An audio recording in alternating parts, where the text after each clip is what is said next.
Chapter 1. The Heist. Stark Tower. Andrew Lincoln patiently awaited in the shadows of the tower's complex, biding his time until Pepper Potts and her entourage of S.H.I.E.L.D. agents made their entrance into Stark Tower.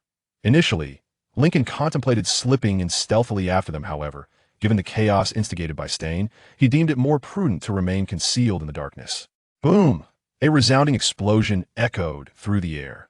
This was the moment Lincoln had been anticipating. "Thank you, Stain. Regrettably, I must bid you farewell. By the time I procure what I seek, you shall be no more." As the building illuminated with blinding flames and sporadic gunfire, Lincoln pressed against the wall and made his way deeper into the structure. There, Stain, clad in an odd amalgamation of Iron Man armor and tank-like contraption, was wreaking havoc, leaving S.H.I.E.L.D. agents in disarray. The exceedingly high casualty rate among S.H.I.E.L.D. agents is quite understandable. It's perhaps fortunate that they've never infiltrated this espionage organization, especially with Hydra lurking in the shadows. Yet, this is merely the first step. Acquiring those items will aid me in my quest for divinity. Indeed, Lincoln was a traveler from another realm, having been hurled into this world by a fateful encounter with a truck. At first, he presumed he had stumbled into a parallel universe resembling America, and as an engineer from Huagua, he harbored aspirations of monumental achievements in the 21st century. His ambitions ignited upon seeing the news featuring Tony Stark in a universe rife with gods, monsters, and extraterrestrials. One could either strive to befriend the heroes and beg for their protection, or confront reality heat-in, mastering it. To bend it to one's will. A mere 10 minutes after consuming the news, Lincoln resolutely chose the latter path. Curiously, after his transmutation, he discovered he possessed a peculiar ability to diminish his presence, allowing him to meld into the shadows. Maintaining this ability was taxing on his mental faculties and physically burdensome. Should fellow travelers rate it, they would likely deem it a rather lackluster skill, ineffectual at best, perhaps a side effect of his crossing over. Yet, it was undeniably superior to the fate of an ordinary individual. The first step in Lincoln's ascension to divinity was to glean as many usable items as possible from Stain's reverse engineering of Stark's masterpieces.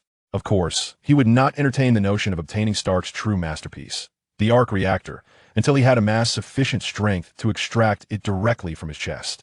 However, prior to that, he could at least endeavor to claim his armor as his own. Or, he could await the day when Whiplash produced an arc reactor. As these thoughts traversed Lincoln's mind, Stain, in a rather benevolent manner, continued to draw the attention of the crowd, allowing Lincoln to unobstructedly enter the hangar, where he would first activate the Iron Tyrant, mindful only to avoid tripping over the fallen agents scattered about. Upon entering the hangar, Lincoln immediately began tearing down every design schematic from the walls and tables, leaving not a single one behind. Stuffing them all into an oversized duffel bag, he planned to sort through the contents leisurely once he returned to the safety of his apartment. Though Lincoln was acutely aware that no one could thwart his theft of the blueprints for the world's most advanced battle armor. After all, no one knew of his presence here, nor even of his existence. He could feel beads of sweat trickling down his neck, soaking his shirt and clinging to his chest. He felt as though he were ensnared in the most perilous situation of his life, despite merely stuffing papers into a bag. After all, in his previous life of peace, he had never encountered such danger. Time seemed to stretch endlessly as Lincoln's anxiety mounted, his heart racing as if it might leap from his chest. Finally, he ripped the last design from the wall. He knew he had to hurry. The sounds of conflict were drawing nearer, and bullets began to ricochet off the metal walls, heightening the threat to his life. He could either face a catastrophic explosion or encounter fervent Nazis disguised as agents. A.S. Lincoln made his way toward the building's exit. A thunderous crash erupted from above, causing the entire structure to tremble. Yet, even more alarming was the sound of a commanding voice ahead, suggesting that a dozen individuals were marching in an orderly yet frantic manner toward his location. It appeared that S.H.I.E.L.D. reinforcements had arrived on the scene. Panic flickered in his mind as he darted in the labyrinthine side corridor adjacent to the hangar, where Stain had first activated his Iron Tyrant.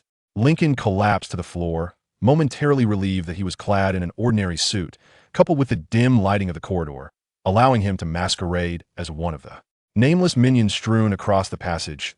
In the preliminary stages of Lincoln's ascension to divinity, no one would be able to harm him. Once his plan was realized, he would be virtually omnipotent. But for now, all he could do was lie still and feign death, desperately urging his lackluster abilities to manifest, while controlling his rapid breaths, praying that the S.H.I.E.L.D. agents would overlook him.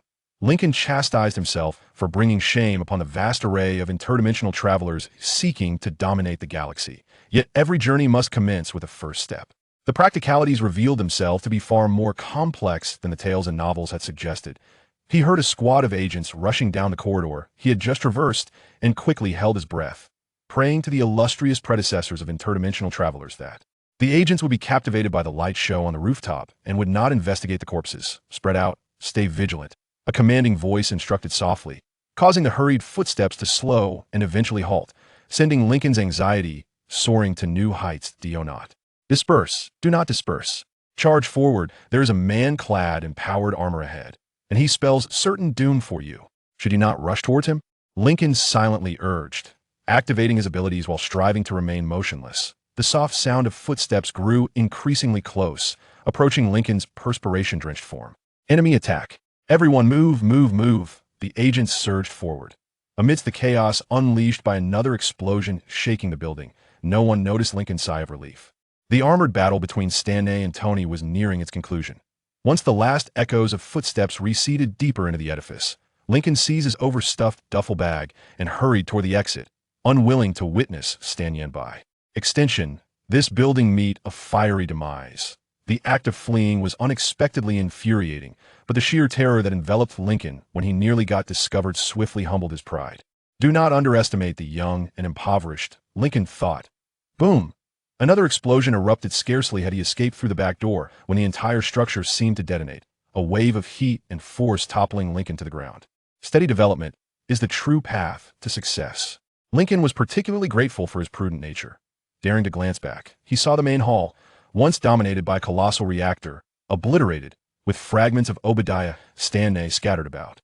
Struggling to his feet, disregarding his scraped hands and torn trousers, he hastily exited the building, racing toward a parking spot several blocks away. Lincoln drove a modest Honda Civic, merging into traffic and headed toward a typical middle-class neighborhood. By the time he finally reached home, it was nearly 3 a.m. He shed his soiled clothing and collapsed on his bed, utterly exhausted.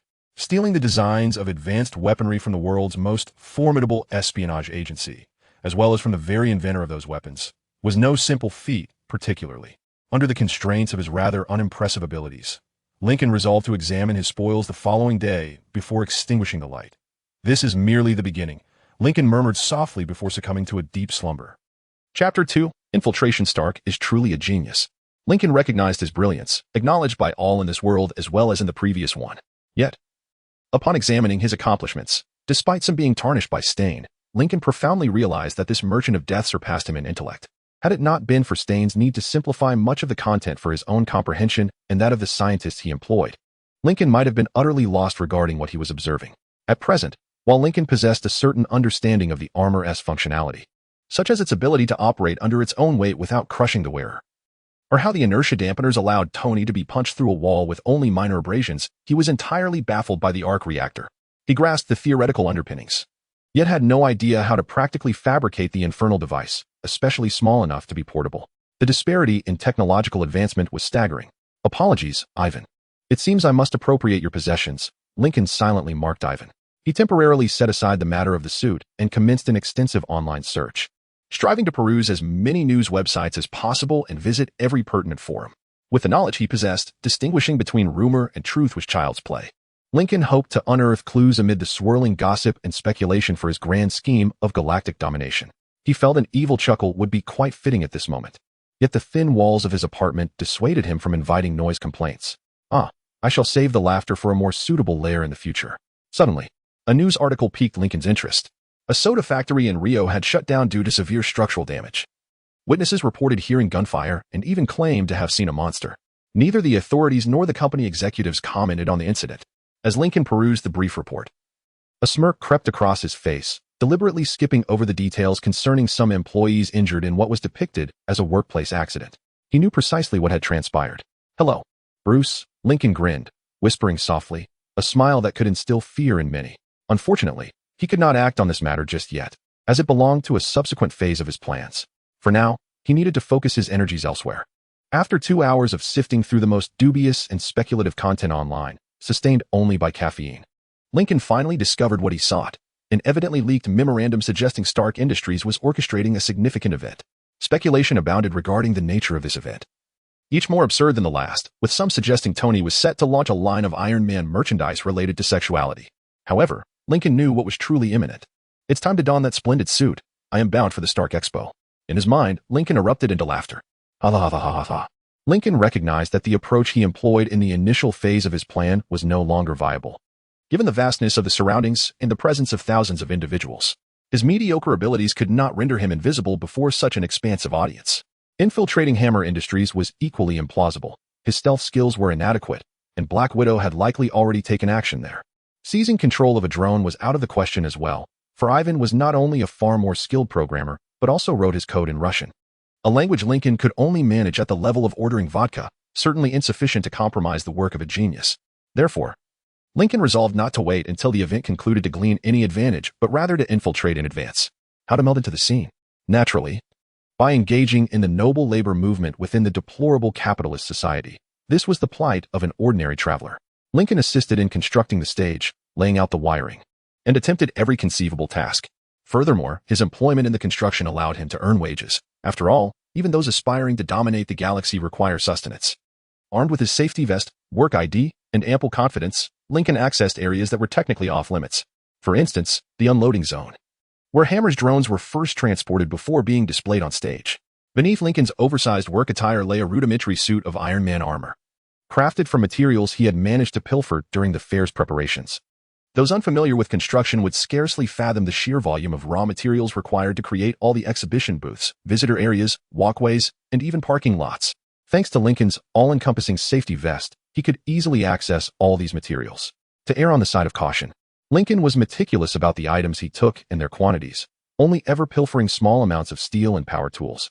This was precisely why he had sought employment here months in advance. During his tenure, he had managed to steal sufficient materials and tools to construct at least the framework of his powered armor. Essentially, it was merely a skeleton fitted around his torso and limbs, concealed beneath his work attire. While it offered little in the way of protection, it undeniably endowed Lincoln with remarkable strength. As Lincoln entered the unloading area carrying a toolbox, an armed guard blocked his path. He endeavored to regulate his breathing, noting that while the guard was alert, he exhibited no suspicion or wariness, his hands casually resting on his weapon. Lincoln then exhaled deeply in relief. "Sir, this area is restricted. I must see your ID." "Ah, of course, no problem," Lincoln replied, donning thick gloves as he reached into the pocket of his work attire to retrieve his credentials, presenting them to the guard. The ID indicated 2 points. First, that Lincoln was indeed employed by the Stark Expo. Second, that he was not authorized to enter this particular area of the fair. Upon seeing the credentials extracted from Lincoln's grimy pocket, the guard displayed a look of disdain, hastily glancing over the document. However, unwilling to take any chances, Lincoln attempted to placate the armed individual. "I'm here to repair the wiring. There's an issue with the lights." At that moment, the ceiling light flickered sporadically, as if in a pitiful protest, before dimming slightly. This was to be expected. After all, it was the handiwork of Lincoln just 5 minutes prior, as he had inadvertently disrupted the wiring. The guard first glanced up at the ceiling, then scrutinized the identification card once more. After a thorough inspection, he nodded slightly and said, "You may proceed." Lincoln expressed his gratitude with a nod and departed at a leisurely pace. In truth, there was no need for such concern, as the guard perceived no suspicious behavior from Lincoln. He turned his attention to the entrance of the loading area, where trucks laden with Warthog drones were set to arrive. Lincoln made his way towards the adjacent room on the opposite side of the hangar, fortuitously devoid of any guards. He settled himself before the myriad of terminals scattered across the backstage area. Given the extensive use of robotics, pyrotechnics, and a plethora of other technologies at the exhibition, a vast amount of data needed to be processed, hence the multitude of terminals. Lincoln had no clear understanding of the purpose of the terminal he was seated at, his briefcase resting beside him, filled with tools and seemingly significant manuals. However, he was quite certain of one thing: it was not intended for repairing lights. Chapter 3. The Theft of X2. Lincoln feigned busyness for approximately 10 minutes when he noticed the guard, who had been standing watch for 8 long hours and was evidently bored to the core, suddenly perk up. Upon hearing the thunderous roar of a heavy engine, Lincoln understood the situation. The drone had arrived. Throughout the process of unloading and opening the heavy crates containing the drones, Lincoln remained diligently occupied at the terminal. It was only when the cacophony of the unloading subsided that he heard a hesitant knock on the doorframe. The previous guard glanced uneasily at the nearby toolbox and the monotonous manuals, then cast a look at Lincoln, who was now kneeling before the terminal with his elbows plunged into the machine's interior. "Are you all right?" he inquired. Lincoln, feigning nonchalance, shrugged and turned back to fiddling with the internal components of the machine, deliberately infusing his voice with a hint of irritation. I'm fine. Some fool tried to cut corners while wiring, and now it's not a sequential relay but a parallel circuit, so I have to diagnose every damn circuit breaker. This is going to take far longer than if the wiring had been done correctly from the start. The guard listened to the string of nonsensical technical jargon, blinking in confusion, and then clearly decided it was beyond his concern. Well, that's unfortunate, huh? Brother, this shipment has been unloaded. But the staff meant to transport it to the staging area hasn't arrived yet, and my shift was supposed to end 35 minutes ago. I'm not getting overtime for this. Would you mind keeping an eye on things here until they or the next shift arrives? The overworked guard was evidently disgruntled about the delay of the next shift, and Lincoln was well aware of the reason behind it. After all, he had orchestrated it. Although he couldn't match the criminal genius of figures like Ivan Vanko, the bureaucratic Jennifer was certainly within his grasp. Lincoln had spent an entire night utilizing the keys and passwords he had surreptitiously acquired from the meeting rooms he was officially barred from entering, altering the work schedule for the week. This manipulation afforded him a 30-minute window between the guard's dismissal, the drone's arrival, and the onset of the next shift. With the formidable strength conferred by his armor, combined with the tools in his toolbox, this half hour would be more than sufficient. All right, no problem. If anything happens, I'll just call for help, Lincoln replied nonchalantly, waving his grease-stained gloved hand before turning back to the tangled mass of wires and circuits. The guard, clearly apprehensive about leaving a shipment of advanced military-grade weaponry in the care of an electrician, was nonetheless more distressed by the prospect of working for over 9 consecutive hours. Well, I hope you sort that thing out, he muttered, waving his hand as he departed. Lincoln waited until the door at the other end of the hangar clicked shut before dashing towards the neatly arranged drones. The next shift was not expected for another half hour, but Lincoln vividly remembered the tense moment during the showdown between Stan and Stark. At any moment, someone could appear and disrupt Lincoln's meticulously crafted plan. Undoubtedly, Lincoln's power armor would enable him to escape this place alive. However, such a retreat would undoubtedly attract the attention of numerous surveillance systems, making subsequent maneuvers exceedingly difficult. In truth, Lincoln donned this armor not for combat, a notion that may contradict the beliefs of every Marvel enthusiast in existence, but rather for a more pragmatic purpose. These drones were colossal constructs of solid metal, equipped with robust exteriors and embedded software designed to thwart tampering. Yet, this posed little obstacle for Lincoln, who effortlessly tore the exterior casing from the neck of a naval model drone. He was aware that Ivan had installed a tracker within the drone, but recalled that severing its head would effectively terminate his control. Clearly, Lincoln could not simply rip off the entire head, as that would be too conspicuous. However, disconnecting the networked connector was indeed feasible. As a precaution, Lincoln inserted a signal jammer into the drone's fuselage, then, utilizing a particularly refined tool from his toolkit, namely duct tape, he roughly reattached the casing before proceeding to address other models. He ensured that only one drone malfunctioned per batch, as too many failures would undoubtedly draw attention. Surprisingly, despite his constant apprehension of discovery, he completed his task a full 10 minutes ahead of schedule. Lincoln swiftly gathered all of his belongings, meticulously checking 3 times for any trace that could lead back to him. He felt no concern regarding the cameras covering the hangar, for he was aware they were entirely powered down. After all, he had personally installed them. Satisfied that he had overlooked nothing and that there was nothing further to obscure his trail, Lincoln made his way toward the main stage area. His access pass and universal safety vest granted him effortless entry into the backstage area. In just a few hours, Justin Hammer would make a fool of himself with the assistance of whips. For now, Lincoln's task was merely to wait. Before long, the spectacle commenced. Lincoln calmly sipped his soda, witnessing Hammer's world engulfed in flames. This is no exaggeration. An Air Force model drone detonated the stage adjacent to where he stood. Despite the chaos and cacophony surrounding him, Lincoln remained composed. Unlike others, he understood that Tony Stark had regained consciousness, significantly upgraded his arc reactor, and was now en route to deliver a decisive blow to Ivan. Indeed, a flash of crimson and gold streaked across the scene, unleashing precise blasts from its pulse cannon that sent the drones plummeting from the sky. Lincoln took this as his cue to move, advancing toward the rear of the stage, which was now deserted, as all personnel had deemed the explosion too perilously close and opted for a safer retreat. Lincoln operated the lift, lowering it once more. These lifts had been used for docking the drones during Hammer's speech. When Ivan launched his attack, nearly all drones ascended, unleashing death and destruction upon the fairgoers below. However, a few drones remained inert on the platform. They were now mine. Lincoln, endowed with remarkable strength, demolished a section of the temporary wall at the rear of the main stage, revealing a vast parking lot brimming with company sedans and trucks. Positioned directly in front of the breach he had created, Lincoln's vehicle, like nearly every other, was towing a trailer. As the aerial skirmishes above the exposition intensified, Lincoln felt compelled to act swiftly, hastening back to the platforms where the unmanned drones lay dormant, seizing one without hesitation. Each drone weighed approximately half a ton, yet Lincoln, clad in armor, managed to bear the weight. However, when he hoisted the Army variant equipped with an oversized turret, the armor emitted a strained creak. A testament to its shoddy construction, the mere fact that it functioned without detonating was a luxury. He cast the drone onto the trailer, swiftly covering the collection of robotic marvels with a waterproof tarp before diving into his vehicle and departing the exhibition grounds, where Stark and Rhodes were likely engaged in a fierce battle against Whiplash, though Lincoln harbored a strong desire to remain and attempt to acquire Ivan's arc reactor. The sudden appearance of SHIELD at the scene deterred him from taking unnecessary risks. This also explained why he refrained from infiltrating Hammer's base to obtain Ivan's designs. Black Widow was already present there. Lincoln pondered. While I may currently possess greater strength than her, my defensive capabilities are woefully inadequate. She is swifter and more agile, which means she could potentially subdue me. Thus, I must content myself with returning these drones to my warehouse, dismantling them, and integrating their components into my own armor. There will certainly be future opportunities to procure the arc reactor. I simply need to exercise patience a while longer. The third phase of my plan is about to commence. With this trove of invaluable robots on the trailer, I am well prepared. I am on my way, Bruce. Chapter 4. Fully prepared. Lincoln grasped an electric tool, leaning over the workbench where lay a disassembled Hammer technology drone. Everything here, including the tools, soundproofing materials, and equipment, had been pilfered from the Stark Expo. Each item was state-of-the-art, allowing Lincoln to work in peace, undisturbed by the prying eyes of the outside world. Could the actions of a time traveler truly be deemed theft?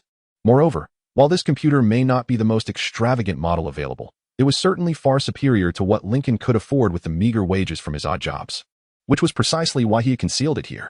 In the realm of secret sanctuaries for superheroes, a warehouse brimming with high-tech apparatus might not seem particularly glamorous. Yet it served as a commendable starting point. However, Lincoln's grand design was entirely predicated on acquiring power rather than wealth. Thus, until he could secure his own immortality, he had to endure, scraping by on a minimum wage. How had a once promising time traveler fallen to such depths?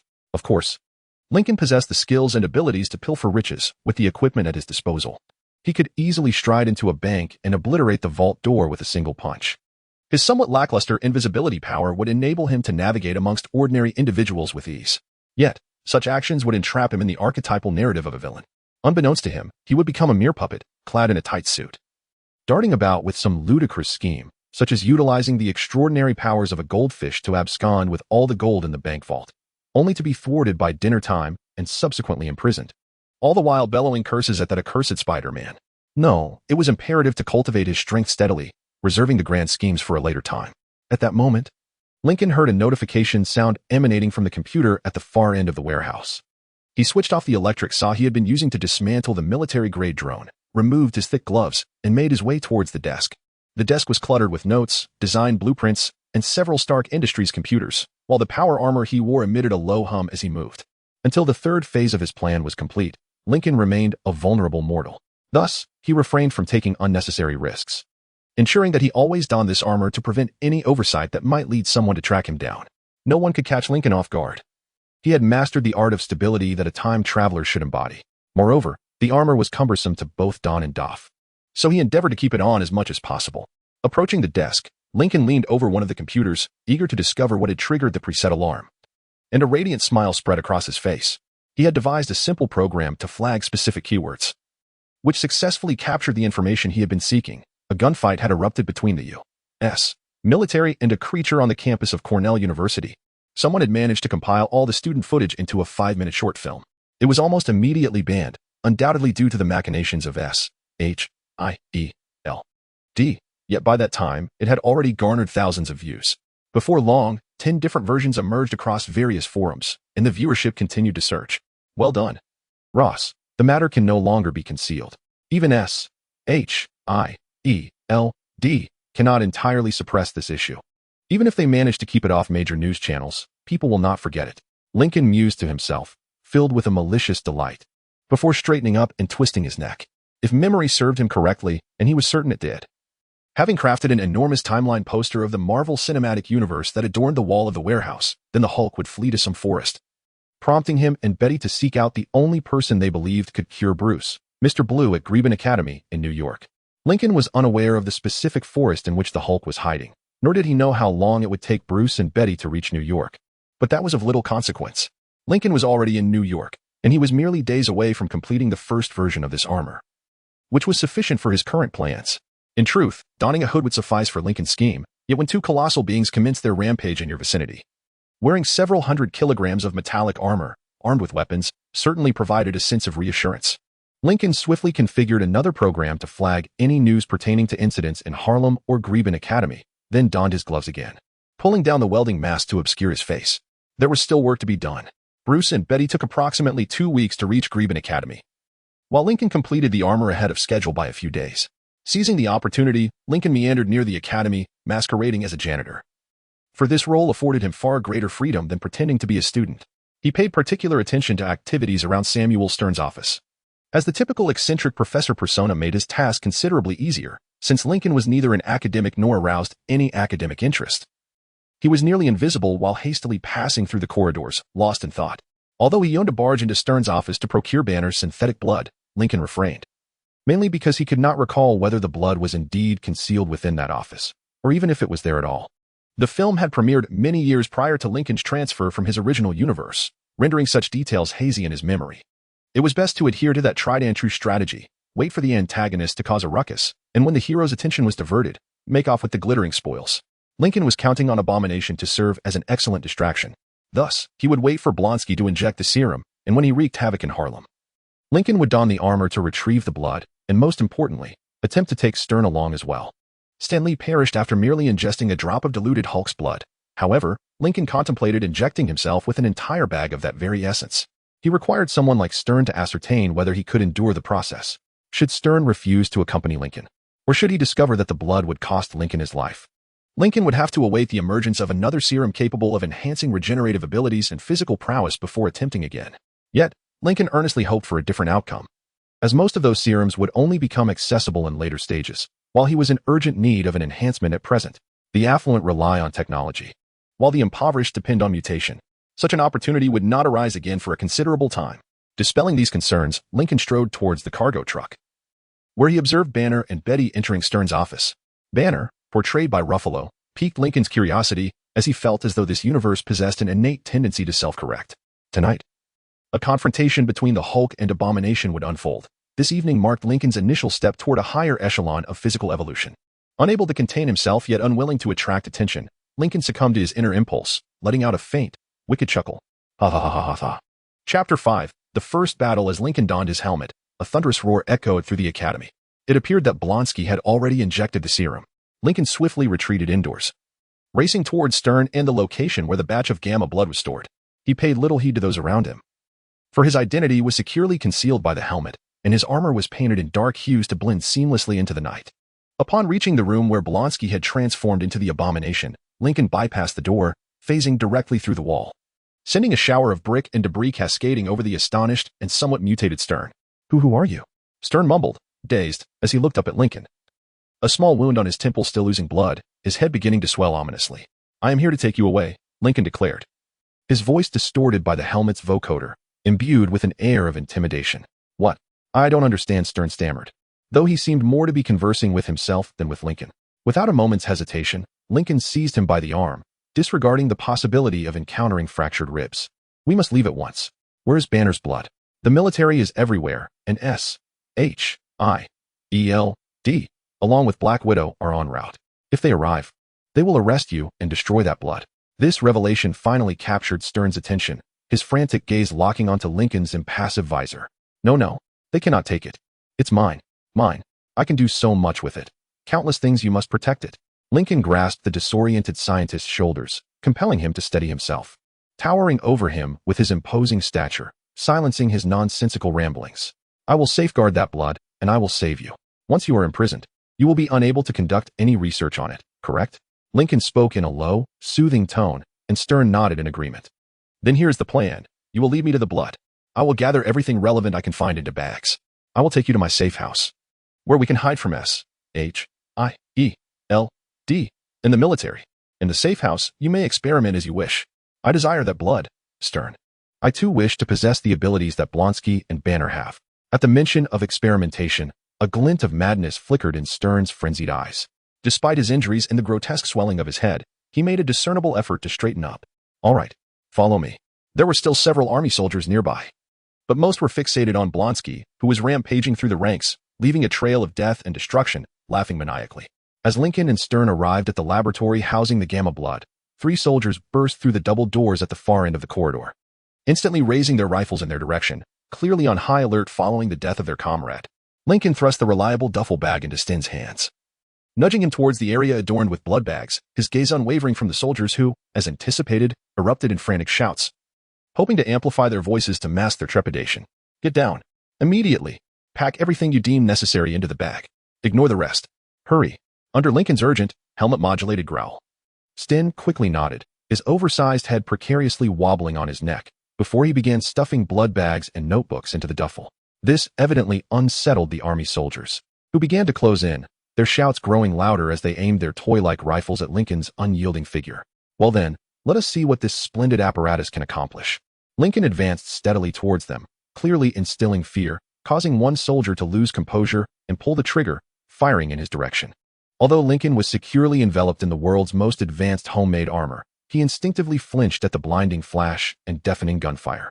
However, other than feeling as if a child were tossing pebbles at his armor, he sensed no tangible threat from the gunfire.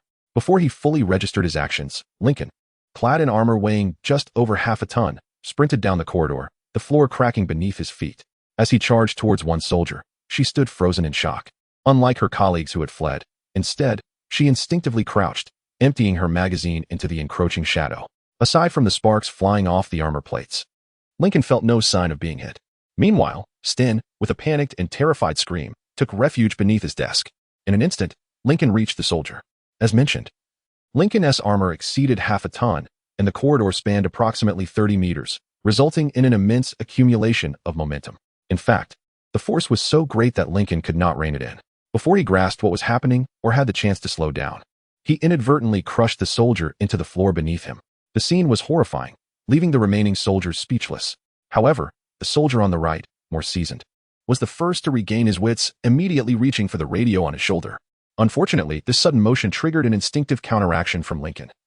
Before the soldier could call for assistance, Lincoln's fist collided with his chest, forcefully slamming him against the wall, creating a deep indentation that left him embedded within it. He did not perish, thanks to his bulletproof vest, yet he was rendered unconscious. Lincoln swiftly turned to face the final soldier, only to be struck on the chin by the butt of a rifle, causing his head to tilt slightly upward. Both Lincoln and the soldier were momentarily stunned by the sudden turn of events. Lincoln lowered his chin and the rifle, glaring intensely through the sturdy visor at the army soldier before him. However, one must commend the soldier. After swallowing his tension, he discarded the rifle and swiftly drew a combat knife, lunging it towards Lincoln's abdomen. With one hand clad in armored gloves, Lincoln seized the knife's handle, while his other hand forcefully shoved the soldier away, hurling him against the opposite wall and compelling him to relinquish the blade. Instinctively, Lincoln twisted the knife, and before the disoriented soldier could regain his balance or mount any form of defense, Lincoln plunged the blade directly into the base of his neck. Blood gushed forth from the wound, splattering onto Lincoln's armor, while the man emitted a gurgling sound that would haunt Lincoln's nightmares for many days to come. Before he collapsed onto the floor, still in a daze, Lincoln heard a gasp followed by a curse, and then a gunshot rang out, as something struck the back of his helmet. Turning around, he was met with another soldier, one hand clutching his chest and broken ribs, while the other brandished a handgun. His face contorted with murderous intent as he emptied the magazine at Lincoln. Ignoring the bullets, Lincoln advanced towards him, delivering a powerful punch to his face. Though the boxer wore gloves, a heavy blow to the head could still result in fatal consequences. The gloves Lincoln wore were far more perilous. This single punch shattered the soldier's nasal bridge and cheekbone, sending bone fragments into his brain, nearly dislodging his eyes from their sockets and knocking out his upper incisors. Lincoln nearly retched inside his helmet, the only thing preventing him from doing so being the sheer disgust of it all, compounded by the cacophony of gunfire, explosions, and the intermittent roar of fury echoing from outside. Ah yes, there was still work to be done. Lincoln turned to face Stein and his laboratory, attempting to push the encounters with the soldiers from his mind as he walked towards the mutated scientist, who was darting about with a maniacal grin. Have you gathered everything? Lincoln inquired sternly, relieved that the voice modulator concealed the tremor in his tone. Stein glanced around the lab, then at the bulging duffel bag, his warped visage revealing a look of frustration before he sighed and nodded. Clearly, he wished to take more of his research with him on this point. Lincoln found himself somewhat sympathetic, for the more research he could carry away, the less time it would take to transform himself into a superhuman. But the bag was near bursting and evidently heavy, making it a struggle for him to lift. Lincoln grasped the bag with one hand while placing the other on Stein's shoulder, guiding him towards the rear exit of the building. Lincoln had no knowledge of S.H.I.E.L.D.'s whereabouts, nor did he wish to. At that moment, Ross and his troops were wholly preoccupied dealing with the 3-meter-tall monster that was gleefully demolishing the block and slaughtering his own soldiers. It was time to make a swift exit. As Lincoln ventured out, he encountered no other soldiers, yet he did spot a few terrified students cowering beneath tables, their faces etched with fear. He instead dashed through a service corridor and emerged outside, unnoticed. They hurried towards the awaiting cargo truck, which was stationed just ahead. Lincoln slipped into the back seat while Sten took the driver's seat, and they swiftly departed the chaotic scene. Absently, Lincoln directed Sten to the parking location. Upon arrival, they hastily abandoned the truck, ensuring that no traceable evidence was left behind. The forged identification had been destroyed, and Lincoln meticulously wiped away any surfaces Sten had touched to eliminate fingerprints. Subsequently, they entered Lincoln's Honda, stowing their bags in the trunk, with Lincoln seated in the back while the scientist resumed the driver's position. As they drove towards Lincoln's warehouse and clandestine base, he found himself repeatedly reflecting on the 3 soldiers he had slain. Logically, Lincoln understood that achieving greatness necessitated sacrifices and collateral damage. Yet he had not anticipated such events occurring so soon and so intimately. He closed his eyes, attempting to erase the memory of the knife plunging into the soldier's throat, replaying the notion of taking 3 lives within a single minute. Did Lincoln feel remorse? Strangely, he did not feel nearly as guilty as he had expected. True, the conflict had culminated in their deaths. If given a second chance, he might choose a different course of action. However, the reality was that his continued existence could obscure the authorities' gaze for a little longer, a precious boon for the success of Lincoln's plans. Thus, he felt no remorse for the soldiers he had killed. What truly consumed Lincoln was anger towards Ross, who was relentless in his pursuit of power, willing to squander lives and expend millions on equipment to hunt down a man simply wishing to be left undisturbed. The deaths of those 3 soldiers? They were on Ross's head. The equipment destroyed by the Hulk? That too was his fault. The fatalities caused by Bronsky continued to echo through the present. All of it was his responsibility. When Lincoln opened his eyes once more, the nausea had dissipated, replaced by a resolute determination. He had no doubt that the haunting images of those imperfect corpses would linger in his dreams that night. But now Lincoln understood precisely what he must do. Chapter 6. Analyzing Serum. What do I require at this moment? A catalyst. The gamma pulse that triggers transformation emanates from the amygdala. The catalyst developed by Dr. Ross enables those cells to temporarily absorb that energy, ensuring you do not succumb to radiation poisoning. I lack such a catalyst, so if I were to administer it to you now, you would likely perish from the gamma energy in Dr. Banner's blood, rather than merely from the blood itself. Sten excitedly elaborated to Lincoln, gesticulating fervently before a whiteboard affixed to the storage room wall. It had been less than a week since the clash between the Abomination and the Hulk, and during this time, both Sten and Lincoln had not been idle. While Lincoln yearned to possess a fragment of Banner's other persona's power, he had seen enough films to understand that merely injecting some of his blood into himself would result in catastrophic consequences. Thus, Lincoln tempered his impulse, allowing the scientist to equip the already cramped storage room with as much apparatus as possible to facilitate his transformation into a superhuman. The equipment was exceedingly rudimentary. Although Sten's significantly enhanced intellect allowed him to devise clever solutions to this predicament, it did not prevent him from pressuring Lincoln to procure increasingly extravagant devices. Lincoln was acutely aware that without the appropriate equipment and testing, he could meet a grim fate. While striving to reach a consensus with the mutated scientist, Lincoln was simultaneously executing the next phase of his plan. His armor was equipped with cameras, allowing him to upload footage from that fateful night, omitting the skirmishes with the soldiers, and instead showcasing the death and destruction wrought by Ross's ambitions. Throughout that week, Lincoln also returned to Harlem with a concealed camera, further enriching this narrative. In the light of day, the truth proved more challenging to obscure. Despite garnering public support, Lincoln soon realized that Ross was under some form of protection. It was likely that SHIELD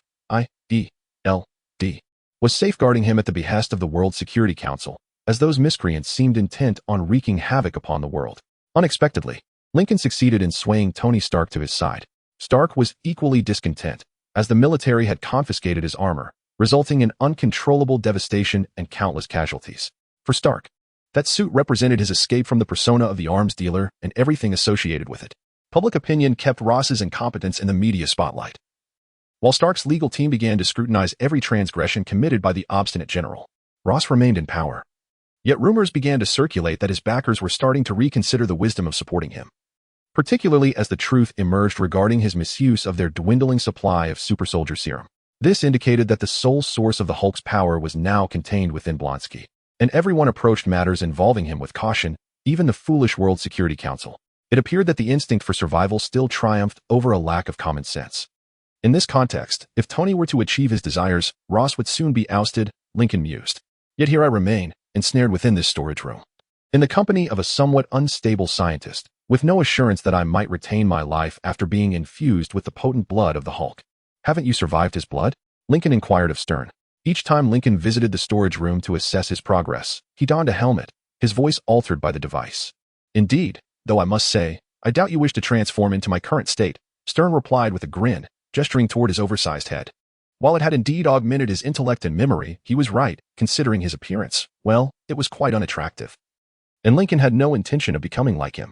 After all, as a traveler from another realm, this transformation was not part of the plan. Nonetheless, Stern himself was thoroughly pleased with his new visage. Conducting experiments on himself whenever he was not busy installing equipment or testing gamma blood to see if Lincoln could absorb it effectively, Lincoln addressed the mutated scientist amidst the array of high-tech apparatuses in the cramped room. What do you require to create the catalyst? Or is there anything that could genuinely ensure my survival? Upon hearing this, Stern's face lit up with a brilliant smile, excitement nearly lifting him onto his toes. That is precisely why I summoned you today. I had intended to wait until everything was ready to share, but I simply couldn't contain my enthusiasm. Moreover, I have finally gathered all the necessary equipment to truly make progress. As he rambled on, he practically bounced toward one of the many refrigerated boxes piled in the storage room. Before Lincoln could inquire about the situation, Stern retrieved an object from the box he was rummaging through, turning to face Lincoln while dramatically raising it high, his face brimming with pride. Look, this is a small glass vial containing a red liquid. Lincoln squinted at it. All right, what is this? My friend, this is a blood sample I extracted from Dr. Banner before administering his blood to Blonsky. I was unaware of what he had previously injected into himself, hence I managed to secure this sample before proceeding with that operation. Now, I can finally ascertain what enhanced him, and I can apply this to you. At this revelation, Lincoln straightened in shock, evidently startling Stern. Lincoln, however, paid no heed to the eccentric scientist, fixated instead on the seemingly ordinary glass vial. Super soldier serum, Lincoln whispered. Stern, equally awestruck and exhilarated, was also captivated by the vial. Really? Oh, I had hoped it would be something useful, but this. Erskine was reputed to be a genius, surpassing even our generation. This is extraordinary. As Sten spoke incessantly, Lincoln could not help but join him in laughter. Well done, Doctor. Let us uncover the secrets that lie within. Thus, Lincoln and Sten wholeheartedly immersed themselves in the task of analyzing Emil Bronsky's blood. The completion of their preliminary plan drew ever closer. Chapter 7. Initial reinforcement. Although Lincoln and Stern were fervently engrossed in their work, it soon became apparent that deciphering the chemical composition and genetic makeup of the super soldier was remarkably challenging, particularly when utilizing subpar equipment in a cramped storage room. Nevertheless, some progress was made, albeit slowly, which afforded Lincoln the opportunity to simultaneously advance his next plan. Rumors had begun to circulate within the military, likely originating from one of the scientists. On orders from Ross, Bronsky's mission to track down the Hulk in Rio had been compromised. This revelation sparked an international uproar, with representatives from the soda company where Banner had once been employed knocking on the Pentagon's door, demanding reparations, as all liabilities were being attributed to Ross. The military brass felt the situation had spiraled out of control and proclaimed that this operation on foreign soil had not received proper authorization and was solely the initiative of Ross, thus quickly distancing themselves from the debacle. However, Lincoln was unconcerned with their opinions. His sole focus was to bring down Ross. This presented a splendid opportunity for both Lincoln and Stark, for at that moment, General Ross had effectively become a liability within the U.S. military. Stark's legal team swiftly identified vulnerabilities within the military hierarchy, particularly among soldiers, officers, and their families, who stood to gain from Ross's downfall, either for emotional reasons or career advancement. As Ross gradually lost support, his standing within the military began to waver precariously. After all, very few of his subordinates were willing to engage in missions on American soil only to be bested by a creature that Ross himself had summoned. It appeared increasingly likely that he would be relegated to a remote outpost, stripped of his rank and rendered incapable of any future prospects.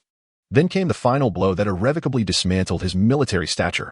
Surprisingly, this decisive strike did not emanate from Lincoln or the public incited by him, nor from Stark's legal team, but from Betty Ross herself. Ironically, if there was one redeeming quality about General Thunderbolt, it was his deep affection for his daughter. Yet this very affection became his undoing.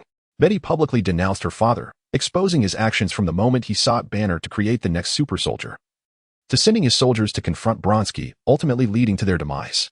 Most notably, she revealed that despite being an accomplice to Banner, she had not been arrested like him, simply because she was Ross's daughter. The military could not afford to overlook this, and when the World Security Council determined that they had gained control over the abomination, they concluded that Ross was no longer necessary. They could produce super soldiers themselves, and no one was inclined to preserve the general's position any longer. On June 9, 2011, General Thunderbolt Ross was dismissed from the U.S. military, a fate largely attributed to the actions of his own daughter. The military had initially contemplated holding Betty accountable for exposing their secrets. However, she is now under the protection of Tony Stark himself, and has commenced her work in clean energy research as a member of the Stark Tower scientific team. The cold metal of the gurney pressed against Lincoln's exposed skin, while the various electrodes affixed to his torso sent shivers down his spine. Lincoln struggled to maintain a steady breath, yet he could not entirely suppress the creeping panic that rendered him breathless. There was a significant likelihood that he might perish as a result, and even if he survived, he could emerge grotesquely altered. More terrifyingly, he might end up losing his sanity like Blonsky. Yet having reached this juncture, there was no turning back. For an ordinary individual devoid of extraordinary abilities, the Marvel Universe was perilously hazardous. Without acquiring power, one could easily be reduced to ashes. Lincoln found himself with no alternatives.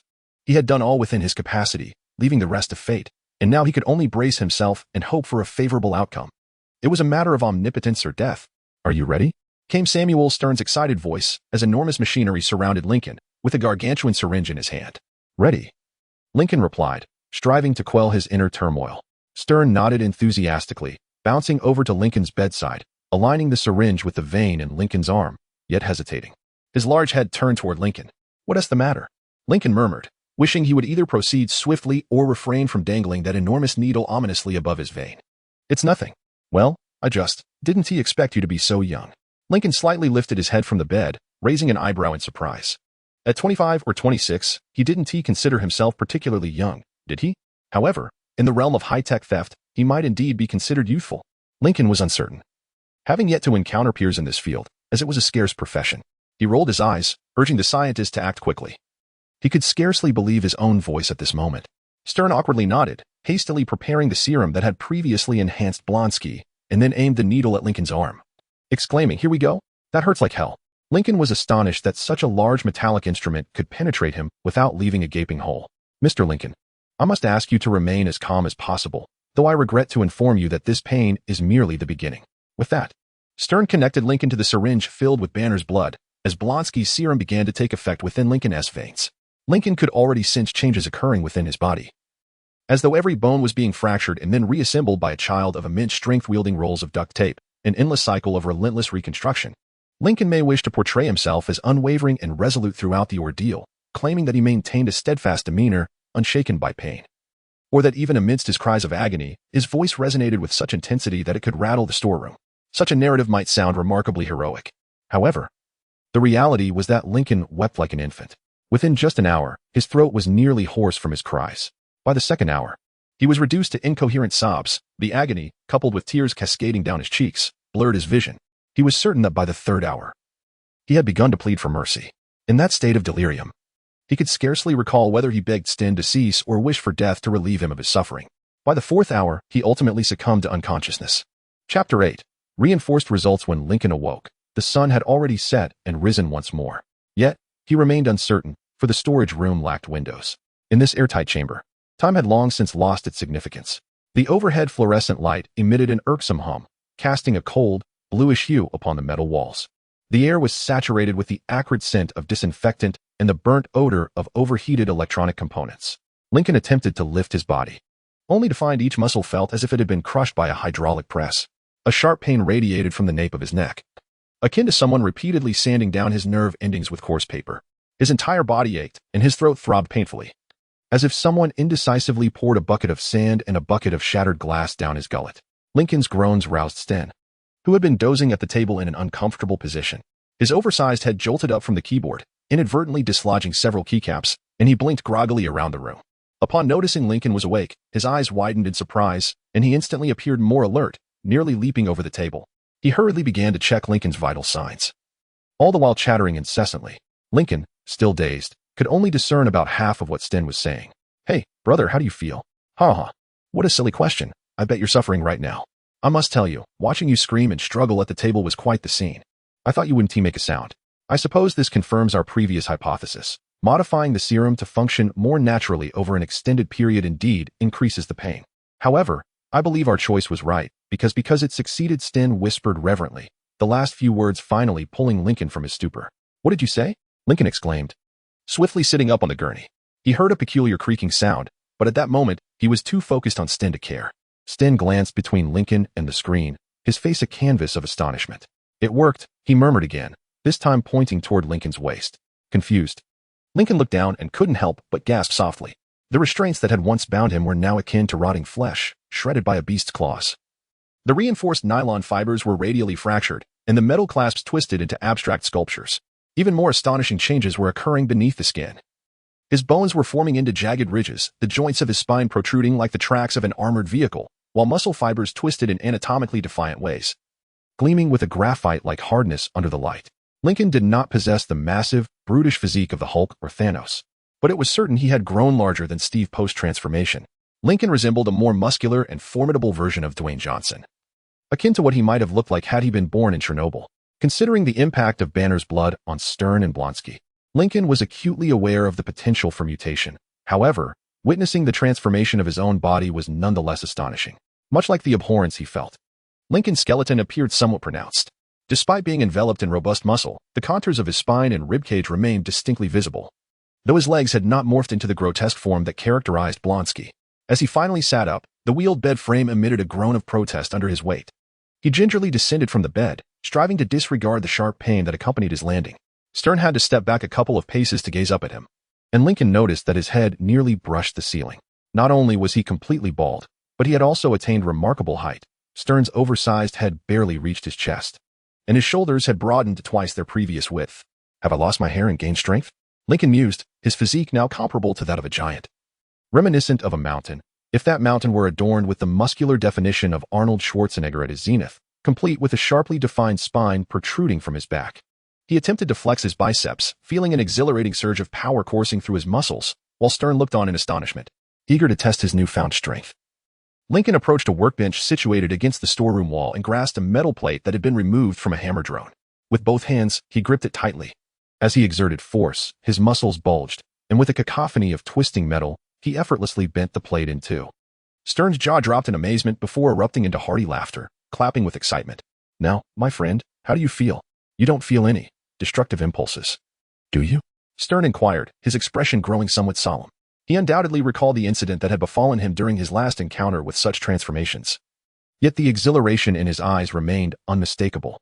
Lincoln turned to face him, once again struck by how diminutive he and the surroundings appeared, and offered him a reassuring smile. "I feel quite well, Doctor. I am still myself, merely stronger," Lincoln replied. It was then that he noticed his voice had deepened, transforming into a resonant baritone that would not seem out of place alongside the likes of Louis Armstrong or James Earl Jones. An urge to test his strength surged within him, a primal instinct boiling in his veins, visions flashing across his retinas, tearing apart tank armor with his bare hands, piercing concrete walls with his knuckles, uprooting entire buildings. Yet, he recognized the existence of this instinctual impulse and managed to suppress it effortlessly. It was easy to maintain control. Lincoln once again bent his arm, lowering his gaze to contemplate his towering, robust physique with its pronounced bones. Unable to contain himself, he erupted into a devilish laugh, prompting Sten to join in the merriment. "Ha ha ha ha ha." As Sten gradually regained his composure from the thrill of success, still chuckling softly, he marveled at Lincoln's imposing figure, now a symbol of strength. Lincoln could not help but display a wild grin, inadvertently revealing his sharp, gleaming canines. This was merely the beginning. Chapter 9, Miscalculation. As the night enveloped New York City, Lincoln leaned over a workbench, with the disassembled armor laid out before him. Under the illumination of the stolen Stark Expo lighting, Lincoln frowned, a canine tooth gleaming in the dim light. I had not anticipated the ramifications. Despite the awe-inspiring nature of this new physique, every time Lincoln tightened one of the many bulging muscles, he marveled at the formidable power he now possessed. Yet, some unforeseen drawbacks had emerged. Or more precisely, certain drawbacks were ones that Lincoln ought to have foreseen. The most significant issue was that covert operations had become far more challenging than before. The once trivial ability to diminish his presence had vanished entirely. Although he had considered it insignificant, it had proven quite useful during stealth, and now it was completely gone. Was it because Lincoln's physique was now too conspicuous? Or perhaps due to changes in his blood? He had lost the sensation of that ability, which was quite unusual. Its sudden emergence and disappearance were reminiscent of nothing from his previous life. That ability, though modest, held extraordinary significance. As the journey from nothing to something invariably entails remarkable transformation, Lincoln felt as if a shadowy hand loomed over him. Or was he merely overthinking? All the gifts of fate had long been covertly priced. Lincoln did not believe he could be so fortunate as to possess such a peculiar ability without a golden finger. He would need to keep a keen eye on these details moving forward. Setting aside these thoughts, although Lincoln might still utilize the cover of night to operate stealthily, the strategies he once employed during his infiltration of the Stark Expo were now utterly unfeasible. This was quite vexing, for that endeavor had been the most fruitful attempt in his brief career as a super thief. Was he destined to become a true assassin, eliminating all witnesses to his incursions? But that would require a level of prowess capable of unparalleled feats. Another drawback was that Lincoln could no longer fit into his previous armor. He had risked exposure to S-H-I-E-L-D for this suit, resorting to thievery, deceit, and even manual labor, all to procure the necessary components. Countless nights had been sacrificed to craft this armor, as Lincoln tirelessly studied Stain's blueprints until his head throbbed, striving to comprehend the advanced technology of this alternate universe. Yet now, he found himself unable to don it. Of course, Lincoln had contemplated this possibility. He had simply dismissed it, thinking that if worse came to worst, he could disassemble the armor and construct a larger version. However, he had failed to consider the primary tool of operation, his own hands, which had now taken on new dimensions. The Iron Man suit was filled with cutting-edge electronic equipment and robotic technologies, all intricately concealed beneath the interlocking plates of the armor. Yet Lincoln now struggled to reach those areas. In Lincoln's seemingly hopeless predicament, two glimmers of hope emerged. Firstly, a remarkably intelligent scientist stood by his side, however. Persuading him to set aside his current projects to assist in reconstructing the armor posed a formidable challenge. Secondly, Lincoln discovered the possibility of discarding certain electronic devices. The Iron Man suit, while immensely powerful, contained numerous internal components designed solely to ensure the wearer's safety from the armor itself. For instance, technically speaking, the torso of the armor could rotate 180 degrees, a feat unattainable by an ordinary human body. Many of the design elements were centered around the system, ensuring that as one raised their arm, it would not dislocate, or that it could bear its own weight to prevent the wearer from being crushed. Nonetheless, for Lincoln, this was not a significant obstacle. It allowed him to remove many of the inner shells of the armor. This endeavor ultimately lightened the suit considerably, enabling Lincoln to detach even more components since he could now easily bear the armor's weight, even after enlarging the armor plates to accommodate his physique.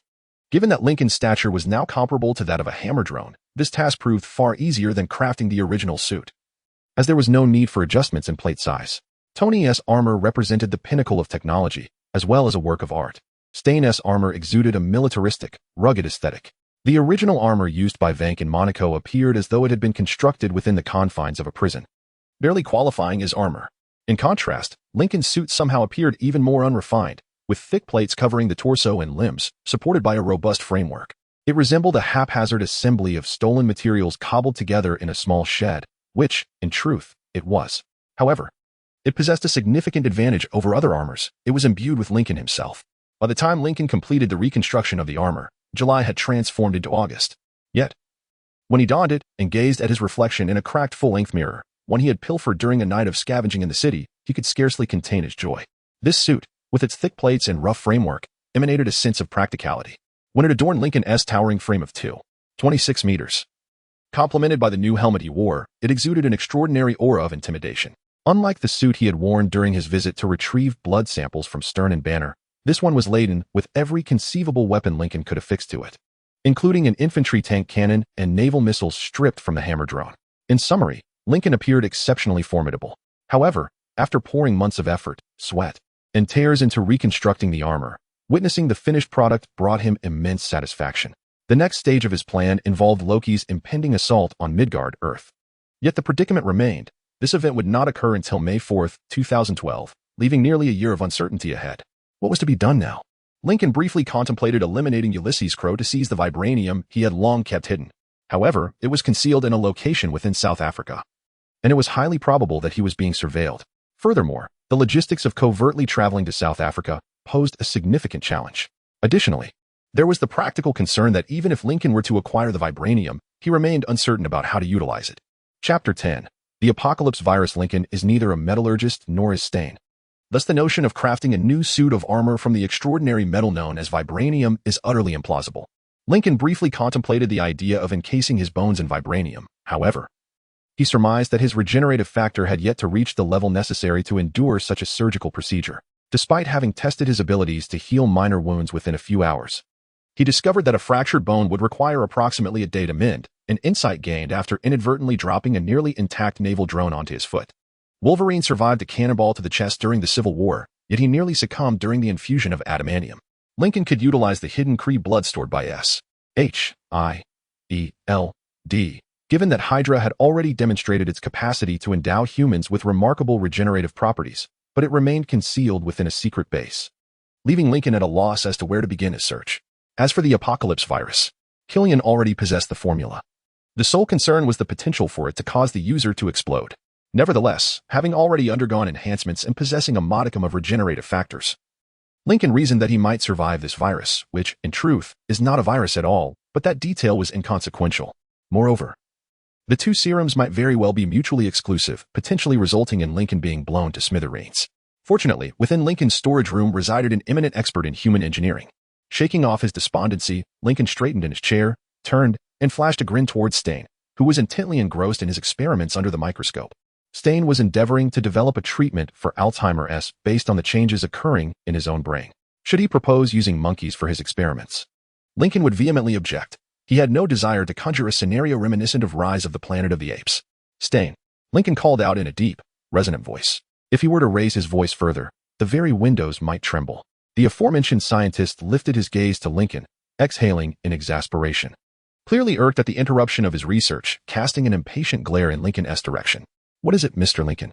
I've just added a reagent to the chemicals coursing through my blood. I might witness a reaction at any moment, Stain replied hastily.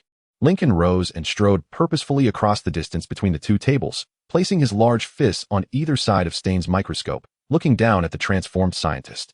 Would you care to conduct tests on a serum capable of unlocking hidden potentials within the human genome?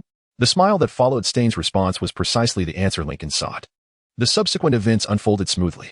Locating Killian proved unexpectedly simple. Lincoln merely searched for him on LinkedIn, as Advanced Idea Mechanics, AM, had yet to reveal their nefarious nature.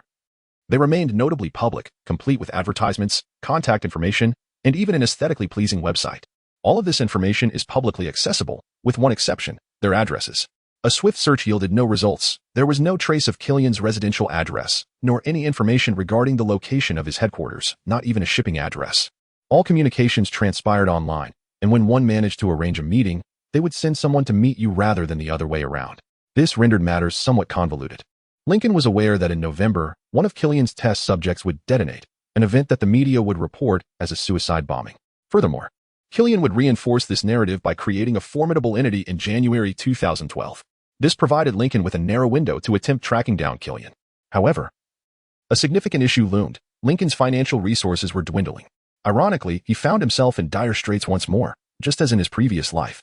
The majority of the materials for his armor were pilfered during and after his tenure at the fair, and procuring tools was relatively straightforward. Yet, the equipment required by Steedon was far from easy to acquire. When Lincoln absconded with the blood of the Hulk, he could only fit the bulk of his research materials and blood into a travel bag, leaving behind most of the necessary equipment, which was either too intricate or too bulky to transport directly. In the chaotic days following the clash between the Hulk and Abomination, Lincoln managed to infiltrate the academy several times, disguised as a janitor, and absconded with some small machines. However, once the cleanup was nearly complete, alternative methods would have to be devised. As Lincoln had previously indicated, while Steedon's extraordinary intellect allowed them to achieve miracles with rudimentary equipment, he nevertheless required some fundamental apparatus to commence their work. Despite their pooled life savings, the expenditure for acquiring equipment was substantial. Additionally, due to their mutations, their appetites had surged. Steedon's brain had doubled in size, and the brain is the most energy-consuming organ in the human body, while Lincoln's overall physique had also nearly doubled. Thus, in light of the current circumstances, Lincoln found himself devoid of both the time and resources to pursue Advanced Idea Mechanics, AM, and their explosive contrivances blindly. After many sleepless nights of contemplation, Lincoln devised a preliminary course of action. Step 1. Identify a source of income. At the very least, to ensure that Lincoln and Steedon could satiate their hunger, ideally covering the cost of the necessary equipment as well.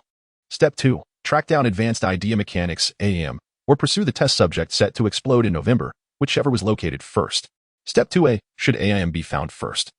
He would charge in, eliminate anyone attempting to impede him, seize their research data and serum, then allow Steeden to employ his intellect to develop an antidote that would not result in a catastrophic explosion, covering walls, floors, and ceilings in chaos.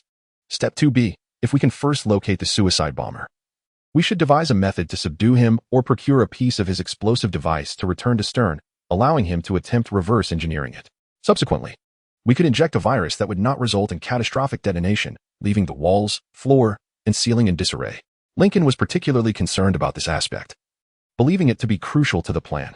Stern, however, did not share the same level of apprehension regarding this issue.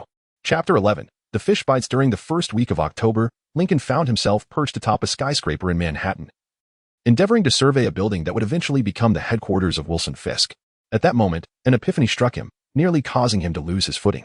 On one hand, Killian was attempting to unlock the dormant segments of the human genome to achieve formidable regenerative capabilities while simultaneously striving to prevent his test subjects from exploding. On the other hand, Stern was engaged in reverse engineering the changes his brain had undergone, seeking a remedy for Alzheimer's disease, all while thwarting the potential rebellion of his experimental subjects against humanity. Killian was replete with financial resources, whereas Stern, along with Lincoln, struggled in the realm of funding. Thus, a solution suddenly crystallized in Lincoln's mind. Hello? This is Andrew Lincoln from the Andrew Initiative. May I speak with Dr. Killian? Certainly, I will hold. Once more, Lincoln ascended to the rooftop, gazing down at Wilson Fisk's headquarters. With his booted feet dangling over the edge, he held a disposable phone to his ear, patiently waiting. Abruptly, the cheerful ringtone he had been listening to ceased, replaced by a voice that could only be described as slick and oily. Ah, Mr. Lincoln, how may I assist you? Aldrich Killian, the founder of Advanced Idea Mechanics, AM, and one of the most peculiar villains in the Marvel Cinematic Universe, murmured on the line. Good day, Dr. Killian. I wish to discuss a business proposition with you. A brief silence ensued, as a few birds flew across the New York skyline, momentarily perplexed by Lincoln's presence. I must admit, I have received a plethora of business proposals lately. However, you claim to represent a company that does not exist. Why should I take your proposal seriously? Ah, you've caught me, Lincoln thought, though he remained unfazed. This facade was never meant to withstand scrutiny. It merely needed to appear sufficiently authentic to afford him an audience with the enigmatic figure behind Mandarin. Strictly speaking, I do not exist either, Dr. Killian. Lincoln sensed that this statement piqued Killian's interest. Of course, it was not entirely true. There were records of Lincoln's existence. Nonetheless, since his crossing over, he had meticulously managed his information, obscuring his presence, resulting in a rather scant dossier. My partner and I are well aware of the research you have been conducting, Dr. Killian. While others may find your subjects somewhat prone to explosion, we are, in fact, admirers of your work. Lincoln hastily continued, fully aware that revealing his knowledge of the extremist virus was a perilous gamble, treading upon volatile territory. The pause lengthened, and when Killian finally spoke again, the suave veneer had evaporated, replaced by a barely contained fury. What do you want, Mr. Lincoln? My patience is wearing thin. I believe we can assist you in stabilizing it. Why should I trust your words? I have never heard of you or your organization, and I am utterly unaware of how you obtained any information regarding my research. However, I can assure you that you are certainly familiar with Erskine and his super soldier serum. I would wager you have also heard of the abomination wreaking havoc in Harlem. Silence enveloped the conversation once more, lingering longer than all previous silences combined.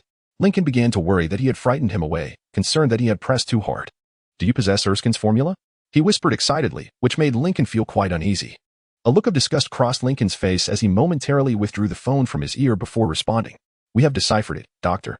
We have successfully replicated Erskine's masterpiece. However, I regret to inform you that our meager funding has nearly been exhausted in the process. That is why we sought you out for this proposal. So, this is all about money, then? Killian interrupted Lincoln, his voice dripping with arrogance and disdain. Of course, it is about money. It has always been. I hope you still have some original samples left. If I must first determine the disastrous experiments you conducted using Erskine's miraculous formula, then your proposal is of no use to me. Lincoln felt a surge of anger at that remark and responded in the calmest tone he could muster. I assure you, Doctor, just because we require additional funding does not imply that we are not competent scientists. We wish to approach you because you possess wealth devoid of moral constraints. There are other organizations out there willing to go to great lengths to fund us, especially considering we have a living sample that has been entirely enhanced by Erskine's formula, exhibiting physical attributes that far exceed any recorded characteristics of the first and only experimental subject, Captain America. His voice rose with excitement, laced with a rough edge that made Lincoln's stomach churn. You have a living enhanced subject? Dr. Killian, you are speaking with him now. Lincoln could not help but grin. Lincoln had not intended to disclose the existence of a super soldier, fearing it might render Killian more vigilant and prompt him to bring additional personnel to their meeting. However, this revelation would ensure that Killian would undoubtedly agree to the meeting. Lincoln could almost hear Killian salivating on the other end of the line. And he managed to respond with a composed voice, though his excitement was palpable. This Friday at 7, meet me at the Red Hook shipping terminal in New York. We will discuss further business matters then. Don't be late. With that, the man hung up. Lincoln displayed a fierce smile, crushing his phone into shards with his bare hands, letting the fragments scatter in the wind. Lincoln let out a grunt as he rose to his feet, then leaped from the high building, effortlessly transitioning from one windowsill to another. His superhuman physique easily absorbed the impact of the 4-meter drop. During his descent, Lincoln activated a secure channel on his headphones. "Ah, greetings, Mr. Lincoln. What brings you here?" He heard the cheerful voice of Stein.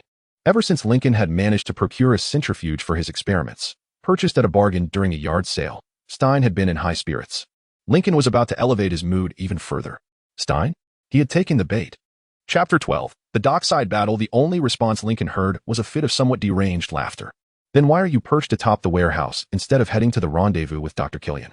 Stern inquired through the earpiece, as Lincoln's helmet augmented the view of the passages between the mountainous stacks of containers along the dock. "Because he harbors ill intentions," Lincoln replied absently. His attention divided as he remained vigilant for any suspicious activity. "Oh, how do you know that?" "Because if he had no plans for treachery, we wouldn't be meeting at the dock. He should have sought a more refined venue, like a restaurant or a club." "I see. What do you intend to do?" "Naturally, I shall strike first." "Ah, indeed." Their conversation halted abruptly as Lincoln noticed 3 black sedans with tinted windows forming a line, slowly making their way onto the dock. Were Lincoln a villain, he would arrive with his henchmen and engage Killian in a veiled conversation, hinting at a more sinister plot, and wait for Killian to reveal his intentions to betray him before unveiling his own counter-scheme. Were he a masked vigilante, he would remain concealed, attempting to eavesdrop on Killian's meeting with another antagonist until fate intervened, causing him to inadvertently expose their plans, leading to either a desperate escape or capture, awaiting his allies to rescue him. Were Lincoln a hero in this cinematic universe, he would burst in with a quip, engaging in a meticulously choreographed, visually stunning action sequence, delivering blows to all, employing slow motion at pivotal moments, such as leaps, frowns, and punches, only for Ashield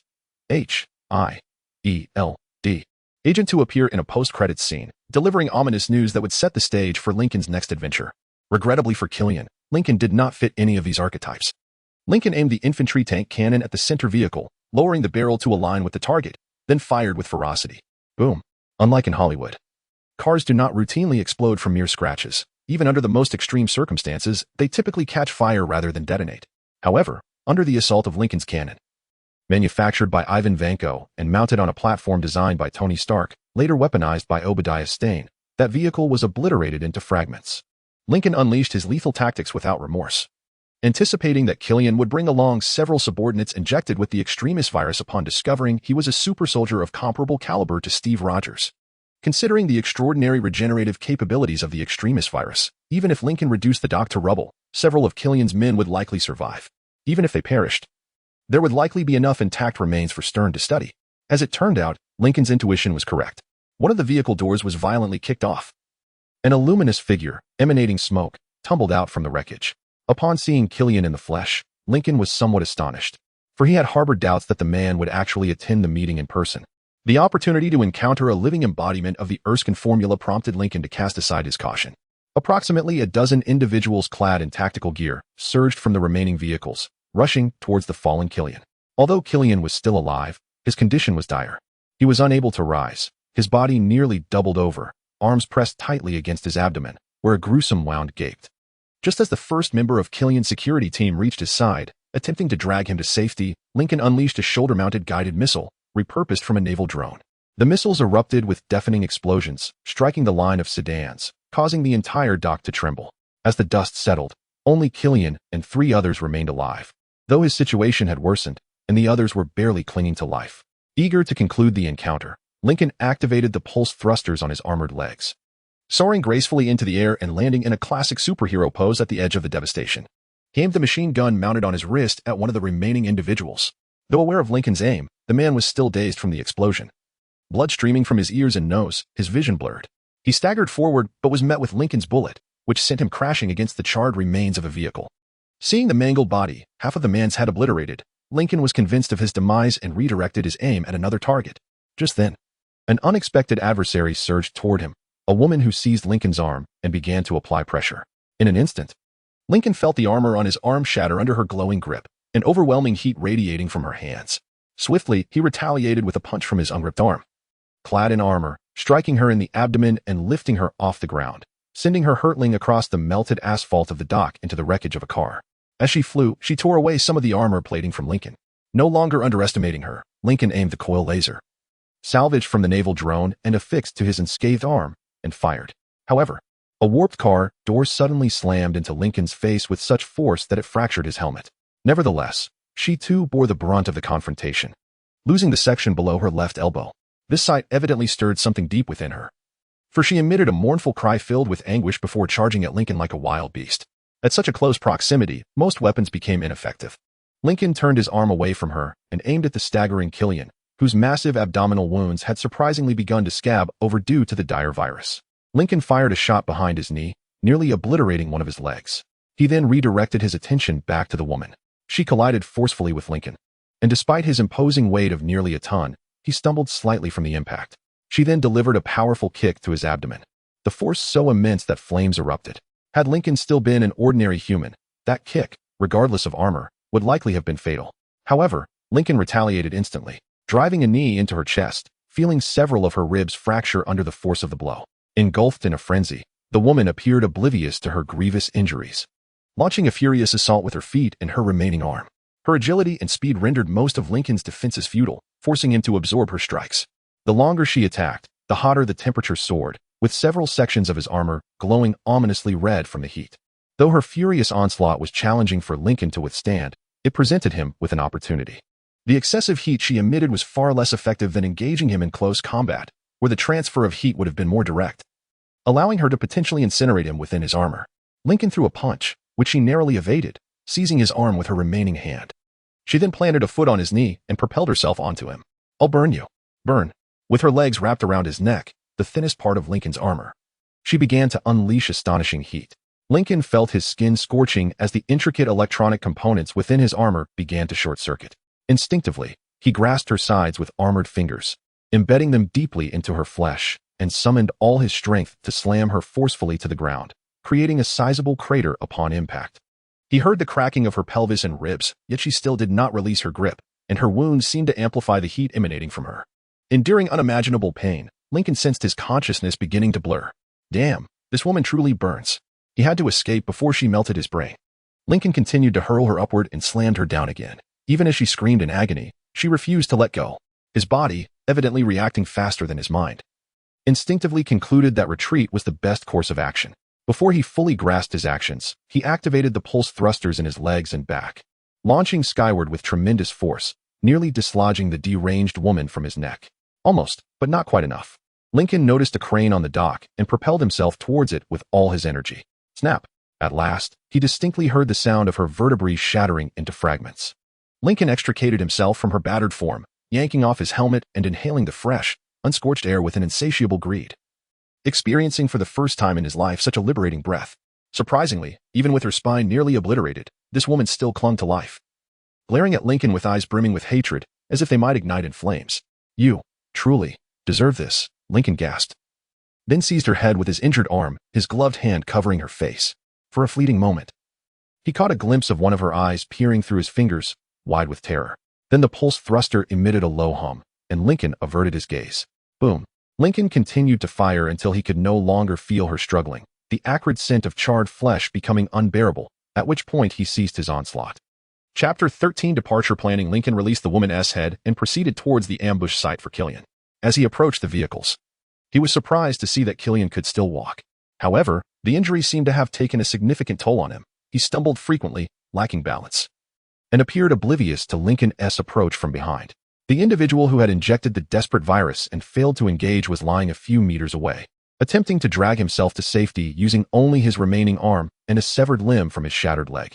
Upon hearing Lincoln's arrival, he emitted a terrified, choked scream.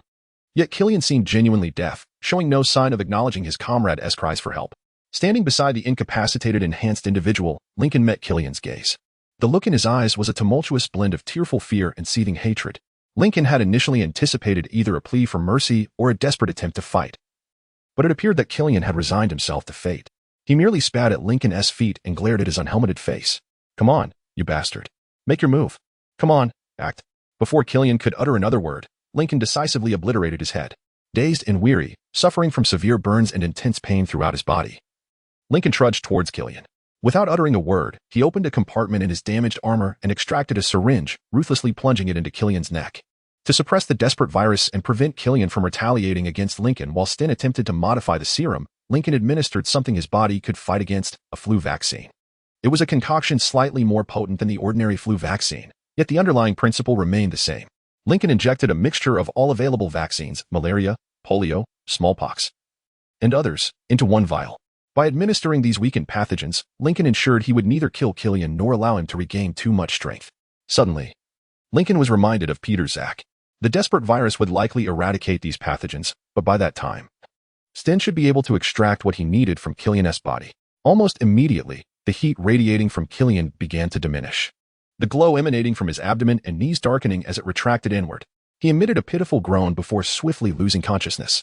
The previous assault from tank shells, guided missiles, and coil lasers had already left him severely weakened. Lincoln hoisted his limp body onto his shoulder and activated the pulse thruster, swiftly departing before any official personnel, S.H.I.E.L.D. agents, or heroes could arrive.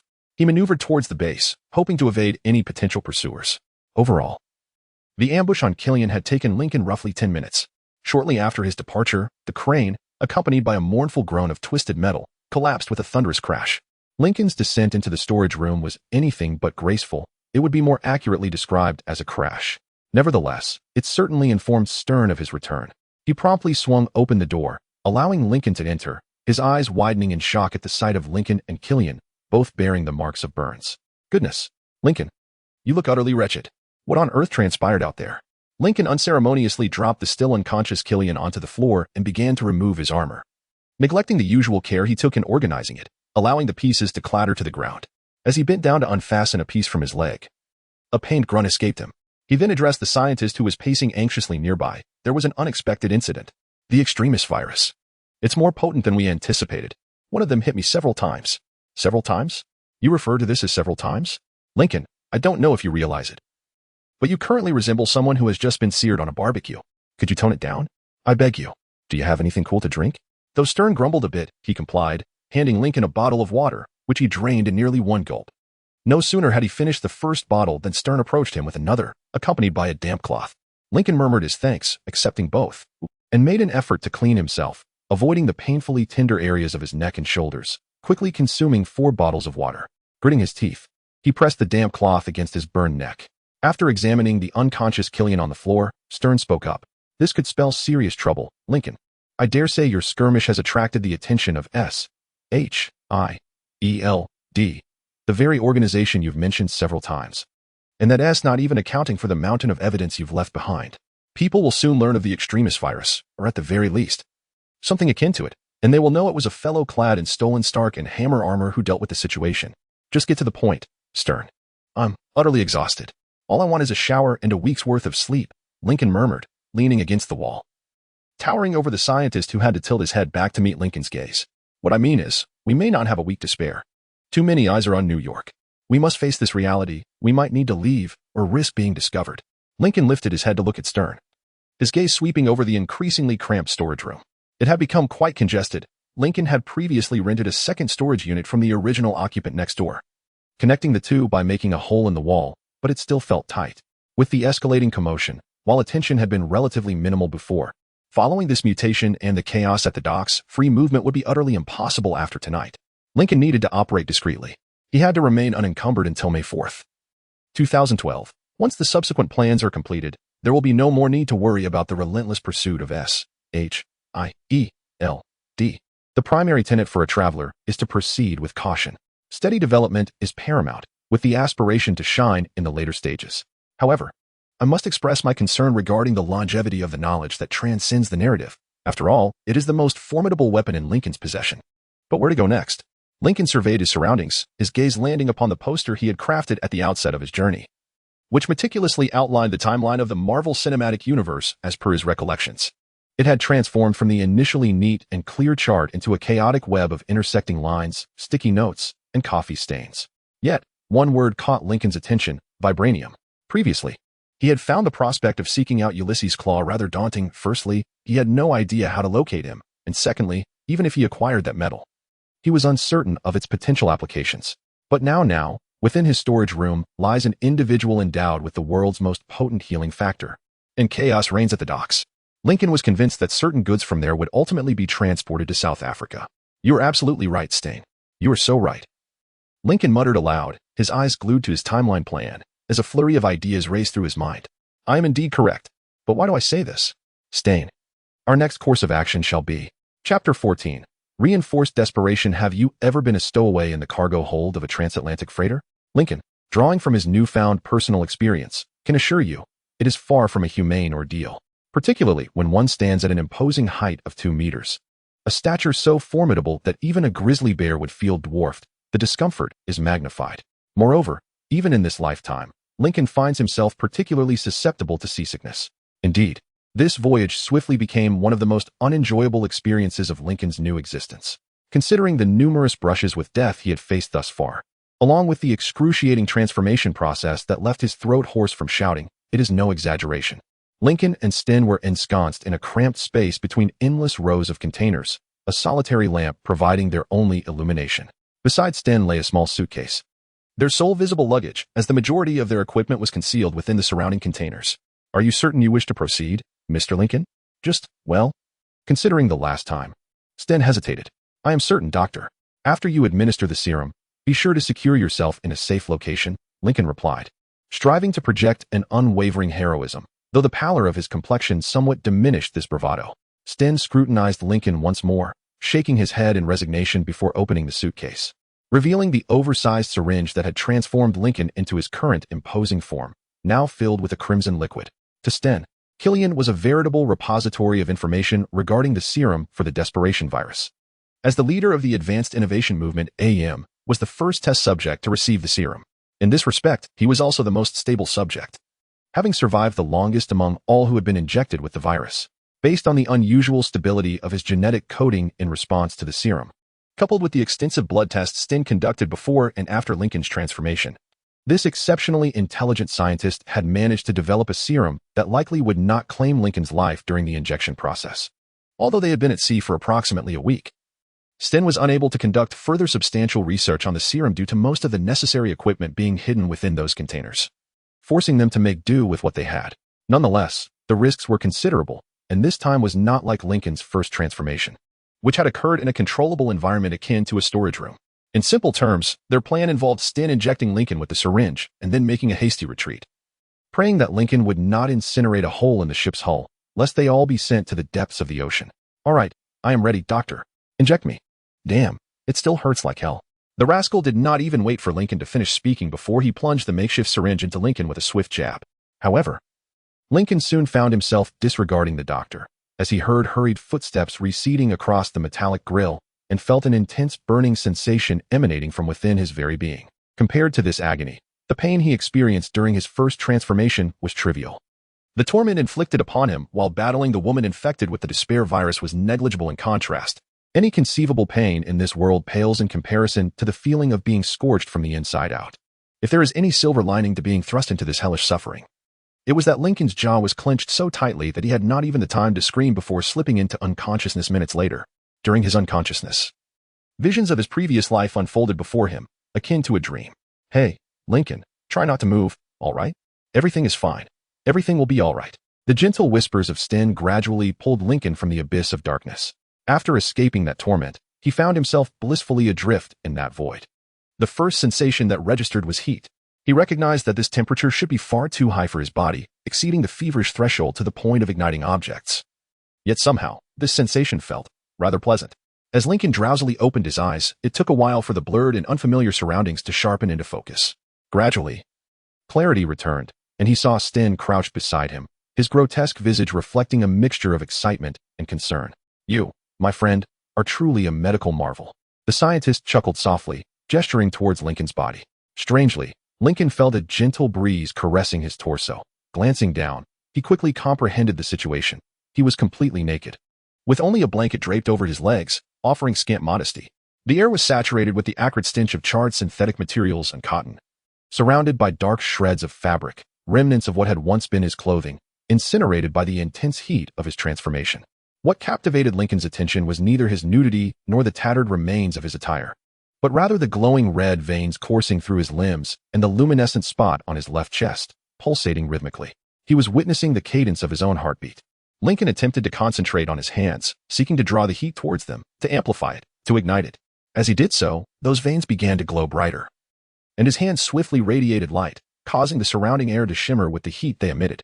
A grin spread across Lincoln's face as he placed his hand flat against a nearby container, watching as the metal first began to glow before gradually yielding beneath his pressure. Turning to Sten, who gazed in awe at his display of newfound abilities, Lincoln erupted into a fit of excited laughter, inadvertently revealing a pulsing crimson glow from the back of his throat, as though it were the mouth of some infernal furnace. His eyes truly burned with a light of elation. I am stronger now. Chapter 15. Arrival. One unforeseen consequence for Lincoln was that the desperation virus did not alleviate his seasickness, coupled with the fact that a comfortable heat surged within him, one so intense that it could melt steel. His violent bouts of nausea became a perilous concern. Nevertheless, the desperation virus did render him somewhat better, and the journey to South Africa progressed at a commendable pace. Yet, confined within the cargo hold of the freighter, Lincoln found himself with little to occupy his time. He spent most of it either eating, sleeping, or being prodded by Stein. Seizing the opportunity of Lincoln's confinement, Stein conducted a series of tests on him. He seemed particularly fond of the slender needle he claimed was a syringe, using it repeatedly to jab at Lincoln. Although it was rather uncomfortable, these examinations provided Lincoln with valuable insights. It turned out that the blood of the Hulk and the serum from the desperation virus were not only compatible, but, due to their differing methods of enhancement, appeared to amplify one another's effects, resulting in a multiplicative rather than additive outcome. The desperation virus fundamentally supercharged Lincoln's muscles and organs, elevating his body temperature to an outrageous degree while bestowing upon him immense strength and regenerative capabilities. This explained how the slender woman infected with the desperation virus could stand toe-to-toe with Lincoln, despite his larger physique and the powered armor he wore. The Hulk's blood enhanced Lincoln in another manner. It not only enlarged his muscles and bones, but also increased their density to such an extent that bullets would ricochet off their skin. Consequently, an ordinary human infused with the Hulk's blood would grow to an imposing size, strong enough to bend steel. In contrast, a human infected with the desperation virus would become robust, regenerative, and feverish. For Lincoln, however, the scenario differed. The desperation virus acted not upon the ordinary, frail muscles of humanity, but rather upon those already enlarged and denser due to the Hulk's blood. These muscles were inherently powerful. The result of this further enhancement? An overwhelming supercharging, with overheated muscles fortified by the Hulk's blood. Therefore, it could be asserted that Lincoln was stronger than any human infused with the Hulk's blood and capable of attaining a higher body temperature than any human enhanced by the desperation virus. This became evident when Lincoln began bench pressing a shipping container, as his bulging muscles strained to lift several tons of steel and cargo. The veins in his arms glowed brilliantly in the dimly lit hold. It was by no means effortless. The container weighed approximately 3 tons, and under normal circumstances, Lincoln would either need to don powered armor or be crushed like an insect. However, after half an hour of lifting, Lincoln's extraordinary regenerative abilities prevented his muscles from tiring, significantly enhancing his endurance. As he effortlessly raised the container, an undeniable urge to seek out a worthy opponent surged within him, and the familiar haze that followed the injection of the Hulk's blood returned. However, when Lincoln realized that the formidable characters within the Avengers could effortlessly lift objects 10 times heavier, he swiftly regained his composure. He understood the importance of steady development, reserving his full potential for later. This revelation extinguished Lincoln's enthusiasm momentarily. Nevertheless, through the experimentation of his newfound abilities, he soon emerged from his melancholic state. He had never before comprehended the sheer exhilaration of breathing fire. Previously, he could only witness such feats in films, but now he could partake in them himself. Lincoln felt akin to a dragon, and throughout the remainder of his journey, he would sporadically unleash torrents of flame. Regrettably, their splendid maritime adventure had to come to an end as they docked in Cape Town, South Africa.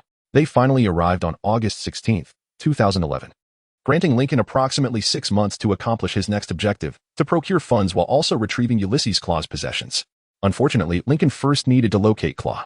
Fortunately, he had Google Maps at his disposal and recalled that the Hulk had battled against Claw's armored adversary in Johannesburg. Thus, Lincoln merely needed to find the nearest beach and commence his search for Claw's derelict vessel from there.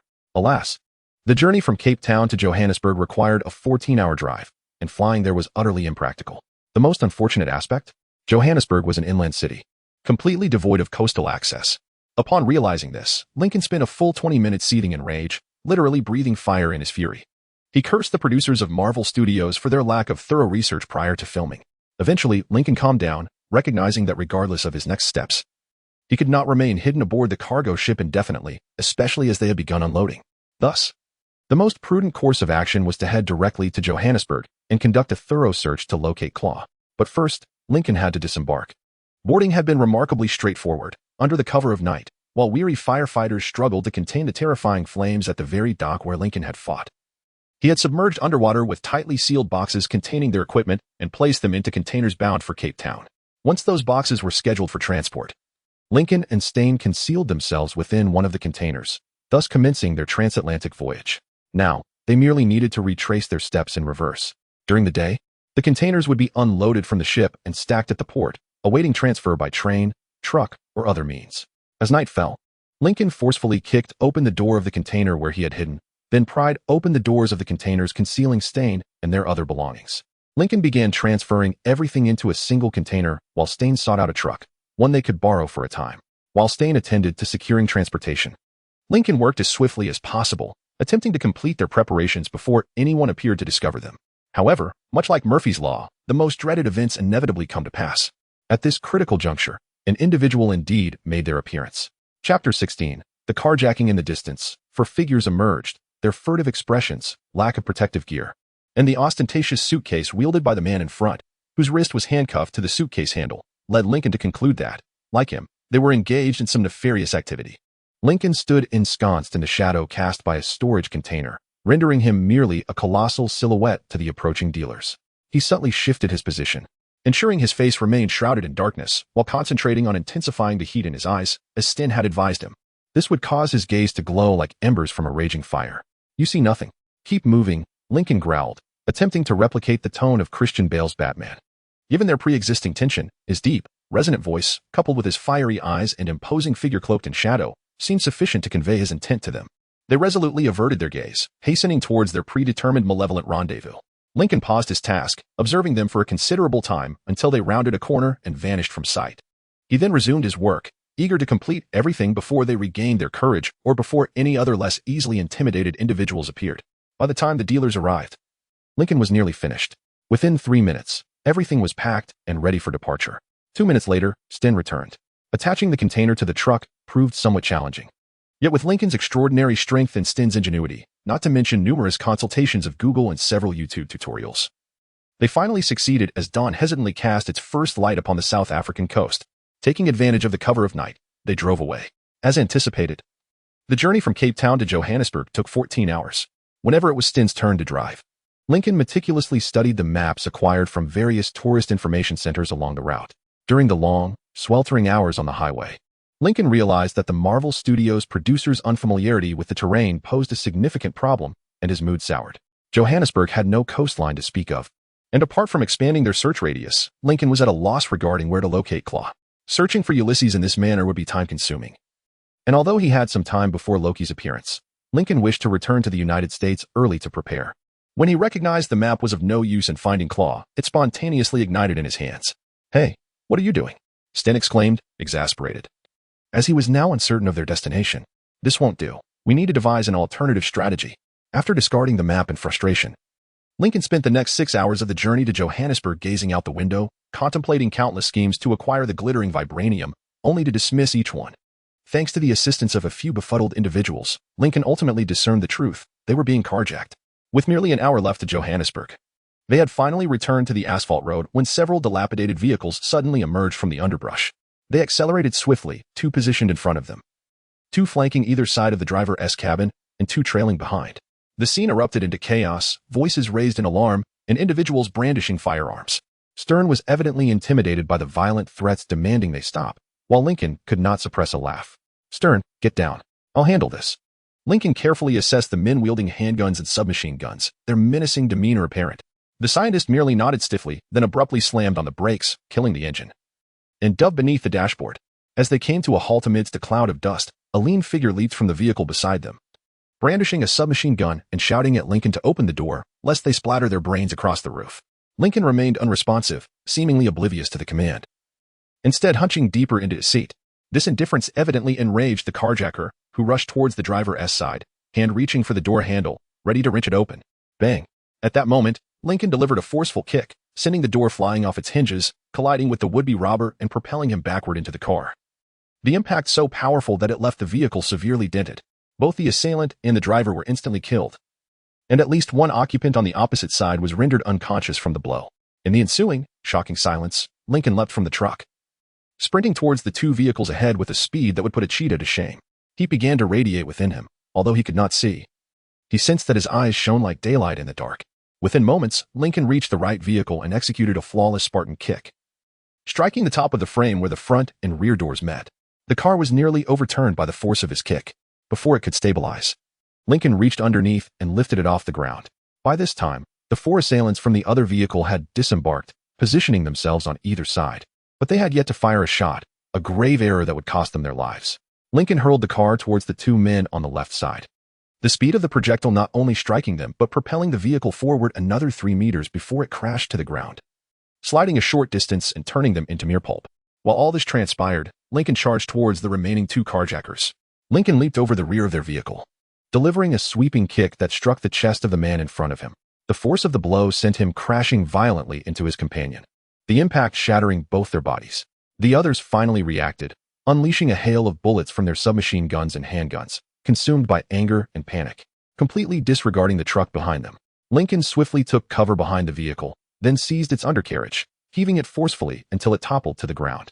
Next, he grasped the axle, lifting the vehicle as though it were a battering ram, charging toward the group on the side of the truck. However, the distance between this gang and the one Lincoln had just dispatched was considerable, and dragging the vehicle hampered his speed. He could not truly reach them. Instead, he used this makeshift shield to collide with their truck, resulting in a deafening crash that rendered both vehicles inoperable.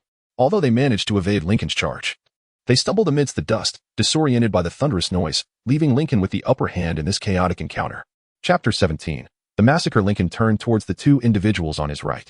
Before they could aim their weapons, he lunged at them, seizing one by the head, and with a force akin to shattering eggs, he violently collided their skulls together.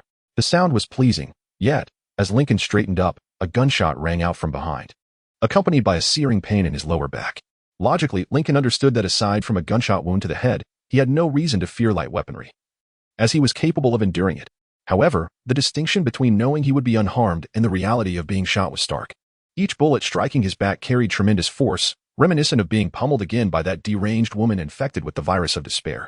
The impact of the bullets hurled Lincoln to the ground, and he fell onto the remnants of the carjackers' heads, his back ablaze with pain, heat surging within him, with remnants of ash clinging to his trousers and shirt.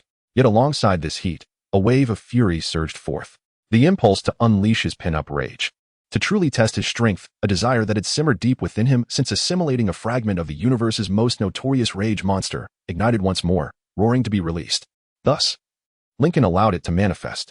As the soon-to-be dead man hesitated, inching closer to Lincoln's curled form, Lincoln suddenly erupted with a furious roar, his internal temperature soaring to unprecedented heights, igniting his shirt into a massive fireball that revealed his pronounced spine and elevated chest.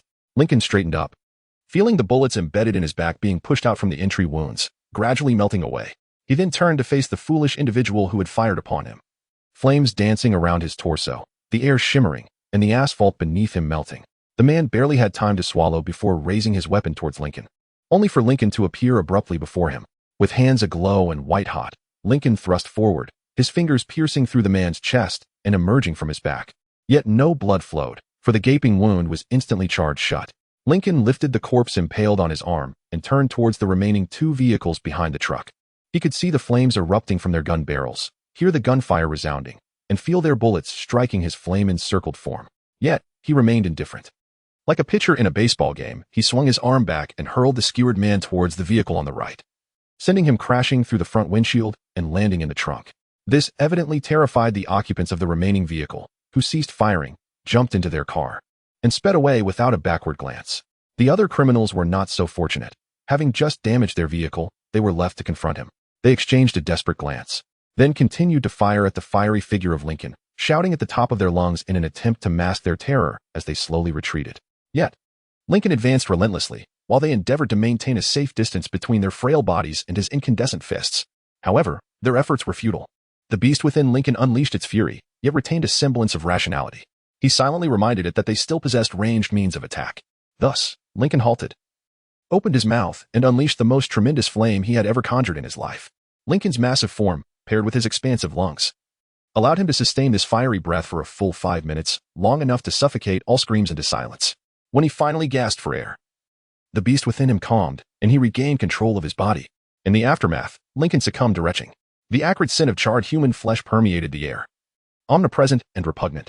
The sensation of having personally extinguished a life felt inexplicably worse, and images of his hand piercing through that person's body replayed in his mind.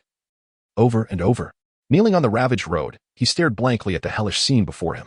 This was all his doing. He faintly heard the remaining door of the truck creak open, followed by hesitant footsteps approaching him. Lincoln? Lincoln? What on earth? Oh my God.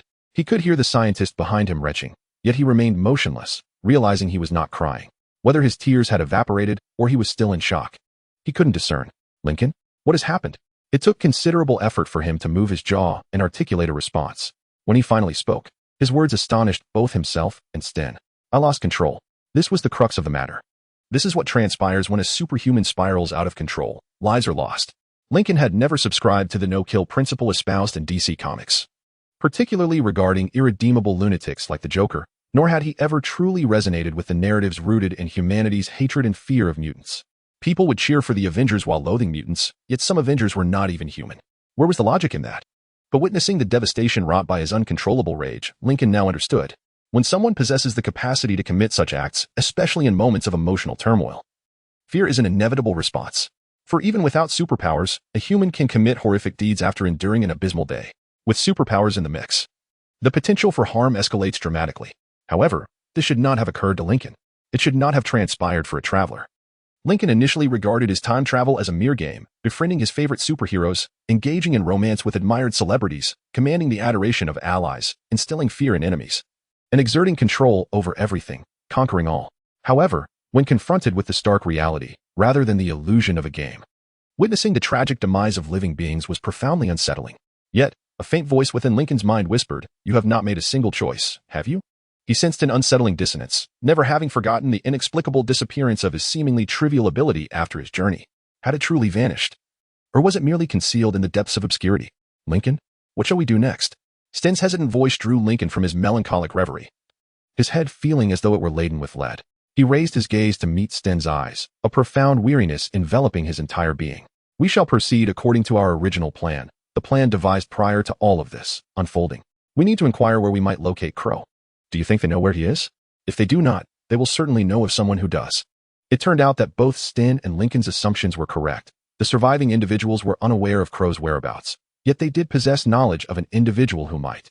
This person was a minor arms dealer, sourcing substantial stock from individuals like Crow, and subsequently selling to various gangs within and around Johannesburg, including the very gang that had attempted to rob Lincoln. Obtaining the address was relatively straightforward. Although they feared the arms dealer and dared not report him to authorities or rival gangs, their fear of Lincoln transcended to an entirely different level. Chapter 18. Clues. The subsequent events following the acquisition of information proved to be considerably more arduous. What do you intend to do with us? Shouted one of the survivors as Lincoln turned to retrace his steps toward the location where Stain had prepared the vehicle for departure. Lincoln cast a fleeting glance at the desperate man, and as those luminous eyes locked onto him, he instinctively recoiled a few paces, momentarily pausing. Lincoln pondered the gravity of the inquiry. What should be done with them? The prudent course of action would undoubtedly be to eliminate them swiftly. Should Lincoln allow them to go free, the most favorable outcome would entail their return with additional weapons and allies, whereas the most dire consequence would involve them divulging Lincoln and his capabilities to those who should remain uninformed. Presently, nearly everyone fell into the category of those who should not be informed, with S, H, I, E, L, D, and Hydra at the forefront, certain to uncover the truth. On the other hand, Lincoln was undeniably weary of bloodshed. The mere thought of dispatching these individuals, piercing a man's chest with his hand, and searing flesh with flames, invoked a sense of nausea within him. Before he could reach a decision, Lincoln's mind wandered back to the vehicle that had fled, likely harboring 3 individuals. Thus, the secret had already been compromised. Given that concealment was no longer feasible, the necessity of executing these individuals no longer seemed imperative. Lincoln recognized he was merely seeking justification, a notion that perhaps was not prudent, Yet the acrid scent of charred human flesh overwhelmed his senses, rendering him indifferent to the subtleties of morality. Consequently, Lincoln shrugged at the man, turned his back on him and his companions, and proceeded toward the location where Stain awaited. I shall not do anything, provided you do not obstruct my path. With that, Lincoln leapt into the driver's seat, and Stain drove off, heading toward the next lead concerning Ulysses' claw and his vibranium. Following the route provided by the carjackers, locating the arms dealer's hideout proved to be a simple task. Gaining entry would be even easier. Situated behind a brothel, flanked by typical thugs, the door was likely secured from within with a heavy bolt, featuring a small hatch for the purpose of exchanging passwords. Lincoln approached silently, disregarding the guard's warning glares, forcefully slamming one thug's head against the wall, delivering a swift kick to another's knee, and then driving his knee into the thug's chin. With a powerful kick, he shattered the door, sending both the frame and bolt flying. Upon entering, Lincoln was met with a stunned silence. The room was cluttered with cash, crates brimming with weapons and ammunition, while a dozen or so men lounged on tattered sofas or filthy tables. They were either engaged in card games, playing video games, or reclining with semi-nude women, the pungent aroma of narcotics permeating the air, almost tangible. As the occupants regained their composure, some gradually reached for their firearms, while the women appeared uncertain whether to scream or seek refuge in a corner. As Lincoln removed the tattered blanket he had previously draped over himself to traverse the back alleys of Johannesburg incognito, all movement ceased. However, as he discarded the cloak, he revealed his well-defined musculature, the prominent contours of his chest accentuated beneath his skin, the glimmering light within his chest betraying the rhythm of his heartbeat. Is there a man named Mandingo here? Lincoln intoned gravely, his voice and expression unmistakably conveying his utter exasperation with the situation. He demanded a response within the next 10 minutes, or else the area would be engulfed in flames. A tall man with dreadlocks approached cautiously, gripping an Uzi tightly. His nails darkened from dirt and drug use. I am Mandingo. What the hell do you want? He growled, though Lincoln could see through the bravado he attempted to project. Had he not feared Lincoln, he would have already fired upon him for intruding uninvited into his secret hideout. Unfazed by the scum of South Africa and the multitude of weapons within reach, Lincoln strode deliberately towards Mandingo, closing the distance to about an arm's length. Even from afar, Lincoln exuded an imposing presence, compelling Mandingo to tilt his head back slightly to meet Lincoln's fiery gaze, a feat that evidently proved challenging for him. Lincoln noted that most of the others shared his discomfort, the dim lighting of the hideout accentuating the luminous veins and pulsating heart that defined Lincoln's formidable physique. I seek Ulysses Crow. The revelation visibly startled Mandingo, momentarily eclipsing his fear. What? Get the hell out of here. I won't tell you anything. You son of a bitch. In a flash, quicker than anyone could react, Lincoln extended his hand, seizing Mandingo by the throat, lifting him effortlessly above his head, leaving his feet dangling in the air. Lincoln heard the distinct sound of a gun chambering around, but paid it no mind, merely increasing the heat in his grip. In an instant, the air was filled with the acrid scent of charred flesh and the echoes of Mandingo's desperate screams. Lincoln's mind flickered with images of his own hand piercing a man's chest, flames consuming flesh on his arm. Tell your men to lay down their arms. Now, all of you put your weapons down. Put them down. All of you worthless fools. Once the weapons were relinquished, Lincoln dropped Mandingo to the ground with a heavy thud, his neck scorched and writhing in agony. I will ask you once more. This time, you will divulge everything I wish to know. Believe me, Mandingo, there will not be a third chance. Lincoln bent down, grasping the sobbing arms dealer's dreadlocks, hoisting him up to meet his bloodshot, terrified eyes. I want Ulysses Crow. All right, I'll tell you. He's near Sanha, in the vicinity of Eichenhof, just to the south of here. Mandingo screamed in a panic. Having experienced this near-death ordeal, he no longer cared about maintaining his dignity in front of those around him. Unfortunately, Lincoln was unaware of the location. Realizing this, Lincoln cast him to the ground once more, straightened up, and gazed at the other gang members, who regarded him with an expression of vigilance and anger. Lincoln then glanced down at the sobbing Mandingo before making a decision. You will accompany me. Chapter 19 Ulysses Crow found himself ensnared by Lincoln's grip around his throat, eliciting a cacophony of curses directed at Lincoln, his ancestors, and all manner of forebears that could be conjured. Lincoln, however, was indifferent to the vitriol, turning to make his exit when his gaze fell upon a suitcase brimming with cash. He bent down, zipped it shut, and slung it over his shoulder. I shall take this as well, he declared. A burly henchman, anger radiating from him, tightened his grip on his firearm, yet Lincoln pivoted sharply, his eyes ablaze with a ferocity that rendered the man motionless, a flicker of fear crossing his face. Lincoln's infernal gaze swept across the room, challenging anyone to dare impede his progress. None moved. Thus, with the suitcase of cash resting upon his shoulder and the vociferous arms dealer in tow, Lincoln departed Johannesburg. As Lincoln and Sten made their way toward Crow's lair, which had been described with fervor by Mandingo, Lincoln was taken aback to discover it was not a ship, A wave of frustration washed over him as he recalled the timeline, realizing that Crow had only acquired the vessel in 2015.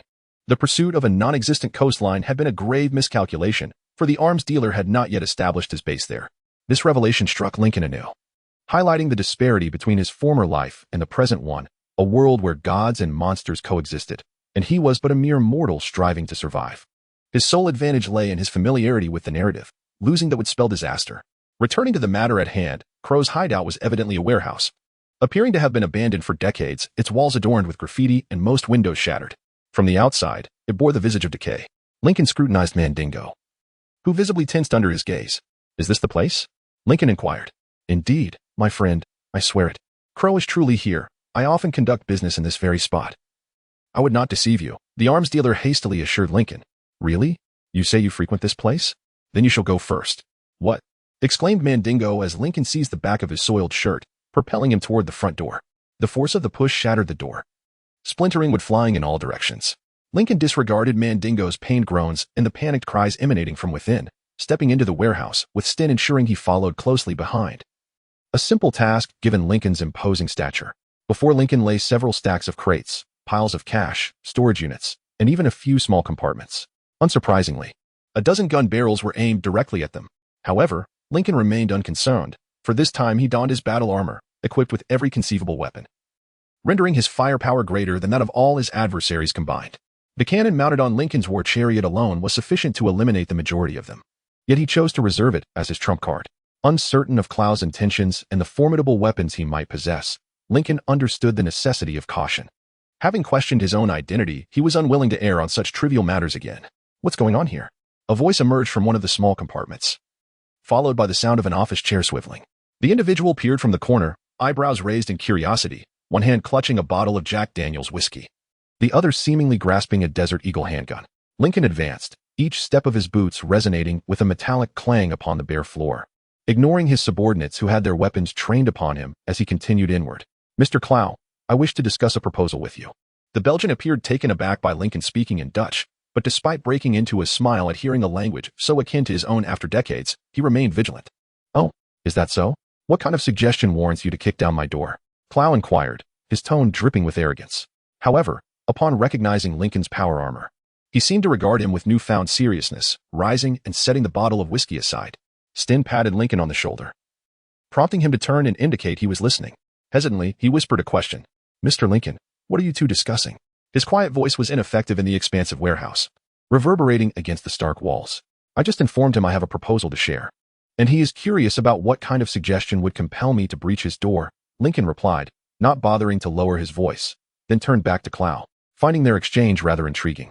"It is a proposal that could render us both wealthy," Lincoln stated, aiming to pique Clow's interest with the allure of riches.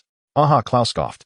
Skepticism etched across his visage, his gaze traversing Lincoln's armor from boots to helmet, ultimately resting upon the cannon barrel extending from Lincoln's shoulder. "Is that Stark's contraption you're wearing?" he inquired regarding Lincoln's armor. "If you accept my proposal, it could very well belong to you," Lincoln responded. With another pat on the shoulder, he turned to Sten, who clearly felt uncomfortable being the only one in the room unable to comprehend their conversation. "What are you talking about now, Mr. Lincoln? I do not appreciate the way he looks at us. Or rather, at that armor. I just told him that if he accepts my deal, the armor will be his," Lincoln replied. Lincoln disregarded Stern's angry mutterings behind him. Although he claimed that as a geneticist, he had no obligation to assist Lincoln in crafting powered armor, the thought of losing something he had painstakingly constructed over several days still left him visibly indignant. Lincoln turned once more to face the Belgian arms dealer, who, it was evident, was quite intrigued by the prospect of acquiring Stark's latest technology. When Tony Stark withdrew Stark Industries from the arms manufacturing sector, the arms industry suffered an unprecedented blow. Despite attempts by individuals like Hammer to fill the void, the world's desire for Stark's technology only intensified. As it became increasingly rare, how do people assess artists? Is it true that the finest contribution they can make to their art is to depart from this world? Chapter 20. Vibranium for individuals like Ulysses Claw. This was indeed the case. The prospect of acquiring technology post-Iron Man undeniably piqued his interest. "I surmise such an enticing proposition must be accompanied by a steep price. What do you desire in exchange?" Upon hearing him inquire what Lincoln wished to barter for the armor, Lincoln merely flashed a grin, extending his arms in an exaggerated gesture, akin to a performer showcasing his most prized possessions. "Vibranium. All your vibranium." At this remark, Claw's demeanor instantly shifted to one of cold indifference, in a heartbeat. He aimed his large-caliber handgun at Lincoln's helmet, and his henchman promptly mimicked his actions. Impossible. That item is not for sale. Take your wretched armor and leave, or I shall blow your head off. This time, Lincoln almost anticipated Stain would come to pat him on the shoulder. As the scientist appeared exceedingly anxious at the sight of so many guns directed at them. Lincoln, what have you said? What else did he say? Oh. I merely informed him that I wished to trade the armor for all his vibranium, and he retorted that it is not for sale, urging me to depart before I received a bullet to the head. I understand. In that case, I shall take my leave. However, before I go, perhaps I might mention one last thing. Claw frowned at Lincoln's request to speak, gesturing with his gun for him to be brief. Very well. As an ancient saying goes, a wise man knows when to yield. Lincoln articulated this in Mandarin. Aside from a grunt from a minion nearby and the fury etched on Claw's face, there was no other reaction, save for Stain's frantic pounding on Lincoln's shoulder. Evidently terrified by the murderous gaze Claw cast upon them. Before he could voice his concerns, Lincoln preemptively deflected his question, his eyes never straying from the irate arms dealer. Before you inquire, let me disclose that I spoke a phrase in Mandarin. What? Why? I found it rather amusing. What shall we do then? Quickly, crouch down. What? Immediately. With that, Stain dropped to the ground, while Lincoln activated the submachine gun concealed beneath his armoring plate, maintaining the pose of a performer. As Stain crouched, Lincoln simultaneously engaged all the pulse cannons on the left side of his armor, his body spinning as he pressed the trigger, unleashing a dual cone of deadly fire that instantaneously swept across all in front of him. Those who failed to react swiftly enough and did not follow Stain's lead were struck down. Only Claw and two others remained standing, not to mention Mandingo, whom Lincoln had discarded there, seemingly content to lie still and do nothing. As Lincoln came to a halt, he struck a classic heroic pose.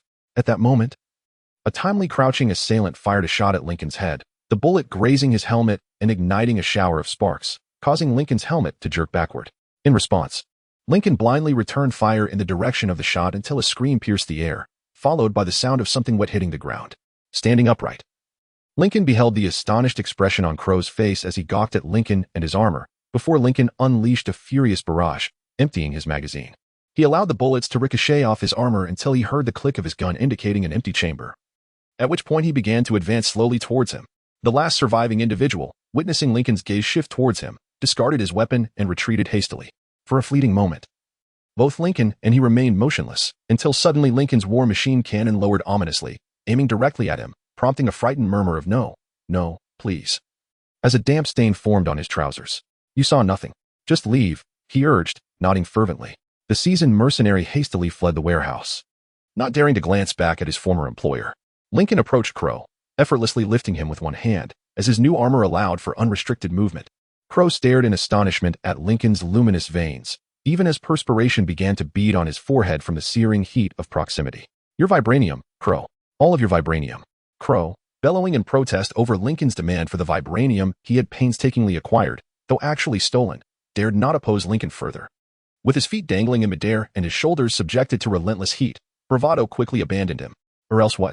Are you going to arrest me?"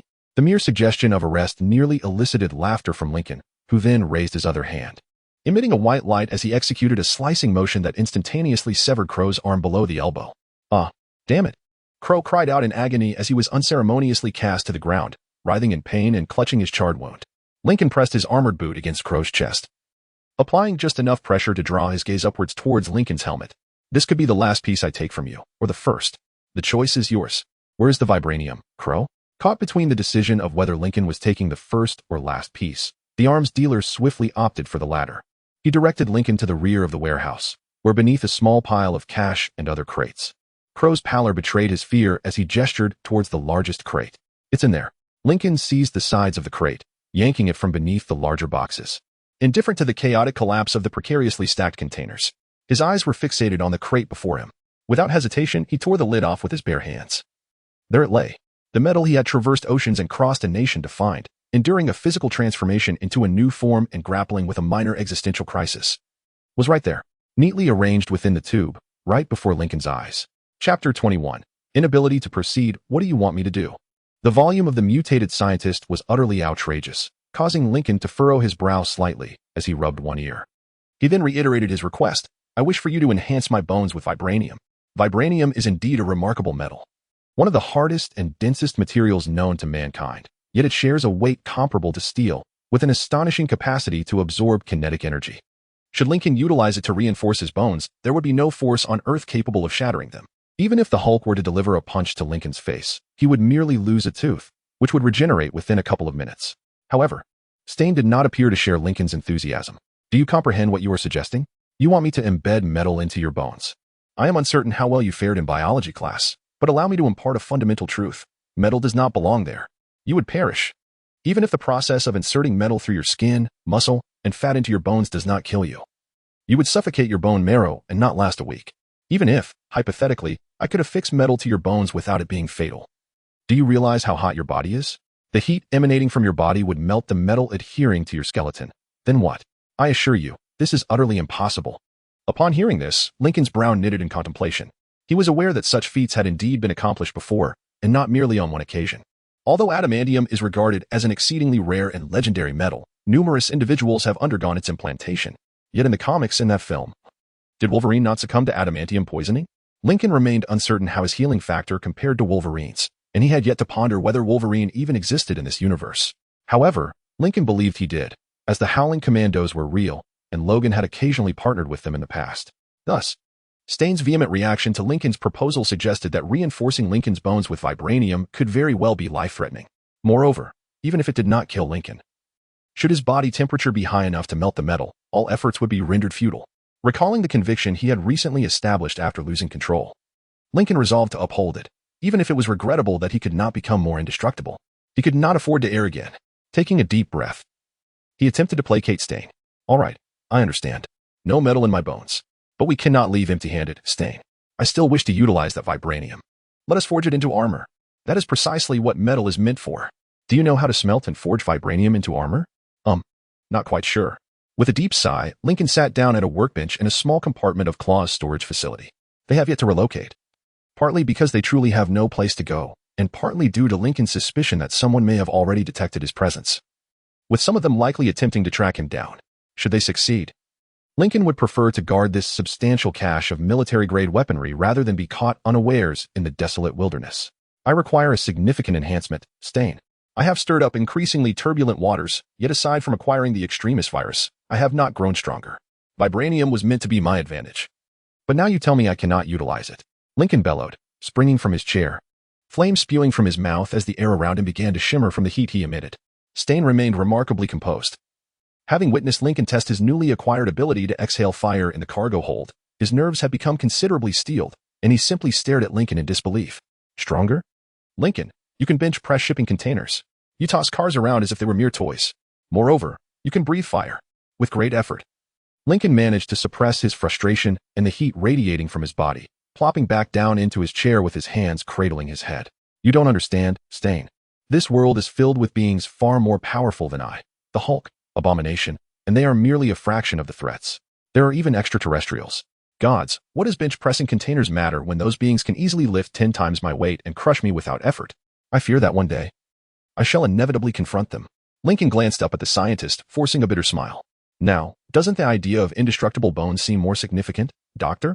Stain appeared momentarily taken aback. Then he sighed, furrowing his brow and crossing his arms, his distorted face etched with displeasure. I still will not proceed with that plan, Lincoln. I do not wish to jeopardize your life. Lincoln slowly nodded, leaning back in his chair, closing his eyes and rubbing the bridge of his nose as the chair creaked under his weight. It seemed that Lincoln would have to revise his plans. Acquiring vibranium was easier than anticipated, yet utilizing it posed significant challenges. Very well, but now we possess this extraordinary metal. Not to mention it has attracted the attention of South African underground criminals. I do not intend to sell this metal, yet I cannot make use of it. What shall we do, Stain? It appears our mission has become unattainable. For a moment, Stain remained silent, leading Lincoln to believe he had given up or was preparing to leave, when suddenly his voice jolted Lincoln from his reverie. Give me 3 days. Lincoln, puzzled, lifted his gaze from his subordinate, raising an eyebrow at him. Stain continued to cross his arms, his face bearing a scowl as if in deep contemplation, before turning his attention back to Lincoln. You require enhancement, correct? I cannot conceive of any method to make you stronger than you currently are, assuming we lack other materials. But I can make you smarter. He cast a meaningful glance at his own oversized head, and Lincoln straightened up, a flicker of excitement gradually swelling within him. Are you suggesting you have solved the conundrum? In a manner of speaking, yes. I could transform your intellect to match my own cranial dimensions, endowing you with the accompanying heightened intelligence. However, I suspect you would be reluctant, and considering your frequent brushes with danger, it would be unwise to present such a conspicuous target. For the past few months, I have been researching a method that enhances human intellect without resulting in a grotesque appearance like mine. Do you know how to proceed? Give me 3 days, and I shall make it happen. In the following 2 days, Lincoln scarcely saw Sten, who had sequestered himself in that small compartment. Lincoln had accumulated all their equipment there, and it had now transformed into Sten's makeshift laboratory. Chapter 22, Brain Enhancement. At this moment, Lincoln found himself with a rare moment of leisure, coupled with the presence of a captive. Slowly, Stern busied himself nearby while Lincoln observed the gradually awakening Clow. A plan began to take shape in his mind. When Clow awoke, he spotted Lincoln seated less than 10 feet away and hastily recoiled until his back collided with a pile of boxes stacked in the lower level of the warehouse. Damn it! What do you want from me, you monster? Ulysses growled, tightly clutching the severed stump of his left arm in pain. Clearly perplexed as to why he was still alive, the answer was simple: he was still of use. Lincoln harbored no doubts that, given the opportunity, Ulysses would seek revenge for the loss of his arm. Nevertheless, Lincoln felt little apprehension. He could dispose of him at any moment. Until then, Ulysses could still prove useful, whether he liked it or not. Clow was one of the world's foremost arms dealers, renowned in the shadowy underbelly of the market for lethal weaponry and instruments of terror. Thus, he had connections throughout the American government and military. However, Lincoln's interest was singular. Eric Killmonger, the formidable adversary of the Black Panther. Currently serving in Special Forces, Killmonger had taken countless lives for the U.S. government. As Chalmers' cousin, he could potentially be the key to Lincoln's ambitions regarding vibranium. Ulysses, you must assist me with a phone call, Lincoln insisted. Upon hearing Lincoln's request and witnessing the predatory smile spread across his face, Clow visibly suppressed his anxiety. Why should I help you? It was indeed a valid question. What incentive did he have to assist? How could Lincoln persuade him? Naturally, through the means of a traveler. Without hesitation, Lincoln's palm glimmered with light, igniting into a blazing white flame that radiated immense heat, causing the air around them to shimmer. He slowly directed his luminous hand towards the sweat-drenched Clow, merely raising an eyebrow. Instantly, Ulysses set about making the call. This was all part of Lincoln's most ambitious scheme yet, to utilize Wakandan information or technology to harness the vibranium at his disposal. It is time, Lincoln thought as Stern seemed to have completed his preparations. You certainly have a penchant for that thing, don't you, Doctor? Hearing Lincoln's mumbled observation and noting his weary expression as he gazed at the syringe, Stern managed a tired smile, shrugged, and proceeded with the routine of disinfecting before preparing to inject Lincoln's arm. I find myself increasingly fond of it. It's quite amusing to see you flinch at its mere presence, he remarked, completely unfazed by Lincoln's glare, and without warning. He plunged the needle into the shimmering vein of Lincoln's arm. Goodness! Although the dire virus swiftly alleviated the pain in Lincoln's arm, it appeared to have no effect on the sudden migraine assaulting his head. Lincoln let out a painful groan as he tumbled from his chair, curling into himself, feeling as though someone were mercilessly hacking at his head with an axe, driven by a perverse fervor. Although this agony was not as unbearable as the transformation inflicted by the apocalypse virus, it somehow felt worse. The pressure within his eyeballs intensified with each heartbeat, and Lincoln's brain felt as if it were either liquefying or on the verge of exploding, or perhaps both. He began to doubt the authenticity of his existence as a traveler. Unlike the predecessors in novels who effortlessly dominated the universe, Lincoln found himself enduring relentless torment in his quest for strength. The transformation into the Hulk took over 6 hours to complete, during which Lincoln was only conscious for about 3, while the modification by the apocalypse virus had required merely half that time. Now, the serum took immediate effect upon injection, and approximately an hour and a half later, the pain began to gradually subside, though a migraine clung to him for the next 2 days. Lincoln was initially uncertain of what it felt like for his intelligence quotient to nearly double. While it had not reached astonishing heights, it was nonetheless significant. Yet, at this moment, Lincoln's sensations were peculiar, truly bizarre. He had not suddenly acquired any arcane knowledge, nor did he automatically comprehend new concepts. Rather, he found himself capable of understanding them.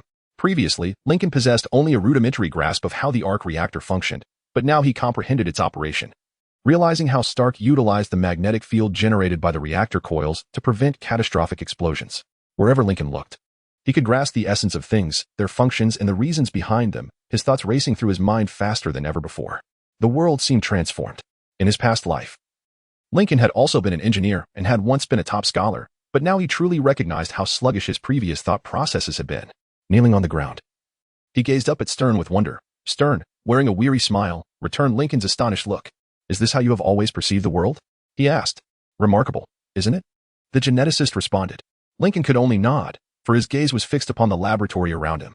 The foundational scientific knowledge that had once barely sufficed to grasp the basic principles of Stern's work now allowed him to deduce the functions of most instruments and predict the potential results of mixing various chemical reagents within the lab. A sudden thud from a heavy object falling on the adjacent table jolted Lincoln from his reverie. He turned, raising an eyebrow at the stack of scientific texts that Stern had just piled on their table, a slightly smug smile adorning his face. "What is this?" Lincoln inquired. "Assignments." Stern replied. "What?" Lincoln exclaimed, but Stern merely smiled at Lincoln's bewilderment before turning back to his laboratory, his earlier weariness replaced by an air of triumph. Lincoln was left astonished. Chapter 23. Kelmango, surely you do not presume that I have bestowed upon you the second most astute mind in existence, only to deny you the opportunity to employ it? This process has not endowed you with any previously unknown information, rather. It has merely enabled you to absorb and integrate new knowledge at an entirely different pace. Therefore, hasten to acquire wisdom. Once you have perused these tomes, pursue specialized courses, and then challenge me to a game of chess. Until then, good night." Gazing at the stack of books and the retreating figure of Dr. Stein, Lincoln could not restrain himself from calling out to the scientist, "It is still midday, you know." "I care not. Go learn." Lincoln grinned widely, seated himself at the desk, and grasped the volume atop the mountainous pile, Introduction to Molecular Chemistry, authored by Drive S. Stein. "Goodness, you are using your own book. Only those insufferable professors in universities would do such a thing. Go learn." Lincoln continued to smile as he opened the book, preparing to enhance his understanding of the scientific principles governing this marvelous universe. For fundamentally, some occurrences here were utterly impossible in Lincoln's original world, undoubtedly. Certain fundamental principles of the universe were different. At that moment, Clow, shackled to a chair in the corner, emitted a disdainful grunt, causing Lincoln to pause. "You're all insane. Completely mad." Hearing him declare that both he and Stein were utterly deranged, Lincoln merely flashed a toothy grin, channeling the fervor in his eyes until they gleamed with a hellish light, which caused Clow to shrink back in fear. After that encounter, he did not disturb Lincoln's study time again. Lincoln read with astonishing speed, continuously expanding his knowledge, secretly amused. Enhancing one's intellect is a rarity among travelers. As night fell, in the dimly lit confines of the warehouse, clad in armor, Lincoln engaged in a solitary game of chess, the only companion being the visibly anxious Ulysses Clow seated across the table.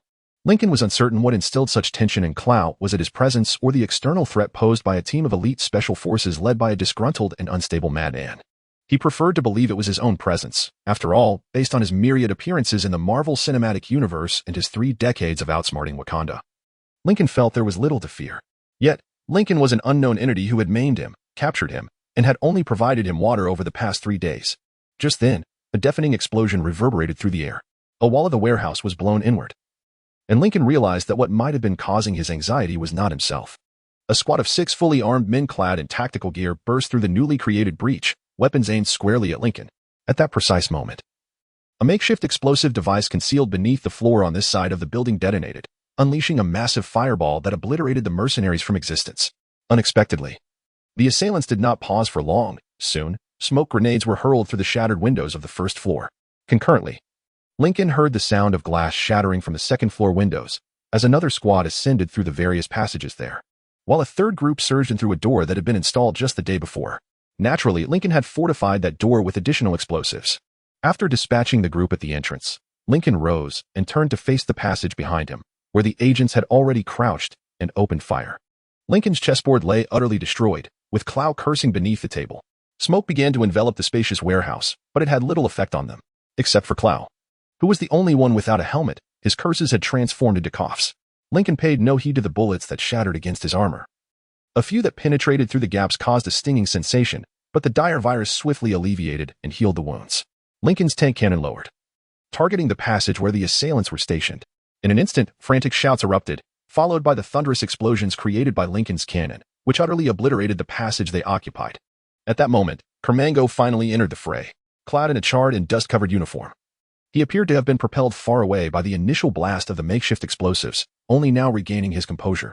He charged forward, deftly driving a short sword into the base of Lincoln's tank cannon, skillfully slicing it almost entirely off Lincoln's armor. Lincoln reacted immediately, swinging his armored arm in a powerful punch, but Eric dodged just in time, leaping forward with the momentum, aiming the sword at Lincoln's abdomen as Lincoln's arm swept over him.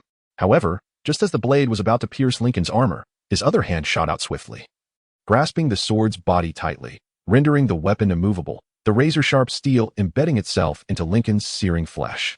Despite Eric's superior skill, Lincoln's strength and speed prevailed. Eric was astonished to see Lincoln catch his sword barehanded, and as he began to push with all his might, Lincoln remained steadfast. The blade gradually became engulfed in Lincoln's molten-like blood, becoming searing hot, and as Lincoln heated his palm, the entire sword emanated a dim glow, smoke billowing from the hilt. Eric winced from the heat and was compelled to release his grip. Lincoln cast the sword aside, raising his now healed hands to slowly remove his helmet, allowing it to clatter to the ground. No more weapons. No more armor. Fight me barehanded, and prove that the fiery blood of your father runs through your veins. Son of Enchab, Nijadaka. This provoked his fury. He roared, discarding his mask, his beastly gaze fixed fiercely upon Lincoln. Anyone else might have been intimidated, but he had to look up to meet Lincoln's gaze. The confidence derived from height was astonishing, especially when it surpassed human limits. Who the hell are you? How do you know my name? Did Wakanda send you?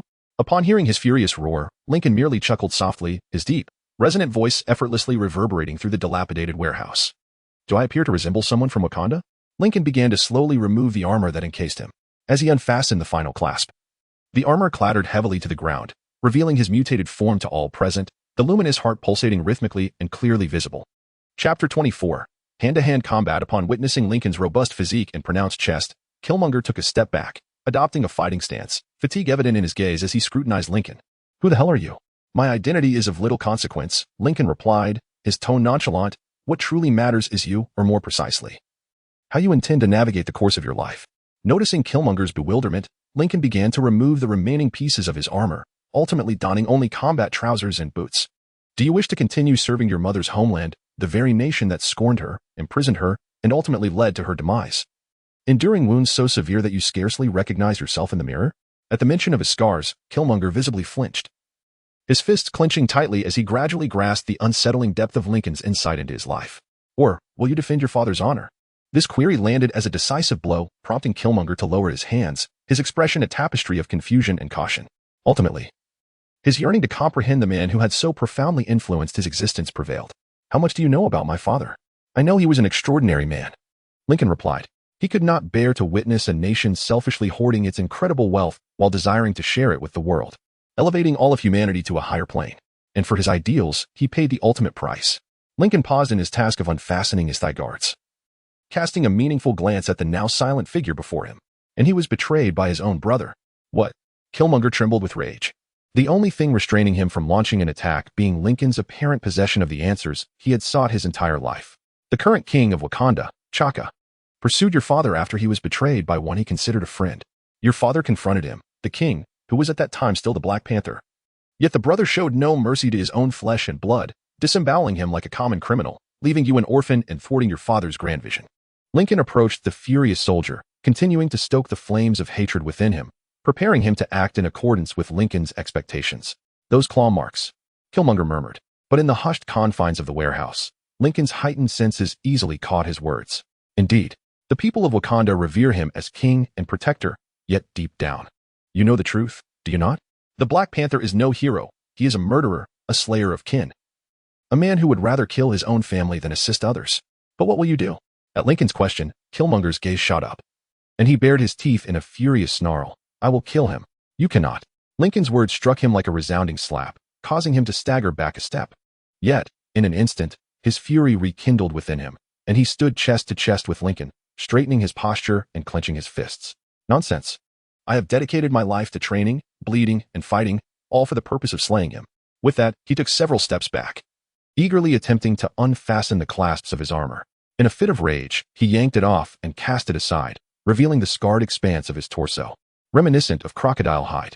Kermango regarded Lincoln with a defiant glare, arms outstretched, displaying his terrifying trophies. Each scar represents a wretch I have dispatched. Those were the most formidable criminals and mercenaries, and now their disgraceful legacies are mere imprints upon my skin. I shall surely kill the Black Panther. Lincoln turned his back to him, walking away slowly while striving to sound indifferent. I believe you will attempt it, but you shall fail. I will not fail. Hearing his furious roar, Lincoln paused, half turning to scrutinize him with one eye. Then prove it to me. Fight me. Lincoln's challenge caught him off guard, and his anger swiftly transformed into wariness. Why do you want me to fight you? Because the Black Panther is not merely a villain. He is less than human. He is a monster clad in human skin, just as I am. A monster. Lincoln faced him directly, speaking in a subdued tone. The Black Panthers enhance their abilities through heart-shaped herbs, a potent medicinal plant that amplifies human capabilities. Traditionally, when a king faces challenges to his throne from kin or other tribal leaders, he must first relinquish his powers. But do you truly believe a murderer like him would deign to compete with you fairly? Lincoln crossed his arms, revealing a fierce smile to the enraged soldier. No. If you challenge him, he will eviscerate you with the same ease he displayed when he killed your father. You will not even come close to touching me, Carmango growled, lowering his body further into a combat stance. Then prove it to me. Endure in battle against me, and demonstrate your ability to defeat a superhuman. Then we may discuss how I can assist you in your quest for vengeance. Should you lose, you would be of no use to me, merely a pawn of America. Unworthy of the noble blood of Njobo. Those words seemed sufficient to drive him to madness, and he charged at Lincoln with a roar. His speed was astonishing, a flurry of spinning kicks forcing Lincoln to retreat. Although Lincoln was swifter, Carmango capitalized on every missed attack, preparing for his next move by exploiting the weaknesses in Lincoln's basic defensive stance. As he exerted every effort to shatter Lincoln's skull, Lincoln keenly observed and learned from each of his movements. It was not until he swept towards Lincoln's left leg that Lincoln began to counterattack. Drawing inspiration from the technique of utilizing body momentum to enhance and connect his strikes, Lincoln pivoted, lifting his knee to deliver a powerful blow to his opponent's leg, sending him reeling and causing him to lose his balance momentarily. In an instant, Lincoln extended the leg he had just retaliated with, his boot crashing forcefully against the adversary's chest, propelling him several meters backward. He fell to the ground, letting out a muffled groan of pain. Swiftly, he struggled to regain his feet, attempting to minimize the strain on his injured ribs. Meanwhile, Lincoln gradually retracted his foot, maintaining balance on one leg with poise, before lowering the other leg and relaxing his stance anew. Chapter 25. The duel. At that moment, Eric charged forward once more. It must be said that even with fractured ribs, this fellow displayed no significant reduction in speed. In fact, he had closed the distance further, incorporating boxing techniques into his assault, ensuring that his rapid jabs struck more often than they missed. Meanwhile, Lincoln continued to observe and learn.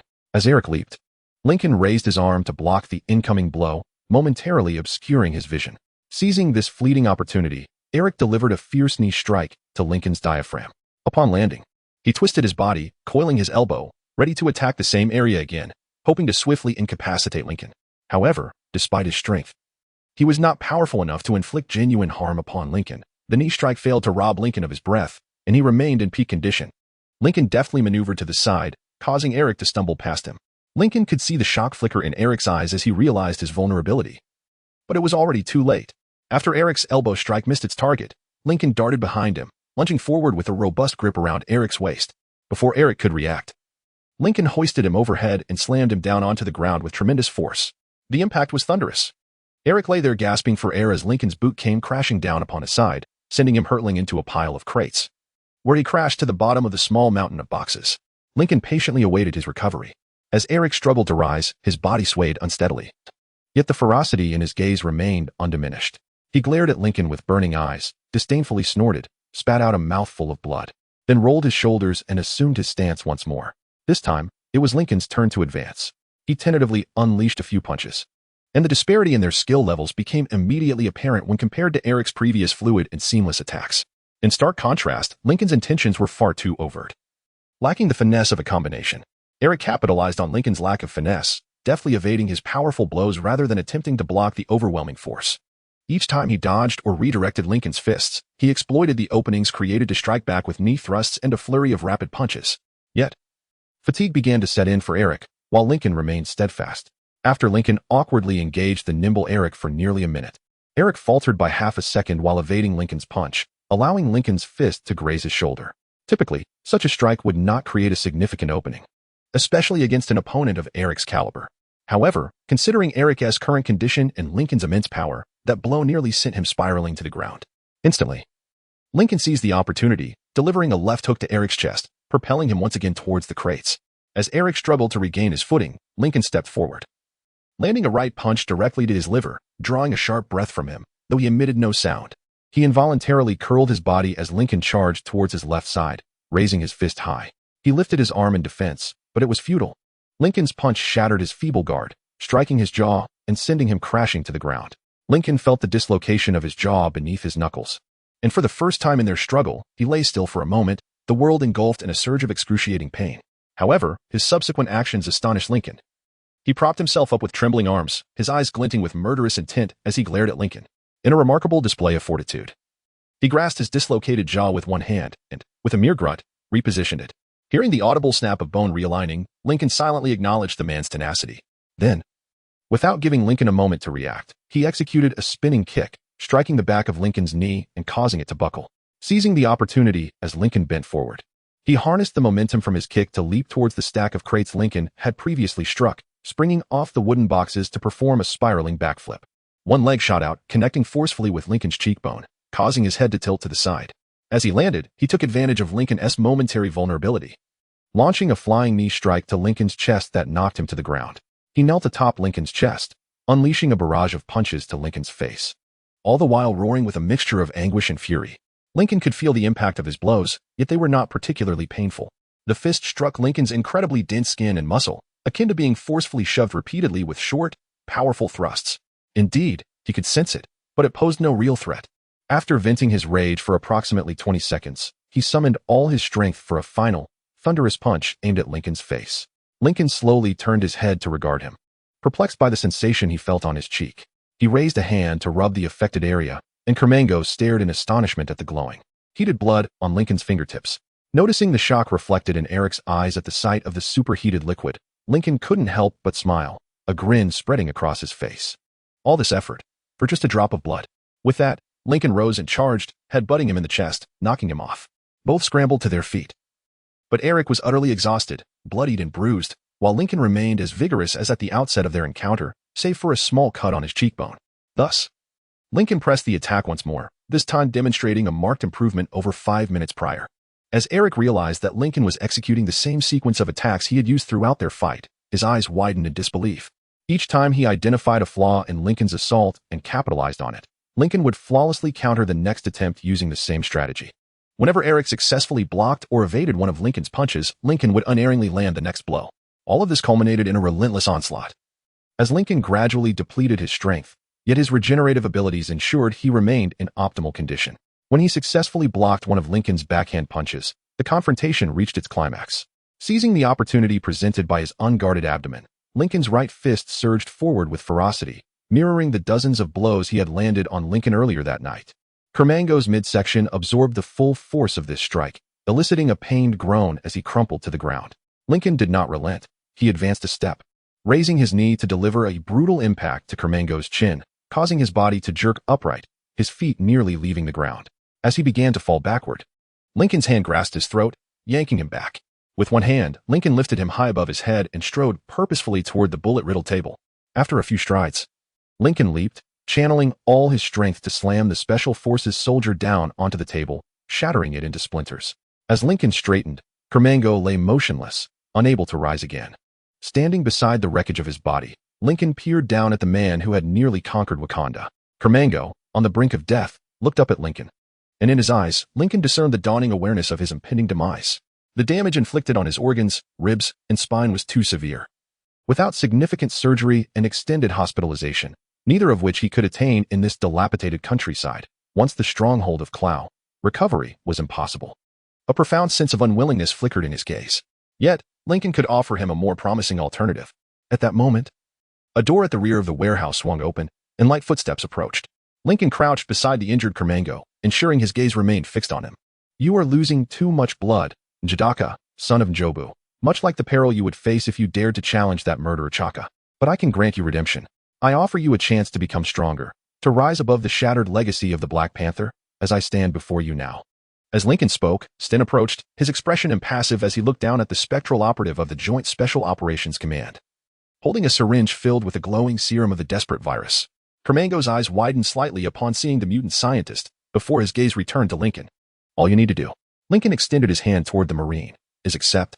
A fleeting hesitation crossed Kermango's eyes, but ultimately, the weight of his suffering, the imminent death, and the opportunity to confront the Black Panther as Lincoln had done, began to prevail. He let out a faint groan, trembling as his hand slowly lifted from the shattered remnants of the table, ultimately grasping Lincoln's arm. At the very moment he grasped Lincoln's arm, Stein stepped forward and administered the serum to Eric before hastily departing from the now chaotic warehouse. Lincoln followed closely behind, seizing the awestruck Claude from the ground without casting a backward glance. Meanwhile, behind them, Eric's anguished cries reverberated through the night sky. Chapter 26, Wakanda Beneath the Scorching Sun. Amidst the desolate jungle, two figures engaged in a fierce battle. Lincoln deftly blocked a punch as two immensely powerful blows collided, sending shockwaves through the air. Seizing the assailant's arm, he yanked the attacker towards him and delivered a flawless Spartan kick to his chest. Lincoln felt something beneath his feet snap as his opponent soared past several trees, ultimately crashing into a massive trunk, so thick that it would take 3 Lincolns to encircle it. Eric Killmonger emerged from the charred and battered indentation in the ancient tree. A feral grin plastered across his face as he straightened his posture. His ribs had healed, and his eyes glowed with a fierce orange intensity. They found themselves deep within the heart of Africa's jungles. Once Eric had nearly recovered from the transformative effects of the extremist virus, they hastily set off, accompanied by Clow, the only one who knew the way. Stain had departed a week prior, concealing the vibranium and their laboratory equipment within a truck, also heading towards the African interior. He planned to wait in a small town near the Wakandan border for Lincoln's return. Reluctant to entrust the vibranium to anyone else, he watched helplessly as Lincoln drove away. The vehicle laden with billions worth of rare metal. Lincoln had no choice. Near Johannesburg, both he and the vibranium were no longer safe. Before their departure, Lincoln had attempted to liquidate Clow's assets as much as possible. Within an hour of announcing his search for buyers, a small band of thugs and spies had appeared at his doorstep, a stark reminder of the considerable attention he had attracted. Their rapid response indicated that they had been nearby from the outset. Lincoln had deliberately remained behind, allowing Stain to take the lead, diverting all attention towards himself. Simultaneously, to convert Clow's equipment into usable currency, Lincoln engaged in various transactions, thus drawing even more scrutiny. Clow was nearly driven to madness by Lincoln's decision to sell his assets at such a low price. Yet confronted by 2 superpowered beings capable of effortlessly severing his limbs with their fiery hands, he could only curse silently. Since their departure from Johannesburg, he had been muttering darkly under his breath, cursing Lincoln all the way. Can you two cease this bickering? It's already bad enough that you both resort to fighting at every opportunity, and we are nearing our destination. I personally do not wish to alert all of Wakanda to our presence by setting this entire jungle ablaze. Clow shouted, clearly exasperated by the impromptu skirmishes between Lincoln and Eric. Lincoln's newfound intellect allowed him to learn at an astonishing pace, making him stronger with each encounter, while Eric relished the opportunity to test his newly acquired powers against an equally matched opponent. Thus, for both of them, these bouts proved beneficial. However, Lincoln harbored suspicions that Clow viewed this as an opportunity for vengeance, believing that the scars he had painstakingly acquired were the fault of Lincoln. Though Lincoln heeded Clow's warning, relinquishing his guard and turning away from Eric, he would not allow Clow to shout unabashedly. A captive must maintain a sense of position. Lincoln approached him, closing the distance until their chests nearly touched, compelling the arms dealer to crane his neck to meet Lincoln's blazing gaze. If you are so fearful of being discovered, perhaps next time you should speak more softly when offering suggestions. Do you understand? Lincoln's luminous eyes bore into him until he reluctantly averted his gaze, no longer daring to meet Lincoln's stare. Understood. Thus, they continued their silent journey, the verdant jungle surrounding them unwaveringly lush. Lincoln was uncertain of Clow's destination. For the ensuing days, they trudged through the stifling greenery, feeling as though they might trip over the countless roots beneath their feet. Doubts began to creep into Lincoln's mind regarding whether Clow was deceiving them, especially after he had issued a clear threat against any clever tricks. After what felt like an eternity, seemingly trapped in that accursed jungle for months, Clow, leading the way, halted and raised his hands. As several long spears suddenly emerged before him, nearly piercing his body, he slowly retreated toward Lincoln and the others, drawing their small group closer together. Lincoln surveyed his surroundings and noticed several women elegantly traversing the underbrush toward them, gliding gracefully without disturbing a single leaf, all maintaining a profound silence. Lincoln was unaware of how long they had been nearby, but their sudden appearance suggested they were drawing near to Wakanda. The discovery was somewhat vexing, as Lincoln had intended to infiltrate this kingdom unnoticed. However, he possessed scant knowledge of its defenses and held little expectation. This revelation did not significantly impact Lincoln's plans. The woman who had nearly impaled Clow with her spear called out a phrase that seemed to be a question. Eric stepped forward, responding clearly, unperturbed by the encircling female warriors. Lincoln did not yet speak Wakandan, but had been learning some basic phrases from Eric, enabling him to grasp the essence of their conversation.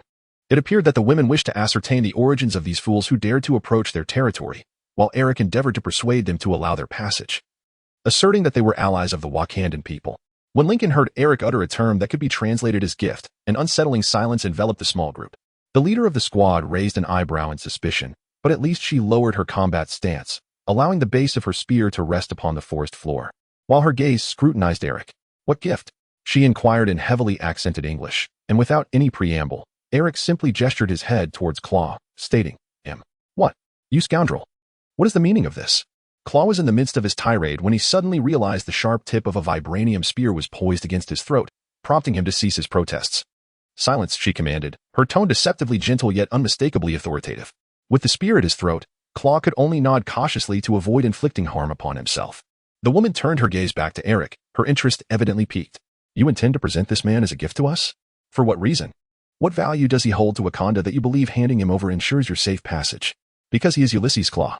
The arms dealer visibly bristled, a look of disdain crossing his features, but the woman pressed the spear forward slightly, drawing blood, and her eyes betrayed a clear curiosity, compelling Claw to restrain his reaction.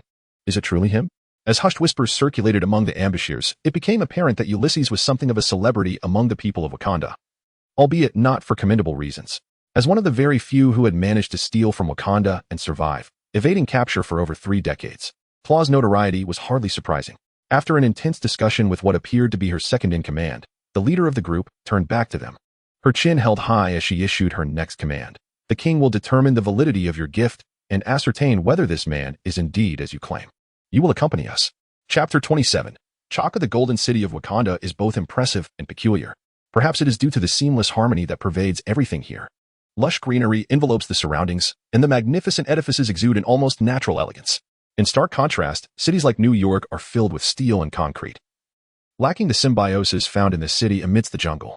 It is hard to believe they are still on Earth. Instead, it feels as though one is traversing the masterpiece of an extraterrestrial civilization. However, despite the beauty of the Golden City, Lincoln found little inclination to admire it. His attention was solely fixated on the towering palace and the advanced technology concealed within the Black Panther suit. As their escort traversed various locations within Wakanda, individuals from different tribes exchanged roles multiple times. The woman leading them remained at the forefront, with armed guards bowing and yielding to her. Perhaps it was her presence that facilitated their swift access to the heart of the city. At last, they arrived, passing through the grand gates of the palace, flanked by armed guards. Claw and the woman walked ahead of Lincoln, while Eric stood by his side, closely followed by a contingent of guards. At the end of the hall sat Chaka upon his throne, with Chalice standing beside him, hands clasped behind his back, coldly observing them, a stark contrast to his father. Upon recognizing Claw, a dangerous glint flashed in Chaka's eyes, sharpening his gaze. Yet the arms dealer merely offered a brazen smile to the king of a nation that had been robbed of billions in rare metals. Regardless of his character, he was certainly no coward. As their procession halted before the throne, Chaka straightened, compelling the woman who had captured them to kneel before him. She swiftly recounted in Kosa how she apprehended them and her reasoning for bringing Claw here, as she could not verify the truth of Eric's claims. However, if Eric's words held merit, then as king, Chaka had the authority to pass judgment on this individual. After she concluded her account, the king of Wakanda nodded and then fixed a stern gaze upon Ulysses, which seemed to have little impact on the arms dealer. Chaka began to advance toward them, hands clasped behind his back, attempting to intimidate the Belgian criminal with his stare. For 30 years in power, the memory of your evasion of justice has lingered in my mind. I am pleased that this error can finally be rectified. As a thief, you must now face judgment. Claw, upon hearing the king's words, grinned broadly, exuding an air of indifference. I would like to say it's a pleasure to see you, but my mother taught me not to lie, so I shall refrain from making that statement. Lincoln observed a flicker of anger on Chala's face at the disrespect shown to his father, yet Chaka remained composed, not even blinking, as he turned his gaze toward Eric, his expression softening. Thank you, young man, for bringing this criminal to justice.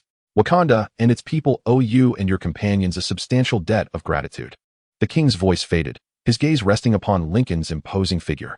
However, Lincoln was unperturbed by the king's scrutinizing stare, for at that moment, a far more compelling spectacle unfolded beside him. The temperature within the hall surged dramatically. You owe me a favor? You speak truly, murderer. As these words escaped his lips, the guards swiftly drew their weapons, and Chala roared in fury, fists clenched, his eyes ablaze with rage as he advanced toward Lincoln. You have the audacity. You do not possess the right to speak to my father in such a manner. I most certainly do. Eric Killmonger erupted with a searing intensity, his pure wrath halting Chala and the other guards in their tracks. One fateful night, I discovered my father in my home, eviscerated like livestock. From that moment forth, I have held this right. All that remains are the scars upon his body and a notebook that mentions Wakanda. He reached for the necklace that had hung around his neck, revealing the colossal ring that dangled from its end, flinging it at Chaka's feet. With this alone, I have earned my place. The other guards and Chala gazed at the royal ring presented by the stranger with bewilderment, while Chaka appeared as though he had seen a ghost. You, he uttered incredulously, staggering back a few paces as if unable to believe his eyes. Speak my name, old man. Tell them who I am, murderer. Reveal my name. In the silence that followed his resounding roar, all present heard Chako's trembling response. Njidaka, son of Njobu. This name evidently stirred something within the older generation, yet Chala and the younger individuals remained perplexed until their king sorrowfully turned to his son. He is your cousin. Chala seemed taken aback by this revelation, while Chaka turned once more to face Killmonger, who locked his gaze upon the man who had slain his father, the heat emanating from him intensifying with each passing moment. My child, why have you returned? Why now? I have returned to slay the Black Panther. To kill you. Before he could finish, Chala lunged forward with a primal roar, kicking toward Killmonger's chest, sending him sliding across the marble floor. However, Killmonger deftly executed a handstand to regain his footing and stood tall once more. You shall not lay a finger upon him. Chala bellowed, both he and his cousin standing upright, their murderous gazes locked onto one another. Chapter 28. Conflict. I comprehend your anguish, child. You know nothing. It was you who murdered my father. Eric screamed at him, his eyes ablaze with the fervor of the extremist virus coursing through his veins. In doing so, I have also slain my own brother. My hands are forever stained with this unimaginable sin. On that day, I too lost a loved one. Yet I am no longer the Black Panther. Now, I govern as the king of Wakanda, and my son Chala has assumed the sacred duty of protecting our people. As he spoke, he placed a hand upon Chala's chest, attempting to persuade his vengeful nephew, gently pushing him back. My son bears no responsibility for your father's demise. He has never harmed you. He was even unaware of your existence. How could he possibly bring you any harm? Do not entangle him in our feud, Njidaka. He is the guardian of our people, and despite the rift between your father and myself, you remain one of us. For a fleeting moment, Eric seemed to contemplate his uncle's words, but the hatred ignited by the extremist virus surged within him once more, rekindling his wrath. The air around him flickered, and tendrils of smoke began to rise from his smoldering garments. I shall never be one of you. You shall pay for what you did to my father. I will kill you. This death threat appeared to provoke the guards into action, and Chala bared his teeth, but Chaka raised his hand, halting all movement within the hall. He briefly closed his eyes, then fixed a heavy, weary gaze upon Eric. If I die, will your thirst for vengeance be quenched? Will you depart from this land, granting peace to its people? Father, you cannot do this. Am I not the king? Chaka's thunderous declaration silenced all dissent, plunging the hall into stillness once more. He then turned to Eric, who, despite his fervent rage, could discern the authority in the elder's eyes. Can you promise me this? My life in exchange for your peaceful departure from this land. Eric replied without hesitation, deal. With that, he unsheathed a short sword, accompanied by the metallic sound of the blade's release. As Chaka moved to approach his nephew, Chala intervened, abruptly turning his father to face him, fervently speaking in Kosa. But his words were too rapid for Eric to grasp fully. Father, what are you doing? Your life is far more valuable than a bargaining chip. The Dora Milaje will escort him beyond our borders. But then what? A year from now, or 5, or 10, he will return. And what he brings back will not be a bound criminal as a gift, but an army. For Wakanda, that signifies war. I know men like him. He will not easily relent, for we shall not either. I can no longer protect my people as the Black Panther, but at least as their king. I can shield them from the ravages of war. Then let us end him, once and for all. My son, 20 years ago, I took the life of my own kin, and since that moment, the weight of that instant has lingered in my heart day and night. Do not rush to repeat my mistakes. From this day forth, there shall be no more fratricide within the Golden Tribe. It is evident that Chala wishes to vociferously protest his father's intentions, yet the aged king places a reassuring hand upon the young man's shoulder, his face adorned with a sorrowful smile. I comprehend your fear and anguish. I had hoped you could temporarily evade the burdens of kingship, allowing you to simply be the Black Panther while I manage the affairs of state. You have always abhorred such matters. The king chuckled softly before continuing. However, it appears that is no longer feasible. From this moment onward, our paths must diverge. You can no longer merely be the guardian of the Wakandan people. You must also assume the mantle of their king. Indeed, this entails governance. You shall determine the course of our nation, and I have unwavering faith that you will lead them well. However, to do so, I must no longer be present, leaving his nearly tearful son behind. Chaka turned to face the awaiting Eric, striding confidently towards his nephew with a composed demeanor that radiated unyielding assurance. He was a man who dared to confront death, defiantly challenging the Grim Reaper to come forth. As he stood before Eric, who was pacing restlessly, Chaka adjusted his coat for the final time and lifted his chin to meet Eric's gaze. I am prepared. Eric revealed a menacing grin, the veins around his eyes illuminating with an infernal glow. This blade is for my father. Indeed, it is, Chaka affirmed. Without further ceremony, Eric gripped the sword and drew it back, while Chaka closed his eyes, a serene expression gracing his features, in stark contrast to Eric's seething hatred. The soldier's blade sliced through the air, tracing a graceful arc as it rushed towards the king's neck. Clang! At the last possible moment, the sword was halted, suspended mid-air. As a spear met the blade, sending sparks flying. The sword was mere centimeters from Chaka's neck when he opened his eyes in shock. Standing beside him, the current Black Panther, muscles taut beneath his shirt, was strenuously resisting Eric's assault. You have said it yourself, Father. I am the protector of all Wakandan people. This includes you. With that, T'Challa kicked his heel into his father's chest, propelling him backward, just as Eric's fiery hand grasped at empty air. Having missed T'Challa's head by a mere second. Enraged by his failure, Eric began to wildly strike at T'Challa, who, leveraging the longer reach of his spear, desperately fended off his cousin's onslaught. Then, with a swift rotation, he knocked Eric's sword aside, causing it to slip from his grasp, and thrust the spear's tip into the opening, the vibranium weapon effortlessly piercing through Eric's abdomen, emerging from his back. I am T'Challa, son of Chaka, heir to the throne of Golden City, the current Black Panther, and guardian of the Wakandan people. As long as I draw breath, you shall not harm a single one of them. T'Challa shouted furiously at his incapacitated opponent, propping him up with his piercing weapon to prevent him from collapsing. After this bold declaration echoed through the hall, a brief silence ensued, only to be shattered by a gentle ripple of laughter. The laughter grew louder, eventually erupting into boisterous guffaws, emanating from the trembling, hunched figure of Eric. Eric lifted his gaze, revealing a sinister grin, his blood-stained teeth glinting in the light. Precisely as it should be. Chapter 29. Hostage in an instant, Eric straightened his posture and delivered a powerful kick to T'Challa's chest. The prince was propelled backward, crashing heavily to the ground, while Eric wrenched the spear from his abdomen, deftly spinning it in his hand before hurling it toward the Black Panther. T'Challa narrowly evaded the projectile, which subsequently pierced the thick marble tiles of the palace floor, quaking violently. The two cousins glared at each other, their eyes reflecting an equal measure of rage and caution. Then, both emitted a defiant roar, signaling the commencement of their battle. Meanwhile, Lincoln and Claw had been gradually retreating until they found themselves at the back of the crowd, leaning against the wall, entirely overlooked amidst the unfolding royal conflict. What now? Claw whispered to Lincoln, striving to avoid drawing attention as he inquired about their next course of action. Now you create a diversion, Lincoln whispered back, informing him that he was about to become a decoy, seizing the remaining handcuff chain that bound him to the guard, who was currently fixated on the clash between Eric and the royal family. What? Claw barely uttered when Lincoln's heated grasp melted the chain apart. With a forceful shove, Lincoln propelled him toward the hall's exit. Just as Eric and the Black Panther commenced their skirmish, a member of the Dora Milaje spotted Claw. The fugitive is escaping, she shouted, charging toward him, which sent Claw sprinting away in fright. Before he fled, he cast a fierce glare back at Lincoln, then vanished from sight, as half the palace guards pursued him, while the rest remained captivated by the ongoing fight. Perfectly executed, Lincoln maneuvered through the hall, arriving at the area behind the throne, where he found other members of the Golden Tribe, each face etched with concern. Yet, his attention was solely drawn to one individual, Ramonda. There she stood, behind the throne, a hand resting on the shoulder of her 11-year-old son, Shuri, biting her lip as she watched her son exert every effort to fend off his vengeful cousin.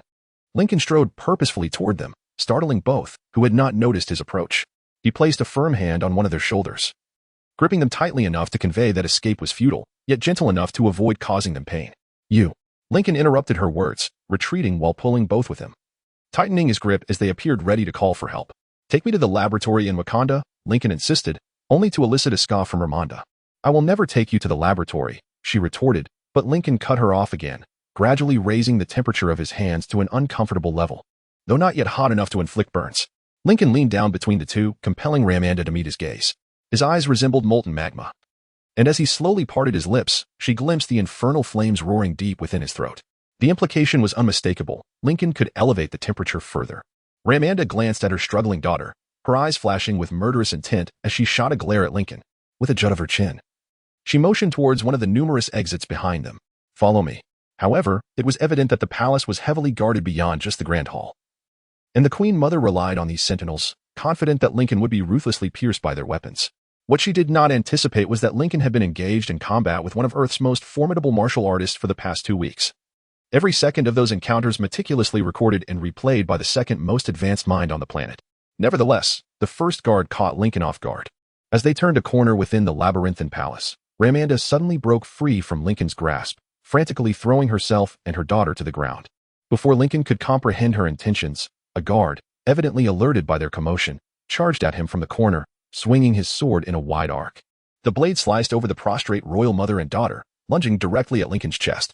Caught by surprise at such close range, Lincoln had no opportunity to evade or block, and the metallic edge effortlessly tore through his shirt and skin, embedding itself into the protruding sternum below. Yet it could penetrate no further.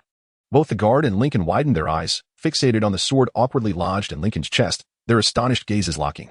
In that instant, as fear emerged in the guard's eyes, a dreadful fury surged within Lincoln's own. His hands ignited with a searing flame, and a roar akin to that of a beast erupted from his throat, prompting the guard to retreat in desperation. Lincoln lunged forward, a blazing fist crashing into the man's abdomen. The surrounding metal contorted upon impact, lifting him off the ground. The guard gasped for breath, collapsing to his hands and knees, as Lincoln's pure rage resonated with a deep, thunderous growl from his chest, reverberating like an earthquake. Then, before he could attempt to rein in his more primal and furious side, Lincoln bent down, grasping the guard's collar and belt, effortlessly hoisting him above his head. Before his muscles could tense, Lincoln instinctively knew what would follow, yet everything transpired too swiftly for him to intervene. Under the astonished gaze of the Queen Mother and her daughter, Lincoln slammed the palace guard down onto his knee, the sound of a wet crack resonating through his spine. Snap!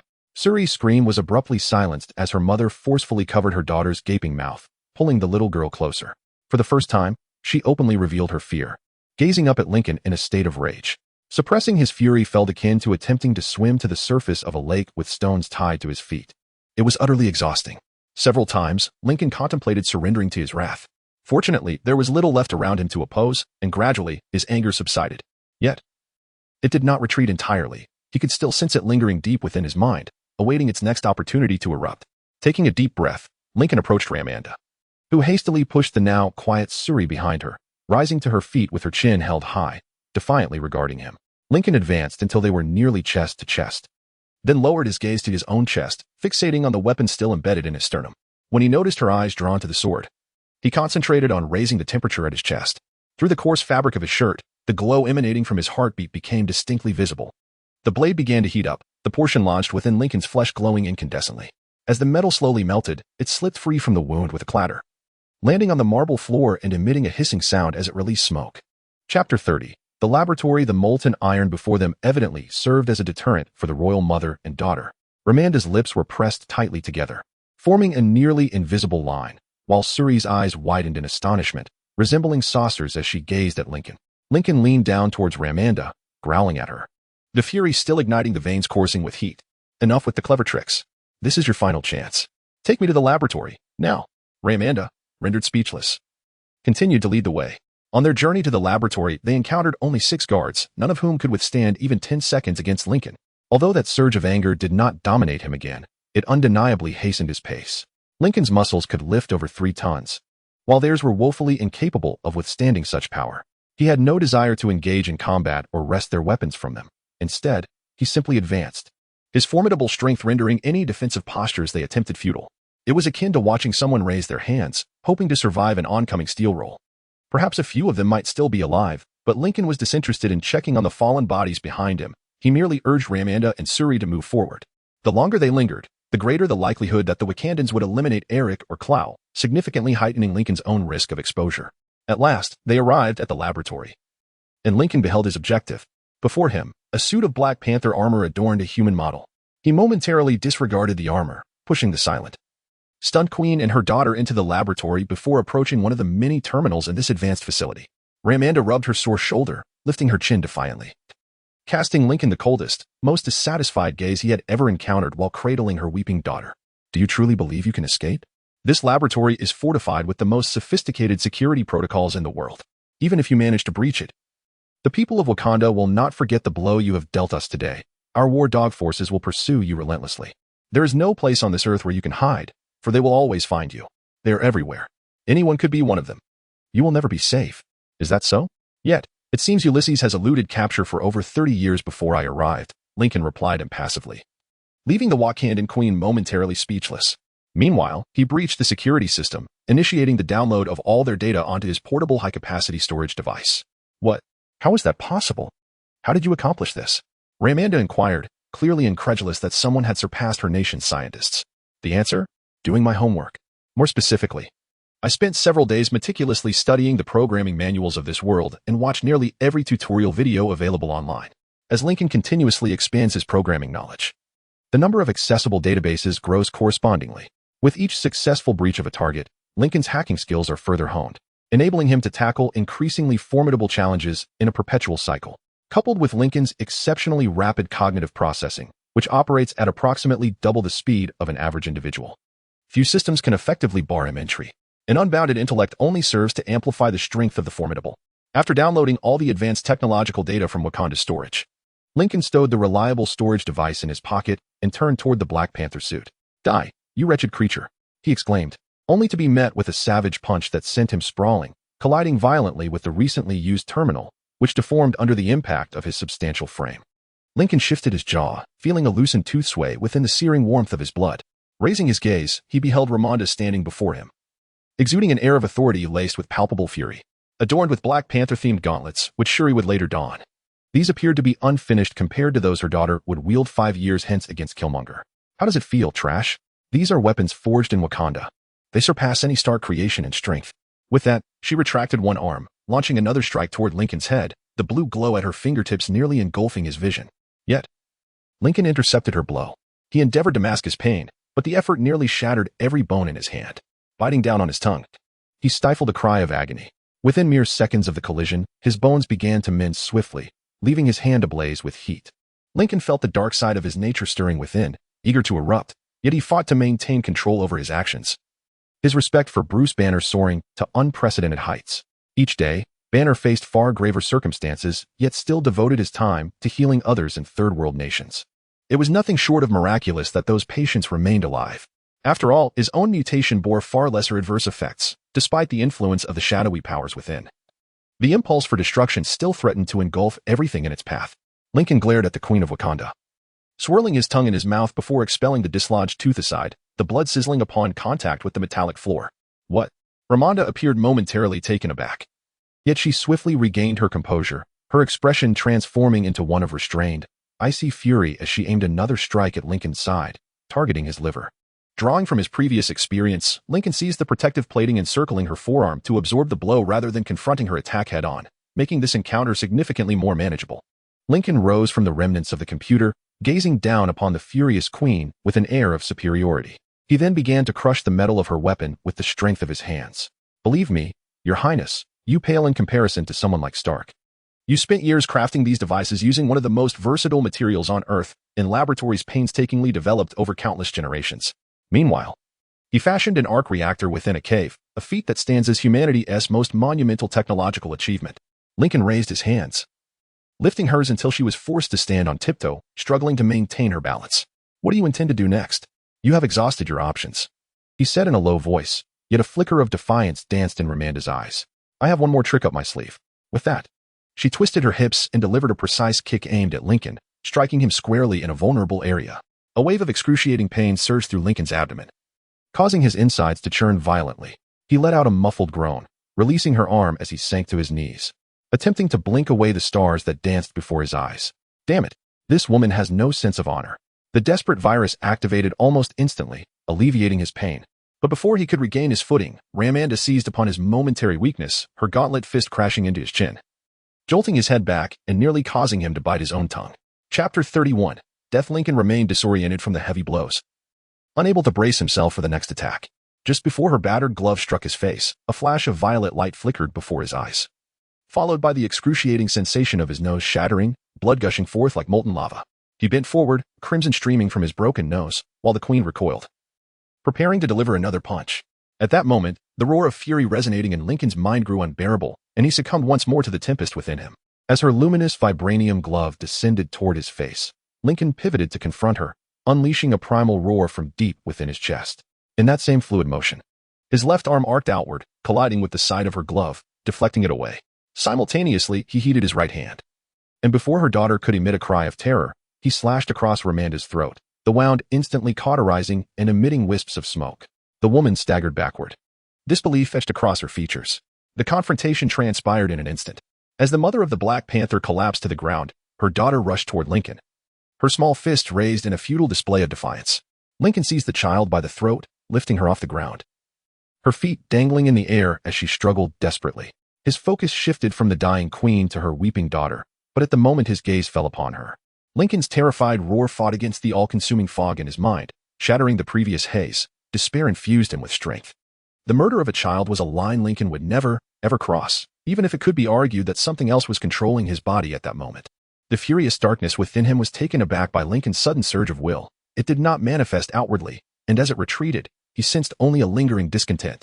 Once he regained complete control, Lincoln gently tapped the struggling Suri, causing her to gasp in shock and collapse to the ground. Breathing heavily, he struggled to suppress the rising tide of panic within him. He bent down, resting his hands on his knees, striving to steady his breath, listening to the soft sobs of the young princess. She had abandoned her brief attempt to attack and instead crawled to her dying mother, cradling the queen's head in her lap, weeping and pleading for her not to leave. Ramanda lifted a trembling hand toward her daughter's tear-streaked face, offering a quivering smile as she tenderly caressed her, but that expression slowly faded. Her gloved hand fell with a thud onto the grated floor of the laboratory. Thus, Ramanda, the Queen Mother of Wakanda, departed this world, leaving her weeping daughter to embrace her lifeless form.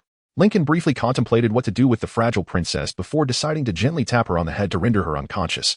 He approached the kneeling girl, who slowly raised her tear-filled eyes to meet his. As she spoke, an intense hatred, unlike anything Lincoln had ever witnessed, manifested on her face, her expression contorted, her lithe form trembling with barely contained fury. "I will kill you. I will become powerful. Then I will kill you." For a moment, Lincoln merely gazed at the young Sully, observing the seething hatred burning in her eyes. Gradually, his expression softened slightly. He knelt on one knee to bring their gazes level, raising a hand to rest gently against her forehead. Remarkably, she did not flinch, nor did she move even an inch, steadfastly locking her tear-filled, murderous eyes onto Lincoln. "I believe in you."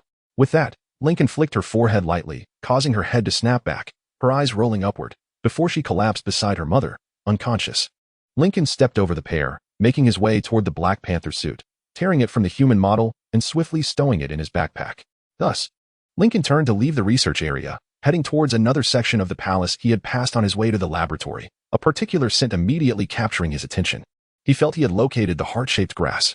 The vicinity of the garden was nearly deserted, with only 2 guards stationed at either end of the pathway, though the evident turmoil both inside and outside the palace had left them visibly tense. With only 2 guards present, stealth was unnecessary. Lincoln charged towards the nearest guard, who, startled, turned and raised his spear in defense. In a swift motion, Lincoln thrust his hand forward, shattering the wooden spear shaft as if it were a mere toothpick, then seized the man's breastplate, squeezing with such force that the metal deformed under his grip. At that moment, the second guard rushed towards them, lowering his spear and adopting an aggressive stance, shouting something incomprehensible. Just then, Lincoln hurled the guard he had captured towards him, and they both collapsed to the ground. The outcome of their encounter unclear, whether they were merely unconscious or truly dead was of no concern to Lincoln, who felt neither the need nor the time to ascertain their fate. With no further obstacles in his path, Lincoln finally laid eyes on one of the most extraordinary enhancement artifacts in the universe. The heart-shaped grass itself appeared rather peculiar, its soft purple glow somewhat disconcerting. While witnessing such luminous objects created by computer effects on the grand screen of a cinema could be quite fascinating, seeing something glow in real life was altogether different, especially when it ought not to emit light at all. Nevertheless, Lincoln quickly gathered several handfuls from the ground and added them to his backpack. He contemplated whether to consume a leaf now, uncertain of how long the hallucinogenic effects would last, and aware that during the duration of such effects, he would be utterly defenseless. This was not an appropriate location for such an endeavor. Lincoln resolved to leave promptly before attempting anything. Slinging his backpack over his shoulder, he took a brief glance around the royal garden, where the luminous flowers swayed gently in the soft breeze. The unwavering traditions of Wakanda, steadfast for millennia, have been built around the mysterious powers of these plants. For the Wakandans, it signifies a profound connection to their ancient history, the land they currently inhabit, and the realm they shall return to after death. However, for Lincoln, it represents a perilous threat. One can only imagine the multitude who would seek his demise following the queen's assassination, and how many would consume these leaves in pursuit of vengeance and power. This is a customary narrative arc. Regrettably, Lincoln finds himself in the role of the hunted, yet, from a different perspective. It is only the protagonist who experiences such relentless pursuit, growing stronger amidst the chase, slaying the lesser foes only to confront the greater ones, ultimately annihilating an entire lineage. Viewed through this lens, perhaps he is the protagonist of his own tale. Moreover, should Lincoln's plans come to fruition, Wakanda would, in an optimistic light, be thrust into the global spotlight, or conversely, plunge into chaos. In either scenario, the outside world would become aware of the heart-shaped herb and its potent abilities. And every agent, criminal, or even ordinary citizen might dream of attaining a prowess akin to that of Captain America through its consumption. A chilling vision flashed through Lincoln's mind. Within Hydra's laboratory, fervent scientists enhancing themselves with the leaves, cultivating an army of super soldiers, or the hand, who have lurked in the shadows for so long. already a formidable threat, now potentially fortified, with Alexandra no longer hindered by the decline of her physical capabilities, nor fearing the specter of true death. Lincoln inhaled deeply, casting these thoughts aside. This was the price of becoming stronger. Escaping the chaos of the Golden City proved far easier than Lincoln had anticipated. It appeared that Clow had successfully detonated some explosives. As parts of the city were engulfed in flames, and the sounds of battle emanating from the palace indicated that Eric and the Black Panther were locked in fierce combat. Amidst this turmoil, the populace abandoned their vehicles in haste. Lincoln leapt onto the nearest motorcycle he could find, the frame creaking under his weight, yet it held firm. With a roar of the engine, he sped toward the jungle, unyielding to any obstacles or slowing down even upon entering the thicket. Lincoln pressed forward relentlessly until Wakanda faded far beyond the horizon. Chapter 32. The companion Lincoln fled Wakanda as if pursued by a demon. The motorcycle he rode running out of fuel after 4 hours at maximum speed, leaving him to continue on foot. After 2 arduous days, he finally emerged from the suffocating jungle and found himself on a dirt road that stretched toward a small cluster of makeshift huts in the distance. Next came the task of locating Steedon. To his surprise, meeting Steedon proved far easier than anticipated. In this remote town, he possessed the only motor vehicle. What was truly astonishing, however, was Steedon's apparent high status within the village's hierarchy. After tending to a wave of illnesses afflicting the villagers, he resembled a shaman of sorts. Navigating through this technologically deprived countryside, Lincoln made his way toward the largest house, where a truck stood parked beside it, resembling a colossal metallic steed from the future. The villagers regarded Lincoln with weary eyes, quickly parting to clear a path for the imposing figure, though it seemed their fear was not the sole reason for their deference. Evidently, Steedon had spoken of him to the local residents. Lincoln entered the village chief's abode, stooping to avoid striking his head against the low doorway. And for the first time in over 3 weeks, he laid eyes on his criminal accomplice. Steedon did not appear particularly pleased to see him. His gaze shifted from Lincoln to the individual seated beside him, and he leaned in to whisper a few words. The chief, or warlord, nodded in response and rose from his seat, circumventing Lincoln as he exited the room. Steedon regarded Lincoln with an inscrutable expression, gesturing toward the now vacant seat. The scientist's aloof demeanor made Lincoln somewhat uneasy. He did not necessarily expect a warm embrace, for their relationship was more akin to that of conspirators than true friends. Yet, Steedon's coldness unsettled him. Lincoln took a seat, placing his dependable backpack between his booted feet. After a moment of silence, Steedon broke the stillness. For a time, I feared that either Clow had abandoned you in the jungle to become lost, or that Eric had completely lost his sanity and sought to kill you, or perhaps that Wakanda had truly found a way to eliminate you. Lincoln could not discern whether Steedon felt satisfaction or disappointment at the absence of these scenarios, so he merely shrugged. Strangely enough, Clow honored his word, and Eric remained sober until we entered the Golden City. But now, both of them are conspicuously absent. The last I saw, Eric was delivering a beating to the prince and protector of Wakanda, while Clow had fled with half their forces. They will be fine. Upon hearing Lincoln's account, Steedon raised an eyebrow in surprise. So, what is the reason you are not seated upon that throne? It was not that Lincoln had not contemplated conquering Wakanda on his own. However, as an outsider mutant, he understood he would never be accepted by their populace, necessitating an immense investment of time to either govern or suppress insurrections. Lincoln's plan necessitated his agility. Should he ascend to the throne of a nation with intentions of perpetual reign, subsequent plans would inevitably fall to ruin. Lincoln aspired for more than mere kingship. However, he was acutely aware that leaving Eric to wreak havoc would undoubtedly expose the nation to the world, potentially igniting a civil war. Organizations like SHIELD had long been privy to the true state of Wakanda, yet more overt entities such as the CIA, Interpol, and the United Nations remained blissfully ignorant. Once they discovered a nation technologically advanced by decades, the clamor for open borders and global trade would surge. Wakanda would naturally rebuff such demands, prompting external parties to disregard their protests and dispatch clandestine operations to procure their technology, all while employing diplomatic rhetoric to suppress Wakanda. The ensuing conflict would lead to the deaths of these operatives, thereby escalating international tensions. In such a scenario, organizations like SHIELD would be preoccupied with averting a third world war, allowing Lincoln to pursue his plans unimpeded, rendered a mere footnote in this grand affair. At least, this was Lincoln's conviction. The throne appeared exceedingly uncomfortable, and the thought of spending the rest of his days confined to a chair was utterly dreadful to him, for he was, at heart, a wanderer. He preferred to traverse the globe, to behold the vistas, to encounter intriguing individuals, to pilfer their artifacts, and to continuously grow stronger. He harbored no desire for power. In response to Lincoln's blatant falsehood, Stan exhibited no reaction, though he did furrow his brow slightly.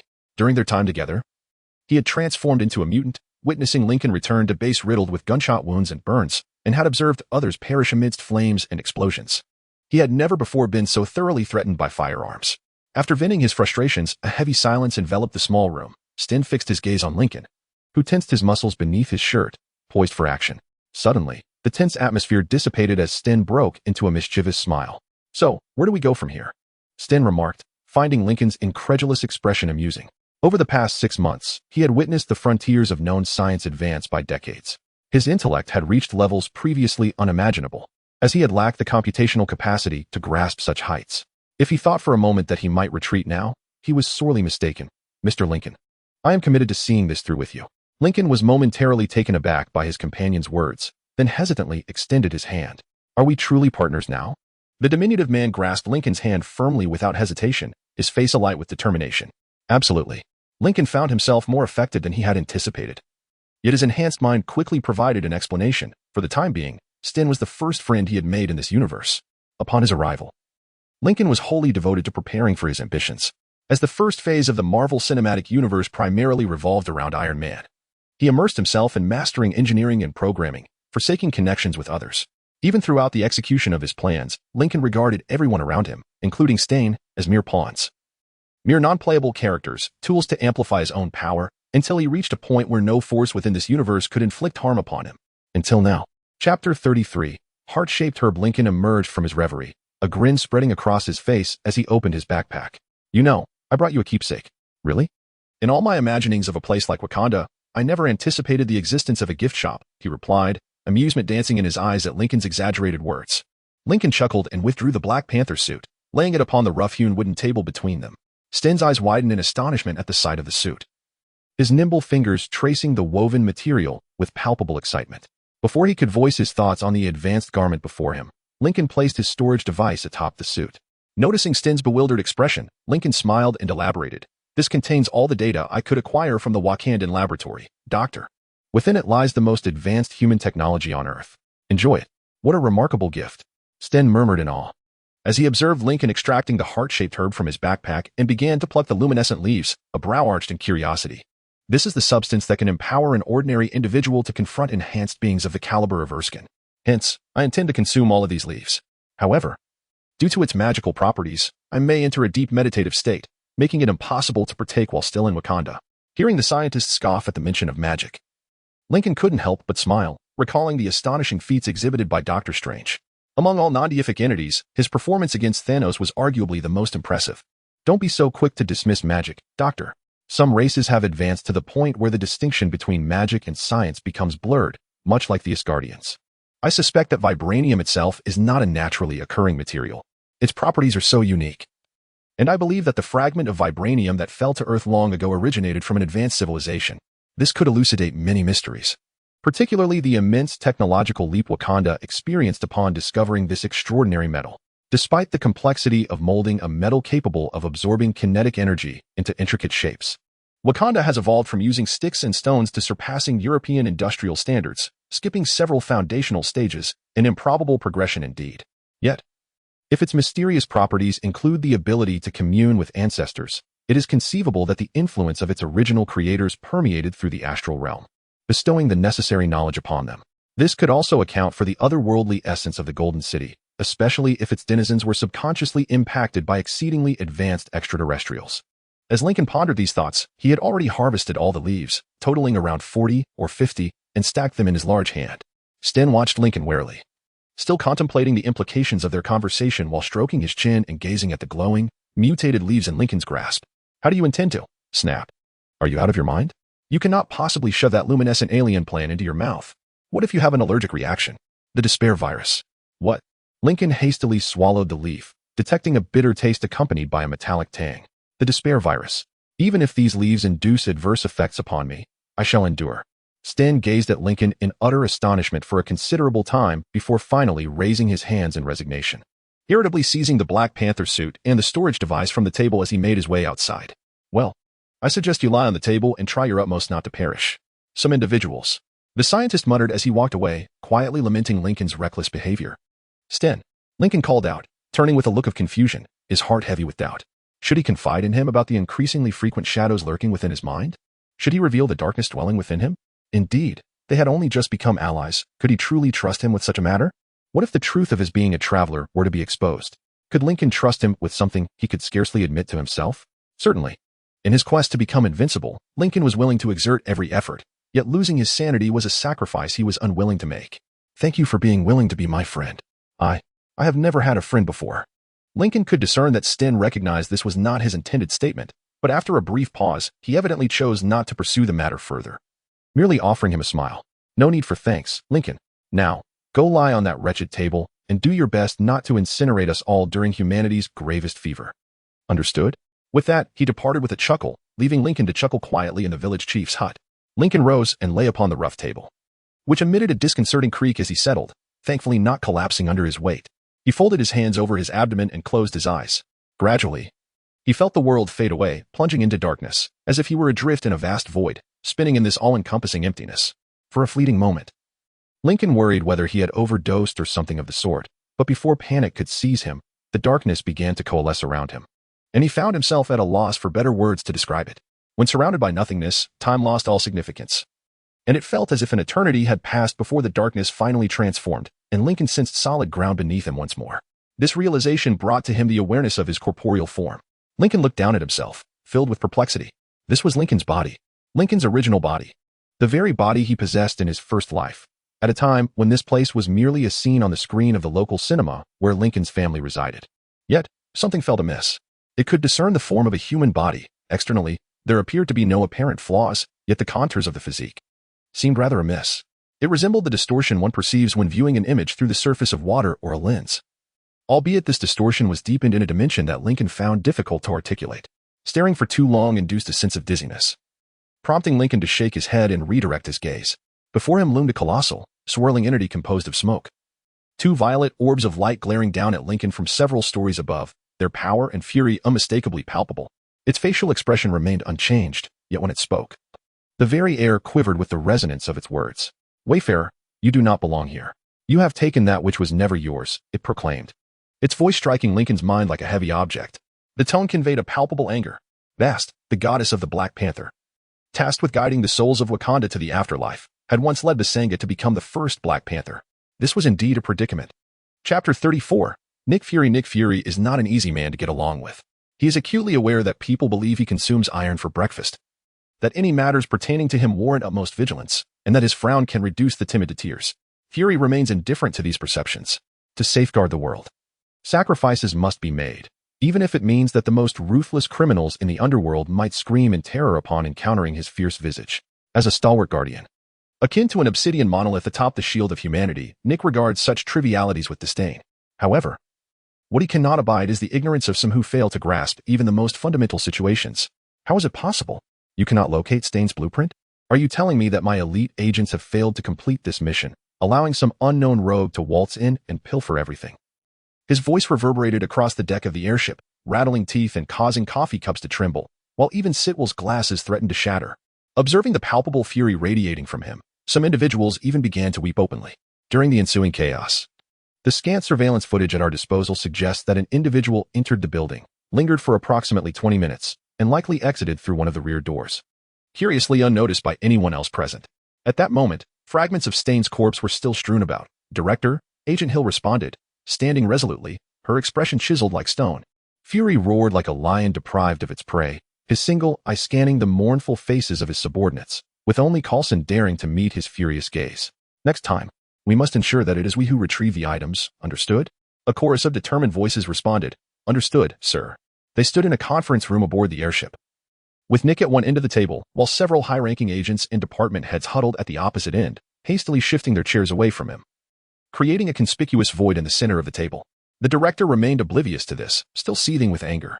I expect you to grasp the situation. That rogue has succeeded again. He not only cough. An astonishing occurrence unfolded. Nick Fury was interrupted. Slowly, he turned his head, joints creaking as if in dire need of lubrication, and his blazing fury collided with Agent Hill's icy, calm gaze. The look in her eyes could send chills through the very essence of winter. She merely raised an eyebrow, sculpted as though by the hand of Da Vinci, provoking an annoyed grunt from Fury before he redirected his attention to his astonished subordinates at the other end of the table. This individual has not only been pilfering from Stark for several months, but Stark has also been compensating him. Now, he has absconded with the drones from Vank. equipped with arc reactor technology, missiles, and lasers. Find him for me. I intend to make him aware of the consequences of taking what does not belong to him. Understood, sir. Before long, in a grand conference hall, a cohort of ordinary S.H.I.E.L.D. agents sat in orderly rows, most engaged in hushed, somber conversations. Dressed in formal attire, many bore flowers, while some female agents veiled, wept quietly for the impending tragedy. Suddenly, an eerie silence enveloped the room, and all whispers ceased. At the front of the hall, Nick Fury strode purposefully to the podium, followed closely by Hill and Coulson. Fury paused before the lectern, inhaled deeply, and leaned slightly toward the microphone. Let me speak candidly. Personally, I do not hold any of you accountable this time. Upon hearing this, the crowd erupted in applause. But just this once. For Ross is a scoundrel. Not only has he utilized the remaining super soldier serum to create abominations, but he has also enhanced them with the Hulk's blood and unleashed them upon densely populated areas. But the worst, the absolute worst, is that individual whose name I hesitate to utter. Even now, we remain unaware of his identity. He has not only abducted Dr. Stern, but also secured the blood of Blonsky and Banner. I believe I need not elaborate on how dire this situation is. The agents leaped from their plastic folding chairs, bowing before their sagacious leader, vowing to avenge the military's dereliction of duty. I shall dispatch a detailed description of the suspect to every sketch artist in the country, a massive, powerful creature with a penchant for stealing advanced weaponry and technological innovations. This time, we shall capture that scoundrel. The agents roared with fervent loyalty, shaking the very foundations of the building. Understood, sir. Fury sat alone in his dimly lit office, with several monitors displaying concealed figures. These individuals were his superiors, members of the World Security Council. They were interrogating the director about that elusive figure who consistently claimed treasures before they could. You ask what he has done this time? How should I know? Even the most advanced espionage technologies and agents trained for years have failed to capture him on camera. Such occurrences should not be possible in this era. Yes, indeed. But how do you intend to deal with him, Nicholas? Every time we are on the brink of seizing something valuable, he manages to snatch it first and vanish. All right. I understand you have plans to advance, but no, listen here, lad. It is time to level everything. We are speaking of all things. I have longed to witness a spectacular explosion of that nature, yet have been unable to push this matter forward. However, now that he could be concealed anywhere, let us obliterate every possible location. In an instant, silence intruded upon the room, shutting the door and sealing the windows, leisurely settling upon Nick's lap. The deafening hush eventually transformed into a faint ringing in his ears. It was only then that the director became aware of his own mouth moving, abruptly regaining his senses. Realizing that he had shouted so loudly that it had rattled his eardrums, Nick, filled with exasperation, let out a disgruntled grunt, seized a monitor, and, with a vigorous swing reminiscent of a hammer throw, launched it with precision. The monitor soared through 3 walls, a filing cabinet, and a coffee machine, nearly striking Agent Hill. Before it careened through Sitwell's shoulder, severing his arm entirely. Fury disregarded the man's anguished cries, sitting at his desk and unleashing a roar that could even eclipse the tempest generated by Thor's hammer. By God, I shall find you. Chapter 35. The Goddess of the Black Panther. You have no right to possess the power stolen from my people. Lincoln attempted to swallow, but his throat felt parched. At that moment, he was racking his brain for a way to escape this predicament, hoping to preserve his life and, ideally, retain the enhancement bestowed by the heart-shaped herb. For a fleeting instant, the thought of deceit flickered through Lincoln's mind, but just as the idea surfaced, Batet surged forward like a colossal wave of smoke, moving with such speed that it was nearly imperceptible to the naked eye. Lincoln's knees buckled beneath him, as if thousands of tons of weight bore down on every inch of his skin, rendering him breathless and unable to stand upright. He sensed that she had done nothing. It was merely the proximity of his soul to a deity that elicited such a response. Thus, perhaps honesty was the best course of action. Yes, Badet. I truly have no right to possess it. Lincoln gasped, his oppressed lungs struggling to release what little air remained, as her overwhelming aura suffocated his ability to inhale anew. It struck him as peculiar, considering this was his soul, which ostensibly did not require breath. Batet remained motionless for a time, her luminous eyes, like radiant stars, glaring down at Lincoln's curled form from a height towering above him, devoid of any compassion. Gradually, she retreated, diminishing the intensity of her presence, allowing Lincoln to take deep breaths, though the weight had not entirely lifted, serving as a constant reminder of the perilous nature of his situation. You shall never become my warrior. What do you mean? Lincoln managed to ask, slowly regaining control of his breath, yet still bent before the goddess of the Black Panther, striving to avoid further inciting her ire. What I mean, Planeswalker, is that the power of the Panther will not be yours to command. For the crimes you have committed against Wakanda, I shall execute justice upon you. A swell of indignation surged within Lincoln, Yet the tightening force upon his chest and shoulders quelled that thought instantly. However, he could not accept this in silence. It was a power he had fought valiantly to obtain. I consumed that plant. Its power now belongs to me. By what right do you determine who may wield it and who may not? Because I am a goddess, intimately connected to the land that bestowed strength upon that herb. And now, your tale must come to an end. With that, Batet elevated herself, transforming into a towering figure of smoke and shadow, akin to a skyscraper, her violet eyes reaching unfathomable heights. A paw, as large as a building, rose in preparation to deliver a fatal blow to Lincoln. Wait. After a tense few seconds, Lincoln hesitantly opened one eye, realizing that the cry had come from his own lips. Seizing the opportunity before his life slipped away, Lincoln implored the goddess of the Black Panther for mercy. I can do better. I can prove myself worthy of this power. In the dark heights above Lincoln, Buster tilted his head. Do you believe you can prove yourself worthy of the power bestowed upon me by those warriors? After the numerous transgressions you have committed against my chosen people? What reason do I have to entertain your thoughts? Because, Lincoln initially shouted, but his voice gradually diminished into a whisper, as he realized the truth in Buster's words. What justification could he offer her to accept his desperate plea? None at all. Gazing up at the colossal goddess who was poised to erase him from existence, Lincoln could only muster a single phrase. Because I do not wish to die. Upon uttering this motivation that had governed his life since the moment of his rebirth, Buster paused, her hand poised to strike. Lincoln continued softly. Since my awakening in this universe, this has been my greatest fear. Thus, I have exerted every effort to distance myself from death.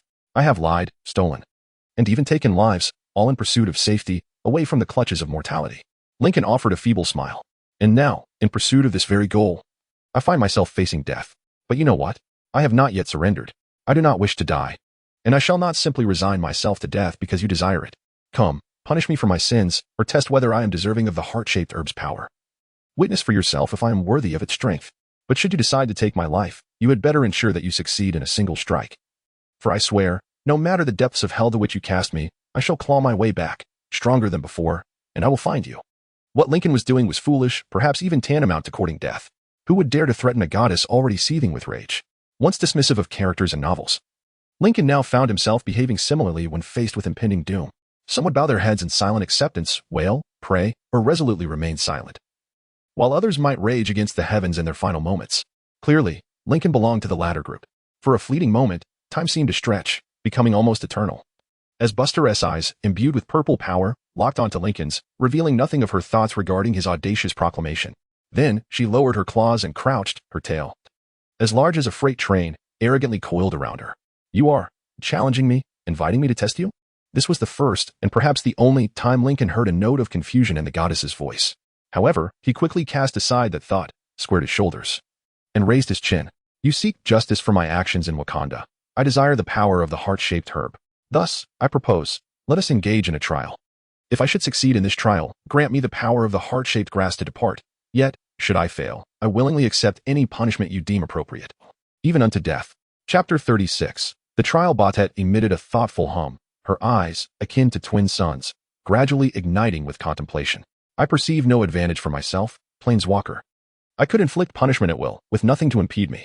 No sooner had she spoken than the formidable power of the panther goddess manifested slightly, causing Lincoln to suddenly collapse to the ground, air forcibly expelled from his lungs, as though a hydraulic press were relentlessly compressing his torso. Her refraining from vaporizing Lincoln on the spot did not imply a lack of her fury.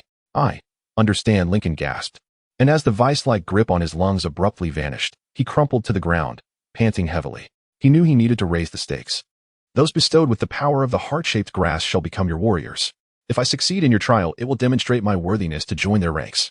Thus, upon your release of me, I shall be at your service for any tasks you may assign, and I will endeavor to fulfill them to the best of my abilities.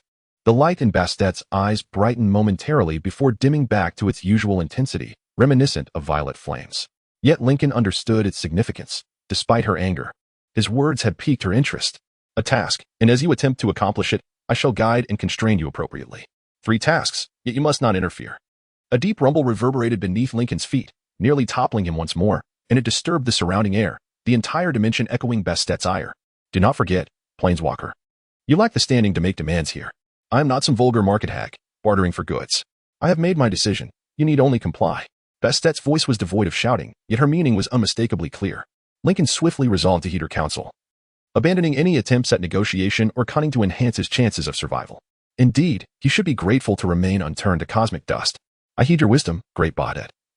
Lincoln replied respectfully, bowing in an effort to placate the wrathful deity before him. There shall be 2 rounds of trials, one of the mind and one of the body. Should you succeed in both, I shall grant you passage from this place. Should you fail, your demise will be excruciatingly tragic.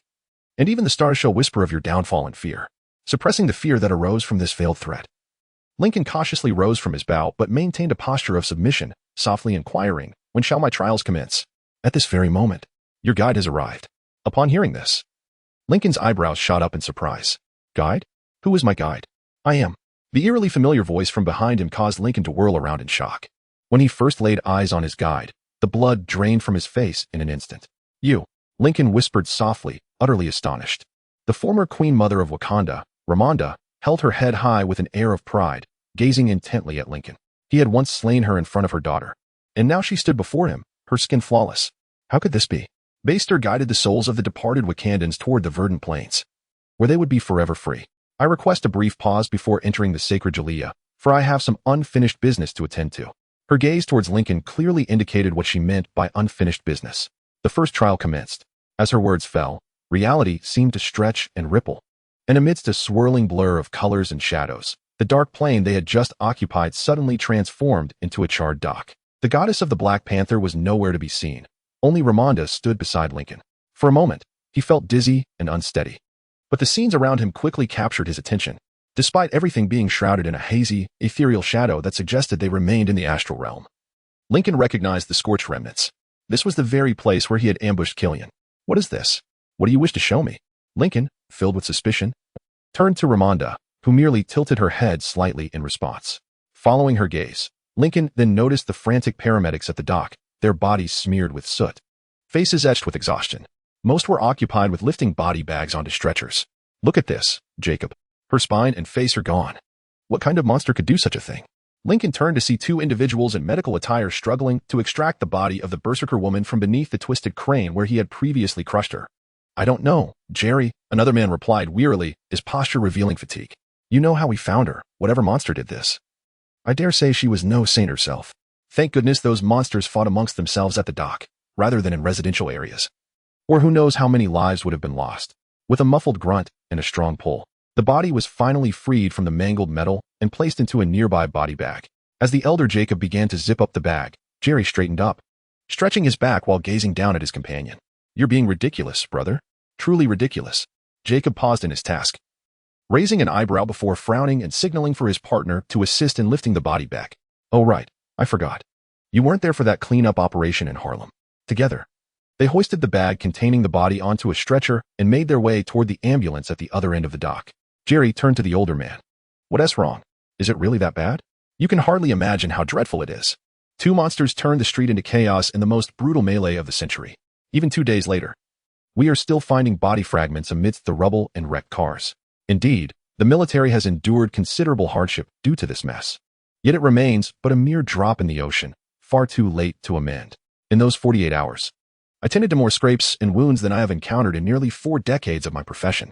Jerry appeared to ponder his companion's words, at which point Jacob interjected once more. Heed my words, child.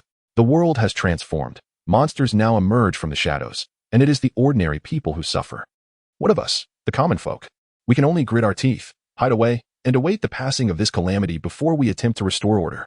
With that, they turned a corner and vanished from Lincoln's view.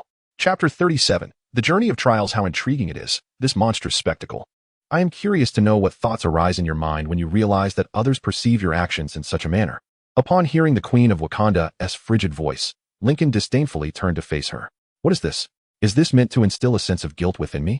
Killian intends to conspire against me, and should I choose to ignore him, he will unleash terror upon these people, not to mention that woman nearly took my life. Therefore, if you expect me to feel remorse for them, you are sorely mistaken. The only sentiment I harbor is one of exhilaration at the prospect of striking preemptively before they can harm me. Ramonda did not even blink at Lincoln's outburst. She merely crossed her arms, her expression inscrutable. Ah, I surmised you might think thus. But what of those around them? In this world, no individual exists in true isolation. Mr. Lincoln, even the villains are not exempt. What becomes of those left behind when you pluck their loved ones from their lives? Let us observe. Wait. Lincoln had yet to finish speaking when a dazzling array of colors and lights reappeared. After a moment of disorientation, they found themselves in a dilapidated neighborhood. The walls were adorned with graffiti, windows boarded up, and refuse littered the streets. Upon hearing someone speaking Afrikaans, Lincoln recognized their location. His suspicions were confirmed when a boy, no older than 12, burst forth from a decrepit house as its rusty door was flung open. He was filthy and gaunt. Following closely behind was a weeping woman, whom Lincoln surmised to be his mother. "Please, my child, do not do this. We can find another way, any way at all, just not this. I beg you, Axel. Do not seek out that man. What else can I do?" The boy pivoted sharply, shouting, though Lincoln could see the trails of tears on his face. "Am I to watch you and Nikki starve? Father will not return, mother, and I do not wish to wait here to die. I want to join Declan's gang. Ethan and Luke are already in it, and you cannot stop me." With that, the boy dashed away, his bare feet slapping against the broken cobblestones. The sobbing mother leaned against the doorframe of their small abode, collapsing to her knees in despair. Behind her, a little girl of about 4, dressed in a tattered floral dress, hesitantly approached, her small hand gently resting on her mother's arm. "Mommy, where is Axel going?" The widow, mourning her lost husband, cried out in anguish, desperately wrapping her arms around the remaining child, her body trembling with sobs. Initially, Lincoln was puzzled as to why no one reacted to the turmoil before them, but a single glance at their despondent expressions, the haunted looks in their eyes, and their emaciated forms provided him with the answer. This was their grim reality. Then, "Mr. Lincoln, what has this lady done to deserve such a fate?" Ramanda approached Lincoln and inquired. Yet Lincoln remained motionless, his expression grave, his gaze fixed intently upon the weeping mother and daughter before him. After a considerable pause, Lincoln finally responded, his tone measured and deliberate. "She has not wronged me. She does not deserve such a fate. However, if you believe this is my fault, you are mistaken. Her husband was a criminal, armed with an assault rifle, robbing and attacking others. Their narrative was doomed from the outset. They are products of their world." The Queen tilted her head slightly, casting a sidelong glance at Lincoln. "Yet, in your quest for greater power, you have hoarded so much strength for yourself. Is there truly no way to alter that world? To prevent such tragedies from occurring in the first place?" Upon hearing this, Lincoln turned to her with a glare. "Spare me your rhetoric. How long has Wakanda possessed advanced technology? How many healing methods have been concealed from the world? How many wars could have been averted? For millennia. If Wakanda had not chosen to hide in the shadows, shielded by its force field, turning a blind eye to the suffering of the world, how many lives could have been saved?" The Queen recoiled as if struck, her nostrils flaring with indignation, her eyes igniting with fury. Yet as she prepared to respond, she seemed to ponder Lincoln's words, her emotions gradually settling as she gazed wearily at the now softly sobbing mother. Perhaps our ancestors were mistaken in concealing the nation. Perhaps changing the world is far beyond the capabilities of any individual or even a nation. It requires the collective effort of all to ensure that this world, rife with suffering, becomes a thing of the past. Do you not agree? Lincoln fell silent, observing as the mother, her tears spent, trembled to her feet, cradling her sleeping daughter and shuffling back to the small dwelling. Perhaps, Lincoln conceded, the world is not easily transformed, even with the legendary power of vibranium. But you are mistaken about one thing, Mr. Lincoln. You believe this woman's suffering is inconsequential to you because it is the world she inhabits. But what of those who dwell in different worlds? Those who feel they should never endure such pain? Before he could inquire the meaning behind her words, the scene shifted once more, though this time Lincoln managed to withstand the rapid transition, stumbling only slightly upon arrival. The Queen, however, retained her flawless regal demeanor. Not a hair out of place. They found themselves in a cemetery, and as they walked along the stone path, Lincoln noticed a small gathering of people huddled around a grave, upon which rested a coffin adorned with a profusion of flowers. Recognizing the military attire of one among them, Lincoln deduced the identity of the occupant within the coffin. Without waiting for Ramanda, he strode towards the group. A photograph of a young man in uniform smiling confirming his suspicion. This was the very man whom Lincoln had pierced through the throat with a knife. In that moment, the memory flashed before Lincoln's eyes, replaying the struggle, the frantic attempt to seize the blade, followed by blood splattering across his helmet's visor. A man stepped forward. His voice choked with emotion as he attempted to utter a few words, his face etched with profound sorrow. Lincoln suddenly realized that before him stood Frank Castle, the Punisher of 2011, at a time when his family had yet to face tragedy and he himself had not yet been struck in the head, only to miraculously revive after his heart ceased beating for several seconds. He was merely an ordinary Marine at this point. Tom was a genuinely good man. He was the kind of person who would unhesitatingly stand by you, ready to defend you at all costs. That was Tom. Frank struggled to deliver the eulogy as Lincoln's gaze swept across the gathering crowd, observing women and children weeping, while men strove to maintain their composure, some with traces of tears upon their faces. Chapter 38. Temperament. Lincoln sensed Ramanda approaching his side, perceiving her gaze upon him. Before she could pose her inquiry, he preemptively addressed her question. Those 3 soldiers were fully aware of the lives they had chosen, cognizant of the inherent risks. They may have been oblivious to the formidable brown sky they would face, yet at Cornell University, they understood the prowess of the Gamma monstrosity. I harbor no desire to take their lives, but such is the consequence of engaging in battle. The Queen of Wakanda subtly inclined her head in the direction of Tom's wife, her tone as frigid as ice. I am curious to know her response. Or that of the others present. Lincoln was certain that at least one individual would remain silent, opting instead to deliver a bullet to his forehead, Frank. As music filled the air, the coffin of the soldier Lincoln had slain was slowly lowered into the ground, and he remained resolutely silent. Observing this scene, an unsettling feeling washed over him, as if this unfortunate soul were being punished for his death, confined within a box, buried in the damp, dark earth.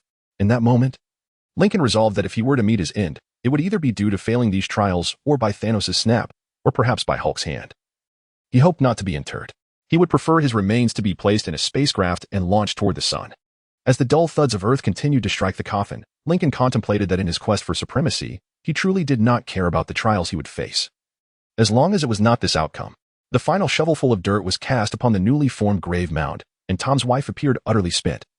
Gasping for breath as she sank into a chair, Frank stood by her side, awkwardly grasping her shoulder, then glaring at the resting place of his fallen comrade, who would soon decay there, while his family would have to strive to carry on without him. We will catch him, Mary. That bastard cannot escape. He cannot evade this.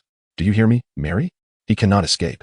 Frank spoke softly to the woman, but she remained unresponsive, her vacant gaze fixed on her husband's south final resting place. The man taken from her by Lincoln. Well then, Mr. Lincoln, what justifications do you offer now? This silence marked the longest duration since the Queen had initiated this journey akin to a spiritual odyssey for Lincoln. Yet, she refused to shatter the stillness, compelling Lincoln to untangle his thoughts and emotions, confronting the darker aspects of himself that he had long dismissed and avoided. It was a form of torment. And Lincoln began to comprehend why Buster believed that merely revisiting those he had slain sufficed as the first trial. No one relishes confronting their most disgraceful facets, particularly someone like Lincoln, who had once thrived in an era of peace. Yet, Lincoln had achieved a measure of enlightenment. I stand by my previous assertion. This individual perished in combat. He was aware of the possibilities when he enlisted. Regrettably, he met his demise while contending with me. Given the chance to redo it, I would still take the same course of action. After a brief pause, Lincoln continued, "This world is merciless. When I first emerged from an era of peace, I was oblivious to such harsh realities. My understanding was insufficient. It was through repeated acts of slaughter and the haunting wakefulness of midnight that I truly awakened to this truth." Lincoln turned away from the grief-stricken widow and the furious Hank, directing his gaze towards Ramanda, his face etched with the weight of realization born from past decisions. This is where it concludes. Take me to the next place. Lincoln could almost foresee the ensuing scene. They stood within the grand hall of the palace in Wakanda. The hall was not as crowded as when Lincoln, Eric, and Clow were presented before Chaka. Only a dozen or so individuals stood before the throne. Seated upon the throne, adorned in royal regalia, was none other than the usurper, Eric. Lincoln felt no astonishment at the usurper's victory over T'Challa. After all, while the heart-shaped herb could elevate one to the prowess of an enhanced super soldier, the extremist virus could rival even Iron Man's armor. However, Lincoln was slightly taken aback that, following his triumph, the remaining Wakandans did not immediately rise to slay him. These individuals truly adhered to their traditions. A few stood before Eric's throne, and from their hushed conversations, Lincoln inferred they played advisory roles, seemingly deliberating on the distribution of vibranium and the production levels within Wakanda. An unfamiliar figure stood beside Eric, engaging him in quiet discourse. At this moment, Lincoln occupied a different plane, allowing him to approach them unnoticed. "We have lost another agent, Your Highness, this time in China. Clearly, our personnel clashed with a war dog loyal to T'Challa, both revealing their identities, leading to Hong Kong's intervention, where they were all killed in a large-scale gunfight." The usurper emitted a low, rumbling growl, his fury rising as his robe began to smolder. "How many war dogs have fallen?" 15, Your Highness. Your cousin seems to have successfully made contact with several war dog factions while we are still managing the losses in the city, intending to wage guerrilla warfare against your reign. Eric inhaled deeply, the heat prompting the advisor to retreat a few steps. His hands clasped beneath his chin as he pondered his options, a frown of contemplation gracing his features. "And what of the situation within Wakanda? We hold power, Your Majesty, as we command the military in the mining and production sectors. The peripheral tribes have submitted to you as the leader of the Golden Tribe, acknowledging your victory over your cousin, yet in the city, the former king is deeply revered, Your Highness. Although the crimes he revealed have somewhat altered this perception, the hearts of the people are not easily swayed. Should we be concerned about a rebellion? Unless they receive external support, Your Majesty." such as the return of your cousin or those foreign powers that have been lurking at our borders. But for now, your rule as king remains secure. Many have long believed that Wakanda's isolation was a grave error. We yearn for your guidance to lead us out of darkness and to claim our rightful place upon the world stage. Chapter 39. Shuri as Ramanda passed by Lincoln. He shifted his focus from the incident he had caused to follow the anxious gaze of the queen, only to find Shuri, her face contorted with rage, lurking in the shadows at the back of the hall. Eric was desperately consolidating his power over this land, where the people believed that dueling was a legitimate means of claiming the throne. Shuri merely turned and fled the hall, her feet pounding against the ground as tears streamed down her face. Without casting a glance at anyone else, Ramanda immediately pursued her daughter. Lincoln, sensing the impending events, trailed behind the queen through the palace, navigating bustling areas as well as eerily vacant corridors. They walked in silence for nearly 15 minutes before arriving at a room that Lincoln deduced belonged to the living quarters of the Gold Tribe's wing. Ramanda strode purposefully through the tightly shut door, the ebony wood rippling slightly as she passed, revealing no other peculiarities. After a moment's hesitation, Lincoln clenched his jaw, closed his eyes, and followed her through the door. Upon reopening his eyes, the scene before him was precisely as he had anticipated. Shuri was sobbing, darting around the room as she hastily filled a large backpack with an assortment of items whose purposes Lincoln could scarcely fathom. Trembling hands grasped a family photograph, and Lincoln turned to observe the queen, who, for the first time throughout the trial, revealed a glimpse of emotion. Her lips quivered as a tear cascaded down her cheek. She refrained from posing questions to Lincoln as they watched their little girl rush to the bed and begin tearing at the sheets. It was abundantly clear that she intended to escape. Shuri's plan was remarkably astute. She dashed out of the room and descended 2 flights of stairs before being spotted by a guard, who promptly sounded the alarm. Lincoln surmised that Shuri was well acquainted with the palace, for even through her tear-blurred vision, she was able to conceal herself in various corners that Lincoln had never noticed, evading the patrols. In her frantic flight from the palace, she even made use of 3 secret passageways. After pursuing the fleeing child for nearly 20 minutes, Shuri successfully escaped the palace through a service corridor that appeared seldom used, leading to the rear of the palace complex. From that point onward, she no longer concealed her whereabouts, sprinting towards the woods with all her might. Even though Eric's guards were still searching the palace, she managed to slip into the underbrush of the forest. After her successful escape, Lincoln and Ramanda followed the young girl for the next 2 days. Throughout this time, the queen's gaze never strayed from her daughter, yet she could no longer hold her child in her embrace. On the 3rd day, an event unfolded that Lincoln suspected the queen wished for him to witness, perhaps due to her inability to control herself, desiring to catch one last glimpse of her daughter. On that day, Shuri fell into a trap. The snare was absurdly reminiscent of something from a film. As Shuri walked, she triggered a hidden mechanism, and suddenly, a net ensnared her, lifting her into the air. As the daughter was suspended in midair, her terrified screams caused Ramanda's body to stiffen. When a familiar figure emerged from the thicket, the queen's anger manifested in clenched teeth. Well, who do we have here? Ulysses Claw grinned, gazing at the princess of Wakanda.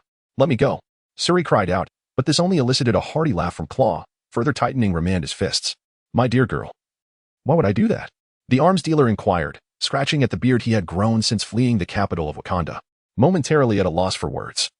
Shuri's gaze swept over Claw's attire, noting his dark circles, the loosely hanging trousers at his waist, and his cracked lips. Then, a triumphant smile spread across her face. Because I can show you the way out. Claw squinted suspiciously, inching closer to his prey, his remaining hand resting on the machete at his side. What do you mean? Little girl? You're lost, aren't you? Claw's temper flared at the question, a low growl escaping his lips, which only served to brighten Shuri's smile.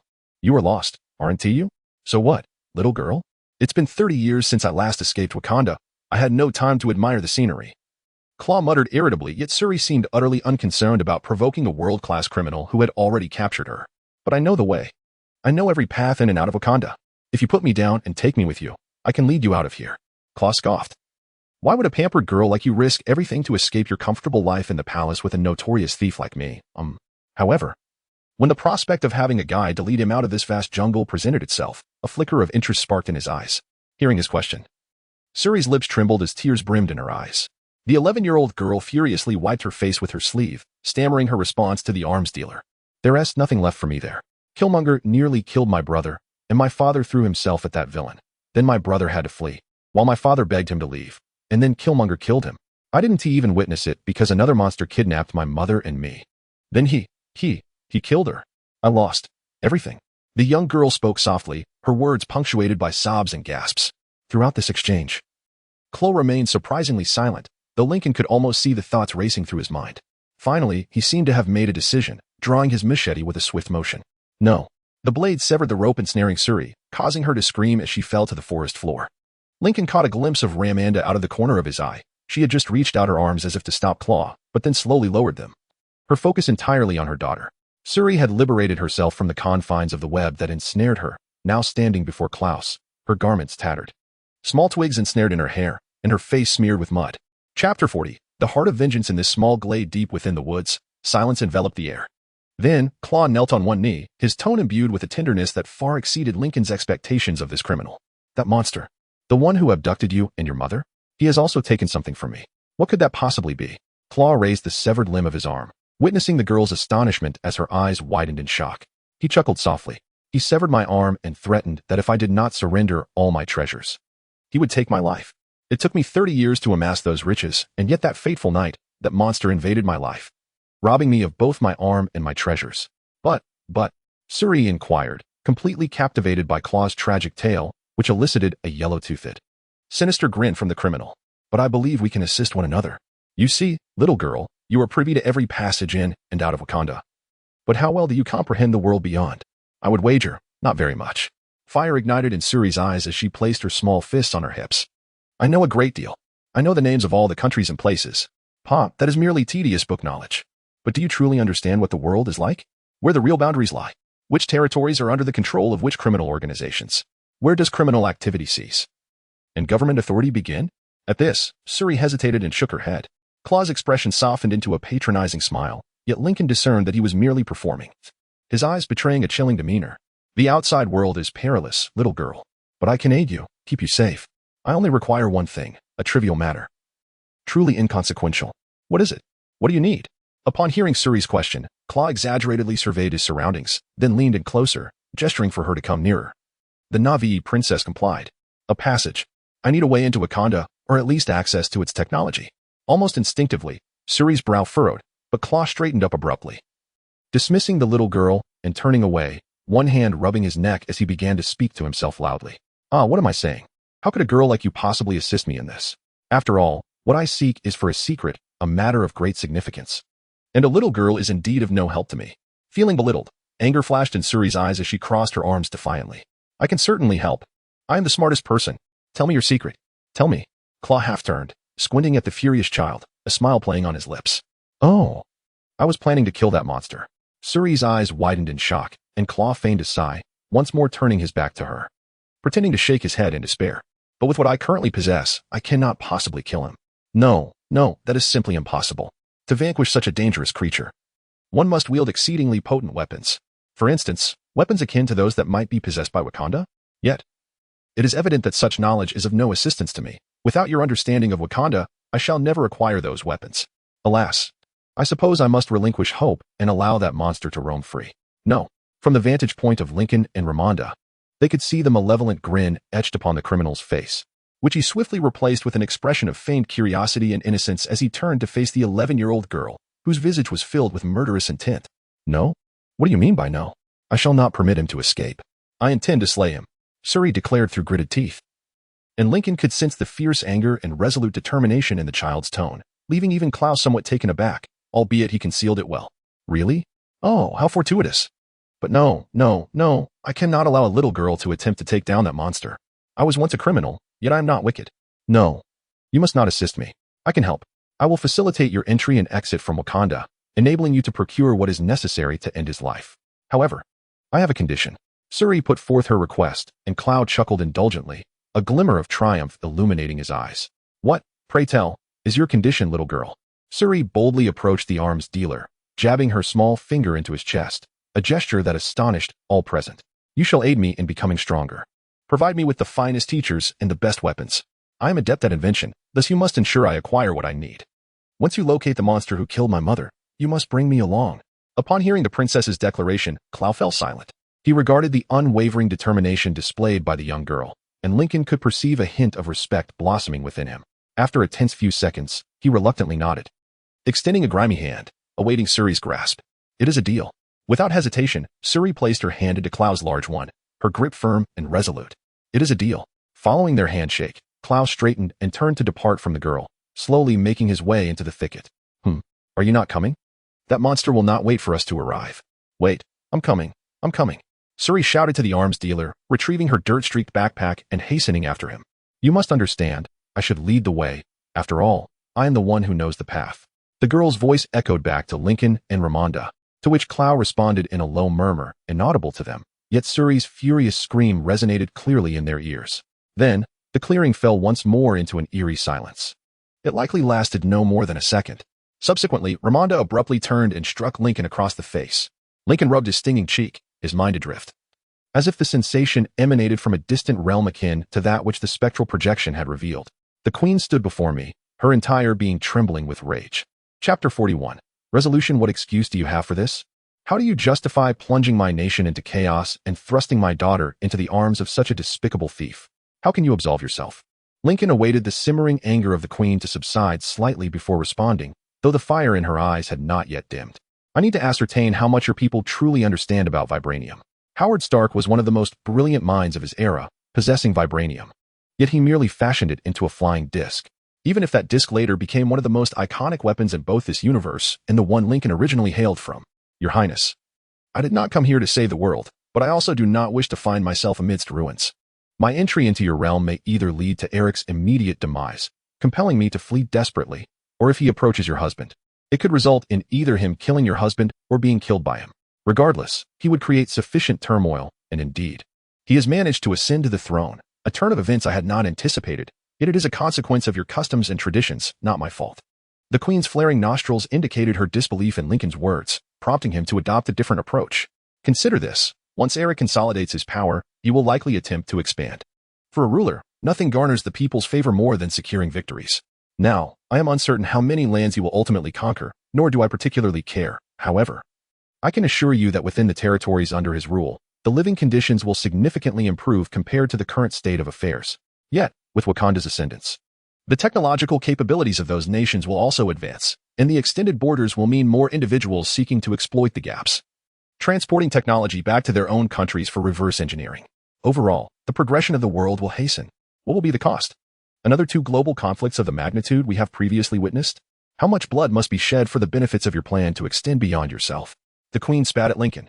Despite his careful choice of words, as he reflected on all he had done in this universe, Lincoln felt his conviction strengthening. In this world, any advancement invariably demands the sacrifice of certain individuals. This is the principle of equivalent exchange. As long as there are those who obstruct my path, I shall not hesitate to sacrifice them in my relentless pursuit of progress. When the dust finally settles, and I stand victorious over the most formidable evils of this dimension, towering above their shattered remnants, Earth will possess the greatest guardian in the entire universe. That is the benefit to them, Your Highness. Upon hearing Lincoln's reply, the queen recoiled slightly, her countenance betraying her disapproval. Yet, as Lincoln truly grasped the weight of his response, a surge of confidence filled him. Meanwhile, your focus remains trapped on your small nation and family. Seemingly oblivious to the fact that the world requires transformation, this decision will determine whether humanity can continue to stand upon this earth for millennia to come. Lincoln had been excessively preoccupied with the accumulation of personal power to the detriment of his long-term aspirations. He required a transcendent objective beyond mere omnipotence. Otherwise, in the months following the attainment of such abilities, he might devolve into a state of apathy. Individuals like collectors and the High Sovereign have perhaps survived since the dawn of the cosmos, entirely consumed by their obsessions, which dictate every moment of their immortal existence. Upon fully grasping this realization, Lincoln felt something within him click back into place, a sensation difficult to articulate, yet undeniably indicative of a metaphysical transformation in his soul.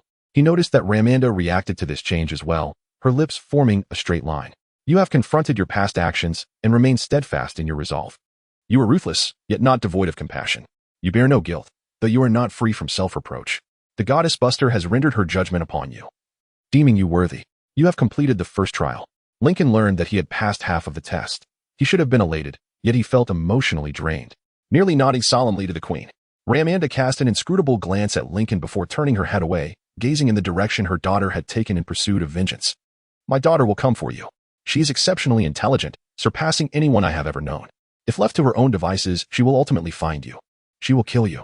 As she spoke, she shot Lincoln a fleeting glance, and he could discern the unspoken question lingering in her mind. Would Lincoln preemptively strike against her daughter before she posed a threat? Although this notion had crossed Lincoln's mind, he swiftly resolved against it. Despite the potential danger her daughter might present in the future, She was merely a child at present, an angry, frightened, and wounded child, bent on taking Lincoln's head, yet still just a child. Moreover, Lincoln first needed to locate her. He was uncertain whether the scenes Amanda had shown him were from the past or unfolding in real time. Considering the peculiarities of this dimension, coupled with divine intervention, it was even possible that what he witnessed was a glimpse of the future. This left Lincoln entirely unaware of her and Crow's current whereabouts or their intended destination. Particularly with Africa resembling a powder keg at that moment, it would be prudent to depart swiftly. Let her grow, Lincoln too would evolve. Comparing growth rates with a traveler? He was not the protagonist. In 5 to 10 years, they would come to understand the true meaning of despair. Thus, in response to Amanda's words, Lincoln merely shrugged and repeated what he had seemingly uttered long ago to Eric. She can certainly try. Evidently, the Queen perceived the underlying implication in Lincoln's reply. Nodding as her gaze remained fixed on the direction of her daughter's disappearance, she addressed Lincoln with gravity. I must now journey to the green fields, where my soul shall reunite with my ancestors and my dearly beloved husband. We shall await the arrival of the children, but remember my words, Andrew Lincoln. If our daughter reunites with us too soon, you shall pay a grievous price. Just as Lincoln opened his mouth to respond, Amanda interrupted him, and she, along with everything around, began to fade into an endless darkness. I entrust you to your next trial, Mr. Lincoln. The trial begins now. With this command, the darkness surrounding Lincoln dissipated, and sounds and colors surged back like a tide. Lincoln knelt on the golden sand, hastily surveying his surroundings, only to find himself in some sort of arena, devoid of any spectators. The silence was deafening. Planeswalker, are you prepared to face the trial of the flesh? Lincoln abruptly turned to see Buster reclined in a solitary section of the stands, evoking in him a semblance of the posture often depicted of Roman emperors in the arena. Chapter 42. The violent confrontation. As Lincoln scanned the surroundings in bewilderment, a tremendous metallic distortion echoed from the great door at the opposite end of the arena, which then gradually ascended, allowing dust and sand to cascade like a gentle stream.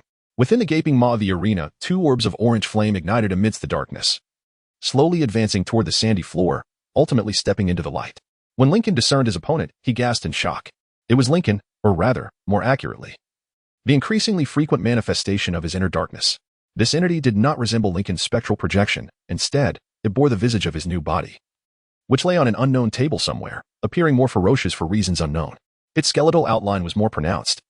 Not merely the veins aglow, but the entire skin radiated a faint crimson hue, with its eyes seemingly ablaze with liquid fire. It roared at Lincoln, baring its sharp fangs and drooling tongue, yet it was ensnared by colossal shadowy chains that extended into the darkness behind it. What in the world is this? Lincoln whispered in astonishment, but Bottet evidently heard his query, emitting a deep, rumbling laughter that reverberated through the stands with overwhelming force. You, who have enhanced yourself with serum, have nurtured the inner darkness within all beings. Bestowing power upon yourself through magic merely grants this darkness form and consciousness. Moreover, there is the influence of it. What is that? Lincoln pondered, momentarily perplexed by Bastet's words. Upon hearing this, the monstrous figure before Lincoln struggled against its shackles, unleashing a furious roar that sent sand spiraling from its feet. But how could this be? Bronski went mad from the infusion of Hulk's blood. Yet he did not manifest a doppelganger. Furthermore, regardless of the changes in Killian's brain post-infusion of the Oblivion virus, he did not possess this entity. Lincoln pointed at the frothing creature, a manifestation of rage. This is unscientific. While I have become more aggressive since the injection of the 2 serums, both of which have been shown to adversely affect emotional stability, Bruce Banner remains the only individual to have developed a truly independent persona. Indeed, however, neither of them consumed herbs compatible with mystical forces, nor did they venture into the spirit realm with the soul of a plain walker, nor do they possess it. You are unique, and this will lead to your downfall. Bastet's words filled Lincoln with questions, his gaze fixed intently on the embodiment of his inner rage. Struggling to articulate a query, what are you trying to say? Is it magic that grants life? And what is it? In response, Bottet shifted in her lair, directing her fiery gaze toward Lincoln. In a certain definition of life, yes, magic is a cosmic force endowed with unfathomable power and unknown rules. The manifestation of emotions such as willpower, fear, hope, and even rage is well within its capabilities. Bottet, sitting upright, placed a massive paw upon the chiseled stone before her, leaning slightly forward to lock her fervent gaze upon Lincoln with greater intensity. Enough of the trivialities. This shall be your second trial, to survive. As for it, we can address that once you have endured. With these words, the shadowy chains fell away from this embodiment, and it charged forth like a freight train, crashing through the arena's sandy floor with tremendous force, propelling Lincoln across the arena and embedding him in the towering wall of sand at the opposite end. As it readied itself for a second assault, Lincoln could only weakly raise his arms in defense, an effort in vain, for it disregarded his defenses entirely. delivering a fiery fist directly to his face. Agony surged through him. Lincoln collapsed onto the golden sands, gasping in pain, his teeth stained crimson with blood. Barely able to react to the shattering of his nose, he felt a searing hand clutching his throat, hurling him violently toward the opposite end of the arena. A roar echoed. Lincoln landed amidst a cloud of dust, coughing desperately, his back ablaze with pain as if pierced by daggers. As he sensed the dark manifestation of his inner turmoil closing in, a singular thought spiraled through his mind. What on earth is this damage? Am I really that ferocious when I lose control? By now, Lincoln had endured nearly a full minute of relentless assault. Yet all he could think was that the very first strike was sufficient to reduce every bone in his body to mere powder. Before he could contemplate further, a foot came crashing down upon his back, eliciting a cry of anguish as searing pain flooded his brain. It felt as though an eternity passed before that foot finally lifted. Lincoln felt himself yanked up by the throat, the embodiment of fury confronting him. Its glowing eyes ablaze with blind rage. Think quickly. Think quickly. Damn it. If I don't devise a plan, I'm done for. But Lincoln found himself unable to think. A blazing fist suddenly smashing into his abdomen, the grip on his throat preventing him from escaping, leaving him perfectly positioned for a series of brutal strikes. Soon after, it seemed that the fury had grown weary of treating Lincoln as a mere punching bag, releasing its grip on his throat. Yet, before he could even touch the ground, a foot struck heavily against his chest, once more sending him flying across the arena. Lincoln painfully crashed onto the sand, stirring up a cloud of dust. However, as he lay there on his back, staring up at the ink-black sky and gasping for breath, he finally began to notice certain peculiarities. The astral projection bore strange characteristics, not merely in perspective, but also in the manner of sensation conveyed. The lingering sting from Ramanda's slap to Lincoln resurfaced in his mind, as if the impact of her hand had traversed an unfathomable distance before the pain's neural impulses finally reached Lincoln's brain. The intensity of the pain from the furious assault was so overwhelming that he had previously overlooked it, though he suspected that the force of the attack had been diminished. It was as if Lincoln were not entirely present, or at the very least, not on the same dimensional plane. Of course, this realization did nothing to thwart the anger that lunged at Lincoln. It mounted upon him and commenced pummeling his face. The speed and power of this assault were amplified several-fold. A fist collided with Lincoln's visage, causing his head to jerk violently to the right. He needed to think quickly. Another blow struck, this time sending his face lurching to the left. Chapter 43 Instinct. You are on the brink of demise. Hurry, devise a plan, anything at all. Yet Lincoln found himself unable to think, for a blow, infused with sheer brutality, had struck down upon him, loosening a tooth and splattering blood onto the sandy ground. Lincoln could not contemplate. Lincoln could not contemplate. Lincoln could not contemplate. He was powerless.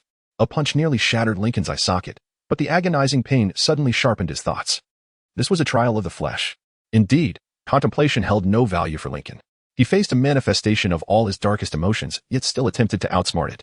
Observing the blood staining the sand, it became evident that such an approach was destined for failure. Thus, Lincoln resolved to abandon all thought and act purely on instinct.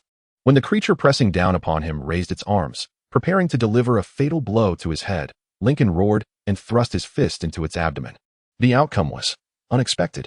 Lincoln's punch sank deeply into its flesh, beyond the realms of reason, and felt strangely as if his arm was extending infinitely. Though his furious fist was of mere mortal size, an impression the size of Captain America's shield appeared upon its chest. The enraged beast was sent flying. Yet something felt amiss. It did not soar away from Lincoln due to the force of impact as he had endured throughout their battle. Rather, it appeared to be wrenched away by an enormous, invisible fist. This time, it was anger that crashed against the walls of the arena, kicking up a cloud of dust. As Lincoln slowly struggled to rise, he noticed Buster sitting up straighter, startled by this sudden turn of events. An involuntary roar dispersed the swirling dust, and the creature forged from fury seemed more enraged than ever. Before Lincoln could contemplate his next move, it charged at him once more, racing across the blood-soaked sand on all fours. Thus, he ceased to ponder and reacted instinctively once again, as anger bore down upon him. Raising an arm as thick as a tree trunk, intent on shattering Lincoln's skull, he too launched an attack. Their fists collided against each other's faces simultaneously, and the sensation of becoming stronger beneath this projection flooded Lincoln's senses. As before, he was sent flying by the monstrous power within him, but this time, he was not alone. Even as he was hurled away, his uninjured eye could still perceive that the beast, too, was struck as if smote by the hand of God. Crashing into the sand below. Once more, it collided with the merciless stone wall, pain shooting up his spine, causing Lincoln to cry out in agony and kneel upon the ground. Gazing upward with his good eye, supported by trembling arms, he saw the creature struggling to rise. Behind it, Buster remained motionless, observing their duel with the majesty of a sovereign overseeing a gladiatorial contest. In this scene, something struck a chord within Lincoln, and for a fleeting moment, a vivid tableau unfolded before his eyes. a city teeming with skyscrapers, leaning precariously, where an elder looked down with arrogance upon two warriors. The warriors brandished swords as colossal as their own forms, one resembling a spectral version of the other, who was frantically proclaiming himself as the king. A searing knee collided with Lincoln's head, abruptly severing the vision from his mind.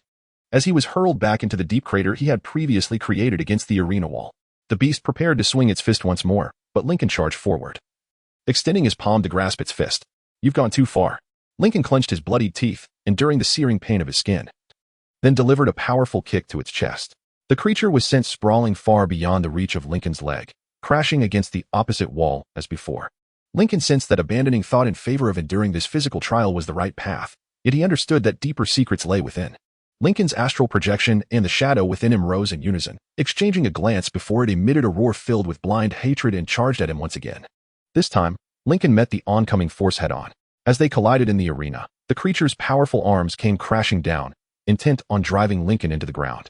This time, Lincoln braced for the impact, feeling as though his arm might shatter upon contact. Yet he stood firm, sweat and blood streaming equally down his face. The creature roared in fury, its scorching breath nearly singeing his eyebrows, and instinctively, he roared back. Was their exchange merely a relentless assault until one of them was reduced to pulp? Certainly, Buster might find amusement in Lincoln's physical agony, but why resort to such methods? Why compel Lincoln's original essence to clash with the impulses of his new form? His frantic thoughts were interrupted as the monster's foot struck his chest, sending Lincoln crashing to the ground once more. However, as it stomped down upon him, Lincoln instinctively lifted his leg to kick at its side. Although his foot barely grazed the skin above its flank, an immense, invisible force propelled the entire creature upwards, its flesh caving in beneath the colossal pressure. The monster was sent sprawling far away, bouncing several times on the sand before colliding with the very door from whence it had emerged, its massive form distorting the surrounding metal. As Lincoln struggled to rise amidst his fury, memories of the earlier vision flooded back to him. He fixed his gaze upon Buster, reclining nonchalantly, a goddess of indifference, and a surge of hatred welled within him. It was time to dismantle her puppet show. Every rational thought in Lincoln's mind vehemently opposed his impending actions. What he was about to do was ill-advised in every conceivable manner. The crux of the matter was that this was a trial of the flesh. This was not a realm for contemplation but one for decisive action. Thus, Lincoln took action, choosing to do nothing. Anger surged forth with great velocity, one of its hands igniting with a hellish white glow, fingers extended in a jabbing motion. Yet, Lincoln neither assumed a defensive posture nor sought to evade. He did not even attempt to flee desperately. Instead, he stood his ground, arms hanging limply at his sides, battered yet resolute. Then, that hand pierced directly through Lincoln's chest. Chapter 44. Fusion. The agony Lincoln endured in this battle paled in comparison to the excruciating pain he felt at this moment. He found himself unable to scream, for the torment had rendered every muscle and nerve in his body utterly paralyzed. For a fleeting instant, Lincoln questioned his choices, believing he had erred gravely. He thought this would be his end, all due to his own cleverness. Despite his previous endeavors to elude death, this place now loomed as his final resting ground. Yet, Lincoln soon became aware of something peculiar. He was still alive. With his one good eye, he fixated on the creature whose arm was plunged into his chest.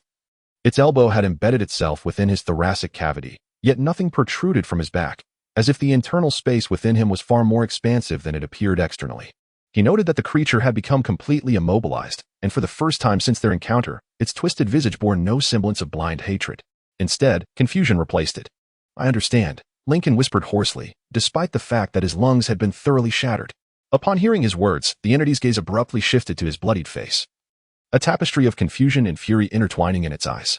But before anger could prevail, Lincoln continued, "You are a part of me. This implies that we share the same fears. You do not wish to perish, I understand, for I too yearn to survive. Therefore, let us collaborate. For if we allow her to dictate our fate." With that, Lincoln gestured weakly towards the goddess Baudet, who had remained utterly still ever since witnessing Lincoln seemingly surrender to his inner darkness. "One of us must die. Lend me your strength, and I shall do everything within my power to ensure our survival. I am willing to do anything. Just allow me to act." The creature before Lincoln fixed its gaze upon him, its other hand alternating between clenching and relaxing, its entire form trembling with suppressed rage. Then, its searing gaze shifted from him to the Black Panther goddess, Baudet, who had not moved since observing Lincoln's apparent surrender. "She desires our demise. One death will suffice.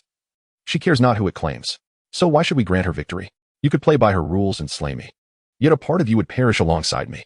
Alternatively, we can unite. Together, we would become all the more formidable. If we remain apart, death is our only destiny. But if we merge, we shall be unstoppable.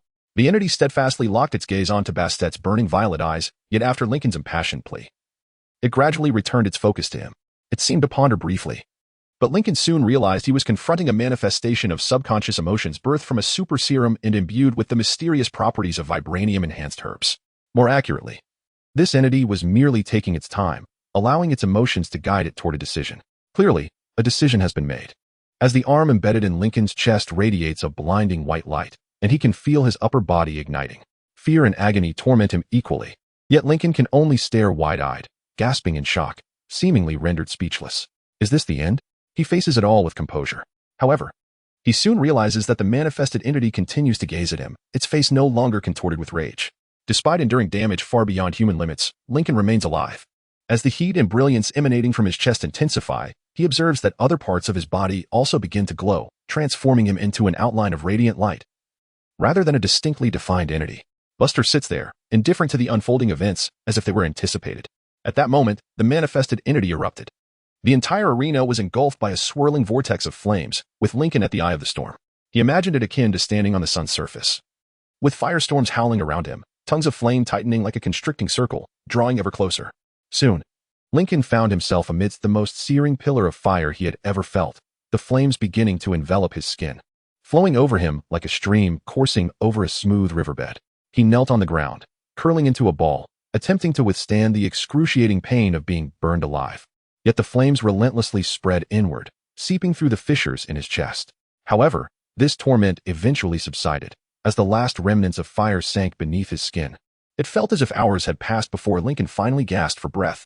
In doing so, he discovered a peculiar sensation of exhilaration. No, it was more than that. Lincoln felt an unprecedented euphoria. The aches accumulated during the gladiatorial contest faded away, along with the dissonance of being attuned to a different frequency from the rest of this dimension. The sensation of transcending his current form lingered, yet now it felt tangible, intimately connected to reality in some profound manner. This was Lincoln's body, more authentic than the unfamiliar, enhanced form he had awakened to. Even more so than the dizzying body he had possessed upon entering the astral plane. Lincoln opened his now healed eyes and beheld the arena's surface, now distorted and transformed into luminous glass, with himself standing at the heart of this devastation. Slowly, he rose, turning to face the steadfast Buster. Despite the near-catastrophic event triggered by the merging of his two halves, she remained composed. They merely gazed at one another, the silence between them thick and heavy, until Buster finally broke the stillness. Planewalker, you have survived, thus passing the trial of the flesh. You have proven yourself worthy of the power of the heart-shaped grass. Her tone seemed to savor something distasteful. Though Lincoln harbored anger towards this goddess, he retained sufficient self-preservation instinct not to confront her directly. You may return to the mortal realm at your leisure. Having spoken, the goddess of the Black Panther leapt gracefully from the stands, landing soundlessly upon the luminous glass floor of the arena, her shadowy claws gliding effortlessly across the searing surface as though it were non-existent. She then halted before Lincoln, her violet eyes fixated intently upon his burning gaze. Lincoln fell into silence, and after a moment, he spoke. Goddess, may I now inquire what it truly is? Chapter 45. The void, is it? Alas, the wretched mortal, no matter how fervently one struggles, cannot escape the grand design of fate. The tone of the goddess bore no disdain. Rather, it was imbued with a gaze of compassion. Lincoln, bewildered, found himself at a loss for understanding her words. I surmise you are unaware of the depths that lie concealed within your heart, Baudet remarked with a subtle wave of her hand. Lincoln was left in a state of confusion as his surroundings began to transform. Baudet vanished, leaving him alone. As he turned to survey his environment, he discovered himself upon an expansive sea, beneath a cerulean sky. The azure and white waters were as tranquil as a painting, with schools of fish occasionally darting beneath the surface, brimming with the essence of life. Is this the realm of my inner world? It appears so serene and beautiful. He mused. Is it? Look more closely, Bastet's voice echoed in his mind. Puzzled, Lincoln scrutinized his surroundings and ultimately discerned a peculiar anomaly in the depths of the ocean. It seemed to be a small cluster of darkness. He began to dive deeper into the sea, drawn toward that enigmatic presence. The abyss of his soul was unfathomable. And as he descended, the color of the water darkened. Time lost its meaning as the surroundings were enveloped in blackness. The inky waters transformed from placid to tempestuous, rife with violence and destruction. A sense of foreboding washed over Lincoln. This obsidian water felt alien, contrasting starkly with the original hue of his inner sea, as if it belonged to an entirely different realm. Simultaneously, the disquiet within him intensified, akin to a drop of ink disrupting a pool of clear water. At last, he approached the source of the anomaly, a thread of darkness, delicate as a wisp of hair. Despite the surrounding black waters, Lincoln could distinctly perceive this dark essence. For the two entities existed on entirely different planes. This black presence exuded an aura of purity, anchored in the deepest recesses of his soul's ocean. As the waters swirled, a nearly imperceptible strand of darkness flowed with the current, staining the moving sea. A chill ran down Lincoln's spine. What is this? The profound dissonance suggested that it was no creation of his inner sea, prompting him to ponder its origins. Suddenly, Lincoln recalled his journey through time. The seemingly trivial abilities he had acquired, their inexplicable disappearance, and the moments when he had lost control. Could this be the source of his tribulations? Esteemed goddess, do you possess knowledge of this? He implored, grateful for the erudition of the goddess before him. I too am at a loss, Bonnet unexpectedly confessed. However, I can sense the malevolent power that resides within it. Although it appears diminutive, its potency is of a formidable caliber, one that even I cannot fully comprehend. Lincoln felt overwhelmed. Even Bonnet acknowledged her limitations. How could such a volatile entity reside within his soul? It seems that things are not as they appear. Despite having meticulously planned everything, the intake of Hulk's blood was supposed to be controlled, yet the subsequent events have resulted in a significant setback. It appears that the issue is not with oneself at all. The inner sea seems to be tainted, as if the entire ocean is being corrupted by a dark force. What would happen if it becomes entirely polluted? Lincoln is uncertain, but it is undoubtedly a dire situation that demands understanding and resolution. Suddenly, Lincoln pondered whether this was the reason why Buster did not reduce him to mere ashes. It is highly plausible. For what could an ordinary mortal like him offer to her? This trial seems to have unfolded precisely as Buster anticipated. The first mental trial helped Lincoln clarify his goals and solidify his beliefs, while the second physical trial enabled him to embrace the power of rage, merging both to alleviate his bodily discomfort and significantly enhance his strength. However, what is Buster's true objective? Her disdain and loathing for him are not mere facades. Her initial anger was genuine, and she has no need to disguise her true self. Buster's voice interrupted Lincoln's musings. I cannot ascertain what it is, but I can tell you it embodies despair and distortion, representing the world's dark side, which I shall refer to as the shadow power. Shadow? Lincoln contemplated, recalling that this characteristic sounded vaguely familiar, as if he had encountered it in a previous world. It seemed he was on the verge of a revelation. A spark of insight illuminated his mind. He realized despair, distortion, darkness, all imbued with a pervasive taint. Is this not the void power of the cosmic primal force spoken of in legends? Perhaps it is indeed appropriate to call it shadow power. Lincoln recollected that the void power exists beyond the realms of reality, one of the primal forces that constitute the universe, governed by the Void Lord. These beings are driven solely by a desire for slaughter and the torment of distortion, yearning to devour other worlds, leaving only despair and distortion in their wake. In truth, pure void cannot exist within the physical universe. However, its shadow can transform into shadow magic, known as shadow power. This is a terrifying source of power, for it comes at a cost, akin to the popular tales of Cthulhu in the previous world. The comprehension and cognitive abilities of mortals are limited, and the essence of the void cannot coexist with human reason. It will relentlessly drive mortals toward madness at any cost. When Lincoln discovered that he might harbor a distorted form of the void power deep within, he could scarcely believe it. Why would such a cosmic primal force reside within him? Could it be that his traversal led to the invasion of the original cosmic void power alongside his soul? No wonder Buster was unaware of its origins and harbored such trepidation, believing his fate to be sealed. Indeed, constrained by knowledge, Buster remains naive. It is not merely Lincoln whose demise is inevitable. Should the void power erupt, the entire universe would plunge into peril. In the Marvel Universe, the power of the fairies is regarded alongside the forces of chaos and the phoenix as one of the three ancient divine powers. Notably, the characteristics of the void energy bear some resemblance to that of the fairy power, as they exist on a similar tier of strength, unmatched even by the forces of chaos and the phoenix. If Lincoln's memory serves him right, the eruption of fairy power annihilated countless galaxies. Both the phoenix force and the planet devourer succumbed to its might. Ultimately, it was only at a tremendous cost to the celestial race that its rampage was halted. Such a ticking time bomb resides within the diminutive Lincoln? He chuckled wryly, realizing that the rationale for his newfound strength had become more compelling. Should he perish, the universe itself would face obliteration. Bonnet was unaware of the myriad thoughts that had raced through Lincoln's mind within that fleeting moment, even envisioning the cosmos being consumed by the void. She gazed at Lincoln with a look of pity, then spoke. Henceforth, I shall issue you a directive. Save the Earth.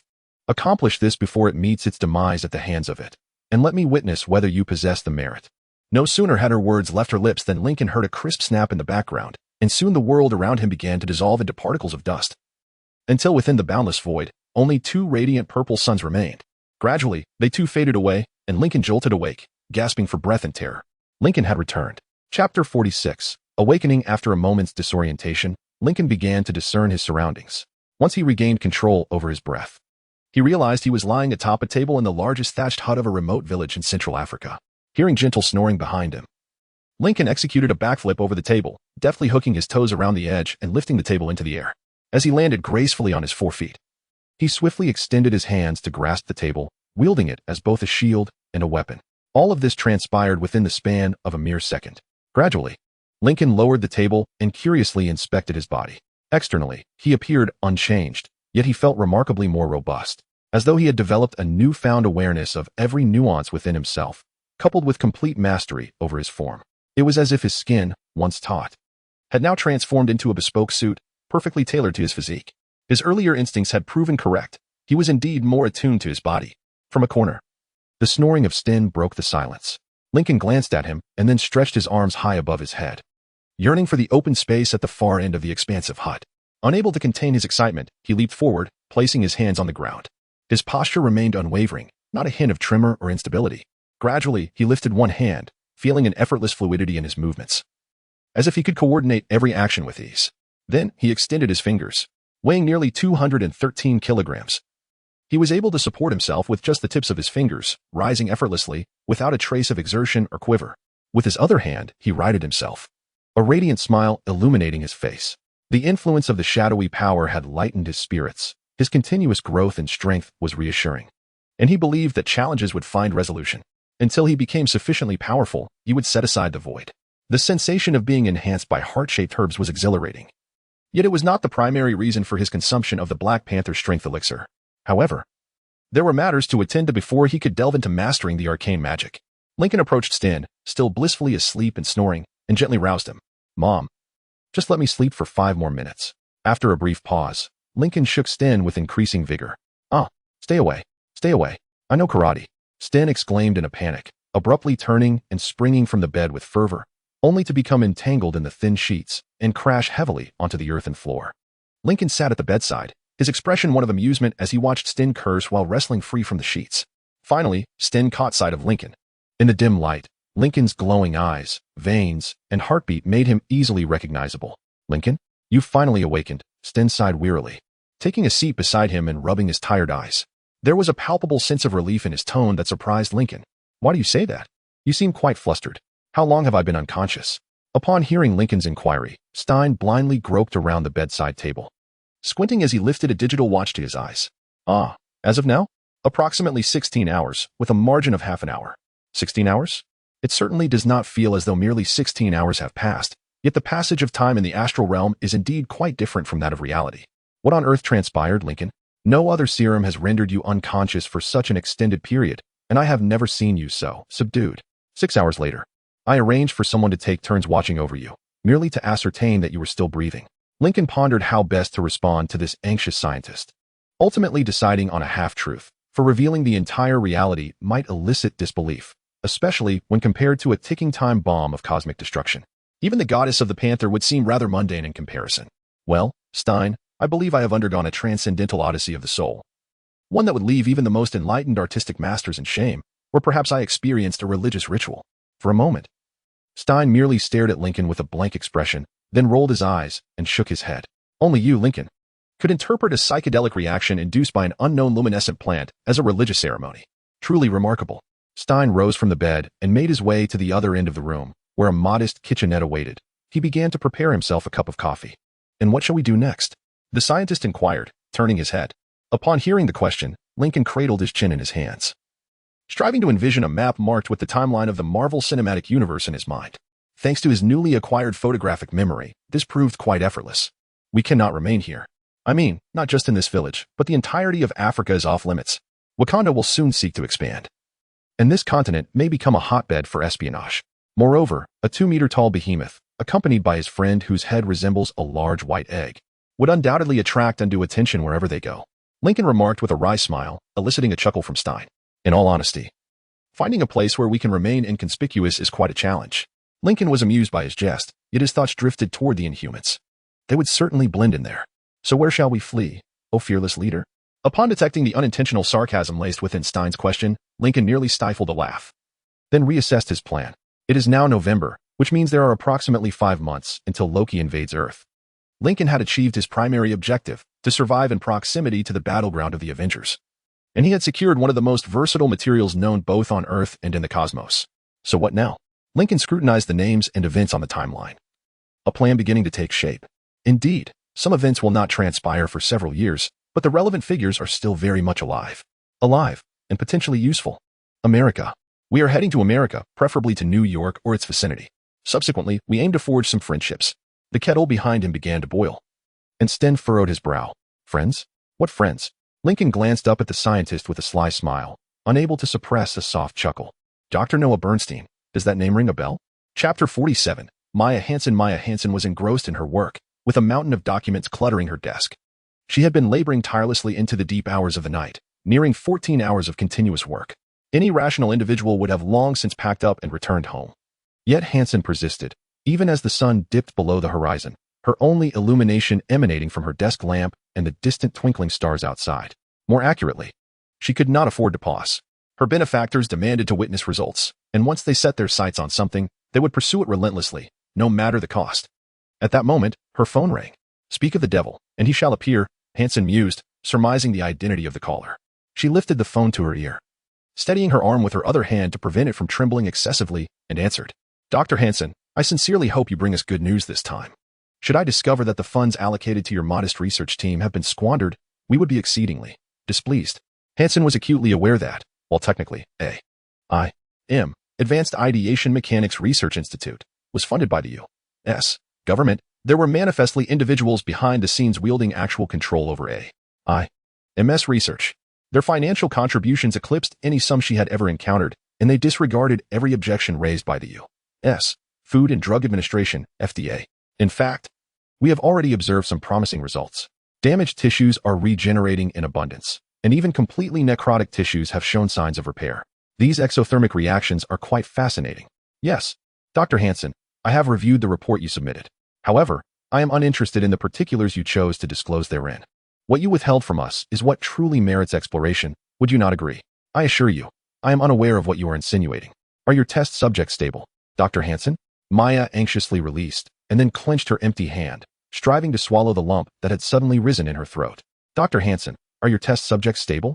Well, we do have some subjects at normal levels, and I believe in normal levels, you say?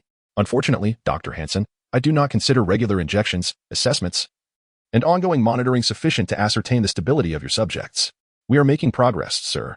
Every subject that survives the initial injection serves as a continuous source of data for understanding how the virus interacts with the human bioelectric system and metabolic processes.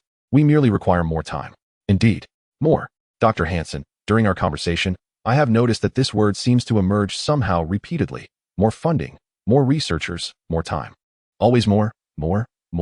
Yet, we have yet to see any return on this substantial investment, Dr. Hansen. She was uncertain what irked her more. Creating super soldiers was not a simple endeavor, sir. Indeed, it is not easy.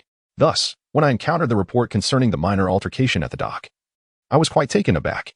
I believe, even if you confine yourself to our research facility day in and day out, you must have caught wind of certain rumors, Dr. Hansen. Indeed, sir, I have heard some whispers. Ah, splendid. What astonishes me is that the conclusions drawn by firefighters, police officers, the CIA, the FBI, and our own agents are unanimous. This was an assault initiated from elsewhere at the dock, rather than a spontaneous incident arising from the car wreckage. Maya felt a sharp pang in her eyes, realizing she was drenched in cold sweat. Oh, this conclusion is indeed surprising, she remarked, hoping her voice sounded calm. The tremor in her tone merely a figment of her imagination. Quite so, exceptionally surprising, especially considering it was you, Dr. Hansen, who informed us that this might merely be a malfunctioning subject of the outbreak virus experiment. Maya opened and closed her mouth several times, yet no sound emerged. A light chuckle echoed from the other end of the line, but this laughter harbored malice, devoid of mere delight. The chief scientist of A.I.M. felt her heart skip a few beats, as that laughter seemed to penetrate her mind. Of course, everyone makes mistakes, do they not, Dr. Hansen? But can you fathom my shock when I heard rumors from Africa? The whispers spoke of a demon who dismantled gangs, abducted Ulysses Claw, and subsequently sold off all his wares, fleeing into the jungle with a member of an American Joint Special Operations Command, JSOC, ghost unit. Maya suppressed her fear, striving to respond to the unspoken doubts of her interlocutor. But what, pray tell, does this demon have to do with A.I.M.? or the outbreak virus project? Because, Dr. Hansen, all reports converge on one point. This demon possesses eyes like flames. The voice on the other end declared. The previously feigned gentility now replaced by a suppressed, icy wrath beneath the thinnest veneer of politeness. Upon hearing this, Maya felt the room spin around her. She clutched the phone tightly, her knuckles whitening from the fear of dropping it. Someone, somewhere, is roaming about with the outbreak virus coursing through their veins. And they will not explode. Sir, I do not. You have continuously demanded time, funds, and resources, Dr. Hansen, and we have been exceedingly fair in meeting your requests, willingly remaining in the shadows while granting you considerable autonomy. We have done so under the conviction that you would not be foolish enough to cause us regret. Clearly, we must reassess this notion. I assure you, we have been working as swiftly and diligently as possible. You are not swift enough. In fact, you have fallen behind, Dr. Hansen. There is an outbreak virus subject out there, and they are not one of ours. This is unacceptable, Dr. Hansen. We struck a deal with you to obtain super soldiers, yet thus far, the only beneficiary appears to be some fool in Africa wreaking havoc among gangs and arms dealers. Maya took a deep breath, her body trembling as she endeavored to conceal the fear in her voice. Sir, we have made significant strides in the research of the desperation virus. The issue lies with the host, and each day we draw closer to resolving this dilemma. I am unsure how others have managed to procure sufficient virus to enhance themselves, let alone how they have not perished in the process. However, the reality is that while I can expedite my work at your behest, such haste will only result in more individuals facing dire circumstances. We must discover a means by which the host can fully integrate the effects of the desperation virus into their DNA without overexertion. To find such a solution requires either extraordinary luck or a sustained, meticulous approach to testing and experimentation. After delivering this candid statement, Maya gasped for breath. The prolonged silence on the other end of the line tightening her nerves with dread. It was difficult to ascertain which was more terrifying, the interminable silence or the potential response from the man. Chapter 48. Master Man, we have lost our patience, Dr. Hansen. Ensure that this issue is resolved in the near future. However, we are not foolish enough to disregard the potential value of even failed experimental subjects. Please elaborate on the specifics of the critical condition, Dr. Hansen. Hearing the man elongate her name, Maya shuddered, striving to respond to his inquiry.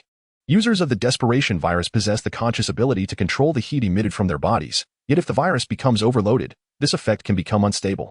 Should the virus be rejected by the body or inadequately regulated, the metabolic processes that generate heat for the user, along with the bioelectricity utilized by the virus, will become overwhelmed, causing the user's body to rapidly accumulate energy and strength, ultimately resulting in an explosion accompanied by a formidable shockwave. The temperature of the explosion exceeds 3,000 degrees Celsius, instantaneously vaporizing the body of the desperation virus user, as well as anything within a certain radius, leaving behind shadow-like traces of the vaporized objects, akin to a nuclear explosion. Upon concluding her explanation, a silence ensued on the other end of the line, though this time it was considerably shorter and less nerve-wracking. I understand. Quite intriguing. I suppose this may not be entirely without merit. Personally, Maya could hardly discern the utility of causing individuals to perish in fiery explosions, and she promptly resolved that she had no desire to fathom the intentions of this enigmatic man. After all, ignorance is bliss. Continue your testing, Dr. Hansen. However, those who survive the injections must be thrust directly into combat. They will be led by one of our associates. Naturally, they will heed your medical expertise. And should you deem them in need of stabilizers, feel free to recall these subjects. However, in certain instances, we may not recommend such actions. Maya struggled to suppress her rising thoughts. As long as those mysterious benefactors deemed it more advantageous to explode a few men and women than to keep them alive, she would have to comply with such measures, if only occasionally. She swallowed hard against the tide of revulsion swelling within her. Who is that associate? You will see for yourself, sir. With that, the call was abruptly terminated. Maya stared in shock at her phone, her face contorted with rage, and she withdrew her arm, hurling the device against the nearest wall, shattering it into pieces. She sulkily returned to her chair, rubbing her nose, sensing a migraine on the cusp of manifesting. Damn it. She muttered under her breath, her voice barely audible. She was almost certain that every corner of this research facility was outfitted with listening devices, as that man seemed intimately aware of her research progress. While I do not concur with your choice of words, I completely comprehend your sentiments. Startled, Maya sprang up from her desk, anxiously scanning her surroundings. At that moment, the lights in the office corridor flickered to life, causing her to squint. As her eyes gradually adjusted to the blinding light, she slowly discerned the silhouette of a man seated in the corner of the office. Who are you? How long have you been here? The man shifted slightly, and Maya caught a glimmer of light reflecting off his heavy flight goggles, beneath which lay a dense beard obscured by a broad hood. I have been here for quite some time. As for who I am merely a preacher, though some label me a terrorist. To others, I am known as Masterman. As he spoke, the man rose, pulling back his hood to reveal a weathered face, ruggedly defined with a dark complexion. He approached her, and Maya's instincts screamed warnings. He exuded a palpable danger, akin to a predator sharing a room with its prey. She attempted to retreat, but after only a few steps, her back met the wall. While this self-proclaimed masterman closed the distance until they stood less than an arm's length apart, a heavy silence enveloped them as the terrorist tilted his head, scrutinizing her face with an odd little gesture. I understand how arduous these past months have been for you. The leader of your organization has perished. Mysterious benefactors have emerged from the shadows, demanding results you were unable to deliver. Meanwhile, outside, others are scurrying about, enhanced by your cutting-edge research. Yet you remain at a loss on how to replicate such success.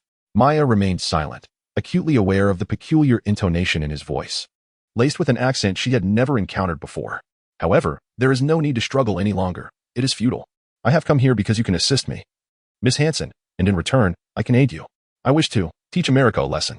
And those remarkable individuals you have created, indeed, they are the perfect instruments for my lesson. Maya perceived that this man was either mad or a hubristic terrorist, and she felt that remaining silent was wiser than risking his ire. Those mysterious benefactors of yours, the ones lurking in the shadows, attempting to control and bind you, they once sought to ensnare me as well. Yet, I gladly exploited their funds. They believed I was still under their dominion. But they were gravely mistaken. I possess my own network of influential friends, acquaintances of long standing. I can leverage them to protect you. Why? Maya inquired softly. The man grinned broadly, clasping his hands behind his back as he began to pace around her desk. Tony Stark. Initially, his weapons dictated the outcomes of conflicts in that beautiful region of the Middle East. Later, he ceased arms production. And I thought America's interference in my homeland's war was finally at an end. But then, descending from the heavens was none other than Tony Stark. This time wielding a weapon reserved solely for himself, and my people once again felt the sting of America, tasting the bitter fruits it bore. It is utterly infuriating. The man shouted, turning abruptly, nearly startling Maya to death. With the army of demons you have created, it is now my people's turn to exact a price from America's wealth. No one will notice my arrival, nor will anyone be able to thwart me. However, of course, if your benefactor were to obtain the finished product ahead of time, all of this would be rendered impossible. At present, my plans align with their agenda. Yet I am determined not to let the primary objective slip through my fingers. So, you wish for me to change masters? Maya uttered with a wry smile. But when Master Man peered at her through his dark aviators, that laughter abruptly ceased in her throat. We all have masters to whom we must yield, Miss Hanson. Maya wiped her sweat-drenched hands on her trousers, evading the man's insistent gaze. And who is your master? My master is the kind of individual who would take your life for even the slightest knowledge of their identity, and they would undoubtedly discover it. Maya suppressed the shivers brought on by this threat, attempting to shift the conversation. What do you intend to do? Will you remain here? The terrorist stroked his beard with one hand, showcasing the heavy rings adorning each finger, as if contemplating something, before chuckling softly. Indeed, for now, I shall stay on the land of my greatest adversary. Where better to strike at the heart of the matter than from within? You are likely to be captured. Maya pointed out, though this was not out of concern for the madman, but rather a hope that it would prompt him to ultimately decide to leave. Yet, this was futile, as it only elicited a hearty laugh from Masterman. The likelihood of that is far less than you might imagine, if you know my visage. Besides, I must confess, I have always relished the performance. With that, the man transformed. The same body, the same attire. Yet the oppressive sense of danger that had saturated the room moments before dissipated, allowing Maya to breathe freely for the first time in hours. The very posture and demeanor of the man before her had entirely altered. Master Man removed his aviators, revealing his dark eyes, which twinkled with innocent mirth. When he spoke, the thick East London accent astonished Maya, as if he had spent his entire life roaming the streets of London. Do not concern yourself with those matters, dear. I assure you, I shall be just fine. You may call me Trevor. How does that sound? Trevor Slattery. Chapter 49. Mombasa departing from Africa proves to be far easier than entering it. Lincoln and Steedon bid farewell to the village where they had temporarily resided. And as they did so, the villagers wept profusely. Steedon reluctantly promised to return, and then they set off towards the eastern coast. Cape Town, one of the largest ports on the African continent, was their initial landing point. Should anyone be tracking Lincoln's whereabouts, returning there would likely draw unwanted attention once more. Thus, they were bound for Mombasa in Kenya, Africa's third largest port, renowned for its vast storage facilities and infamous corruption. Furthermore, it served as Uganda's principal import port, with Uganda bordering Kenya, which in turn shares a border with Wakanda. Although traversing Africa would add nearly a month to their journey, it was preferable to being discovered by those pursuing Lincoln in South Africa. Heading to a port on the western coast would necessitate crossing the entire continent, passing through nearly 6 countries, and encountering numerous border checks. Their passage through the border regions of Uganda was remarkably smooth, as they avoided large towns in favor of small paths. Steedon managed to procure ample supplies from the village, allowing them to travel without the need to stop for food. Lincoln now required less sleep than the average person, needing only about 3 hours a day. Thus, while Steedon rested, Lincoln drove through the night. They paused only a few times for fuel, during which the scientist would remain cloaked in the truck's cabin, while Lincoln donned a long-sleeved shirt and sunglasses to obscure his distinctive features. The only significant obstacle they encountered was a border patrol as they neared Kenya. Upon seeing the checkpoint, Lincoln briefly contemplated driving straight through, but ultimately abandoned the idea. Each guard was armed with a submachine gun. While this posed no genuine threat to Lincoln, the truck was laden with delicate equipment that could be rendered useless if pierced by bullets. Moreover, Steedon was certainly not bulletproof. Thus, when an intimidating figure raised a gloved hand in the universal signal to halt, Lincoln decelerated and came to a stop. The guard approached the driver's side, tapping on the vehicle with a baton, and spoke to Lincoln in Ugandan, though Lincoln did not fully comprehend his words. He grasped the general intent and slowly emerged from the truck, his booted feet sinking into the muddy ground before the guard. Standing upright, Lincoln noticed that the guard's gaze only reached his chest, which seemed to ease the tension somewhat. The guard glared up at Lincoln's face, extended a hand with an open palm, and barked a command. Noticing Lincoln's confusion, the frown deepened, and he switched to heavily accented English, demanding identification. Show it immediately. Lincoln nodded in a calming manner, moving deliberately, as the guard appeared rather jittery. He then reached into the back pocket of his work pants and extracted a small booklet. Lincoln handed the booklet to the guard and stood by as the border officer flipped through its pages. Naturally, there was no identification within. Lincoln possessed only a few identification documents, either exceedingly rudimentary or entirely counterfeit. Presently, he found himself without any form of identification, a predicament stemming from the stark contrast between his current appearance and the photographs of his former self. Hence, the booklet he had just presented to the guard was filled with blank pages. Yet, it did contain a substantial stack of $5,000. In comparison to the meager returns from selling Crow's inventory, even at an absurdly low price, $5,000 could be spent liberally. While not an insignificant sum, it was a worthwhile bribe. Particularly, when converted, $5,000 equated to approximately 18 million Ugandan shillings. Upon the guard's gaze falling upon that stack of cash, which could instantly elevate him to the status of a millionaire, he momentarily froze, with only a slight tremor in his hand betraying his humanity. Slowly, he closed the fake passport, raising his expressionless face to meet Lincoln's gaze, prompting Lincoln to question whether he had miscalculated. Goodness, don't tell me I've encountered one of Uganda's few incorruptible officials just 10 meters from the border, Lincoln thought. However, the passport was abruptly snapped shut, and he handed the booklet back to Lincoln, maintaining that inscrutable expression. Lincoln hesitated but accepted the counterfeit document. As he withdrew the booklet from the guard's grasp, he noticed the guard's fingertips deftly clutching the stack of cash, which conveniently slid into his possession as he reclaimed the passport, with a finesse evidently honed over decades.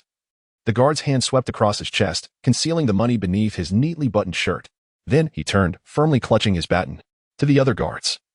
It may have appeared as though he was merely shifting the baton from one hand to another.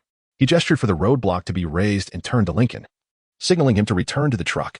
Without hesitation, Lincoln complied, relieved he had not turned off the engine. With a commanding shout of "Go!" he traversed the checkpoint without a backward glance, continuing onward towards Mombasa. Mombasa, a veritable chaos. The state of traffic here was utterly ludicrous, and Lincoln's observations extended beyond the streets. The port itself resembled a bustling madhouse, with every berth overcrowded with vessels, cargo, and people. Yet, in a peculiar sense, this disorder proved to be fortuitous for Lincoln and Sten, as it allowed the two mutants to navigate the crowd with relative anonymity. Despite the amalgamation of characters, the pandemonium perfectly aligned with Lincoln's needs. He handed a few dollars to a dock worker, who appeared to don an official vest, and in return received directions to an abandoned warehouse. Most of Mombasa's large warehouses were in active use, storing goods destined either for the interior or overseas. This implied that the vacant warehouses were generally avoided unless absolutely necessary. Observing the holes in the roof and the swarms of rats in every corner, Lincoln comprehended this rationale entirely. Although the warehouse was in disrepair, through a series of bribes, Lincoln ensured he could utilize it at will without question. Moreover, the neighboring inhabitants were rather amiable, despite their affiliations with the drug trade. Lincoln's current endeavor is to remain vigilant for any news that might lead him to a vessel bound for America. Regrettably, the first ship, even one that veers slightly in that direction, is not scheduled to depart for over a week. Fortunately, that particular ship is destined for New York City. The journey by car from New York to the Georgia dock will take approximately 12 hours. One can only hope that Bernstein is merely commuting to work at the prison, rather than residing on the island. Yet, given Lincoln's luck, one might as well relinquish such fantasies. While it may prove somewhat beneficial to extricate certain inmates, such as Justin Hammer, despite his numerous flaws, he once commanded a legion of robotic soldiers. Lincoln is acutely aware that liberating a supervillain from confinement could invite a plethora of complications.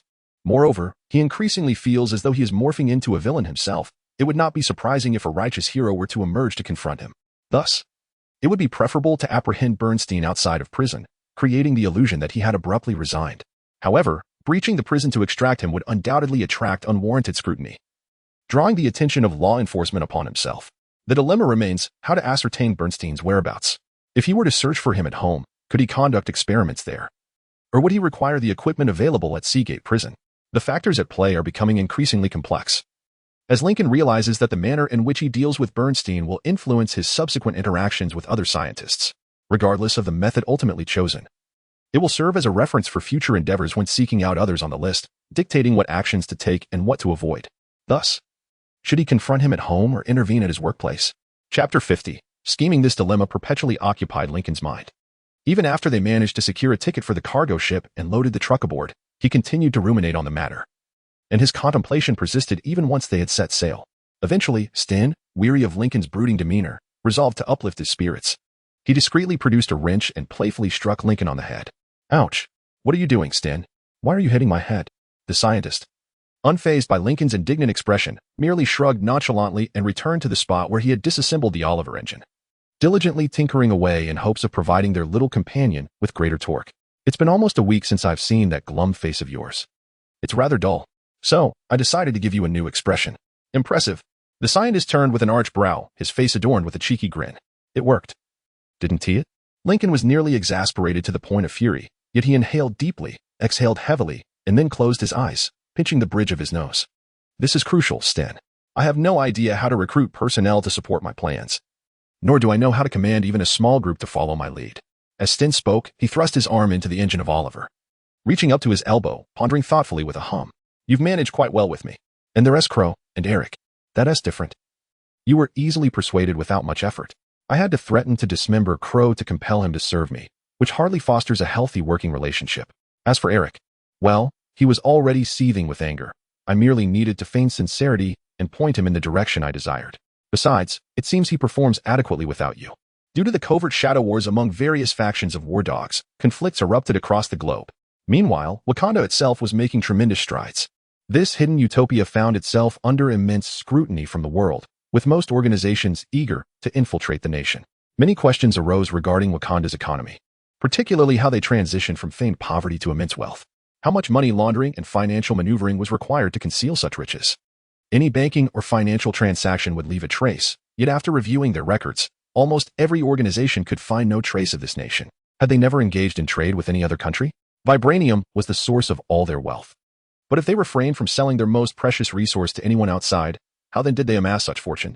Other nations initially perceived Wakanda as a country far poorer and more primitive than reality.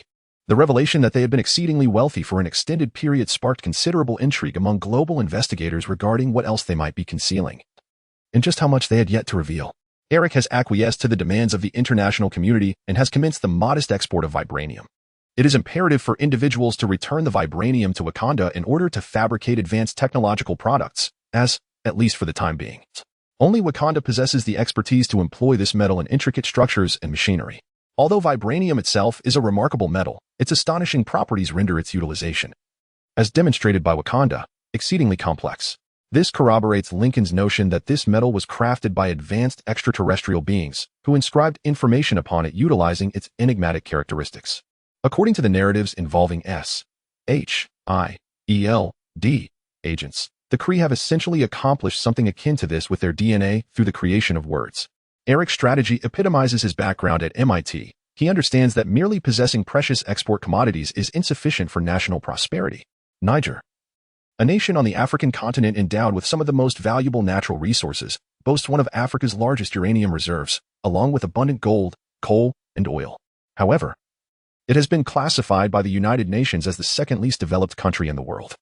with 45% of its population living below the poverty line and a literacy rate of merely 20%.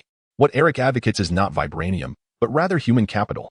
Nevertheless, the actions of this former ally in the depths of Africa, as the Atlantic Ocean continues to widen the chasm between them, are no longer of concern to Lincoln. Let him carve out his own niche in the world, while others strive to acquire the most advanced metal in the cosmos. As long as Lincoln can fulfill his subsequent plans, he remains indifferent to these trivialities. Another jolt struck Lincoln, rousing him from his reverie. What on earth are you doing? Sten, that hurts, damn it. You were daydreaming again. Finally, they had returned to the United States and, after a 9-hour drive, paused to rest. They found themselves beneath a night sky adorned with countless stars. Fortunately, there were no border checks between the states, allowing them to travel along the main routes with relative ease. They resolved to stop by a secluded road, surrounded by towering pines, where a small campfire crackled joyfully between them. So, what is the next plan? Sten inquired, leaning against his beloved Oliver while sipping bean soup. We need to locate Burstein, assist him with his research, and have him render me impervious to harm. Right, I understand that part. But what comes next? Lincoln, who was directly consuming spicy meat sauce from the pot, halted his spoon midair, gazing quizzically at the scientist. What next? After we gather all the scientists on your list? Then what? Do you intend for us to remain in hiding perpetually? Lincoln, if all goes well, and they too accept enhancements, we would essentially be assembling a team of some of the brightest minds on Earth. We could propel scientific advancement and foster medical progress. We could accomplish remarkable feats. As Lincoln stirred his food slowly, he pondered his friend's words. He had indeed contemplated these matters, yet despite Lincoln's agreement with the notion, he found himself grappling with its execution. The crux of the issue lies in the fact that a scientific discovery may take 5 to 10 years to benefit the general populace. The timeline for the approval and market introduction of pharmaceutical innovations can be even more protracted. Undoubtedly, Lincoln's strategy ensured that he wielded considerable power, thus leaving him with little to fear unless confronted by top-tier Avengers like the Hulk or Thor. However, those who served under him did not share such a sense of security. Although Sten assured Lincoln that he had not equipped Oliver with an array of fantastical weaponry, Lincoln remained wholly unconvinced. Chapter 51. Public Affairs. To establish one's own organization, it must be an open entity, for the creation of a clandestine organization is far from simple. In my previous life, Lincoln often observed protagonists in novels effortlessly founding underground secret societies, with no one ever privy to their intelligence. Upon reflection, such notions are utterly ludicrous, bordering on the absurd. In this age of advanced technology, even a solitary individual seeking to remain hidden faces considerable challenges, let alone a vast organization. Moreover, Lincoln had no desire to compete with entities that have existed for decades, centuries, or even millennia. Furthermore, to shield the organization from the grasp of dark forces such as Hydra or the Hand, it must swiftly gain notoriety. Rather than languishing in obscurity for 5 to 10 years before the public becomes aware of its existence and the benefits it can provide. An assembly of elite scientists is essential for Lincoln's future, whether in pursuit of greater power or in addressing potential perils. These distinguished scientists constitute the true wealth of the world. Thus, Lincoln must undertake some audacious endeavors. We must act openly. Stain nearly choked on his beans, and Lincoln patiently awaited his return to steady breathing before continuing. We need to target diverse groups. First, we will capture the public's attention by offering Stark and Wakandan technology at a reasonable price to all. This will incite a frenzy among the populace for the technology we provide, and should anyone attempt to suppress us, it would incite public outrage. The military and various institutions will be invigorated by the technology we offer. They will circle around us like sharks, thus protecting us from organizations like S.H.I.E.L.D., which might seek to eliminate us quietly. Stain was clearly skeptical. Let me clarify. You intend to garner public support by providing the masses with advanced technological benefits, which can also serve military purposes. Consequently, we will appear overly prominent in the public eye, while being of immense value to the military, rendering S.H.I.E.L.D. incapable of undermining us in the shadows. Lincoln disregarded his doubtful expression and continued to eat, merely nodding in acknowledgement. Consider this. By offering advantages to the public, we will swiftly make our name known to nearly everyone. This will undoubtedly attract the attention of agents, but subsequently, we will unveil even more astonishing and groundbreaking technologies. Once we achieve global recognition, those secret organizations will not dare approach us. Under such circumstances, the military and private contractors like PIM Technologies will intervene, allowing S.H.I.E.L.D. to observe from a distance. Upon hearing Lincoln's explanation, Stain sighed heavily, staring into his soup, lost in thought. There are far too many ifs in this. Lincoln, this is what they call great concealment in plain sight, a wisdom that hails from China. Indeed, the sentiment holds true. But such wisdom is typically not employed against international espionage organizations intent on their downfall. Besides, when did you come to understand Chinese wisdom? As for S, H, I, E, L, D, no one can say for certain. Who knows what secrets those individuals harbor? They shared a brief laugh at the joke, but soon fell into silence. Their gazes fixed upon the flames of the campfire. Recruiting additional individuals presents both advantages and disadvantages. It implies more hands to aid in their endeavors. Yet also increases the likelihood of capture or interrogation, heightening the risk of information leakage. So what product do you intend to market to garner public support? After all, our resources are predominantly pilfered. The arc reactor. We shall introduce an outdated version, not utilizing vibranium, ensuring it will deteriorate after a while, compelling people to purchase replacements. It can practically be employed in any sector requiring energy, transportation, illumination, household goods, and so forth. This way, we can penetrate various markets simultaneously. Stark will undoubtedly seek legal action against us. After all, we are essentially committing theft. He will certainly attempt that.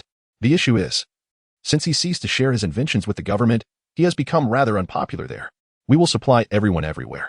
Every household, every school, and every public building will possess our blue boxes. The blue boxes will contain the arc reactor, distinguishable from Stark's inventions in appearance. This is, at best, a feeble disguise. I doubt we can keep this from him for more than a month. However, I am confident that no judge would confiscate such technology and hand it over to Stark. Do not be so certain. They might diligently uphold their duties and act in accordance with the law, you know? I merely propose this possibility. Lincoln flashed a smile at Stern, tinged with irritation. Indeed. Yet they remain human, and this is ultimately the paradise of capitalism. It is not solely their decision. The malicious forces of capitalism will ensnare everyone, prompting different choices. At the mention of bribing government officials, Stern lifted his nose, yet he did not outright deny it. It seems that the time spent evading with Lincoln has eroded some of his idealism. So, we will plagiarize Stark's technology and then emerge prominently in every industry that may utilize the next form of energy following the invention of the internal combustion engine. What next? Naturally, people will talk about us, but if we were to suddenly vanish, I do not believe they would rise in rebellion. The pharmaceutical industry. The pharmaceutical industry? Really? Lincoln, introducing a new drug effortlessly requires decades, and if your assumptions align with mine, that time frame is an optimistic estimate. I am aware. However, we do not need to genuinely launch it in the market. We merely need to leave a lasting impression on people, demonstrating our capability to develop such a drug. Consider this, Stern. With your knowledge gained from enhancing and repairing the human body in the face of the dire virus, you can essentially heal any wound, correct? The scientist pondered briefly before hesitantly nodding, clearly intrigued by what Lincoln would say next. Now, envision utilizing this knowledge to develop a medication for treating patients with amyotrophic lateral sclerosis, ALS. Alternatively, utilizing your methods to enhance my cognitive abilities. We could develop a remedy for Alzheimer's disease. This notion merely scratches the surface, Stern. With the advent of the Doomsday virus and the super soldier serum, anyone could achieve perfection akin to Captain America. Stern crossed his arms over his chest, his brow furrowed in contemplation as he meticulously considered Lincoln's proposal. I am uncertain, Lincoln. Numerous autoimmune disorders are notoriously challenging to treat, as they involve the body attacking itself. Should you endeavor to enhance the body, it may yield counterproductive results. Not to mention the reckless interference with the brain. But, is it within your capabilities? Stern, can you accomplish it? A profound silence enveloped them, with the scientist fixated on the tips of his shoes, lost in deep thought. Eventually, he raised his gaze from beneath his broad forehead and hesitantly nodded at Lincoln. If given sufficient time, perhaps with further enhancement of my intellect, it could be possible. Based on all the methods I have encountered for augmenting humanity, I could ultimately cure nearly every ailment afflicting mankind. Lincoln's face broke into a wide grin as he enthusiastically clapped his hands together. Now, that's more like it, Doctor. This is precisely the message we must convey to every pharmaceutical company, every university, and every research laboratory we can reach. You see, with you as a doctor, we possess a core competitive advantage. Chapter 52. The new armor. Is this the purpose behind your deployment of the military and contractors as a smokescreen? Sten inquired playfully, though Lincoln discerned a glimmer of intrigue in his eyes. Precisely. Even the military can grasp that if we can transform the sick into the healthy, then applying the same technology to those who are already well could yield superhumans. More importantly, it could forge super soldiers. Ever since the emergence of Captain America, everyone has been fervently contemplating how to create more individuals like him. To ensure a steady acquisition of such power, they would spare no effort. Sten shifted uneasily on the log he sat upon, casting a worried glance at Lincoln. Lincoln, I harbor some unease regarding the creation of super soldiers. The incident with Bronsky has left me somewhat averse to the very term. However, Lincoln waved away his concerns. In truth, we will not be endowing them with super soldiers. As long as we possess sufficient means to restrain them, that suffices. For instance, a pill that enhances a soldier's intelligence, or a gel that can heal any wound. With your intellect and the technology one have pilfered, the possibilities are vast. The military's utility lies in its sheer size, larger than any organization that might pose us trouble. If they can stand in the way, we will have ample room to maneuver. Moreover, our primary interest is trade, particularly with other high-tech firms. Imagine the possibilities if we were to establish a partnership with Pym Technologies. What marvels could we create? And envision if we could enhance Hank Pym himself. Gradually, Stin's excitement grew at the thought of stepping back onto the scientific stage, especially in collaboration with fellow scientists. This actually sounds quite promising. I am confident that within a few years, we could uncover treatments for some common degenerative diseases. Heck, with the knowledge I possess now, I believe I could even develop a serum that completely cures Parkinson's disease. Seeing his enthusiasm soar, Lincoln grinned. In his original universe, he occasionally watched the animated series Family Guy. Although it was merely a comedy, with the protagonist Peter being a quintessential buffoon, it occasionally presented profound insights. One line, even as Lincoln was reborn into an entirely new universe, lingered in his mind concerning healthcare, because treating illnesses can be more lucrative than curing them. Why cure cancer patients in a day when you can have them undergo lifelong treatments, charging them for every step? Yet Stin was not of that ilk. Despite the myriad experiences he had undergone since Lincoln burst into his laboratory, he remained an idealist. He would not be satisfied until he achieved complete cures. And the various serums, along with his newfound wisdom, would ultimately enable him to realize this ambition. This would be yet another factor propelling them to the pinnacle of the pharmaceutical realm. Then, has this plan been approved? Lincoln inquired with a hearty laugh, scraping the last morsel of meat from the bottom of the frying pan. At this moment, Steedon was so exhilarated that he began to pace, grinning as he turned towards Lincoln. I believe that if you simply remove your sunglasses on television, SHIELD would promptly come crashing through our door. Yet, I am genuinely curious to see what a cadre of exceptionally brilliant scientists could concoct before we are incarcerated. Lincoln found amusement in this pessimistic forecast, opening the cooler beside the recliner and tossing a bottle of beer to Steedon, while he himself took one. A toast to the plan. Steedon opened his beer, laughing heartily as he raised his glass to the night sky. A toast to the plan. Fortune finally smiled upon Lincoln. It turned out that Bernstein commuted to work and did not reside within the confines of Seagate Prison. Locating his address was a breeze, as he had publicly shared his contact information on Facebook. Thus, Lincoln opted not to stealthily infiltrate Seagate Prison, but instead decided to wait for the scientist at his home. Even if it turned out that due to insufficient equipment he could not enhance Lincoln, Lincoln could still offer him the opportunity for enhancement, or at the very least, acquire his research findings. Having cultivated muscles akin to the Hulk in a storage shed and crafted his own powered armor, Lincoln had injected himself with the extremis virus in the hold of a cargo ship. For him, pilfering some blueprints to bring back to the smartest person on the planet, coupled with a trailer equipped with scientific apparatus, could gradually lead to his objective. However, if Bernstein decided to join them, it would certainly simplify matters. Not only could they replicate the experiment that enhanced Luke Cage, but the time frame would be significantly reduced. Moreover, having an additional exceptionally intelligent scientist by their side would greatly expedite Lincoln's plan, allowing them to undertake a larger workload. Therefore, to win him over, Lincoln resolved to employ a shock-and-awe tactic. He would don his newly enhanced armor, descend into Bernstein's garden, and conceal himself within the house. He would then await the opportune moment, adhering to the classic horror movie trope, and make a sudden appearance behind the man as he bent down to do something. Lincoln felt that this seemed somewhat peculiar, perhaps just a figment of his imagination. That being said, since Lincoln entrusted the armor to Steedon while infiltrating Wakanda, it had undergone significant transformation. Whenever he was not preoccupied with upgrading Oliver, he would delve into Lincoln's armor, primarily attempting to refine software and other minor details. Later, when Lincoln provided him with a batch of Wakandan technology and vibranium, he became utterly enthralled. Although they required more advanced equipment to fully utilize the vibranium like Black Panther's suit, the heat generated by Lincoln's extremis-enhanced body was sufficient to melt the metal, allowing them to mold it into various shapes.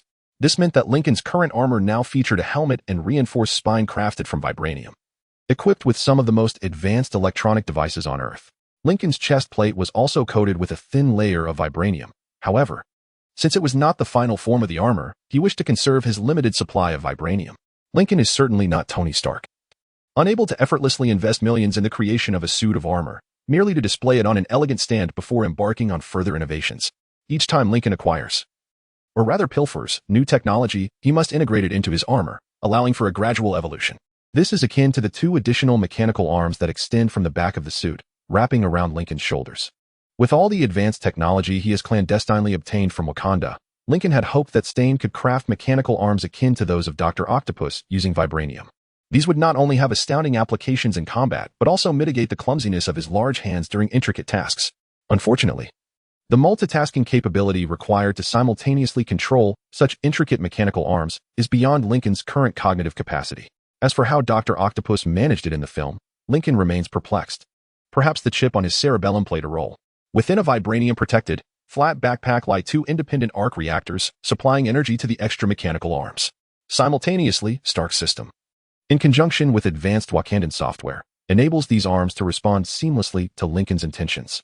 At the tips of the mechanical arms, behind the sharp, blade-like ends, resides a powerful battery that draws energy from the arc reactors, powering lasers concealed within the crevices of the claw blades.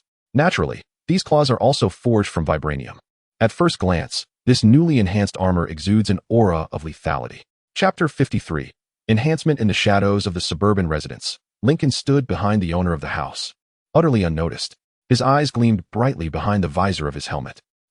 Bernstein emitted a piercing scream upon noticing the sudden intruder, tossing the milk carton into the air, which splattered all over Lincoln, and as he attempted to flee, he stumbled and fell onto the kitchen floor. What? Who are you? Lincoln struggled to suppress his anger towards this fool, who had just drenched his pristine and expensive armor in milk. He approached the scientist, who recoiled and slid backward until his back hit the refrigerator. Lincoln knelt on one knee to draw closer, his imposing armored figure looming over the trembling man. Slowly extending his claws, the vibranium blades hovering menacingly by his sides. At that moment, the visor abruptly lifted, revealing Lincoln's smiling face. Hello, Dr. Bernstein. I am Andrew Lincoln, and I am assembling an extraordinary scientific team. Would you like to become the second smartest person on this planet? Just then, Bernstein fainted. Lincoln was left speechless. After a while, Samuel, this is incredible. I cannot express my gratitude enough. The way I perceive my research now is simply, you too. I understand. Noah, I felt the same way when I first experienced enhancement. Those problems that once plagued my thoughts now seem so simple. You see, everything is beginning to make sense. In my research, it merely requires taking the next obvious and logical step. Hey, you too. Yes, exactly. Reflecting on my years of research, all I could think was, how could I have missed the fact that this process requires an exothermic reaction as a catalyst? You too? Lincoln shouted, causing Noah to nearly leap to the ceiling of his shed. Its Sten remained unfazed, merely lifting his head slightly to cast an annoyed glance at Lincoln from behind the monitor. Bernstein quickly agreed to enhance his intelligence, particularly since Sten vouched for this endeavor, as it appeared they had some mutual acquaintance in their field of research. However, once he experienced the eye-opening new perspective that comes with enhanced intelligence, he eagerly joined their ranks. Just the thought of the scientific advancements they could achieve filled him with excitement, and any previous reservations dissipated swiftly. Though Lincoln encouraged him and Sten to engage in technical discussions, fostering loyalty towards them, it did not imply that he relished the peculiar predicament of being suspended naked above a bathtub, bound to a metallic wheeled bed in a shed belonging to someone he had known for merely 2 weeks, with the tub filled with acidic liquid. Indeed, Lincoln's current situation was rather extraordinary. Shall we commence? If past experiences have taught me anything, it is that enhancing oneself in such a manner is excruciating. So let us not dilly-dally any longer, shall we? The two scientists exchanged a fleeting glance before Sten turned his gaze back to Lincoln. Although Lincoln could not see the expression on his face behind the monitor, he sensed the mockery in Sten's demeanor. Fine, I shall heed your words. No sooner had he spoken than Lincoln was thrust into a bath teeming with corrosive acid. The sizzling sound filled the air. As soon as he entered, Lincoln began to thrash about. As expected, the pain was excruciating. His skin screamed in agony as it was corroded and then regenerated. The dire virus worked diligently to heal the immense wounds Lincoln had suffered, generating heat that boiled the water surrounding him. This was merely a prelude to the moment when Bernstein would activate the current. Bound by thick iron chains to a steel gurney, Lincoln found those restraints as fragile as wet tissue paper when the electricity surged through every nerve, causing his muscles to tense violently as he struggled. In a distant haze, he discerned the frantic shouts of Sten and Bernstein, as if they were miles away. Just then, Lincoln delivered a powerful blow that shattered the bathtub, acid seeping from the gaping hole around his clenched fist onto the concrete floor of Bernstein's shed. As the liquid level in the tub gradually receded, the scientist's panic intensified. Amidst the dual agony of electric shocks and slow corrosion, a singular thought emerged with great difficulty. I shall never partake in this wretched affair again.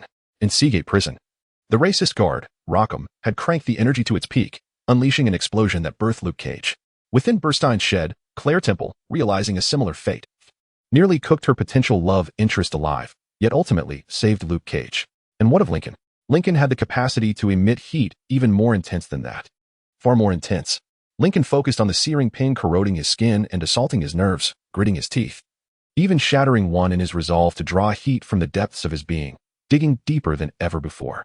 A blinding light began to engulf his vision. A terrible pain surged in his chest, and in a moment of delirium, Lincoln felt as though he had returned to the cargo hold of a ship bound for South Africa, the dire virus igniting a fire within him. It was as though he had plunged into the depths of his inner sea, where the tumultuous black waters embodied despair. But Lincoln did not relent. An ever-increasing heat radiated from him, feeling as if he might erupt at any moment. Lincoln persisted. By now, his mind was devoid of coherent thoughts. His world consisted solely of pain and searing temperatures, driving him to burn hotter than he ever had before. There was no time to fear that his actions might lead to his demise, as overwhelming agony drowned out all rational thought. Then, with a blinding flash of searing light, everything came to an abrupt halt, the bathtub exploding in a shower of ceramic shards. Lincoln lay on the cracked concrete floor of the shed, gasping for breath, feeling as if he were in a distant realm. When Lincoln realized that he had not immediately begun to improve, that there was no self-healing fervor coursing through him, he was nearly overcome with panic. However, he soon discovered that his entire body was ablaze with heat. Lincoln turned over, propping himself up slowly with trembling arms, only to notice that his entire body was parched. The acidic liquid had evaporated. He attempted to rise, moving sluggishly, yet nearly collapsed to the ground once more. Straightening himself again, he finally managed to stand firm. Lincoln could feel the effects of the dire virus beginning to manifest, albeit at an exceedingly slow pace. As if it too was utterly fatigued. Gazing at his arms, he observed the air around him quivering slightly, fine vapors ascending from his skin. Remnants of the virus's energy that had permeated his being. More significantly, Lincoln's skin had undergone a transformation. The change was so subtle that one had to be exceedingly close to discern that his skin no longer resembled that of a human. It exhibited a coarse, protruding texture. The surface adorned with nearly invisible layers of intricate patterns. Hearing the door creak open behind him, Lincoln turned to see Stein and Burstyn peering through the doorway. The former was assessing the damage inflicted upon the shed and its equipment by the recent wave of heat, while the latter stared in astonishment at Lincoln's mutated form. Did it succeed? Burstyn stammered, as the two scientists stepped into the shed. Judging by the angry mutterings of the new member, it was evident that he had only just realized the extent of the damage to his belongings. Stein, with narrowed eyes, studied Lincoln's smoldering physique, lost in contemplation. Suddenly, he produced a silenced pistol and fired a shot into Lincoln's chest. Burstyn, startled, instinctively shielded his head and crouched on the ground. Lincoln, still reeling from the recent ordeal and numbed, was unable to react swiftly to the bullet, merely observing as the supersonic projectile struck his pectoral muscle, flattened, and then fell to the ground, still emitting wisps of smoke. Slowly, Lincoln turned his gaze to Stein, who still held the silenced pistol, a broad smile adorning his face. Lincoln's mind began to piece together the events of the past 10 seconds, his weary consciousness gradually gaining clarity. "You shot me," he stated, devoid of anger or accusation, for he was simply too exhausted to express such emotions. Upon hearing Lincoln's calm declaration, Stein tucked the pistol into the pocket of his lab coat, his smile growing ever more radiant, while Burstyn cautiously rose to his feet. "Indeed, but are you dead?" Lincoln looked at his friend who had just shot him, then at his own chest, and finally at the bullet, a smile slowly blossoming on his face. "I feel nothing." Then, Lincoln erupted into laughter, initially a soft chuckle. It crescendoed into uproarious laughter, leaving him doubled over, clutching his abdomen. Stein joined in the laughter, and even Burstyn managed a nervous chuckle. Lincoln felt an overwhelming sense of relief, for only in this universe could one be submerged in acidic liquid, subjected to electric shocks, transformed into a seething mass of heat, and ultimately emerge impervious to harm. He had become stronger. Chapter 54. S-H-I-E-L-D. Lincoln gazed as the saw blade grazed his skin, producing only sparks before ultimately dulling. However, this fleeting delight was swiftly interrupted by two scientists who pulled him from the shed and thrust him into the torrential rain, as he had remained in a place shrouded in toxic fumes after the acid had evaporated. This likely explained his earlier fits of laughter and the delayed onset of the dire virus. After repeatedly stabbing himself with the sharpest knife he could find in Bernstein's kitchen to test whether his strength matched his newfound defenses, Lincoln indulged in a refreshing shower, cleansing the grime from his newly altered skin. Now, his skin felt peculiar, with an exceptionally coarse texture, as if it were coated in glue and he had rolled in a pile of stones.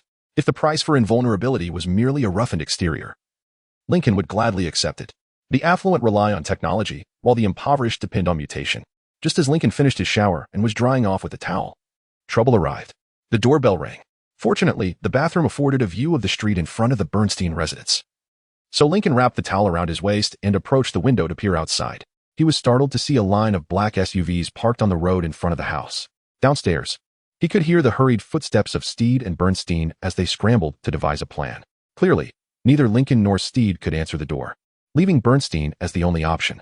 From his frantic whispers, it was evident that he was quite reluctant to confront what was likely a contingent of government agents at the door. Without hesitation, Lincoln dashed downstairs, desperately trying to keep the towel in place, and burst into the kitchen where the two scientists were scurrying about, stuffing notes and equipment into boxes and bags. Upon seeing Lincoln's abrupt entrance, they both looked up in astonishment, their eyes wide and mouths agape at his nearly unclad state, but there was no time for such distractions. Noah, go answer the door and stall for time. If you can't dissuade them, once they enter, head to the garage and get in the car. We will wait for you there. Steed, toss all our notes into the car. Don't worry about anything too large to move. Without the research data, most of it is useless anyway. Get the car ready, but wait for me and Bernstein to get in before you drive off. Then we'll head to the truck and find a way to shake them off. What will you do? Bernstein hesitantly inquired, while Steed hastened his movements, snatching up his companion's car keys from the kitchen countertop. The doorbell rang again, interrupting what Lincoln was about to say. He seized Bernstein's shoulder with his free hand, pushing him toward the door. Hurry, go. With that, Bernstein hurried to answer the door, while Steed slipped out the back door to reach his colleague's garage, where an old Toyota Corolla waited. As his companions hurried to fulfill their tasks, Lincoln ascended the stairs once more, pondering who might be at the door. Was it S.H.I.E.L.D.? Had they finally tracked him down after their worldwide pursuit? Or perhaps it was local law enforcement, summoned by neighbors alarmed by the deafening crash of the bathtub? What is the situation with that black van? Could it be that upon my re-entry into the United States, I inadvertently triggered some surveillance list of which I am unaware, prompting the National Security Agency or the Central Intelligence Agency to take notice of my presence? Regardless of the scenario, it is not particularly pleasant.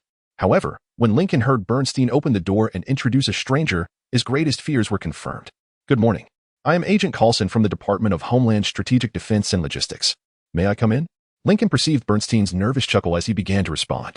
It was easy to envision the beads of sweat cascading down the forehead of the anxious scientist as he confronted the villainous glint in Lincoln's eyes. That is quite a lengthy name. We are still contemplating how to abbreviate it. May I come in? Lincoln hurriedly scanned the room, his gaze landing on the single bed where Bernstein typically slept, particularly the thick quilt draped over it. In a curious moment, Lincoln suddenly recalled a fairy tale. Frankly, he had little choice, and time was of the essence, so he had to adapt and pray for a favorable outcome. Oh, why do you wish to enter? There have been complaints about noise, sir.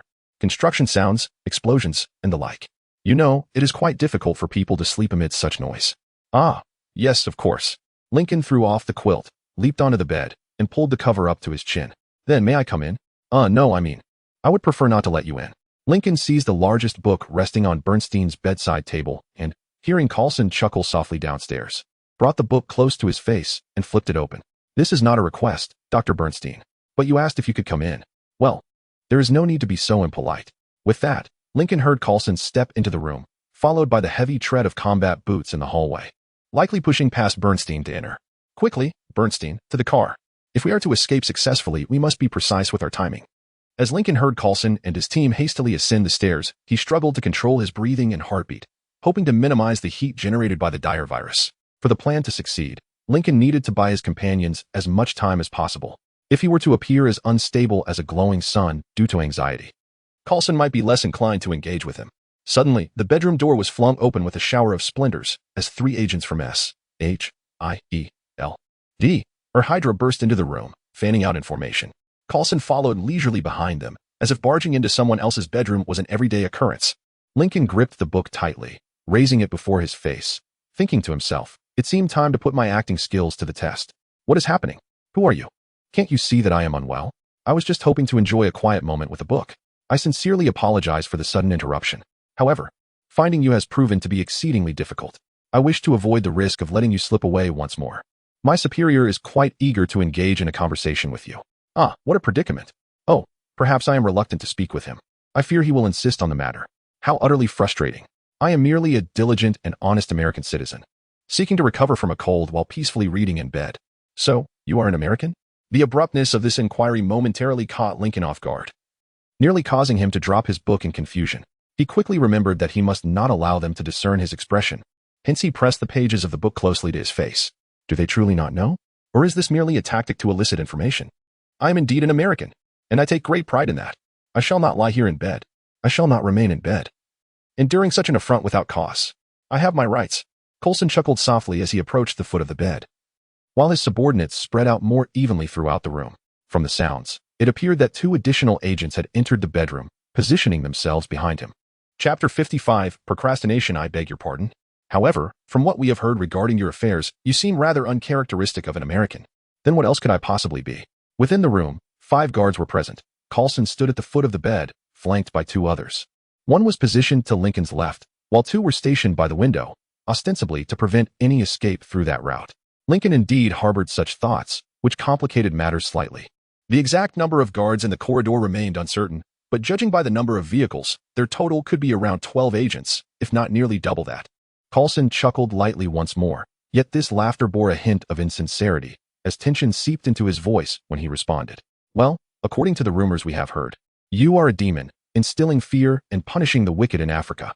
My superiors believe you were unleashed by Wakanda, though I personally do not subscribe to that theory.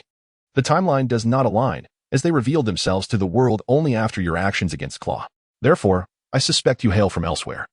Though this assumption is primarily influenced by my past experiences, Coulson's inadvertent revelation of crucial information nearly caused Lincoln to drop his book once more. They have yet to connect my operations in Africa with my current endeavors to pilfer Stark and Hammer's technology, as well as the ambush on Killian. This is easily understandable, for it is not common for an individual to undergo such a profound transformation in such a brief span of time. Nevertheless, this worked to Lincoln's advantage. Really? Then if I am not a proud, honest American, what do you believe I am? Lincoln inquired with an air of arrogance, but Coulson's response left him utterly astounded. I believe you to be an extraterrestrial. Perhaps you crash-landed here, or were sent with some ulterior motive. Lincoln fell silent for a moment, contemplating the agent's question and how best to respond. Ever since awakening in this universe, the fear of being discovered by S.H.I.E.L.D. had lingered in Lincoln's mind, though that instinctual dread began to dissipate slightly at this moment. Back then, he was merely an ordinary man with knowledge far exceeding that of his peers, yet now, even if they exerted every effort, they could not harm him in the slightest. However, Bernstein and Stein were far more apprehensive of bullets. With the insight Lincoln possessed, he discerned the subtext of Coulson's inquiry. S.H.I.E.L.D. was undeniably terrified of an alien invasion, whether that fear ignited with Thor's arrival on Earth or had previously existed, now magnified, as Fury would later proclaim aboard the helicarrier. Earth is neither isolated nor defenseless in the cosmos, and it lags significantly in terms of military might. This explains why Coulson approached Lincoln with such caution, why his guards merely aimed their weapons at him without taking further action, and why he questioned whether Lincoln had been dispatched to this location. He feared an extraterrestrial incursion and sought to ascertain if Lincoln was part of the vanguard. Sir, aliens do not exist, Lincoln asserted stubbornly, hoping to provide this agent with a modicum of reassurance. While the notion of extraterrestrials might serve as a smokescreen, leading S.H.I.E.L.D. to pursue erroneous leads, should they deem Lincoln a potential catalyst for planetary peril and resolve to adopt a stringent approach, it would indeed be counterproductive. Coulson chuckled softly. Yet Lincoln was acutely aware that he had yet to persuade him. You would be astonished. In fact, I encountered a few aliens not long ago. Regardless of what you believe you have perceived, I can assure you, I am not an alien, Lincoln retorted with irritation. Then why not let me see your face? Oh no, I cannot. I am engrossed in reading. You are not. I am. How do you know? Aside from the fact that you haven't turned a single page, you are holding the book upside down. Blast. Put the book down, sir. The tone of the agent made it abundantly clear that he was no longer inclined to be courteous. He had yet to resort to force. But they all understood that unless Lincoln began to cooperate, he was prepared to act at any moment. Realizing that resisting this seasoned S.H.I.E.L.D. agent would not extricate him from this predicament, Lincoln gradually set down the book, allowing Coulson to behold his face. When Coulson's gaze fell upon the bald, seemingly ordinary human cranium, a flicker of disappointment crossed his features, nearly prompting Lincoln to stifle a laugh. What had he been anticipating? Antony and Greenskin? Nevertheless, he swiftly composed himself, crossing his arms over his chest, his expression returning to a semblance of a smile. Please rise from the bed, sir, he remarked, casting a significant glance at the blanket that Lincoln had drawn up to his chin, entirely concealing his torso. Ah, no, I cannot, Lincoln replied, observing the guards tightening their grips on their weapons. Although it had only been a day since their invulnerability, they had completely dismissed the threat they posed. While Coulson let one hand rest at his hip, where his firearm was holstered, this did not serve as a credible deterrent. For Lincoln was well aware that bullets would be of no consequence against his impervious skin. Why not, sir? This time, had it not been for the calm expression on his face, the inquiry would have conveyed a hint of tension. Because I am not dressed, Lincoln admitted. This being the first truth he had uttered since S.H.I.E.L.D. burst into the room. Upon hearing Lincoln's response, a few uncomfortable shuffles echoed in the room. As the individuals exchanged glances, yet Coulson merely blinked. This fellow truly possessed remarkable composure. I had not realized Dr. Burstein had such a romantic entanglement. No. Do not misconstrue. I am merely resting here. Coulson blinked again, his smile unwavering, while his hand remained poised on the grip of his weapon. I see. In that case, please lower the blanket below your chest, sir. Do you not find such a request rather impolite? If this is indeed a request, it is indeed impolite. Lower the blanket. Sir. A myriad of thoughts and plans raced through Lincoln's mind as he slowly grasped the edge of the bed sheet with his large hand. Contemplating how to extricate himself from this predicament. Physically, he held no fear of these individuals. He could effortlessly reduce the agents to mere remnants. However, brazenly assaulting a senior agent would undoubtedly provoke substantial trouble from S.H.I.E.L.D. in the future, complicating his ability to operate openly. Just then, his companions came to his aid. Suddenly, the radio at Coulson's waist crackled to life, emitting an urgent voice from the small speaker. Sir, we have detected movement in the garage. Repeat, movement in the garage. Please advise. In that moment, Lincoln's adrenaline surged, and he felt as though the entire world had transformed into slow motion. He observed Coulson's gaze shift from his face to the radio at his waist. Noting that the guards instinctively turned their heads slightly at the unexpected sound. In an instant, the attention of their adversaries was diverted. Although their exceptional training would likely enable them to regain focus almost immediately, the opportunity had arisen. For Lincoln, that fleeting moment was more than sufficient. Chapter 56. Escape. As Coulson's gaze shifted away from him, Lincoln seized the bedclothes tightly, flinging the sheets towards him and the two agents standing behind, momentarily obscuring their view. Simultaneously, Lincoln rolled to his right and leapt from the bed, as the guards raised their assault rifles in his direction, his bare feet crashing against the floor. Gunfire erupted from behind, yet aside from a few minor impacts on his back, Lincoln scarcely felt the bullet striking his skin. Undeterred, he surged directly towards the window. The two guards stationed by the window finally aimed their weapons at Lincoln, but the confined space and their proximity to each other rendered them hesitant to fire. Before they could resolve their uncertainty, Lincoln barreled through the wall of the house, briefly suspended in midair, savoring the fleeting moment of gravity's astonishment before being drawn back to the ground. He landed directly atop the agent's vehicle below, the roof crumpling under his impact, the chassis pressing into the asphalt beneath. The stunned occupants of the wrecked car gaped as Lincoln suddenly descended from above. At that moment, a dilapidated Toyota crashed through the Burstein family's garage door, with Sten grinning maniacally behind the wheel, while Burstein's face turned as pale as chalk. His grip white-knuckled on the dashboard. Sten yanked the handbrake and executed a sharp turn beside the mangled van, positioning the back door of the Toyota perfectly beside Lincoln. As S.H.I.E.L.D. agents scattered in every direction. Get in. Lincoln's friend shouted, his gaze falling on Lincoln, eyes nearly bulging in disbelief. For a brief moment, silence enveloped the makeshift battlefield, all eyes fixated on Lincoln curled within the wreckage of the dented black SUV. This absurd tableau was shattered by a dry voice emanating from the hole Lincoln had just created in the wall. Ha! He spoke the truth. Hurry, hurry, hurry. Lincoln bellowed at Sten, vaulting from the remnants of the van which had briefly served as a landing platform. Wrenching open the Toyota's door with such force that it nearly tore from its hinges, Lincoln dove into the vehicle just as the scientist slammed the accelerator.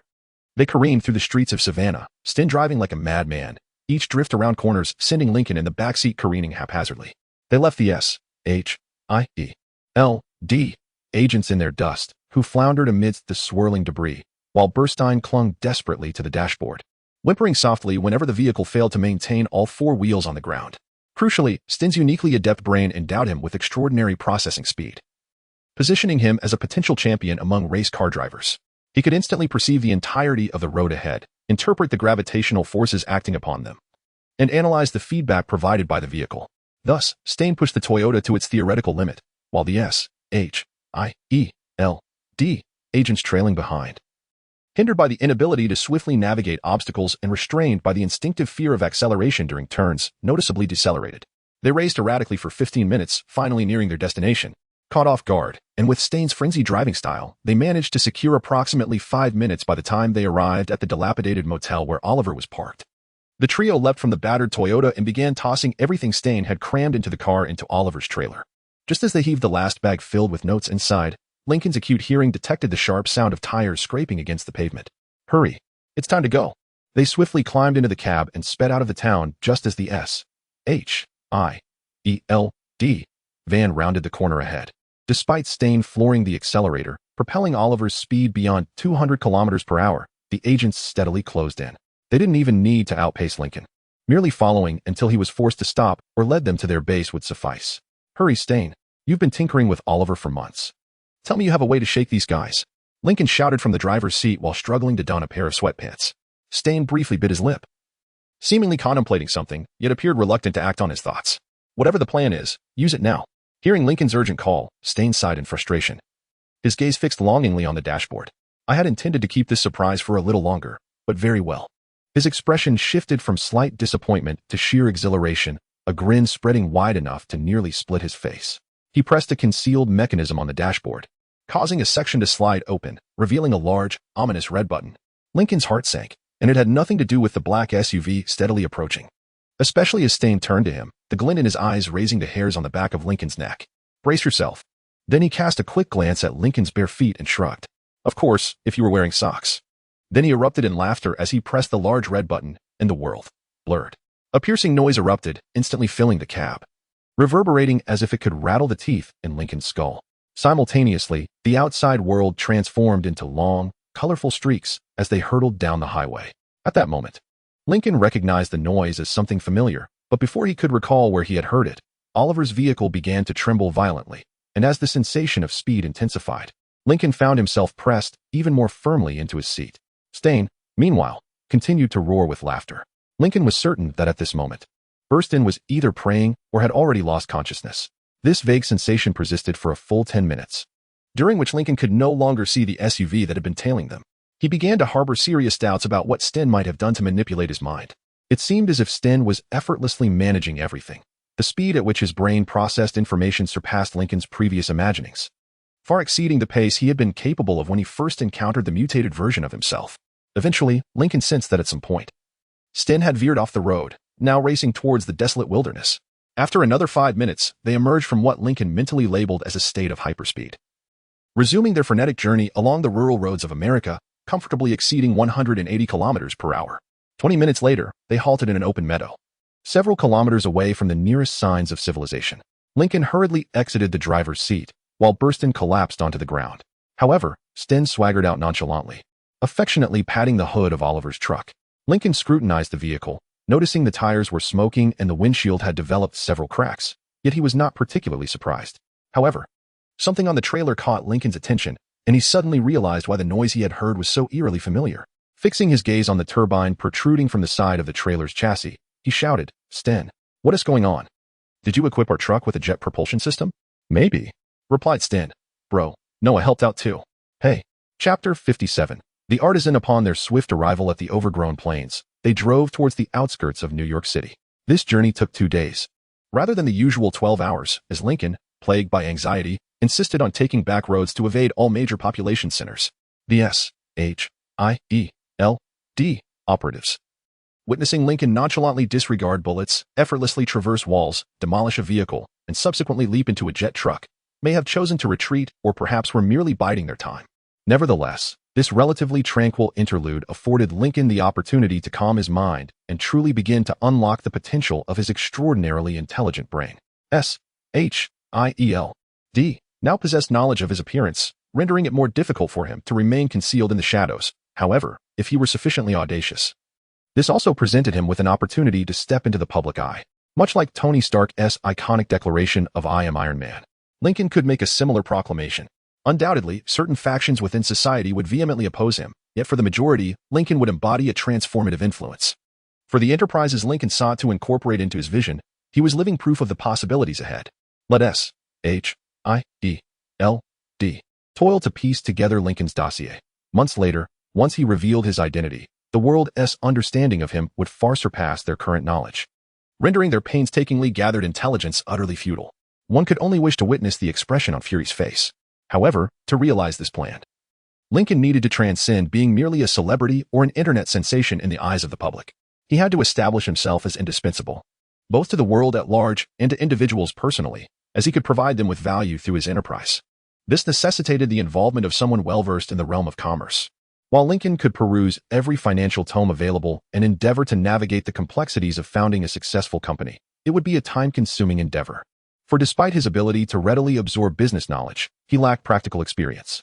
Moreover, with Loki's invasion looming ever closer, Lincoln could ill afford to squander time cultivating a business acumen. Professionals ought to handle specialized tasks. It would be prudent to delegate these matters to experts in the field, thereby granting Lincoln more time to enhance his own skills and rally additional allies.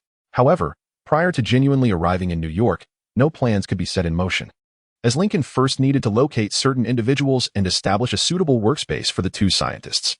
Upon reaching the outskirts of New York City, Lincoln instructed Stin to veer off the road and into a small grove. During the past 2 days of driving, Lincoln had directed Stin and Burstein to craft a waterproof covering, which they used to shroud Oliver. With the combination of cameras and LED lights, the truck had nearly become invisible, and it was linked to a small, silent generator capable of remaining concealed for an extended period. Subsequently, Lincoln instructed Burstein to don a backpack filled with cash and visit a used car dealership to procure a vehicle spacious enough to transport equipment from the truck to the studio they intended to establish in New York City. Their funds comprised all their savings along with the earnings Lincoln had acquired from Claw. Although driving Oliver directly into New York would have spared them considerable time and effort, it was entirely impractical, as S.H.I.E.L.D. would likely identify them within moments. Although Lincoln had resolved not to evade them any longer, being well prepared was certainly preferable. Within 2 hours, Burstein returned with a Chrysler Voyager. While it was not the most luxurious option, it was sufficient for their needs, which was paramount. Their first destination was the storage unit that Lincoln and Stern had utilized long ago. Upon departure, they had already removed most of the contents, but at present, it could serve as a temporary assembly point. Once again, Lincoln dispatched Burstein on an errand, as he appeared the most inconspicuous. His task was to locate a warehouse while avoiding too many inquiries. Lincoln truly needed to recruit more personnel. He could not continually divert scientists from their work to perform menial tasks.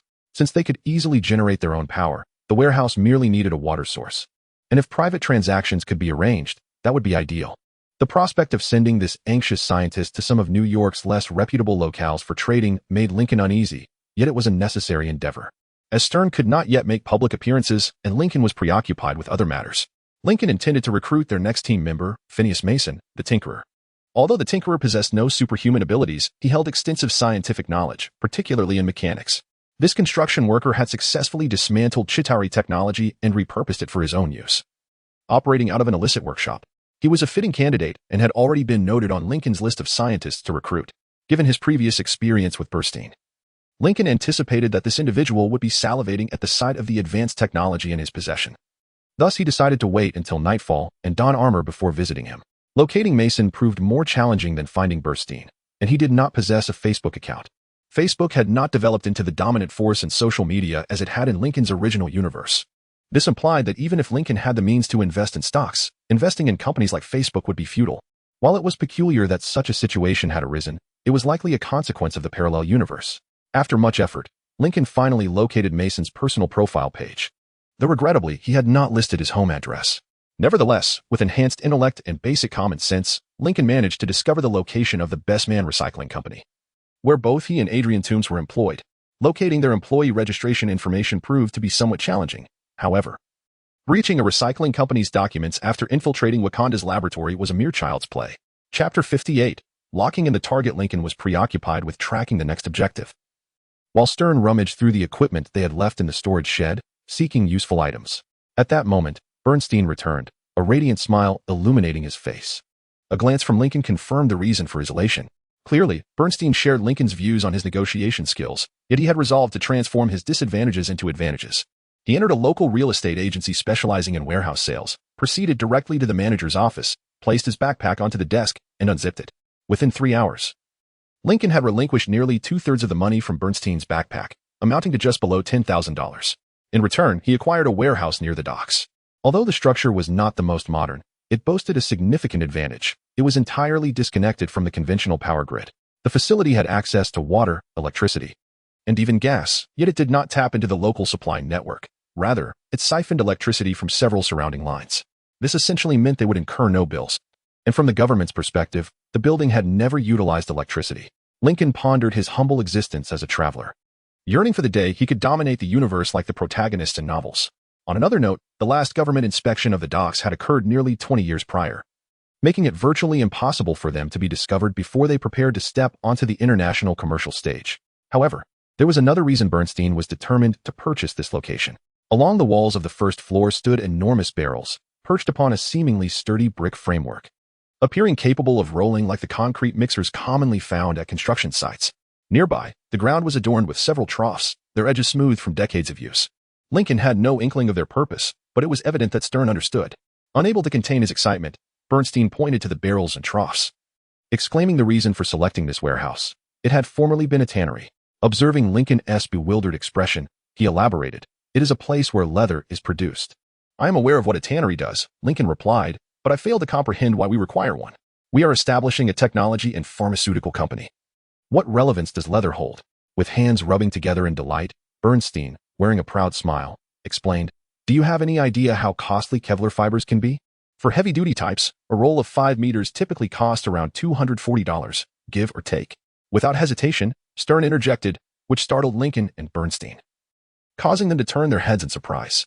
Feeling somewhat uncomfortable under their peculiar gazes, the scientist shifted slightly, attempting to defend his position. "What's wrong? We have been shot at more times than the average person. In fact, in this regard, being shot at has become almost routine. I believe it wouldn't hurt to familiarize ourselves with such materials." Disregarding the eccentricity of his fellow scientist, Bernstein continued, "Exactly. But do you know how much an equivalent amount of leather would cost? Between $40 and $60, depending on the type of leather used." Lincoln and Bernstein turned to Stein once more, whose face was nearly crimson. "At times, I find myself aimlessly clicking through Wikipedia. Does that suffice?" Lincoln chose to disregard his friend's peculiar habit and instead focused on Bernstein. "Well, leather is less expensive than Kevlar fibers. That is unsurprising. But I still fail to see its relevance to us. Because you are more durable than Kevlar fibers." Stein was the first to react. "Are you suggesting we employ the method we use for Lincoln to create bulletproof leather?" Bernstein beamed with delight, hands on his hips, nodding enthusiastically at Stein, while Lincoln helplessly rubbed the bridge of his nose. "Bernstein, what is it, Lincoln?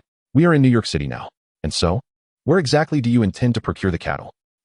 After Bernstein assured Lincoln he would find a way to obtain the raw leather in accordance with the estimated production, Lincoln began transferring the remaining items from the storage room to the new warehouse, while Stein was also moving the leftover items from Oliver's trailer. However, when Stein proposed to make the entire truck invisible and drive it here, Lincoln firmly opposed the idea. This is a universe based on movies, narratively. This endeavor would either fail spectacularly or fall into enemy hands, such as a part dropping and being discovered by Hydra, allowing them to reverse engineer it and, without warning, use it against Lincoln. "We must proceed methodically, hoping these minor maneuvers do not attract the attention of the world will, thus avoiding an unexpected encounter with a group of SHIELD agents equipped with invisibility technology. It may seem somewhat metaphysical, but caution is prudent. After all, their mere existence is already enough of a headache, and the addition of invisibility would complicate matters further." It took an entire week to completely clear out the storage room, clean it thoroughly, and then vacate the lease, after which Lincoln destroyed the false identity he had used to rent the storage space. Around the same time, Stein transported their equipment from the truck to the new base. Consequently, they began the task of transforming the empty warehouse into a respectable laboratory and factory, while renovating several offices on the second floor into living quarters. Currently, there were only a few chairs and an old television that Lincoln had purchased cheaply online. They poured themselves wholeheartedly into the project, utilizing their new living spaces only for the occasional sleep or leftover pizza. In the laboratory area overseen by Lincoln, the search for Mason was finally completed, ultimately leading to his home address obtained from the hacked files of the Best Man Recycling Company. Thus, the following night, Lincoln found himself standing atop the building across from Phineas Mason's ordinary apartment. The thick cloud cover provided him perfect concealment within the surrounding darkness. Though Lincoln was, at heart, a Marvel enthusiast, at this moment he felt akin to Batman. He crouched down, awaiting the return of the fixer. He waited for what felt like an eternity. After nearly 4 hours of vigilant waiting, at 2 in the morning, a dilapidated vehicle came to a halt by the roadside. A weary Mason emerged from the car, closed the door, and turned to ascend the steps leading to his quaint abode. At that very moment, Lincoln leapt from his hiding place. He refrained from employing any thrusters on his battle suit, as they would generate excessive noise and light, relying solely on his formidable strength. He effortlessly soared across the entire street. Then, Lincoln landed heavily on the sidewalk, causing the tiles beneath his boots to crack slightly. He slowly rose from a classic heroic three-point landing, elegantly turned around, and prepared to commence his recruitment. Chapter 59. The new member. No. Lincoln looked up, only to catch sight of Phineas Mason's retreating figure. desperately fleeing from the scene with astonishing speed for a man of his stature. Lincoln blinked in surprise. And then a wave of anger surged within him, accompanied by the familiar heat ignited by the dire virus. However, he quickly suppressed it. Aware that the enhancement effects could compound, and if he were not careful, the temperature he could reach would be sufficient to utterly destroy his battle suit. Nonetheless, this did not imply that Lincoln would allow his prey to slip from his grasp. Of course, he meant his ally. "Hey, come back," Lincoln shouted as he dashed after him. Although Mason was indeed swift, Lincoln's speed eclipsed his, allowing him to make Usain Bolt appear elderly by comparison. In an instant, Lincoln slid to a stop right in front of the fleeing Mason. Mason abruptly turned to escape again, but Lincoln seized the collar of his shirt. "Listen to me, don't hit me," Mason pleaded, swiftly pivoting and pulling something from the pocket of his loose jeans, spraying it towards Lincoln's face. Was that pepper spray? For a brief moment, they stood frozen. Lincoln had a firm grip on the back of the stout man's neck, while Mason stared at him wide-eyed. His face flushed as the pepper spray trickled down the visor of Lincoln's helmet. "Are you serious? A self-defense spray?" Lincoln inquired in a flat tone, though his irritation was unmistakable. "What are you going to do?" Mason cautiously probed, to which Lincoln sighed in exasperation and wiped the visor with his other hand. "Why were you running so fast? I wouldn't harm you." "Dude, I was present during that chaos in Harlem. If you had experienced that, and then one night, something large and terrifying descended from the sky right before you, I'd like to see if you would behave any differently." Mason responded animatedly. Yet Lincoln could still sense a hint of fear towards him. After pondering Mason's words for a moment, Lincoln slowly nodded. "I suppose that makes sense. I may have frightened you. My apologies." With that, he released his grip on Mason's shirt, though he remained poised to pursue if he attempted to flee again. However, it seemed that Lincoln's advanced battle suit had finally caught Mason's attention, as he fully comprehended the high-tech armor adorning Lincoln's formidable physique. A spark of intrigue ignited in his eyes. "Well, I thought Stark had resumed selling his toys," Mason remarked, astonished. "Wait, you mean to say you created this?" Hearing the incredulity in Mason's voice, Lincoln simply smiled broadly and nodded in affirmation. "Indeed, crafted by my own hands and intellect. Made in a storage unit I rented before. But now, I aspire to achieve greater things. Have you heard of Wakanda?" Yes. That SA country in Africa, right? They pretended to be impoverished, but in reality, they are immensely wealthy and possess extraordinarily advanced technology?"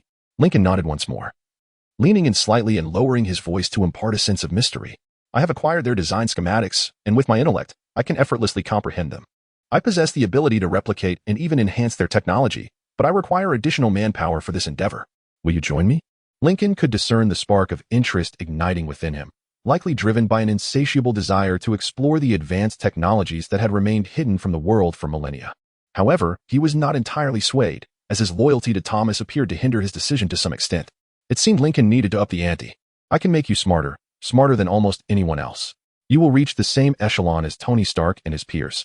Upon hearing this audacious promise, the intrigue in his eyes was swiftly replaced by wariness and skepticism. Yet, Lincoln was unperturbed by the prospect of scaring him away. He reached into his satchel and produced a small notebook, patiently offering it to him. Ultimately, his innate curiosity triumphed over his trepidation as he abruptly seized the notebook from Lincoln's grasp. As he flipped to the first page, Lincoln observed him furrowing his brow in concentration, examining the hasty scrawls on the preceding pages. Confusion flickered across his face as he looked back at Lincoln, evidently pondering something profound, and then he blurted out, "These appear to be some sort of design schematics, but I've never encountered anything like this before." Lincoln was taken aback. The pages contained sketches of the mechanical apparatus affixed to Lincoln's back, alongside a series of programs meticulously crafted to ensure that each component of the mechanical arm could respond seamlessly to Lincoln's every thought. This amalgamation of Stark and Wakandan technology, combined with his own rudimentary encryption, left Lincoln astonished that this mere tinkerer could glean so much from a fleeting glance. Lincoln nodded succinctly and commenced his explanation. "These are the blueprints for advanced technology, as well as a new direction in programming. I am confident that, given a few years or even decades, you could potentially decipher most of it, if not all." He continued, "However, here is my proposition. You will review this within a week, and based on these schematics, you will devise your own viable design. Not only will I facilitate its production, but I will also grant you access to technologies far more advanced than this, along with a fortune that would last you a lifetime." Evidently, the allure of wealth and cutting-edge technology rekindled his interest. Yet as his gaze traversed the designs within the notebook, Lincoln noticed the return of concern etched upon his plump visage. "A week? That is impossible. Given more time, certainly, I could. No exceptions. 1 week, or the deal is off," Lincoln interjected firmly. "I assure you, I can accomplish this. But it cannot be done in a week. With your current capabilities, it is indeed unfeasible." As he spoke, Lincoln reached back into his satchel, retrieving a capped syringe and extending it toward Mason, who appeared reluctant to accept it. But if you become as intelligent as Tony Stark, this will transform from an impossibility into a mere trifle. He was clearly skeptical, eyeing the syringe with caution. Is that true? Can this thing really make me as smart as Stark? He inquired, his tone laden with doubt. Indeed, this may very well enhance your intellect. Such words evidently piqued his interest. Stark may be the most prolific genius on Earth, though he is not necessarily the most astute. However, the number of individuals who can boast of being more intelligent than Howard Stark's son is exceedingly limited, and to be among them is akin to achieving a benchmark in the scientific community. Lincoln mused that few scientists would decline such an enticing opportunity. The burly construction worker certainly would not refuse, even though he was not a scientist by trade. Trembling, he accepted the syringe. In 1 week, Phineas Mason, return to me, and you shall obtain the most coveted opportunity in the world. The address is on the back of the notebook. Before he could voice any protest, Lincoln crouched down, his muscular frame straining against his reinforced work pants, and then leapt over a row of houses, vanishing into the night. Like a parkour expert, Lincoln traversed from Mason's neighborhood to their operational base near the docks, taking approximately 20 minutes to arrive. He entered through the back door, greeted enthusiastically by Sten. Standing in the hallway, Lincoln could see Bernstein snoring on their living room couch. How goes it? Any progress? Lincoln smiled at his friend with a sense of pride, merely chuckling softly. I believe I've hooked him. I provided him with some minor technologies and software for his study, but more significantly, the syringe containing the cognitive enhancer. I even incentivized him to utilize it. Should he refuse, he would not be able to join our team, yet if he accepts, he will gain access to more technology for exploration and boundless financial resources. Do you genuinely believe that directly offering him the enhancer is a prudent idea? We have not even confirmed his loyalty to us. Let us wait for a few days. He will come knocking at our door, pleading to join us. Sten remained somewhat skeptical, but merely 3 days later, Lincoln's intuition proved correct. Indeed, someone did knock, and the surveillance camera revealed an excited Phineas Mason. Lincoln opened the door to let him in, with Bernstein and Sten following closely behind. Mason uttered not a word. Instead, he stepped forward, grinning widely as he handed the notebook to Lincoln, his face, worn from sleeplessness, alight with joy. Lincoln swiftly perused the notebook, astonished to find every inch of its pages densely filled with writing, his eyes nearly bulging with astonishment. A cursory glance revealed designs for an exoskeleton seemingly based on crab claw blueprints, even including components he had reverse-engineered from Lincoln's armor by memory. Lincoln closed the notebook and passed it to Sten behind him, then turned to the eager craftsman before him with a smile. Welcome aboard, Mr. Mason. Chapter 60. Adrian. After welcoming Phineas into the team, Lincoln initially intended for him to immediately commence the development of products, as this was crucial for rapidly enhancing the company's visibility, thereby thwarting any attempts by SHIELD or other less scrupulous organizations to undermine him. However, after spending more than a day laboriously studying the notes Lincoln had left behind, Phineas ultimately succumbed to temptation and resorted to a cerebral enhancement agent to decipher the designs. From that moment onward, he did not cease his efforts. Thus, when he knocked on Lincoln's door, he had only managed to sleep 4 hours over the past 3 days. Lincoln, wary of the consequences that could arise from sleep deprivation combined with the arc reactor experiments, ordered him to rest in the lounge, where he promptly fell asleep upon collapsing onto the sofa. While Mason caught up on his sleep, the others continued their respective projects. Bernstein finally located a supplier capable of providing leather of sufficiently small dimensions without attracting undue attention. While awaiting the leather's arrival, he assisted Steeden in developing a universal cure. This medication, based on the serum that endowed Lincoln with regenerative abilities, aimed to elevate every individual's health and strength to a level slightly surpassing that of Captain America, without inducing gamma mutations or causing the body to overheat as a result of the extremis virus. The primary challenge in developing this medication lay in its necessity to be effective for everyone, given that each person's DNA is unique.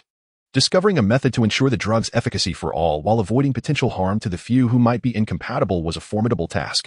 With their remarkable intellect, Bernstein and Steeden estimated that a prototype could be achieved within 5 years. Although this timeline seemed excessively lengthy in the context of the months leading up to the Loki invasion, Lincoln's primary interest lay in the derivative products that Steeden was developing based on their joint research with Bernstein. Harnessing the power of science, Steeden successfully isolated the components within the extremis virus capable of retroactively repairing the user's body, programming the virus to utilize the body's bioelectricity and metabolic processes to restore it to an ideal state. It could be said that he had created their own fountain of youth. Although bringing it to the mainstream market could take decades, Lincoln was not overly concerned, as he envisioned a completely different target demographic. Each year, approximately $16 billion is spent on cosmetic surgeries and various methods to delay the signs of aging. with affluent individuals and celebrities comprising the largest portion of this expenditure. One can only imagine the price they would be willing to pay for a solution that could restore their youth entirely naturally, rather than resorting to surgical procedures that ultimately render them as plastic replicas. Just envision what they might be inclined to do. Therefore, Lincoln assigned Mason to oversee a project that would enable them to stand out among the masses, while Steedon, with Bernstein's assistance, would spearhead an initiative designed to attract the wealthy and uninformed willing to spend exorbitant sums on their products.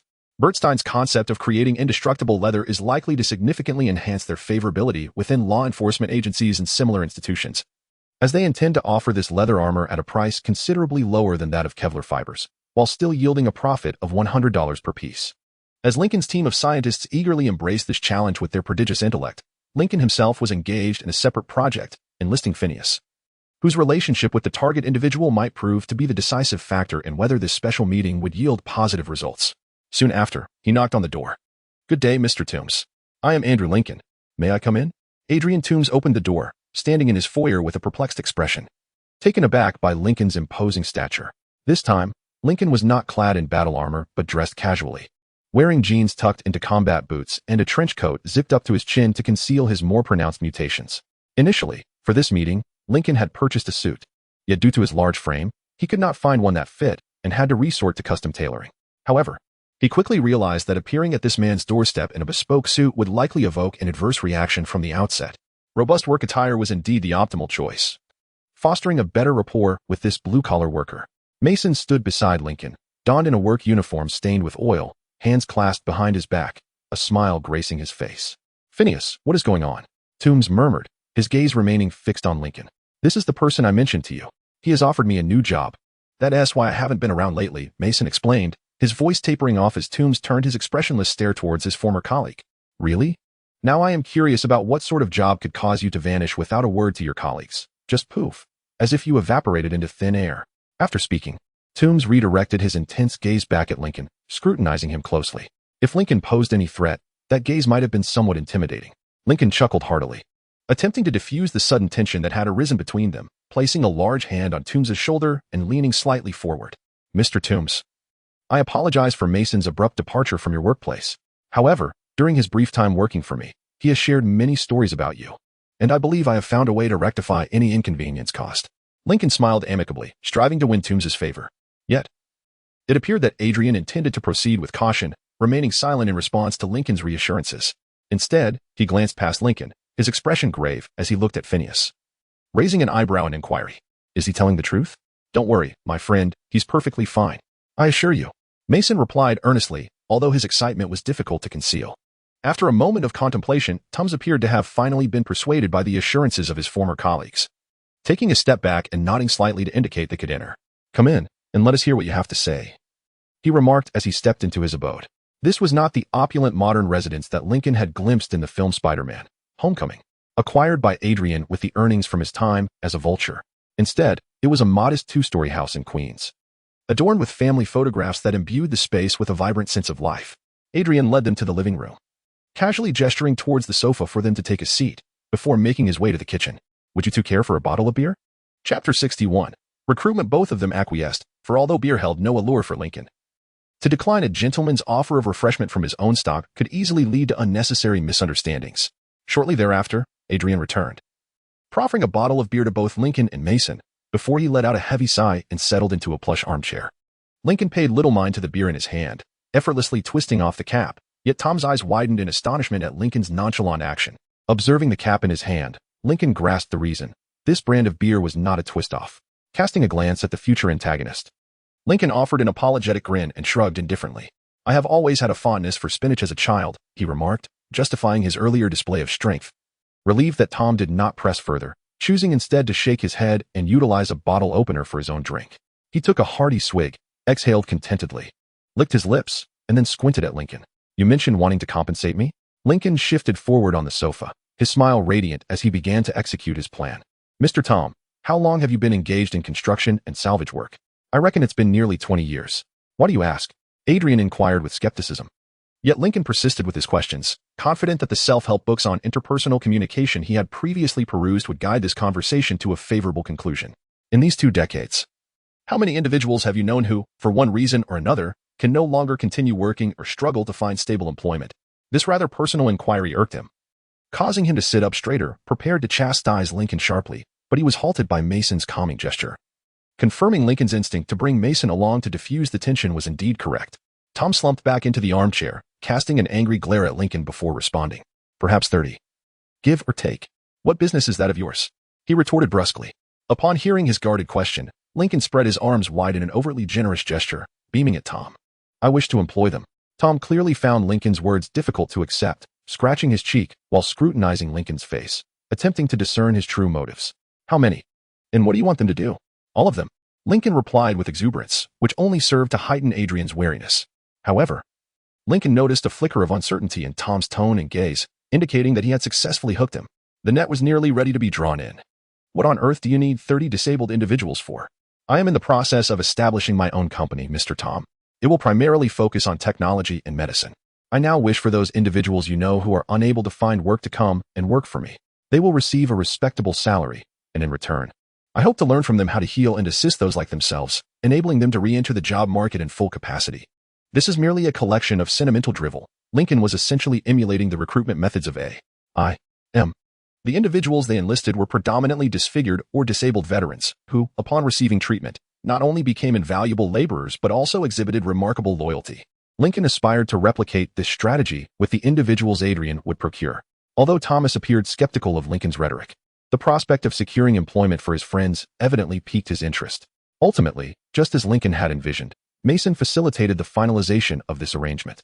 All right, Adrian, I assure you, this individual is earnest. This is not empty platitude. From what I have observed, we genuinely possess an opportunity to restore lives. Moreover, the compensation is decent. While it may not be extraordinary, it is certainly better than nothing. Wouldn't you agree? Phineas spoke in a hushed yet urgent tone, prompting Thomas to enter a contemplative state. After a silence of nearly a minute, Adrian, appearing pensive, glanced at Lincoln, then placed his beer on the coffee table, leaning forward with his hands clasped beneath his chin. Well then, let us discuss the matter at hand. 3 days later, Lincoln stood in the heart of Manhattan. Clad in a pristine, dapper suit, one hand grasping a substantial briefcase, facing the imposing facade of the most renowned law firm in the universe. He radiated confidence as he strode through the revolving door towards the grand reception area. Behind the desk sat a charming secretary, who turned from her screen with a professional smile. Yet, as she repeatedly had to look up at Lincoln, her smile gradually faded, revealing Lincoln, sporting sunglasses, grinning down at her. Do you require assistance, sir? Lincoln leaned casually against the black marble counter, propping his elbow up. His tone relaxed yet imbued with a sense of ease. I wish to meet with one of your attorneys. Which attorney, sir? Jerry Hoggins. Sir, you cannot simply waltz in here. Sir, you do not have an appointment. Lincoln disregarded the secretary's pleas. Surprisingly, he continued on his path to Jerry's floor, and she trailed behind him. With his long strides, he swiftly left the flustered girl in high heels behind. At last, Lincoln arrived at Jerry's office, and without hesitation, he pushed the door open. The sight startled the female attorney to the brink of leaping from her chair, her gaze fixing on Lincoln, her nostrils flaring in indignation. How dare you barge in here? Before Lincoln could respond, the secretary finally caught up. Upon witnessing Hoggins' furious expression, her complexion turned pale.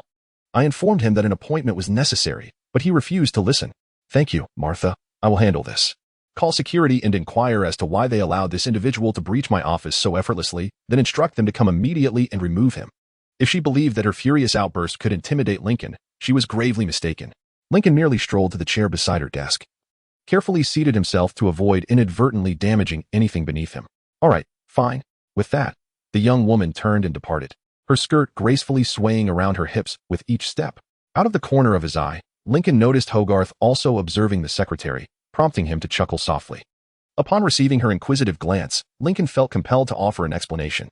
A keen eye, indeed. Chapter 62. Failure upon hearing that security was coming to expel him. Lincoln remained remarkably composed, a demeanor that seemed to unsettle Hogarth. She slowly resumed her seat, eyeing Lincoln warily. Indeed, Martha was an exceedingly competent secretary. That is not what I meant, Lincoln interjected, offering her a conspiratorial smile that widened her eyes and pressed her lips together in surprise. I do not comprehend your insinuation, she said earnestly, though her tone bore a hint of menace. Lincoln, understanding her unspoken cues, smiled and refrained from pressing further. A moment of awkward silence enveloped the office as they exchanged glances. Lincoln intentionally prolonged the silence, hoping to unsettle Hogarth, making it easier to recruit her to his cause before she could unleash her legal rhetoric. Noticing her fidgeting restlessly in her chair, Lincoln decided to initiate his next move. I wish to discuss something with you, Miss Hogarth. Mrs. Hogarth, she coldly interrupted, instinctively rubbing the wedding band on her finger. To Lincoln. Her response seemed more reflexive than genuinely irate. Mrs. Hogarth, Lincoln replied with a smile, continuing, I have a proposal I would like to discuss. Observing Lincoln's casual demeanor, Hogarth narrowed her eyes and waved her hand dismissively, signaling him to leave. In that case, you should follow Martha's repeated advice and schedule an appointment. Let us not deceive ourselves, Mrs. Hogarth. Even if you were to consider meeting with me, it would be several months hence. I believe this approach will capture your attention more swiftly. With that, Lincoln leaned forward, placing a substantial box on her desk. Disregarding her furious expression as it rested upon crucial documents she was currently handling. Sir, I do not understand your intentions. Just then, the door behind Lincoln swung open. He turned to see a portly man of some age, flanked by two burly figures, hastening towards him. As Hogarth's security team positioned themselves behind Lincoln's chair, she continued with an air of triumph, but now, you must vacate my office. I had hoped to wish you a pleasant day, but for someone as uncouth as you, I must sincerely express my hope to never see you again. Upon concluding her statement, the stout man stepped forward, placing a plump hand on Lincoln's broad shoulder. Glaring at him with a stern tone, All right, kid, that's enough. We're escorting you out. Lincoln observed as the man's expression shifted from an attempt at intimidation to confusion, his knuckles blanching from the pressure exerted on Lincoln's shoulder. However, apart from a slight sensation of contact, Lincoln felt nothing significant. He chuckled inwardly, turning to look at Hogarth, who wore a perplexed expression. Unable to fathom why her security personnel merely touched Lincoln without removing him. Mrs. Hogarth, I shall not depart until you open the box. Lincoln refused to leave, inciting the ire of a burly man who approached him from the other side. With an irritated grunt, he reached under Lincoln's arm and yanked with all his might. All right, sir, it's time for you to go. However, he nearly dislocated his own arm, for Lincoln remained utterly unmoved. Lincoln continued to smile. Crossing his legs and reclining in his chair, his hands clasped beneath his chin, his gaze fixed intently on Hogarth, who was beginning to grasp the situation. Open the box. Mrs. Hogarth, you will discover its contents can yield substantial profits for both of us. How is that possible? The older security guard muttered in shock, while his colleague struggled to pull Lincoln's arm, exerting all his strength. It was akin to a man attempting to topple a statue with bare hands. He even questioned whether his colleague was merely performing. Although Lincoln could easily overpower Hogarth's entire security team, such an action would not bode well for him. After all, assaulting those merely carrying out their duties would garner no public approval. Moreover, he doubted whether Trinity would still wish to collaborate with him after witnessing him brutalize these feeble individuals. Thus, Lincoln sat firmly in his chair, gradually warming his skin, causing both guards to cry out in pain and release their hold. Jerry's gaze shifted from her security personnel to the immobile Lincoln before finally resting on the box before her. Lincoln discerned her contemplation, and she straightened her shoulders. This better be worth it, Mr. Lincoln. Andrew Lincoln. Jerry exchanged a glance with the security chief, signaling him to depart. Reluctantly, he complied, leaving the room while casting doubtful glances back at Lincoln, ultimately leaving Lincoln alone with Hogarth in the office. Hogarth eyed Lincoln warily before unfastening the heavy box's side clasps, swiftly lifting the lid and cautiously stepping back to peer inside. What is this? I call it the blue box. Hogarth looked down at Lincoln from above the box's edge, her expression laced with mockery. That name, truly imaginative. Lincoln merely shrugged at her derision, maintaining his posture. Are there design plans? Beneath the device, Lincoln heard the rustling of paper as Hogarth quickly flipped through the booklet, which detailed the specifications of the blue box, simplified to a level comprehensible even to a high school student. From Jerry's small exclamation of astonishment, it was evident she fully understood. These figures, regarding its power output, are they real? 100% authentic, Mrs. Hogarth, validated through extensive testing by myself, 2 doctors, and an engineer. What about the section on emissions? That's all there is. Are you jesting with me? Hogarth's irate tone elicited an involuntary chuckle from Lincoln. No, ma'am, the data is undeniably accurate.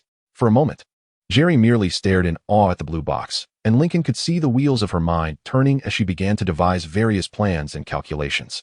If this is indeed the case, then it would profoundly transform the manner in which the world utilizes energy, ushering in a new era for transportation, machinery, and living standards. Indeed, it is so, and there is even more to it, Mrs. Hoggart, far more than that. Hoggart nodded slowly, her expression contemplative, as her gaze remained fixed on the blue box, and she began to fully comprehend the significance of this advanced technology before her. However, there remains one question. Regarding the utility of this invention and whether it can truly accomplish the feats you claim, I am inclined to trust you. Yet, there exists a substantial reason that prevents me from endorsing your company as promotion of it. Chapter 63, the elixir, although Lincoln anticipated such a scenario. Hearing the rejection still left him somewhat disheartened, and he could not entirely mask this emotion when responding to her. What could be the reason, Mrs. Hoggies? I have only encountered similar data once before, and while I do not consider myself a scientist, I could recognize Stark's technology when I saw it. I have no desire to jeopardize my life and career in a confrontation with Iron Man over an accusation of corporate theft. Lincoln endeavored to soothe her concerns. Yet he understood that this was a battle destined for failure. Tony Stark was indeed a titan of the business world. Certainly. The military was displeased with him for ceasing weapon production, and Fury likely harbored at least 3 urges daily to strangle this arrogant man, but the public adored him. Since World War II, Stark Industries had remained a behemoth in the global industrial landscape. For a long time, the Stark family appeared unassailable. Individuals like Hoggies would scarcely consider opposing them, even if victory seemed plausible. Hammer had attempted to challenge them for years. Yet his achievements during that period merely culminated in his forced subservience to Tony, ultimately leading to his incarceration. Those who dared to confront the Stark family often found themselves regretting their choices. Nevertheless, it wouldn't hurt to try. Mrs. Hoggies, do you know how many individuals have created arc reactors for public use? Hoggies slowly blinked, contemplating Lincoln's inquiry, attempting to discern the hidden intent behind this seemingly straightforward question. Obviously, it was Tony Stark. Upon hearing her response, Lincoln smiled broadly, leaning forward in his chair, while Hoggies instinctively mirrored his motion. Not quite. While he fabricated the arc reactor for himself, no one else parades around with such technology embedded in their chest. No one does, Mrs. Hoggies. Neither the public nor other tech companies possess it, nor do the government and its agencies, despite Stark once being their largest contractor. So what does this all imply? Lincoln observed her expression shifting to one of dawning realization as she reclined slightly in her office chair, her gaze becoming somewhat vacant as she meticulously pondered the implications of his words. Suddenly, her focus snapped back to Lincoln, and he caught a glimmer of predatory insight in her eyes as she grasped the concept. He did not patent it. From a technological standpoint, we might be among the first to introduce the arc reactor to the market, she exclaimed in astonishment. What a clever woman. Lincoln flashed a sly smile at the lawyer. Propping his chin on his fist, deliberately adopting a nonchalant demeanor, his expression perfectly blending casualness with determination. We stand to gain countless advantages, Hoggies, provided you are willing to partake. Lincoln could see she was seriously contemplating the offer. For a fleeting moment, her gaze flitted between the report and the blue box, as if on the verge of acquiescence. However, she then sighed, closed her eyes, and shook her head. Even if there exists a mere possibility of winning this lawsuit, Stark will descend upon us like a colossal weight. This individual escaped from his captors using a self-crafted suit of powered armor, only to return and obliterate those who had kidnapped him. Furthermore, he possesses a company valued in the billions and is supported by a legion of attorneys. Do you truly expect me to oppose such a formidable adversary? Once again, I acknowledge the cleverness of what you have brought. Yet I refuse to jeopardize my career merely to provoke someone as influential as Stark. I will not do so. She emphasized this point, and Lincoln could sense her sincerity. After hearing the lawyer's words, Lincoln sighed deeply, retrieving an object from his suit pocket and ostentatiously manipulating it while muttering in a tone of frustration. Alas, what a pity. Of course, I understand, but it remains regrettable. If only there were something that could persuade you.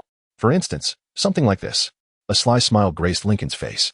Her gaze followed the small vial rolling in Lincoln's palm, and ultimately, curiosity overcame her impatience as she sighed. What is that, Mr. Lincoln? Oh, this little trinket? It is merely a concoction my team and I have developed. In truth, it serves little purpose. Its sole function is to restore one to the prime of life, devoid of any side effects or pain, and it costs merely a fraction of the price of years of cosmetic surgery. As he spoke, Lincoln gently placed the vial on the table before her, and after imparting this weighty revelation, her eyes remained fixated upon it. What? She murmured in astonishment.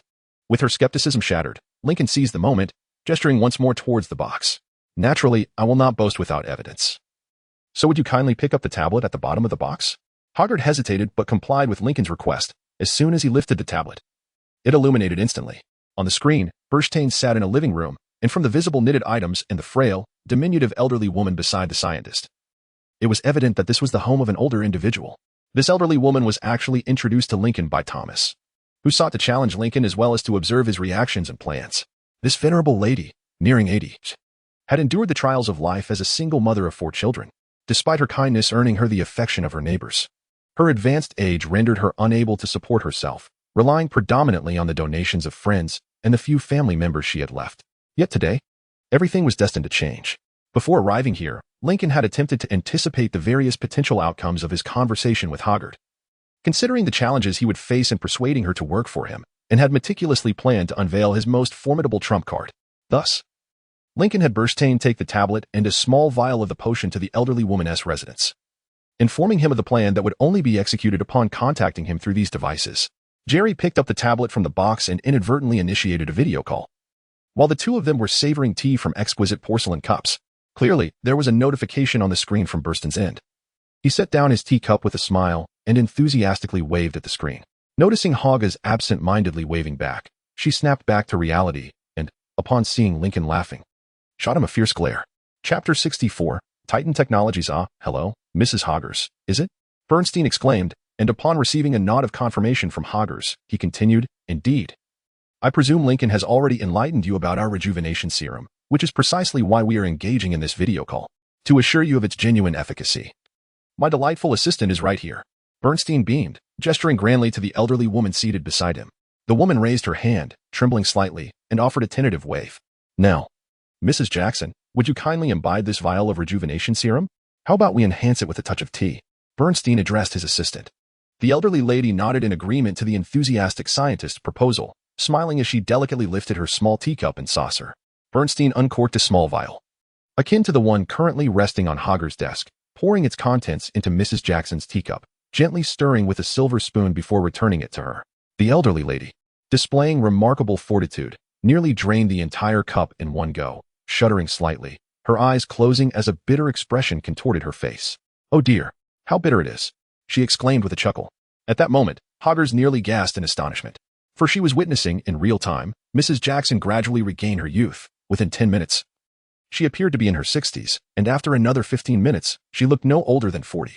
Regrettably, considering Mrs. Jackson's frail condition, they dared not amplify the serum's potency, fearing the dire consequences the virus might impose on such a delicate constitution before the serum could truly take effect. Nevertheless, to appear 40 years younger in approximately half an hour was already astonishing enough. She slowly diverted her gaze from the tablet before her. On the screen, the 80-year-old lady gracefully sprang from the sofa, enveloping the laughing Bernstein in a bear hug that nearly lifted him off the ground. Turning towards Lincoln, her face was a portrait of shock. She opened her mouth several times but found no words, her gaze eventually settling upon the familiar small vial on the table. Glimmering in the light streaming through the window behind the formidable woman, Hogger stole another glance at Lincoln, her hands trembling as they rested flat upon the wooden table. Straightening her shoulders, she took a deep breath and donned the mask of a top-tier businesswoman as she regarded Lincoln, although he could discern her eyes occasionally darting toward the small vial. So, which company shall I represent, Mr. Lincoln? In pursuit of a short-term objective, Lincoln grinned with satisfaction, leaning forward to disclose the name of his company. Having recognized who his true adversary in the pursuit of ascendance was, Lincoln chose this name. Despite their yet unmet encounter, Titan Technologies, Lincoln's company detonated in the global market like a bombshell. Within mere days, he received collaboration invitations from nearly all major automotive corporations, aircraft manufacturers, and public transport operators worldwide. And this was merely the state of affairs within the realm of mobile transportation. Hogarth now appears to be no more than 30 years of age. She has indeed rendered significant assistance to Lincoln, vigorously advocating for the multifunctionality and low-emission advantages of the blue box to industry magnates, government officials, and local authorities alike. She enlisted a cadre of trusted lawyers and business professionals, individuals she believed would not betray Lincoln, who subsequently began facilitating connections between Titan Technology Company and a multitude of eager firms vying for this unparalleled advanced technology. Given Lincoln's lack of business acumen and his aversion to commercial endeavors, he willingly entrusted Hogarth with the formidable task of transforming the new company into a technological giant. Lincoln granted her such latitude that she merely stared at him in disbelief before shaking her head and setting to work. In a remarkably short span, she elevated Lincoln to millionaire status. In truth, Lincoln had hoped to appoint one of his scientists to lead the company, however. Upon returning from a late-night meeting with Hogarth and stepping into the living room, he found Stein and Bernstein seated on the sofa perusing scientific journals, Stein simultaneously reading too, while Mason lounged on the carpet that Lincoln had purchased, engrossed in a television show. With an open blue box before him, Lincoln settled into his favorite armchair, casually retrieving a piece of leftover pizza from the coffee table, and broached the subject of who should assume the role of CEO at Titan Technology Company. The trio promptly rejected the idea, gleefully mocking Lincoln for being ensnared in corporate affairs, thereby unable to concentrate on scientific research. If you want to do it, neither will I, Lincoln retorted, leaving him no choice but to rely on Hogarth, thanks to her extensive network and understanding of business outsourcing. The blue box successfully achieved the task of elevating the company's reputation, Moreover, Titan Technology Company's subsequent technological advancement yielded remarkable results, winning the hearts of the general populace while leaving S.H.I.E.L.D. powerless. They refrained from disclosing the rejuvenation serum to the public, intending instead to circulate it among the wealthiest echelons of society, thereby extracting wealth from them while circumventing the oversight of the FDA. However, they unveiled something even more astonishing. They announced to the world that they had discovered a method to treat Alzheimer's disease. Stein, utilizing the principle of increased neuronal counts in his brain, along with the more efficient functioning of neurons in Lincoln, Bernstein, and Mason's minds, developed a serum capable of countering the degenerative effects of Alzheimer's on the brain, thus effectively curing the ailment. It is somewhat unfortunate that creating a lifelong effective treatment is nearly impossible. Nevertheless, under current circumstances, they are able to combat one of humanity's most terrifying afflictions, requiring only an injection every 2 to 3 years to take effect when symptoms of Alzheimer's reemerge. Upon the announcement of this news, they garnered interviews from major national news outlets, despite their repeated emphasis that, due to FDA regulations, actual treatment of patients would take considerable time. Yet, no one seemed to care about these disclaimers. To them, Lincoln and Titan Technology had overnight transformed from obscurity into national heroes. This also brings a crucial aspect of this endeavor into the public eye. This will mark the first occasion in over 6 months that Stern appears freely in a public setting, especially considering Lincoln's reluctance to appear on television across the nation, which would be tantamount to a blatant provocation to S.H.I.E.L.D. Chapter 65, Jessica Jones. Everything unfolded more smoothly than anticipated. Whenever Stern ascended the stage, the audience would typically gasp in astonishment. However, with Lincoln's formidable physique at his side, no one dared to harass him for his mutated appearance. He then recounted the tragic tale they had meticulously prepared, how hatred had compelled him to mutate, how he had cowered in fear, yet, driven by an innate humility, he had never relinquished his desire to assist humanity from the shadows. He soon became a figure akin to a martyr, one who leveraged the disability imposed upon him to benefit those around him. Although Bernstein's bulletproof leather experimental product did not generate as much acclaim as the blue box in Alzheimer's therapy, it received high praise from the New York Police Department, who were eager to procure a superior material at a cost significantly lower than Kevlar fibers. Lincoln also incorporated this material into the armor's interior, serving as an additional layer of reinforcement while also functioning as an insulator, thus alleviating concerns of damaging the battle suit under elevated temperatures. In the eyes of the public, Titan Technologies had achieved resounding success, and the streets were abuzz with chatter. Yet, this situation was not destined to endure. Sooner or later, Tony Stark would notice the anomaly and realize that this groundbreaking new technology in the energy sector bore a striking resemblance to his own innovations. By that time, troubles would undoubtedly ensue. However, with Hogarth by Lincoln's side, there was at least hope of stalling or even triumphing over the lawsuit initiated by this genius until Lincoln had amassed sufficient strength, rendering the outcome of the litigation inconsequential. This did not even take into account the likes of the CIA, which, upon witnessing Lincoln's extraordinary physique, would undoubtedly seek to exploit his research with S.H.I.E.L.D. likely to follow suit. Nevertheless, given Lincoln's frequent appearances in trending articles on social media and television, the notion of making him disappear or shuttering his company seemed utterly implausible. Lincoln had ascended to celebrity status, while some maliciously branded him a monster or even a demon. A small faction hailed him as the next step in human evolution. The majority, witnessing Lincoln effortlessly lift a school bus for promotional activities, regarded him as an object of fervent admiration. Today, Lincoln no longer needed to operate in secrecy or hide away.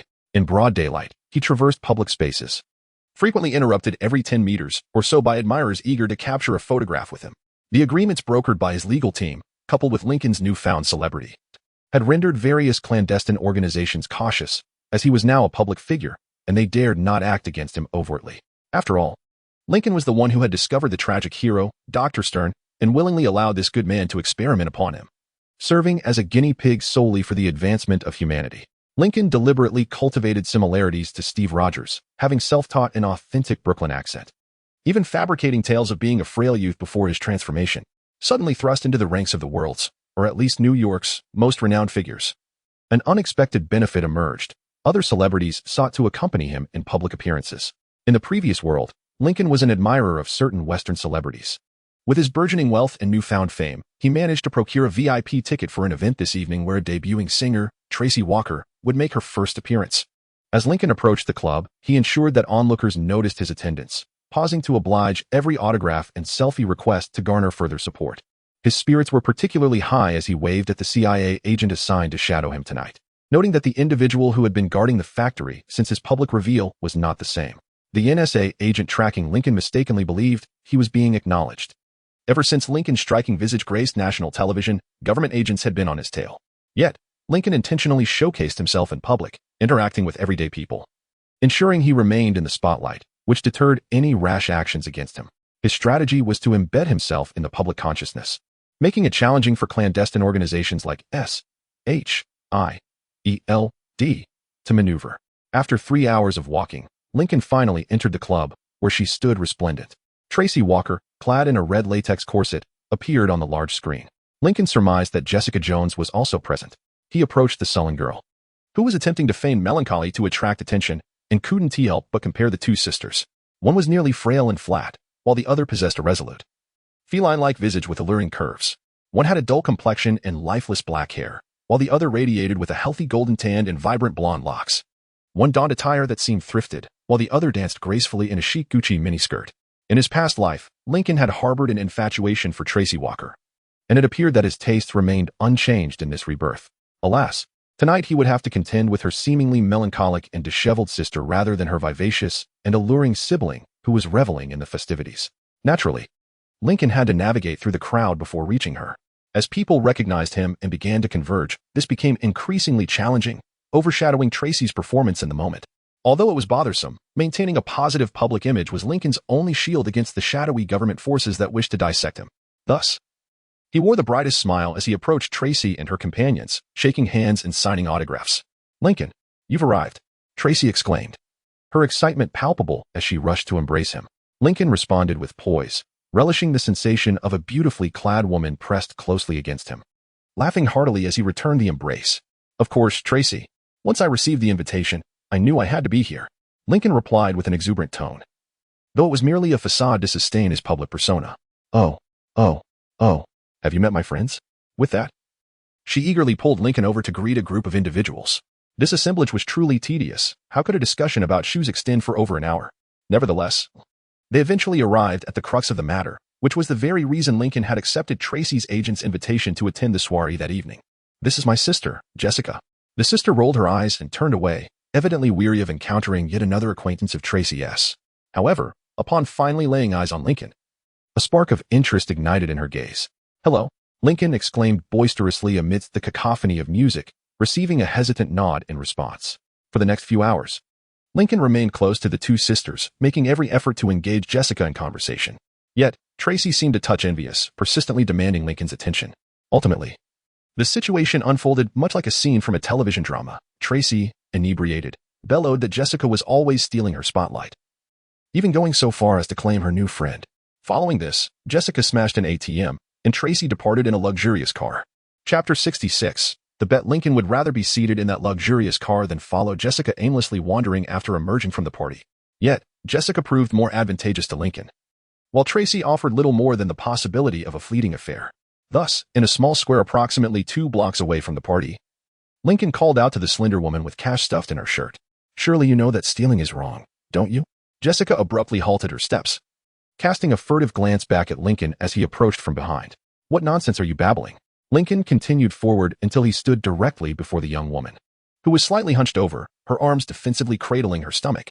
"You know, in my lifetime, I have witnessed an array of bizarre occurrences, but witnessing a girl weighing barely 100 pounds tearing apart an ATM is a sight that is far from commonplace." He chuckled softly, keeping an eye on the meager foot traffic. The hour was late, and the streets were nearly deserted, although a few passers-by glanced their way. Most seemed eager to return home for rest. "I don't know what you think you saw. I saw you tear open the ATM and reach inside for cash. Regardless of what you believe you witnessed, I did nothing." With that, she brushed past Lincoln, attempting to shoulder him aside. However, Lincoln barely stumbled, which caught her off guard. She turned to leave, but Lincoln followed, calling after her. And it was evident that experiencing a fraction of his strength had piqued her curiosity further. "Aren't you tired?" Jessica shot him a puzzled look without breaking her stride, compelling him to exert himself to keep pace, aided by his long legs. "Tired? Tired of what? Tired of dealing with you?" She snapped back, but Lincoln merely smiled, knowing full well this would only exasperate her further. "Tired of concealing your abilities." These words prompted her to halt, looking down at the tips of her boots, her dark hair falling like an unsightly curtain across her face. I have to conceal them. Why? Because Jessica was about to shout, whirling around to face Lincoln, her eyes ablaze. Yet, as she contemplated her response, her fury swiftly dissipated. Because of what? Your sister? The sorrowful young woman before him remained silent, leading Lincoln to pursue his inquiries. I didn't catch all of your argument outside the club, but I did hear something about money. Jessica still did not respond, prompting Lincoln to interpret her silence as a positive sign and continue. Let me guess, she is wealthy while you are impoverished, relying on her support? At last, she reacted, her head snapping up to meet Lincoln's gaze as she advanced until they stood chest to chest, her finger jabbing forcefully into his abdomen. I damn well don't need her. I don't need anyone. Indeed, your attempt to rob an ATM exemplifies that quite well. Clearly, you take care of yourself. Lincoln retorted, each word laced with sarcasm. Although Jessica wished to counter Lincoln's words, she was presently pressing the stolen money against her abdomen, which evidently diminished her imposing presence. It was high time to unveil her trump card. Allow me to propose a suggestion. Upon hearing Lincoln's remarks, Jessica cast him a disdainful glance, swiftly retreating and wrapping her arms more tightly around herself. For a moment, Lincoln was perplexed by her sudden reaction, and when realization dawned upon him, he nearly slapped himself. Not that kind of suggestion. Goodness, what are you thinking? Me. In the dead of night, you come to me with a suggestion. How else could I interpret that? You creep. Are you jesting? I'm not a creep. Only a creep would utter such words. Goodness, woman, you are not even my type. See, clearly. It pertains to matters of desire. You are simply a creep. Lincoln, infuriated, found himself at a loss for words, his hands itching to strangle the furious woman before him. He then took a deep breath to regain his composure. The December night was frigid, and the warmth of his breath formed a substantial cloud of steam. In desperation, Lincoln pinched the bridge of his nose, striving to remain calm. I merely wish to offer you a job, so you need not rely on your sister, nor resort to vandalizing ATMs for a meager sum of money. Upon hearing Lincoln's job offer, Jessica's demeanor softened somewhat. She regarded him with skepticism, her aggressive posture easing. You? Offer me a job? Why? Because I am genuinely curious as to why the same chemical substance endowed Matt Murdock with supersensory abilities, yet granted you immense strength, and more importantly, the power of flight. Lincoln nonchalantly shrugged, deciding to divulge a fragment of the truth, attempting to outwit her investigative instincts. You appear quite intelligent. My company has always been in need of individuals like you, possessing perhaps 1/6 of my strength. Of course, this assertion was not entirely accurate. Although Lincoln was aware of his superior strength, he had no clear understanding of the extent of their difference, merely speaking offhandedly. Nonetheless, it mattered little, as his words were intended to provoke her. 1/6? She retorted indignantly, while Lincoln donned the most indifferent expression. Roughly that, perhaps even a tad less. I am not weak, Jessica nearly shouted, and from the mouth of such a petite woman, it sounded rather endearing. Lincoln grinned widely, his robust arms crossed over his chest, chin raised in a provocative manner. Prove it to me. Let us engage in an arm wrestling contest, with stakes as follows. Should I win, you shall work for me, with a salary approximately equal to the amount of money you currently possess. Should an exceedingly unlikely scenario occur in which you win, I shall award you 10-fold of the money you pilfered tonight, and then I shall never trouble you again. Lincoln's challenge, coupled with the allure of a substantial sum of money and her inebriated state, swiftly ignited her ire. She approached a stone table, seated herself confidently, and raised her arm with a triumphant smile. Lincoln seated himself across from her, enveloping her small hand within his large grasp, and returned her smile with equal warmth. Are you ready? 1, 2, 3, haha. You've lost. She had indeed begun to exert herself before Lincoln completed his count. To his astonishment, despite her weight being less than half of his, she managed to press her arm significantly towards the marble tabletop, all while he had scarcely exerted any effort. How intriguing. What could be contained within those chemicals? I must procure some. As Lincoln pondered this, he observed Jessica grinning broadly in anticipation of her imminent victory while simultaneously furrowing her brow in concentration. Her face flushed crimson, beads of sweat glistening upon her brow. At that moment, Lincoln initiated his counterattack. When their clasped fists suddenly tilted towards the opposite side of the table, Lincoln distinctly noted a flicker of shock in her eyes. Yet, she was undeniably formidable. Even with only about a quarter of his strength, she had not yet succumbed completely. This was astonishing, for the force he exerted could effortlessly overturn a vehicle. Nevertheless, the slender lady before him appeared utterly exhausted, gasping for breath as her entire body trembled in an effort to prevent her fist from meeting the tabletop. Thus, as a gentleman with a sportsmanlike spirit, Lincoln increased his effort once more. Damn it! With that exclamation, Jessica's fist was forcefully driven towards the stone table, creating a deep fissure, while she nearly toppled to the ground from the sheer force of Lincoln's final push. Lincoln rose from his seat, flexing his hand, and with his back turned to the astonished Jessica, he gradually departed, leaving his business card upon the table. Work starts at 9 in the morning. Don't be late. With that, he vanished into the night. Chapter 67. Tony's Dilemma. Tony, have you seen this? Pepper exclaimed as she burst into the studio. Her deep crimson hair flowed behind her, reminiscent of a comet's vengeful tail. However, she halted abruptly at a rare sight. Tony was not engaged in his usual inventions. Instead, the distinguished scientist sat behind his desk, leaning back in his chair, his gaze fixed intently on the holographic screen before him, his countenance bearing an unusual somberness. The holographic display showcased the press conference Pepper had just viewed. She felt it imperative that Tony be informed, which prompted her hurried visit to his laboratory. Yet, she was taken aback to discover that he was already engrossed in the matter, as if he could hear the unvoiced questions in her mind. Tony continued to stare at the screen. I saw it. Jarvis sent it to me upon discovering it. He thought I should take a look. What unfolded before him stirred both anger and wariness. On the screen stood a robust man clad in an elegant suit, his eyes alight with fervor. A charming smile gracing his features. At Titan Technologies, we believe in aiding everyone, and through our blue box, we can achieve this. The blue box is an advanced technological product capable of generating vast amounts of energy without the pollution associated with conventional fuels. Ladies and gentlemen, this is the fuel of the future, Andrew Lincoln proclaimed passionately. The man seemed to possess some enhancement that had transformed him into a formidable presence. He spread his hands wide, showcasing a flawless demeanor. The conference room erupted with enthusiastic cheers and applause, yet unease swelled within Tony's heart. Not long ago, had someone claimed to possess technology on par with his own, he would have found it laughable. However, everything changed after Vanko's near-fatal assault on Pepper and Happy. He had barely managed to recover from the betrayal of his mentor, Obadiah, who had pilfered from his designs to create the Ironmonger's suit. The haunting memory of lying helplessly on the ground, Obadiah looming over him, ready to rip his heart from his chest, would linger with him for a lifetime. Yet, when it came to Vanko, he could no longer offer himself the same excuses. Indeed, Vanko's arc reactor was rudimentary. Yet it was a creation born of the criminal's own hands, further refined after he foolishly provided Vanko with the necessary information. On that fateful day, Tony Stark had to swallow the bitter truth. There were others capable of achieving what he could.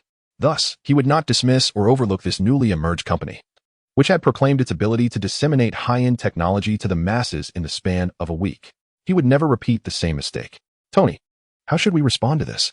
That guy clearly intends to promote the arc reactor. Upon witnessing her startled blink, a reaction to his abrupt tone, Tony pivoted his chair to face her entirely. His expression softened slightly as he regarded her. Yet it bore a gravity more pronounced than what she typically encountered in non-life-threatening situations. This technology is intrinsically linked to my survival, Pepper.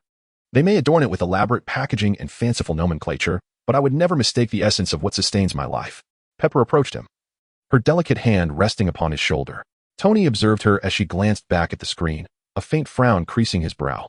On the display, Lincoln appeared to be shaking hands with the CEO of Honda. Honda not only manufactures automobiles for the vast consumer market, but also produces engines for nearly every realm of motorsport, including the multi-million-dollar budgets of Formula One racing. Securing this deal, along with a series of others, would elevate Titan Technologies to a valuation in the billions. She was acutely aware of this, having dined with the CEO just the previous week to negotiate a collaboration for Stark Industries. How did they acquire the arc reactor technology, Tony? She inquired. Tony shrugged, placing his hand over hers as he too focused on the screen. Perhaps it was obtained during the catastrophic Stark Expo incident. There were fragments scattered everywhere, so it's conceivable someone collected them and sold them to a cadre of scientists. Or it could be that SHIELD botched the raid on Hammer Industries while searching for Vanko, failing to safeguard my designs properly. Rising from his chair, he moved towards one of the many workstations in the studio. His restless hands instinctively grasped an Iron Man helmet. The scientist within him ignited, allowing him to calm his thoughts and contemplate deeply. How they acquire this technology is of little consequence. What matters is how we respond. We must sue them, drive them to bankruptcy, Pepper declared without hesitation, her tone steady and confident, a reflection of her experience propelling Stark Industries to the pinnacle of the market.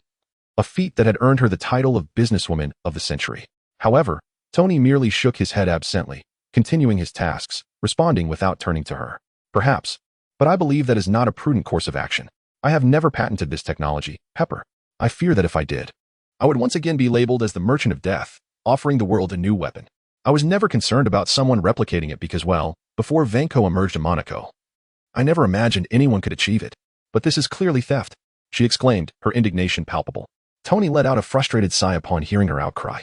Placing the helmet back in its place, leaning against the workstation with his arms crossed over his chest, shielding his arc reactor, Indeed, it is theft. But, Pepper, what consequences would arise if we publicly accuse him? They would promptly sell this technology to anyone willing to pay. Essentially, that includes anyone who can afford it. By the time Titan and the other parties finalize their dealings, Stark Industries would only emerge to file a lawsuit. From a legal standpoint, we are fully entitled to this. Pepper, the populace is indifferent to the law. Their primary concern lies in significantly reducing the costs of powering their vehicles and homes. When they witness Stark Industries intervening, endeavoring to dismantle everything simply because we have possessed the same technology for over a year, can you fathom their thoughts? If Tony Stark had this technology all along, why did he not strive to enhance our lives? And, indeed, their reasoning is not without merit. Chapter 68. Pepper's analysis. Tony, you are far too hard on yourself.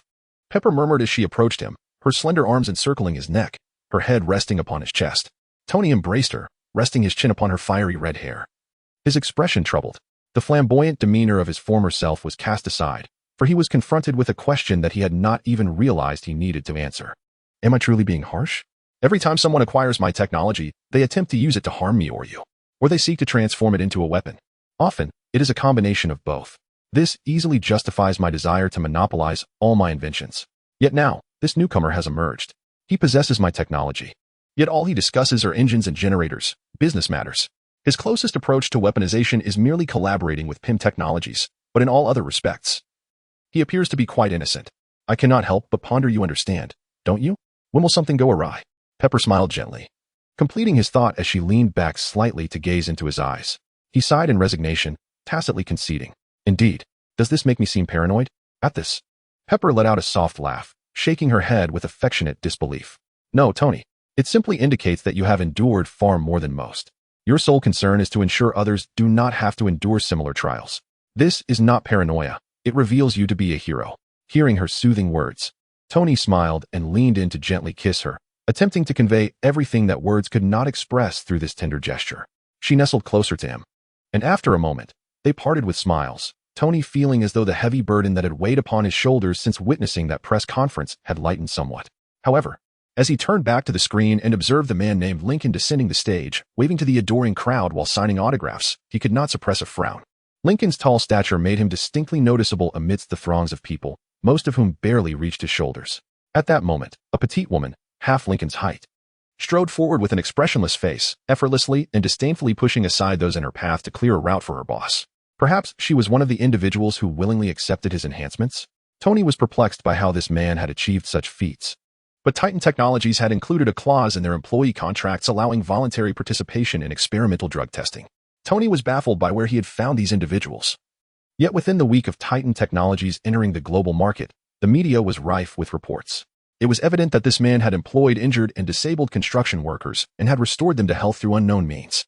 Observing a man closely trailing Lincoln, Tony recalled that he had been in a wheelchair just the previous month, and a wave of doubt washed over him once more, compelling him to reflect on how much he, as Iron Man, had truly aided these everyday heroes. Whether it be Tony Stark himself or Stark Industries as a whole, their interest in the field of medicine pales in comparison to their fascination with technology. This disparity, however, stems not from a lack of capability, but rather from personal inclination. Had he devoted his time to the pursuit of medical advancements instead of contemplating how to integrate more missiles into his armor, how many treatments might he have developed? How many lives could he have saved? Certainly, his efforts to combat terrorism in the Middle East not only allowed him to vent his emotions, but also contributed to stabilizing the local situation. Yet, what profound significance does that hold for humanity at large? With a sigh, Tony cast a bittersweet smile towards Pepper. His disdain for Titan Technologies was growing, their morally ambiguous actions casting a shadow over his spirits. Reflecting on this, he felt less like a hero. Regardless of his armor, he is Iron Man. And while he has indeed aided many, what progress have I truly made for all of humanity? Pepper, noticing her typically vibrant partner's unusual despondency, felt a surge of concern. During his harrowing brush with death, his behavior had become erratic, and the betrayal by Obadiah and the assassination attempts against him still weighed heavily on his heart. Yet, she could not bear to see him so low. Iron Man has undoubtedly helped countless individuals, but Tony Stark's contributions, even if fewer in number, are not far behind. I appreciate the trust you've placed in me to handle much of the company's affairs, but you must occasionally pay more attention to the tangible impact we are making. Disaster relief, infrastructure development, providing safe water and food to third-world countries. Tony Stark, your company is committed to making this world a better place. And if I may boast a little, we are quite successful in this endeavor. After her passionate speech, Tony fell silent for a moment. captivated by the fervor in her eyes and the blush that graced her cheeks. He then smiled and kissed her gently. Upon seeing her wide-eyed surprise followed by a beaming smile as she returned his kiss, he murmured, "What would I do without you?" As they parted, his gaze lingered on her. "Either go bankrupt or be accidentally killed by a mechanical arm in my sleep," Pepper jested, eliciting a soft chuckle from him. They then settled into a comfortable silence, content in each other's embrace. "However, Tony, we truly need to address this matter. From a business perspective, we cannot allow this emerging challenger to flourish unchecked. Presently, even though they are rapidly securing various deals, their scale remains relatively small. Their partners reveal much. They are all companies with substantial production capabilities, capable of manufacturing the blue boxes independently. At this stage, Titan Technologies is too small to produce technological products on a large scale. Thus, they sell their designs to companies with the ability to manufacture until they grow sufficiently to produce market-ready technologies themselves. We must devise a strategy before that happens. Otherwise, we may find ourselves facing another formidable opponent like Rand Enterprises." Pepper spoke incessantly, effortlessly dissecting her opponent's weaknesses with the astute business acumen honed over nearly a decade of experience. "I recall you mentioning your fondness for Rand Enterprises." Tony grinned widely, observing Pepper's disdainful scoff, which only deepened his smile. "No, I meant to say that I admire Joy. The others at Rand Enterprises seem rather unsavory, especially in recent years. I have consistently warned you, Tony, that something is amiss with them. Indeed, you have voiced such concerns, which is precisely why we generally maintain a hands-off approach with Rand Enterprises. You know, I do heed your words, albeit occasionally." The two fell into a moment of silence, after which Tony slightly distanced himself to gaze directly into Pepper's eyes, his expression grave and his tone imbued with concern. Chapter 69. Stark's counterattack. Do you genuinely believe that Titan Technologies will evolve into another Rand corporation? Without hesitation, Pepper provided her response. "Tony, this individual allowed a gamma-mutated scientist to conduct unknown experiments on him, resulting in him becoming 8 feet tall, glowing, and resembling a demon. Regardless of what they intend to sell, be it inexpensive energy or a cure for Alzheimer's, I am indifferent. A leader willing to transform into such a corporation for the sake of power? If issues arise, they would be worse than Rand Corporation. At least Rand Corporation maintained a facade of legitimacy." Tony glanced at the screen, where Jarvis thoughtfully paused the image on a frame of Lincoln gazing directly into the camera, his fiery eyes particularly striking in the hologram. Tony slowly nodded, acknowledging her perspective.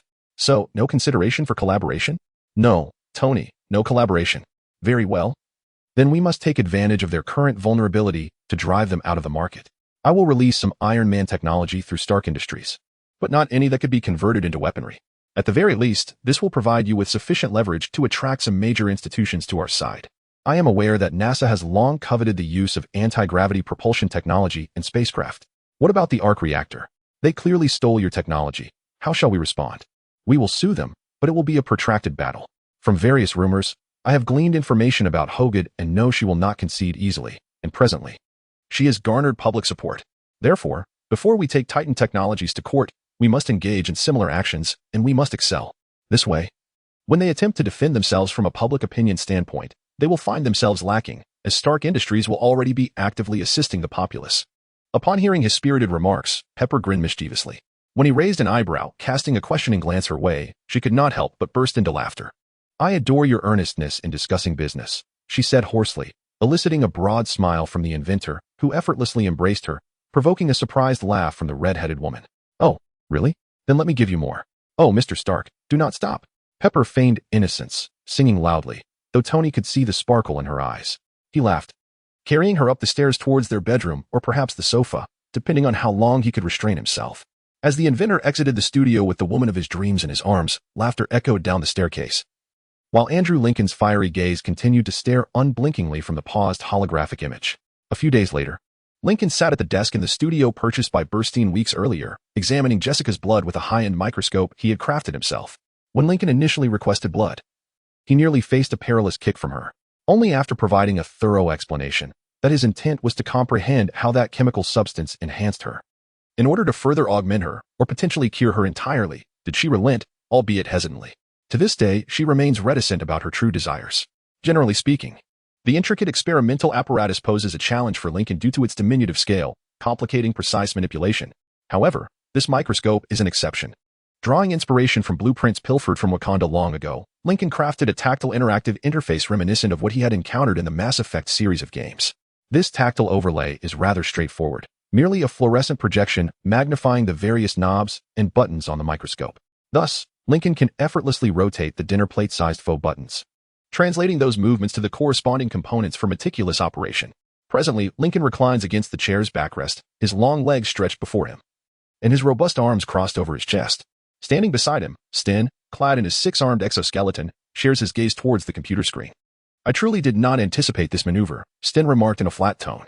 Lincoln wholeheartedly agreed, his intense gaze fixed upon the unfolding visuals. The studio bustled with activity. As personnel dispatched by Tums readily assisted Lincoln's two fellow scientists on a particular project, they utilized their enhanced strength to transport items, facilitating production efforts. Despite the surrounding clamor, the sounds emanating from the screen distinctly pierced through the studio's noise, revealing content that could very well spell significant trouble for Lincoln. What we are witnessing now is the first of the new trains in New York City's subway system, as proclaimed by Tony Stark. Reports indicate that the interior of the train incorporates the renowned technology from this inventor's Iron Man suit. The CEO of Stark Industries asserts that these new trains will operate more smoothly, quietly, and rely on a more sustainable energy source. An official statement from Stark Industries proclaimed that upgrading urban public transportation is the first step among numerous initiatives aimed at enhancing the daily lives of citizens worldwide. A young reporter stood against one of the subway tracks in New York, where a brand new car was stationed. If the old subway resembled a retrofitted toaster, this new car appeared as a more sophisticated sibling of a space shuttle. The scene shifted to a smiling Stark, encircled by reporters, all clamoring with microphones. He donned dark sunglasses that concealed his eyes, the lenses reflecting the flashes of cameras. Mr. Stark, is it the emergence of Titan Technologies and its innovative achievements that prompted you to publicly unveil Iron Man technology?" Regardless of who posed such a leading question, Lincoln felt an overwhelming urge to track him down and silence him for such audacity. Provoking a dispute between Lincoln and Tony could serve as an excellent promotional strategy for him, yet for Lincoln, it might devolve into a veritable nightmare, compelling him to seek solace in alcohol. Although drinking may not offer Lincoln any genuine relief, it is fundamentally a matter of principle. Stark turned to the reporters, his relaxed smile still gracing his face. He raised his hand to remove his sunglasses, revealing eyes that sparkled with mirth, yet beneath the jovial exterior, a resolute determination was evident. The ambition of Titan Technologies is indeed formidable. Truth be told, witnessing my inspiration fuel these exceptionally talented young individuals, striving to make the world a better place as I did when I embraced the mantle of Iron Man, brings me great satisfaction. Observing their attempts to follow in my footsteps makes me acutely aware that, despite my numerous contributions to the people of Earth, there is always more I can accomplish. A year ago, I proclaimed myself Iron Man. Today, I declare, we all can become Iron Man. As he uttered this impassioned proclamation, the surrounding crowd erupted into fervent cheers, drowning out the reporters' inquiries. Consequently, Stark donned his sunglasses once more, preparing to depart. However, just before the shades slipped into place, Lincoln noticed Stark gazing directly into the camera, which was effectively aimed at him, and he mischievously winked. Chapter 70, Suggestions. Lincoln immediately comprehended his intent. Intriguing. He let out a low growl, and with a flick of his hand, the screen dimmed. Stein merely cast a glance at the tactile interactive interface Lincoln had meticulously crafted over 3 days, then, within a mere 2 days, transformed their entire array of devices to respond to simple gestures. He claimed this was to enhance work efficiency. Yet Lincoln suspected he merely sought to flaunt his prowess before him. Leaning back in his chair, he rubbed his face with his hand. "What should we do?" Stein inquired nonchalantly, his mechanical arms extending steadily to operate the microscope, examining Jessica's blood, even as he stood beside Lincoln. The mechanical arms directly relayed data to his vast intellect. Lincoln wearily shook his head, rising from his chair to pace before his desk. Out of the corner of his eye, he noticed a third mechanical arm recording something in a notebook while Stein remained motionless, sifting through data. To be honest, Lincoln felt grateful for Oliver. After rescuing him from S.H.I.E.L.D., every time he enlisted his help in researching the battle suit, Oliver would complain incessantly, yet he had evidently developed a keen interest in engineering. Were it not for his penchant for personally tinkering with his prized creations, Lincoln could envision him ultimately seated in a contraption akin to a biased chair, wielding mental control over a myriad of mechanical appendages to interact with the outside world, allowing his bodily functions to atrophy. Indeed, vigilance was required to ensure he did not traverse that path. As Lincoln continued to pace, he addressed his friend's earlier query. "I don't know, nor do I wish to know. Don't get me wrong, I relish this larger studio, and the sensation of wealth is far more exhilarating than I had anticipated, yet I never envisioned managing a company. I simply sent Hogarth to deal with Tony and planned to continue focusing on my own projects." Before he could finish, his phone in his pocket vibrated. Lincoln glanced at the caller ID, unable to suppress a chuckle. Noticing Stein's inquisitive gaze, he elucidated, "Speak of the devil, and he shall appear." Upon receiving a smile in return, Lincoln answered the call, resuming his pacing. "Hello, Hogarth. I presume you've seen the news?" True to form, she cut straight to the point, reflective of her serious demeanor. "If you're inquiring whether I've witnessed Tony Stark launching part of his technology into the market while simultaneously mocking us, then yes, I have indeed seen the news." Lincoln replied, taken aback by the man's audacity. He had expected an explosive reaction, even envisioning a scenario reminiscent of the Senate hearing in Iron Man 2, only this time with Lincoln standing in for Hammer to confront Stark. He never anticipated that this individual would refrain from direct litigation and instead treat him as a competitor, one with larger facilities, deeper experience in the commercial realm, and considerable public favor. However, while Lincoln had not foreseen this turn of events, judging by Jerry Hogarth's composed tone, she appeared to have anticipated it. The situation is rather precarious, yet it presents us with an opportunity to expand our network and solidify our position within the niche market. I presume you have numerous technical preparations ready for launch? The blue box is ideally suited for sale to large corporations. However, if you wish to draw the public back to your side, you must present something more captivating. Lincoln reminisced about the pilfered Wakandan technological reserves, mentally sifting through hundreds of designs, and slowly nodded, only to realize that Hogarth could not see his affirmation. "Give me 2 days, and I shall deliver something market-ready. Move swiftly. We cannot allow someone like Stark to gain momentum, otherwise, troubles will follow." "I understand, Jerry. In 2 days, you will have something new to counter with." Lincoln could hear a sigh from the other end of the line, her voice tinged with weariness. After all, she had been tirelessly working for the past fortnight to transform Lincoln's audacious plans into a company valued in the billions, so this was to be expected.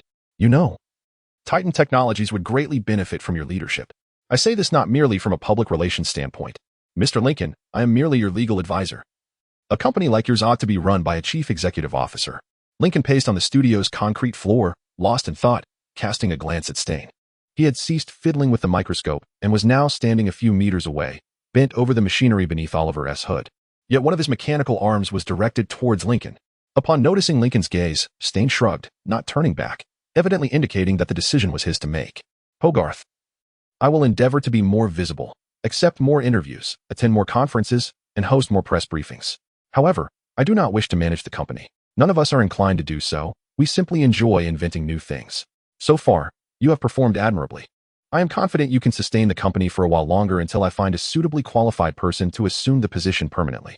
Lincoln let out a heavy sigh, contemplating the information he possessed, pondering whether there was anyone in this universe he could trust to help manage the company, generate substantial profits, and not worry about being stabbed in the back. Jerry's weary chuckle pulled Lincoln back to reality.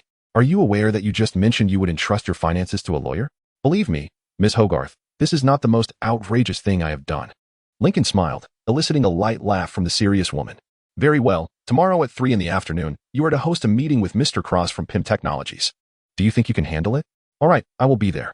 "Thank you, Hogarth. Thank me when we make our fortune. We are already quite wealthy. Let us discuss it when we are even wealthier. Goodbye, Mr. Lincoln." Before Lincoln could respond, the call was terminated, leaving him with a contemplative look at his phone.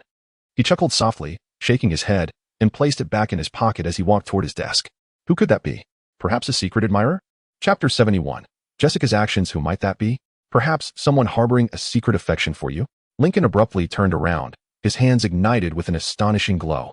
After blinking in surprise, he realized that Jessica Jones had stealthily crept up behind him, beaming with delight. "Sister, why must you do this?" Recovering from the shock of her sudden appearance, Lincoln found himself reassessing his perception of the woman. Having taken the serum and consumed heart-shaped grass, his senses were heightened. Yet he had failed to hear her approach. She truly was formidable. "Because I find it amusing to hear you scream like a little girl," Jessica replied bluntly, her broad smile unwavering. "I do not scream like a little girl. I merely," called out normally, Lincoln muttered discontentedly, his feeble retort only provoking more derision from Jessica, which deepened his frustration. Changing the subject, Lincoln resumed his seat, glancing at her from the corner of his eye while picking up the hastily scribbled notes he had made after observing Stern under the microscope. "Now that you've returned, I presume you've completed your mission?" Indeed. Melvin Potter and Becky Beatty are right in your lavish foyer. And those poor girls' parents should truly be prosecuted for child abuse. Honestly, naming a child like that?" As Jessica delivered her scathing commentary, she approached and plopped down on Lincoln's desk, swinging her legs and casting him a sidelong glance. "Why on earth did you send me to find them?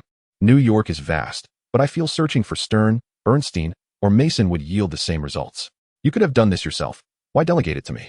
Seeing her deliberately sit atop some of his research notes, Lincoln turned to face her, striving to respond with the utmost sarcasm. "Because I find it amusing to send you on errands," he retorted, mirroring her earlier words, which earned him a hefty pat on the shoulder from her. Lincoln dismissed the gesture. For an ordinary person, such a hit might dislocate a shoulder, but for him, it felt merely like a gentle nudge. He placed Stern's notes back on the desk, intending to revisit them later, and then rose to head towards the spot where Potter and his girlfriend awaited. "Primarily because I am preoccupied with making appearances at Titan Technologies, which is why I have no desire to be the CEO of a large corporation. I have far more important matters to attend to than being ensnared in tedious meetings all day. Furthermore, I believe confining you to the studio poses a risk to those working here." Lincoln received another nudge yet again, chose not to acknowledge it. Jessica enjoyed playfully poking him, fully aware that it was safe to do so with Lincoln. As he matured, Lincoln grew increasingly indifferent towards superheroes. Yet one of their speeches resonated deeply within him, about living in a world as fragile as cardboard. Though Jessica did not possess the power of a DC Comics superhero, she bore her own set of struggles, for ordinary people were indeed vulnerable. It was difficult for Lincoln to fathom who in this dimension could match his strength. Ego? She always had to meticulously manage her strength, being careful not to crush bones when shaking hands or to break her sister's spine during an embrace. She understood that only with Lincoln could she behave as if she were an ordinary person, free from the anxiety that her extraordinary abilities might cause destruction. However, she wished she could refrain from kicking herself so often. "I have assigned you another task." "Another one? I just returned from the previous assignment." "You can pursue your target on your own, you creep." "I shall state this one last time, madam. I am not a creep. It is quite rich for someone who employs innocent young women to stalk unsuspecting citizens to make such a claim." "You? Innocent? You had better tell me from whom you pilfered that sense of humor. That person surely wishes to reclaim it now." Their bickering continued until they arrived at a place Jessica referred to as the hall.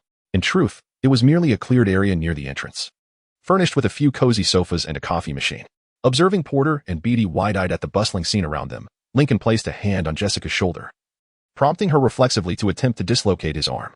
Yet, Lincoln's formidable endurance and greater strength left her dangling like a frenzied sloth from his outstretched arm. Eventually, she ceased her struggles, and Lincoln paid no heed to the anger etched across her face due to the physical contact. "Listen closely, before you set off again. Take a moment to breathe. I am eager to meet this individual, Holden Radcliffe, a distinguished scientist. However, the project I intend to involve him in is of considerable magnitude. Thus, this task is not constrained by time.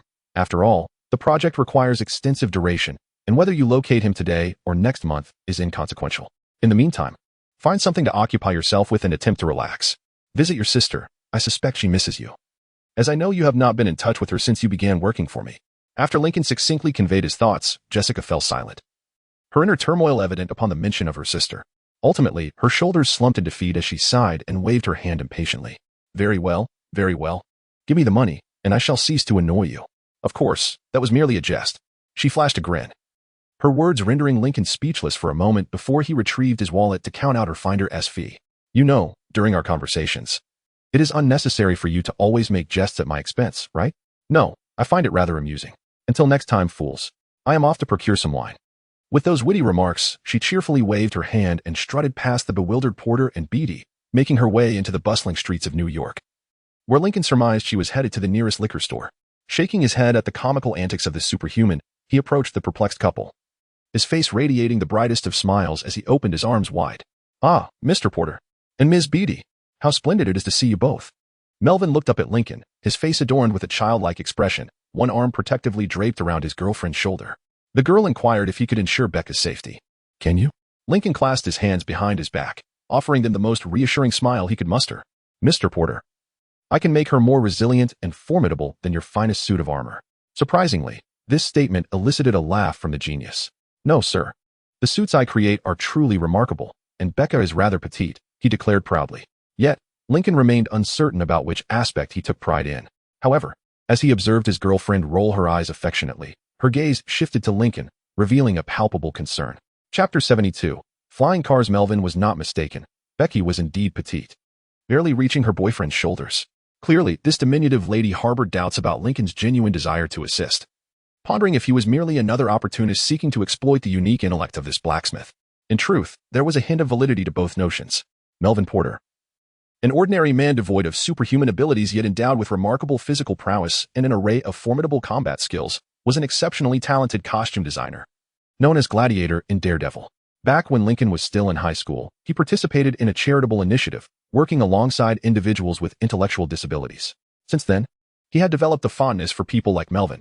Initially, he believed he was volunteering to guide children at a local kindergarten in crafting activities, only to unwittingly sign up for an organization that utilized school materials to help those with disabilities cultivate hobbies. He vividly recalled standing beside a petite lady with Down syndrome, who proudly held up a fully functional toy train she had crafted, while he struggled to produce an unsightly racing box. This remained one of his most heartwarming memories from his past life. Thus, having Porter on Lincoln's side would undoubtedly be advantageous, though he would not exploit this genius for his skills. However, before Lincoln could prove this to her, Burstein entered, inadvertently rescuing him from the awkward situation. "Oh, Lincoln. Is this the blacksmith you mentioned to me? Greetings. I'm genuinely eager to hear your insights. This concept originated from my own mind. But as a scientist rather than a blacksmith, I find myself in a bit of a quandary. Although the NYPD has enthusiastically placed orders for the next 5 years, they have requested that we make the new bulletproof vests more stylish." As Burstein spoke, he approached them from the warehouse area, one hand firmly shaking Melvin's while the other clutched a piece of treated bulletproof leather. Despite being taken aback by the scientist's sudden and fervent greeting, Lincoln noticed Melvin's gaze was immediately drawn to the leather, a look of recognition illuminating his face. It was only natural. A blacksmith crafting armor for criminals would surely have heard of the impenetrable leather suddenly supplied to the police. He and Burstein began to walk toward the scientist's team, engaging in lively conversation along the way.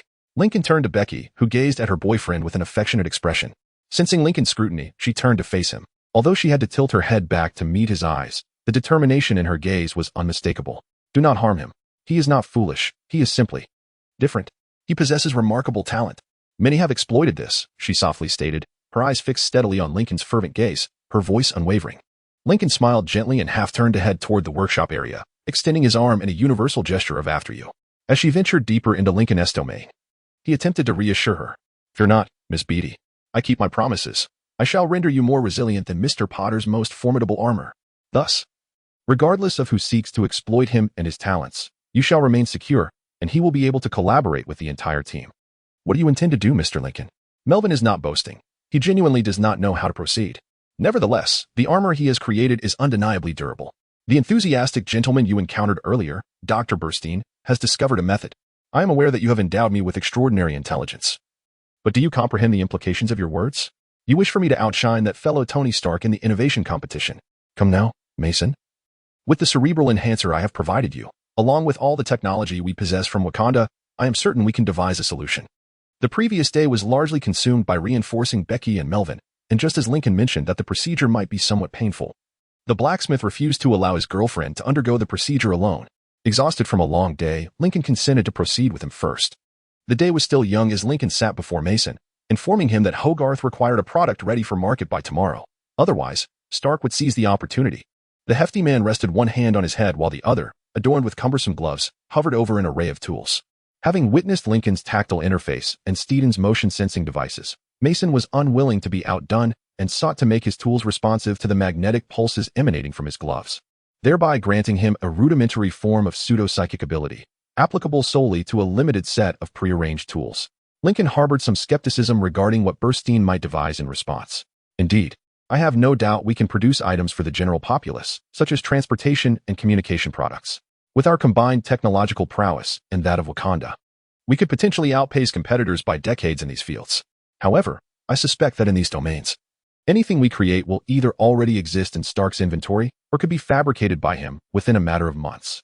At that moment, Lincoln chose to disregard Mason's slight admiration for the genius inventor and instead focused on the words just spoken by the rotund man. Suddenly, an idea struck Lincoln as he recalled a particular aerial vehicle from the Wakandan armory, and within the span of half a second, he conceived 6 viable design proposals. Furthermore, metallurgy is a craft our forebears have imparted to us, the flying car. Ah? Lincoln grinned, turning to the perplexed scientist, and gestured above his desk, where a tactile screen flickered to life, displaying the design schematics. "What is every boy's dream, Phineas? To share a bed with Marilyn Monroe?" Lincoln paused, slowly turning to regard the scientist, who was now blushing profusely and nervously rubbing his hands together. "What's the matter? I was utterly infatuated with her in my youth. Is that so wrong?" Lincoln remained silent. Which era does this character belong to? As a youth of the 21st century, he had heard of her, but had no personal experience to understand such sentiments. With a weary sigh, he resolved to cease his preoccupation and instead focus on the design schematics displayed on the screen before him. "No, Phineas, that is not what I meant. What I intend to convey is this: the flying car. As he spoke, Lincoln deftly rotated his wrist, maneuvering the screen around the table until it came to rest directly in front of Mason. His eyes widened in astonishment, and his augmented brain immediately began to analyze the rudimentary design. Yes, this is feasible. Mason gazed at Lincoln through the screen, a broad smile breaking across his face, prompting Lincoln to chuckle in response. So, a flying car, huh? He mused aloud, lifting his hand to fiddle with the design schematics. The mere thought of Coulson's expression upon the product's launch caused Lincoln to stifle a laugh. Indeed, a flying car. At 1 o'clock in the afternoon, Lincoln exited the workshop, intending to meet with Cross as he had promised Hogarth. However, the scene before him nearly elicited a derisive laugh, due to the overtly cliché nature of the situation. Chapter 73, The Mad Scheme. A luxurious black sedan stood idle, flanked by 2 bodyguards. As Lincoln closed the warehouse door behind him, the car door creaked open. However, the dim interior obscured the identities of its occupants. Lincoln chuckled softly, his hands tucked into the pockets of his suit. I suppose I must feign a sigh and then step inside, only to encounter some enigmatic benefactor of a certain organization? His jest elicited no reaction from the guards, save for a slight nod from the one on the right. Theoretically, yes, he replied in a dry tone, prompting Lincoln to chuckle once more. It was rather absurd. Lincoln had no reason to fear these mere lackeys standing beside the opulent vehicle.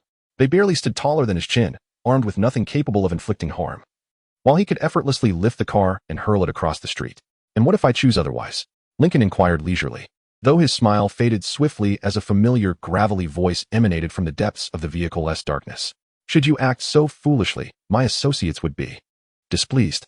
You have already showcased your strength to the world, Mr. Lincoln. But can you remain immune to the deadly blade lurking in the shadows?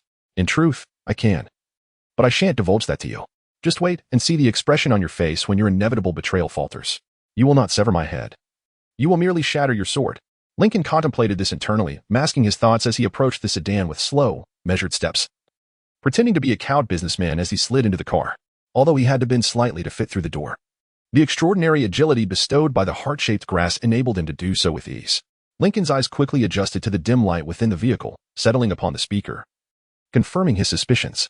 Good day, Mrs. Gow, he mused silently, though he remained voiceless. A gaunt, elderly woman clad in tattered clothing occupied the plush backseat of the seemingly opulent car, and Lincoln's lack of surprise prompted her to narrow her eyes in suspicion. This sinister old crone uttered not a word more, extending a wrinkled hand to present Lincoln with a seemingly high-end smartphone, which he accepted after a moment's hesitation. Even if it were packed with explosives, it would only leave him with a fleeting ringing in his ears. Before the voice came through, Lincoln had nearly guessed the caller's identity. Ah, hello, Mr. Lincoln. How delightful it is that you can take a call, Alexandra Reed whispered through the phone, her tone laced with evident pleasure, though Lincoln noted her nearly uncontainable yearning. Time seemed to crawl as Lincoln began to stall, his mind racing to concoct the most audacious plan imaginable. Well, given the current circumstances, I find myself with little choice. Unluckily, I actually have another meeting, so... Oh yes. Of course. With Darren Cross from PIM Technologies, right? Fear not. My driver will take you there at once. This should afford us ample time for conversation. As the voices gradually faded into obscurity and Lincoln's thoughts whirled like a tempest, the dialogue became mere background noise. He swiftly weighed the pros and cons, contemplating how his response might shape the future. Very well, then, with whom am I conversing? Oh, I find inquiring about names rather mundane. Do you not agree? I would prefer to engage with you in a far more intriguing manner. For instance, what precisely did you do to Jerry Hawk and those disabled individuals you employed, who are now able to roam about in good health? Her voice clearly aimed to intimidate Lincoln, yet he only half listened, continuing to scrutinize the hastily devised plan from various angles. Perhaps it might succeed if fortune favored him. The issue, however, was that the plan relied entirely on luck, and it needed to be exceptionally fortunate. This did little to set Lincoln at ease, as such sentiments often preceded narrow escapes fraught with peril, ultimately confronting a formidable antagonist. Lincoln found himself in conversation with Alexandra Reed, and if he pursued this audacious idea, he shuddered to think of who the narrative might unveil as the ultimate villain. On the other hand, should the plan come to fruition, the benefits would be incalculable, and he would momentarily be free from concern about these organizations. Yet the potential repercussions were equally grave. Never mind, fortune favors the bold.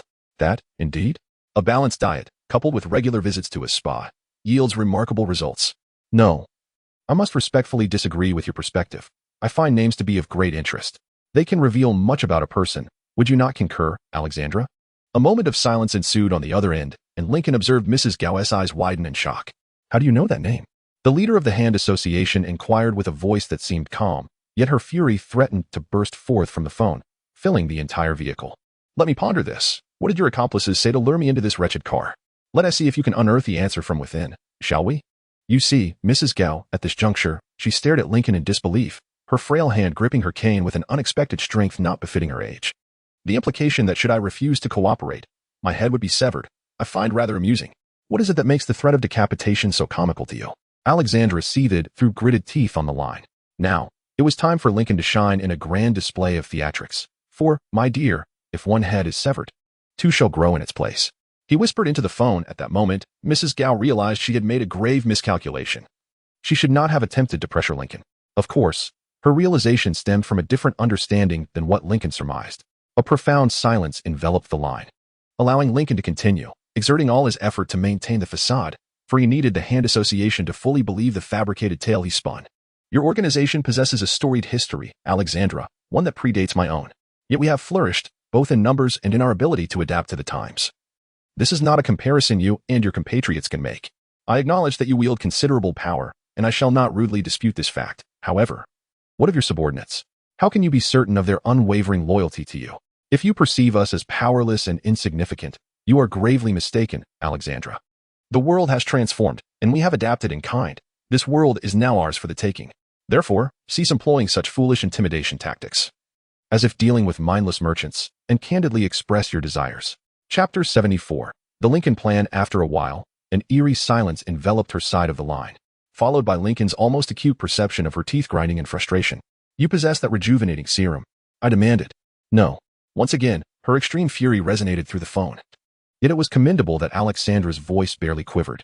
Despite Lincoln's recent outright refusal to grant her the sole glimmer of hope that could spare her from the clutches of mortality, without relying on the elixir of immortality, I am willing to pay. Not possible. The serum is not for sale. Listen to me. No, you listen to me. For over a century, we have revered the Brotherhood for their fearless approach to death. We too have strived to attain that same formidable power, and now, after decades of sacrifice, you expect us to relinquish our hard-earned results to you. Hydra will never divulge the secrets we have uncovered in human research. Lincoln lowered his voice, adopting a fierce tone in hopes of provoking the desperate Alexandra into a miscalculation. You would do well to tread carefully, Mr. Lincoln. Your organization may have discovered the means to conquer death, but you are still susceptible to mortality. If I were to uproot your clandestine organization and render it null and void, what would you do? Would you still be as obstinate as you are now? She hissed. With every ounce of willpower, Lincoln suppressed a smile, wary of Lady High's scrutiny, who remained wide-eyed, astonished as she gazed at him. Indeed, the passage of time has rendered you brave yet reckless, Alexandra. Do you truly believe you possess the capacity to topple us? We have lain low and grown in strength for 70 years. We shall not be intimidated by you. I have been at the helm of this organization for 7 centuries. Do you think you can contend with me? How dare you insult me? Your organization pales in comparison to the might of Hydra. I have witnessed true titans before they became mere myths, and you are but an affront to that name. You are a pack of rodents, wretched creatures, hiding in dark corners to lick your wounds. Tell me, Mr. Lincoln, if the world suddenly became aware of your organization's existence, how long do you think you could remain concealed? What harm could Lincoln's actions incur? It was plausible that Alexandra could persuade the public to perceive him as a neo-Nazi. And what benefits could arise? The genuine neo-Nazis would undoubtedly rage if their existence were exposed. Even if the target were misidentified, they would not rest until retribution was exacted. Lincoln hoped for a mutual destruction between the Brotherhood and Hydra, yet he understood that such a scheme could very well fail and jeopardize the company. However, without taking this risk, the Brotherhood would continuously compel Lincoln to serve their interests, thus he preferred to gamble. Lincoln would not repeat the mistake of Harold Mitchum from approximately 7 years prior, despite the daunting difficulty, if not impossibility, of self-destruction. Yet, with the magic of Kunlun at their disposal, perhaps a solution could be found. Thus, Lincoln found himself ensnared, compelled to respond in the most arrogant and disdainful manner possible. I would very much like to see how you intend to attempt that, Alexandra. However, I must caution you. We are omnipresent, and anyone could be one of us. If you take one down, 2 will immediately take their place. Without waiting for her response, Lincoln effortlessly crushed the phone in his large hand, redirecting his full attention to Mrs. Gao, who had remained motionless ever since she handed the phone to him. All right, I believe it is time for me to disembark. Lincoln glanced around, realizing they were still quite far from PIM Technologies.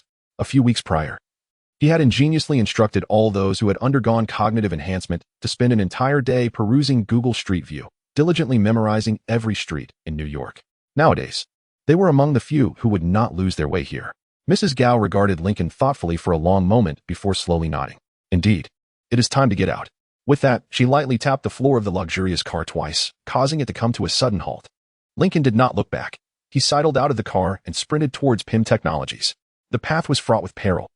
Yet any opportunity to buy time for development was worth it. What Lincoln needed most at this moment was growth. Once he achieved that, it wouldn't matter whether it was the Hand or the Foot Clan. If longevity equated to superiority, then Turtles would surely reign supreme. Regardless, Lincoln had a deal to negotiate. That exceedingly effective adhesive gun would not find its way into Lincoln's arsenal on its own, and it would be beneficial if Darren Cross could enhance his intellect as well. Darren was a successful entrepreneur specializing in technology, a worthy competitor to the Green Goblin and Stark Industries, making him a worthwhile investment. Once he truly comprehended how to manufacture PIM particles, controlling him to produce them for Lincoln would be significantly simpler than managing Hank Pym. But first, hey Stein. Hey, Lincoln, I didn't expect your call to come so soon. I thought you were off to meet with Cross at PIM. Yes, that's indeed the case. But before that, I must confess I may have done something foolish. A sigh emanated from the other end of the line, followed by a weary response. All right. How foolish this time? Is it your usual let me inject myself with this untested serum kind of folly? Or is it a monumental blunder, like hey Stein, inject metal into my bones kind of stupidity? You will never forget about the bone incident, will you? Not a chance. Now what exactly have you done? I pretended to be a member of an ancient secret organization, provoking another ancient secret organization, which means either they will annihilate each other, or we are doomed. Stein, how is that possible? How could you make a decision worse than the bone incident? Hey, perhaps it will yield a favorable outcome in the end. Lincoln, I just want you to know. Know what? If we both suffer a slow demise, I will hold you accountable. Don't say that. It won't happen. Oh yes, it is entirely your fault. Ha ha ha. Rest assured, everything is well within Lincoln's grasp. This is indeed Mr. Lincoln's scheme. I truly admire you. It is undoubtedly you who excels. Chapter 75. Cross. After ending the call, Lincoln's mind raced like vehicles on a bustling highway, tirelessly formulating various strategies, plans, and contingency measures following his meeting with Alexandra. Yet, his feet instinctively carried him towards the rendezvous with PIM Technologies. The meeting was to take place in Hogarth's office building, situated approximately 2 blocks from where Lady Hargrove had hastily ushered Lincoln out of the car. After all, he had obligations to fulfill and commitments made to Hogarth. In the midst of the city's notorious traffic congestion, Lincoln could easily outpace the cars on the road. But crossing the street in such a manner could result in a citation, even if the police could not ticket him for speeding. The prospect of receiving a modest fine was hardly a concern. However, given Stark's press statements, it was evident that he was eager to complicate matters for Lincoln. The more impeccable Lincoln's conduct, the fewer opportunities the cadre of lawyers would have to tarnish his reputation. Additionally, outpacing vehicles on the sidewalk would hardly enhance Lincoln's image in the eyes of the public. What, then, was the prudent course of action? Naturally, it was to traverse the rooftops. Upon arriving in this city, one must embrace local customs. Lincoln effortlessly vaulted up a wall in a narrow alley, reaching the rooftop of a 6-story building before setting off. Call me Lincoln the Daredevil. With powerful strides kicking up debris behind him, he raced toward the edge of the building, his muscular frame propelling him effortlessly from one rooftop to another, each leap spanning several meters. Lincoln relished parkour. And at that moment, he couldn't help but hum.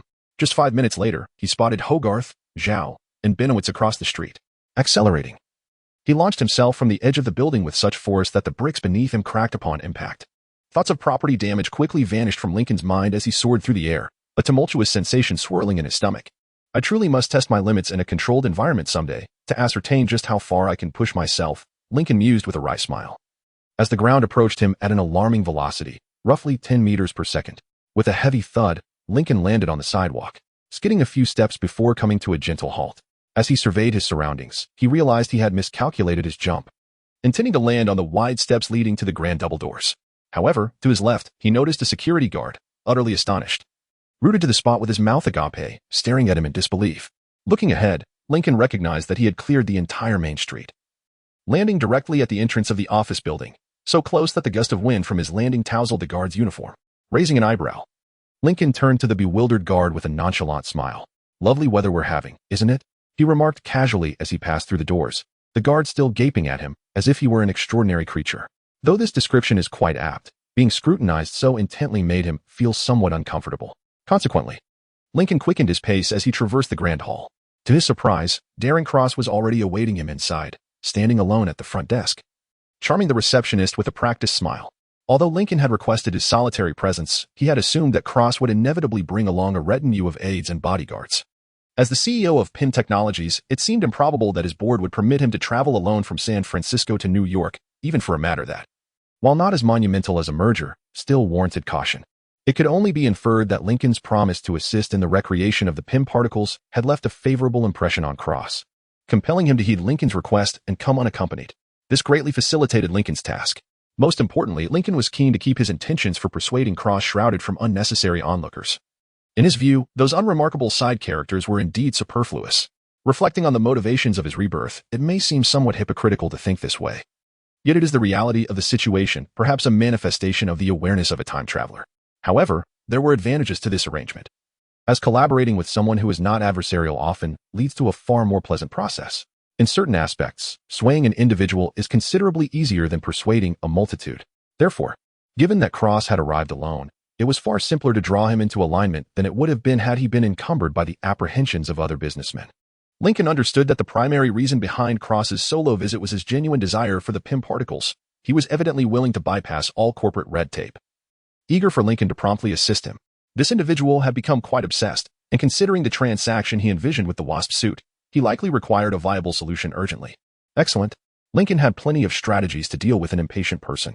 These thoughts flashed through Lincoln's mind like lightning, and within less than a second, he grasped Cross's hand with his large palm, placing the other on his shoulder, beaming brightly. Darren, it is truly a pleasure to finally meet you. I am genuinely excited to see what remarkable technological marvels we can create through the collaborative efforts of Titan Technologies and PIM Technologies. Hello, Mr. Lincoln, it is an honor. In fact, it will soon be Cross Technologies. Once the paperwork is finalized, Cross replied with an eager smile, and Lincoln easily deduced the reasons behind his enthusiasm. Under Cross's management, PIM Technologies had seen a rise in profits, yet innovation had stagnated, leading many in the market to question how the company would continue to thrive. Meanwhile, Titan Technologies appeared to be brimming with innovative potential, even prompting Tony Stark to return to the fray, utilizing his Iron Man technology for the greater good. It was evident that when Hogarth reached out to Cross, the proposal for collaboration must have sounded like exquisite music to his ears. Oh, Cross Technologies, is it? Congratulations, Darren. It seems you are on an upward trajectory in your career, Lincoln remarked, sweet-talking him as he guided him deeper into the headquarters of Jerry Company. Meanwhile, Lincoln endeavored to recollect whether he had acted as boldly as Hank Pym at such an early juncture in the established timeline. Surely not. Lincoln was quite certain that he had renamed the company only during the Ant-Man incident, which should have occurred 3 years later. Ever since Stain enhanced Lincoln's cognitive faculties, his memory had become exceptionally sharp. However, even so, his recollections from before this universe had not been augmented, rendering certain intricate details increasingly elusive to recall. Chapter 76. Negotiation. It has been quite some time since I first watched Iron Man. Lincoln found himself lost in this sudden realization, and Cross's response alleviated his preoccupation with the matter. As they approached the elevator, he reveled in the awestruck gazes of Jerry's employees, wearing a proud expression. Indeed. Witnessing your company emerge so boldly and daring to challenge someone like Stark, especially following Hammer's misfortunes, this has led me to some realizations, Cross elucidated. As Lincoln pressed the elevator button and turned to face him, where he was met with a mysterious smile that seemed to suggest a bond between them, albeit one that resembled a nervous twitch more than genuine camaraderie. There is no need to bow to the old guard any longer. They have aged. One might say they have become obsolete. The future is upon us, and if it belongs to us, we must shape it ourselves, rather than allowing those self-proclaimed sages of the past to dictate our path, he remarked, winking, and Lincoln exerted considerable effort to suppress laughter at Cross's pretentious display, instead nodding gravely in agreement. Not bringing Jessica along may have been my wisest decision. That girl would either burst into laughter or promptly throw this pretentious fellow out of the 28th floor. Fortunately, the elevator finally arrived, sparing Lincoln from further torment by such lofty proclamations. Why must someone of Cross's caliber speak in such a manner? Lincoln pondered in confusion. Soon after, they arrived at the conference room reserved by Hoggies. While somewhat unremarkable, the room was spacious and offered a breathtaking view of New York's skyline, with the Stark Tower rising like a gleaming monument of glass and steel, piercing the clouds and epitomizing vanity. Lincoln stood before the floor-to-ceiling windows, hands clasped behind his back. Noticing a movement beside him, he turned slightly to see Cross standing there, an eager smile on his face, offering him a glass of whiskey, while he held one himself, retrieved from a small bar in the corner of the room. Though Lincoln was indifferent to the taste of the liquor, accepting the drink was a matter of basic courtesy. Refusal would only wound Cross's fragile ego. If he could willingly serve him, even unknowingly, things would proceed far more smoothly. They clinked their glasses together, and Lincoln endeavored to display the most radiant and enthusiastic smile. considering the efforts expended to achieve omnipotence. Engaging in business with a smooth talker like Cross was a trivial matter for Lincoln, thus his smile appeared both sincere and brilliant. Cheers to a fruitful collaboration, Cross responded. He quickly took a sip of his whiskey, and then they seated themselves at the large table, where Cross fidgeted in his chair, attempting to project an air of significance. Though it was evident he was somewhat unsuccessful. All right, it is time to execute the plan. Let Darren Cross present to me his research findings on the PIM particles. So, how far have you progressed in the recreation of the PIM particles?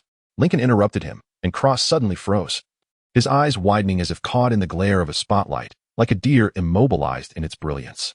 Such a bold and direct confrontation indeed carried its risks. However, from the moment he entered the building, Lincoln's enhanced mind had been analyzing Cross, scrutinizing his demeanor and micro-expressions, quickly realizing that his earlier assessment was accurate. Darren Cross was already impatient. Thus, with a sudden inquiry that caught him off guard, Lincoln suggested that he possessed knowledge far beyond the surface, simultaneously enticing him with promises of power and prestige. What do you know about the PIM particles? After a tense silence lingered for a moment, Cross wearily inquired. Lincoln could not help but smile, thinking, responding to a question with another question, neither confirming nor denying, is quite clever. I know you believe Ant-Man is real. I know you think he utilizes PIM particles. I also know you have been attempting to replicate these particles. The key word here is attempting, and that is precisely why I am intervening. Really? How do you intend to intervene? Cross replied, though his tone and response were reserved. Yet, Lincoln's keen mind detected the slight forward lean of his posture, the glimmer of intrigue in his focused gaze, and a hand that instinctively began to tug at the cuff of his sleeve. Lincoln had successfully piqued his interest. Darren, at Titan Technologies, I have a think tank composed of top scientists, each capable of standing shoulder to shoulder with Tony Stark. You have witnessed the prowess of Dr. Samuel Stearns. That fellow is smarter than 2 Hank Pyms combined. Lincoln boasted, indifferent to the hyperbole of his statement, as long as it captivated Cross. Within a year at most, they will decipher the secrets of the PIM particles. Cross chuckled lightly and shook his head, but Lincoln could discern that this was merely the caution of a businessman. He would not readily commit to anything without thoroughly examining and extracting all potential benefits from the deal. Under Lincoln's astute gaze, the scientist within Cross was laid bare, revealing his belief in his capability to deliver on the promise of usable PIM particles. Moreover, he was exceedingly eager to obtain these particles. So, how does this work? You propose that I hand over my research on PIM particles to your scientists just like that? He asked with a mocking tone, derisively laughing at the absurdity of Lincoln's suggestion. Precisely, Lincoln replied bluntly, exposing his motives with such candor that it left Cross's business instincts momentarily flustered. What do I gain from this? And what do you stand to gain? Cross blurted out, as the scientist within him gained the upper hand in a tussle against his more frantic business nature. Well, what I gain is quite simple. I obtained the formula for the PIM particles. And what use is that to you? You lack the means to mass-produce technology products based on PIM particles. And I shall unequivocally refuse to enter into any agreement that would render you my competitor, utilizing my designs to sell products. Cross narrowed his eyes. Yet Lincoln merely responded with a smile. You are absolutely correct, Darren, as always. I lack the capability to promote my own technological products using PIM particles, and it is entirely reasonable that you would not desire for me to market related technological products independently of yours. You are spot on. Fortunately, this will not pose a problem. Lincoln beamed, clapping his hands together. The sound, resonating from the size and force of Lincoln's palms, echoed like a gunshot, startling Cross, who jolted in his chair. Will it not? The CEO inquired, perplexed by the peculiar turn of their conversation. Chapter 77. Guidance. Of course not. I have no intention of selling PIM particles. If I were to sell this, feel free to draft an agreement, take me to court, and seize everything I possess. If you do not intend to sell, then why do you desire it? Cross inquired, clearly perplexed by Lincoln's motives, primarily out of academic curiosity, and partly due to the personal fulfillment that comes from reverse engineering one of Hank Pym's greatest masterpieces. I believe PIM particles would be immensely beneficial for Titan Technologies, both in our research and in optimizing our modest facilities. However, I assure you, Darren, that my interest is not driven by financial gain. He gazed at Lincoln in disbelief, but Lincoln merely returned his look with an honest smile, betraying none of his true intentions. Cross quickly took a sip of whiskey to steady himself, nervously licking his lips before turning his gaze back to Lincoln, visibly unsettled by the enigma of his intentions. Well, even if I believe you, what I stand to gain? You mean aside from the very thing you have long desired since you began working under Pym in your early 20s? Lincoln asked coldly, a glimmer in his eyes as the temperature in the conference room rose sharply, subtly reminding Cross of who he was dealing with and the capabilities he possessed, thereby curtailing his avarice. Yes. Aside from that, Cross swallowed nervously. Think carefully, Darren. Give it serious thought. You have told me that we need not bow to the old guard, so why do you intend to do so regarding PIM particles? Lincoln pressed, his gaze unwavering, beginning to manipulate his thoughts to satisfy his own needs. What do you mean? He asked, bewildered, as Lincoln leaned forward, continuing to apply pressure, compelling him to meet his fervent gaze. Tony Stark withdrew Stark Industries from the weapons market, and in the same year, showcased his development of technology that was decades ahead of its time. And what did he do with that technology? He built a suit of armor. But I do not follow in his footsteps. I have broken free from constraints.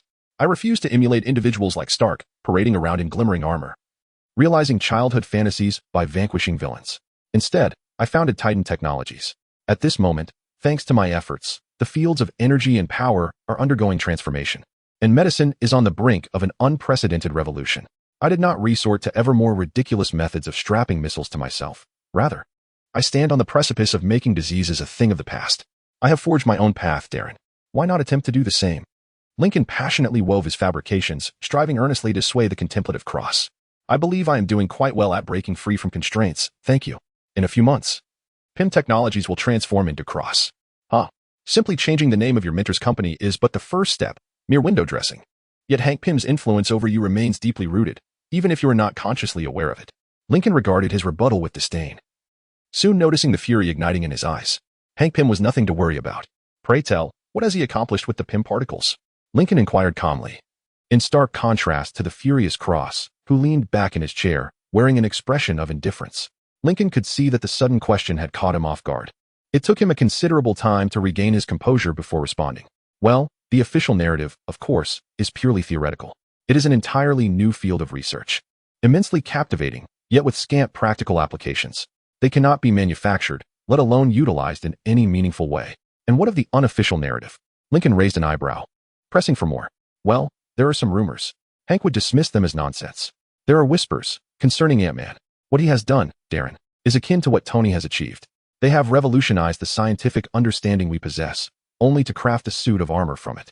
They disregard the plight of humanity, turning a blind eye to our dwindling resources, the ever-growing population, and the deteriorating environment, merely creating toys instead. Lincoln thundered the final words, his palm crashing onto the metallic table, leaving a searing imprint on the smooth surface, startling Cross to the brink of leaping from his chair. And now you too pursue PIM's technology, believing that a mere rebranding of the company will liberate you from your mentor's shadow, unaware that you are but a lost pup trailing behind him. Tony Stark fashioned a suit of armor. Hank Pym crafted a suit of armor. What, pray tell, do you intend to create, Darren Cross? Lincoln leaned forward, growling in a hushed tone, his eyes widening in shock as he inadvertently revealed a fragment of his knowledge. How do you? That project is strictly confidential. Cross blurted out, yet under Lincoln's unwavering gaze, his accusations lost their vigor. The fury etched on Lincoln's face, causing him to shrink back into his leather chair. You plan to create what?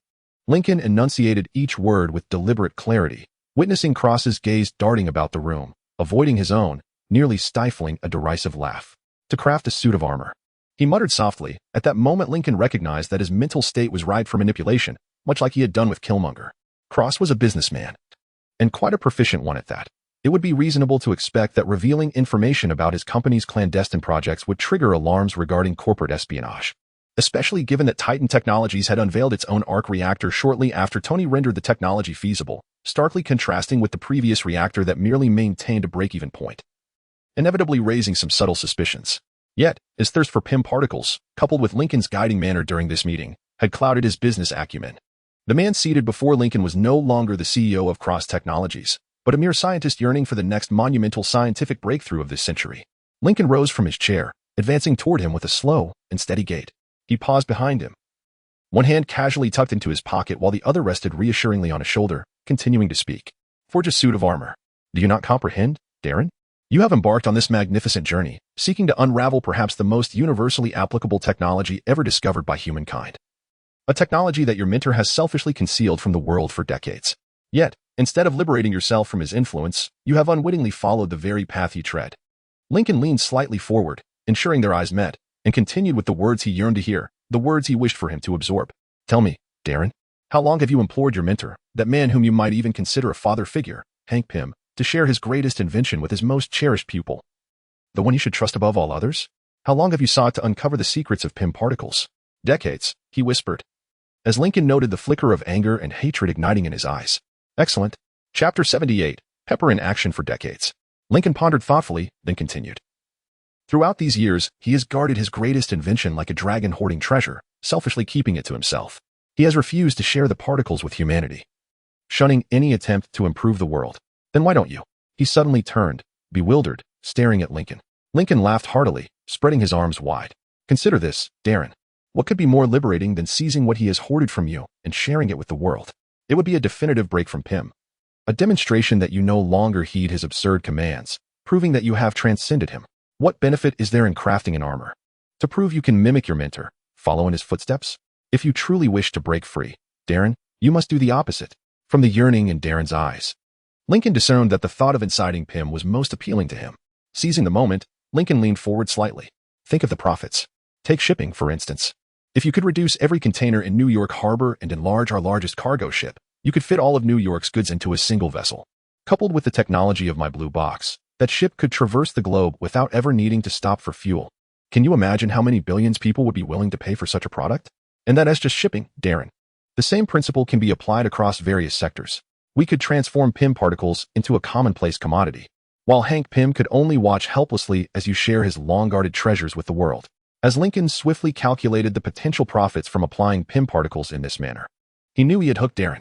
As Lincoln had suggested, Cross was both a scientist and a businessman, despite his reluctance to acknowledge it. America's military expenditure might be the highest globally, with the government's investment being 4 times that of China, which ranks second. However, compared to the total investments in other global sectors, such as transportation and communication, it paled in comparison. As a businessman, Cross quickly reached the same conclusion. Indeed, selling products to defense contractors could yield substantial profits, but it was mere pocket change compared to the potential gains from globally promoting technology based on Pym particles. Now, adding this final brilliant point moreover, you have already rebranded Pym's technology as Cross technology. What could possibly hinder you from launching Cross particles? Pym has concealed his particles for decades. Should he suddenly emerge to accuse you now, he would only appear mad or be recognized as the most selfish individual in modern history. For he has kept the same technology hidden for years without bringing it to light. Imagine the headlines. Darren, young CEO of Cross Technology unveils Cross particles, poised to become the greatest invention in human history. The old man Hank Pym is outdated. The smile he returned was the answer Lincoln had sought. It appears that Titan Technologies is poised to forge a partnership with Cross Technologies. Lincoln mused, all is proceeding according to plan. Subsequently, how did the meeting go? The moment Lincoln stepped into Jerry Hogarth's office, she inquired.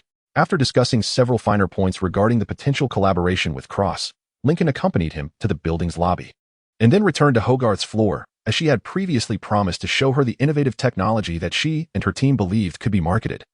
Following the conclusion of the meeting with Cross Technologies, frankly, it went rather smoothly. Cross is returning to San Francisco tonight, and he has already made a preliminary call. So my people could receive a call from his subordinates at any moment. As Lincoln responded, she settled into the oversized chair with a reinforced frame. It enveloped her like a handcrafted, silky velvet glove, providing firm support for her body, a small gift from Hogarth. As a token of gratitude for the rejuvenating serum she had provided. Your people? Does this imply that I might receive inexplicable calls in the middle of the night in the foreseeable future? If it brings you some comfort. My team and I have been developing a drug aimed at reducing the amount of sleep humans require. Jerry Hogarth expressed no interest, merely grunting in dismissal of Lincoln's suggestion. She resumed typing on her computer, casting a sidelong glance at Lincoln. Your idea of gratitude is to grant me less sleep. Truly remarkable. Even capitalists would weep at such a notion. Thank you, but I shall pass. However, if you have anything else, I would be willing to listen. As Stark has been relentlessly pursuing us.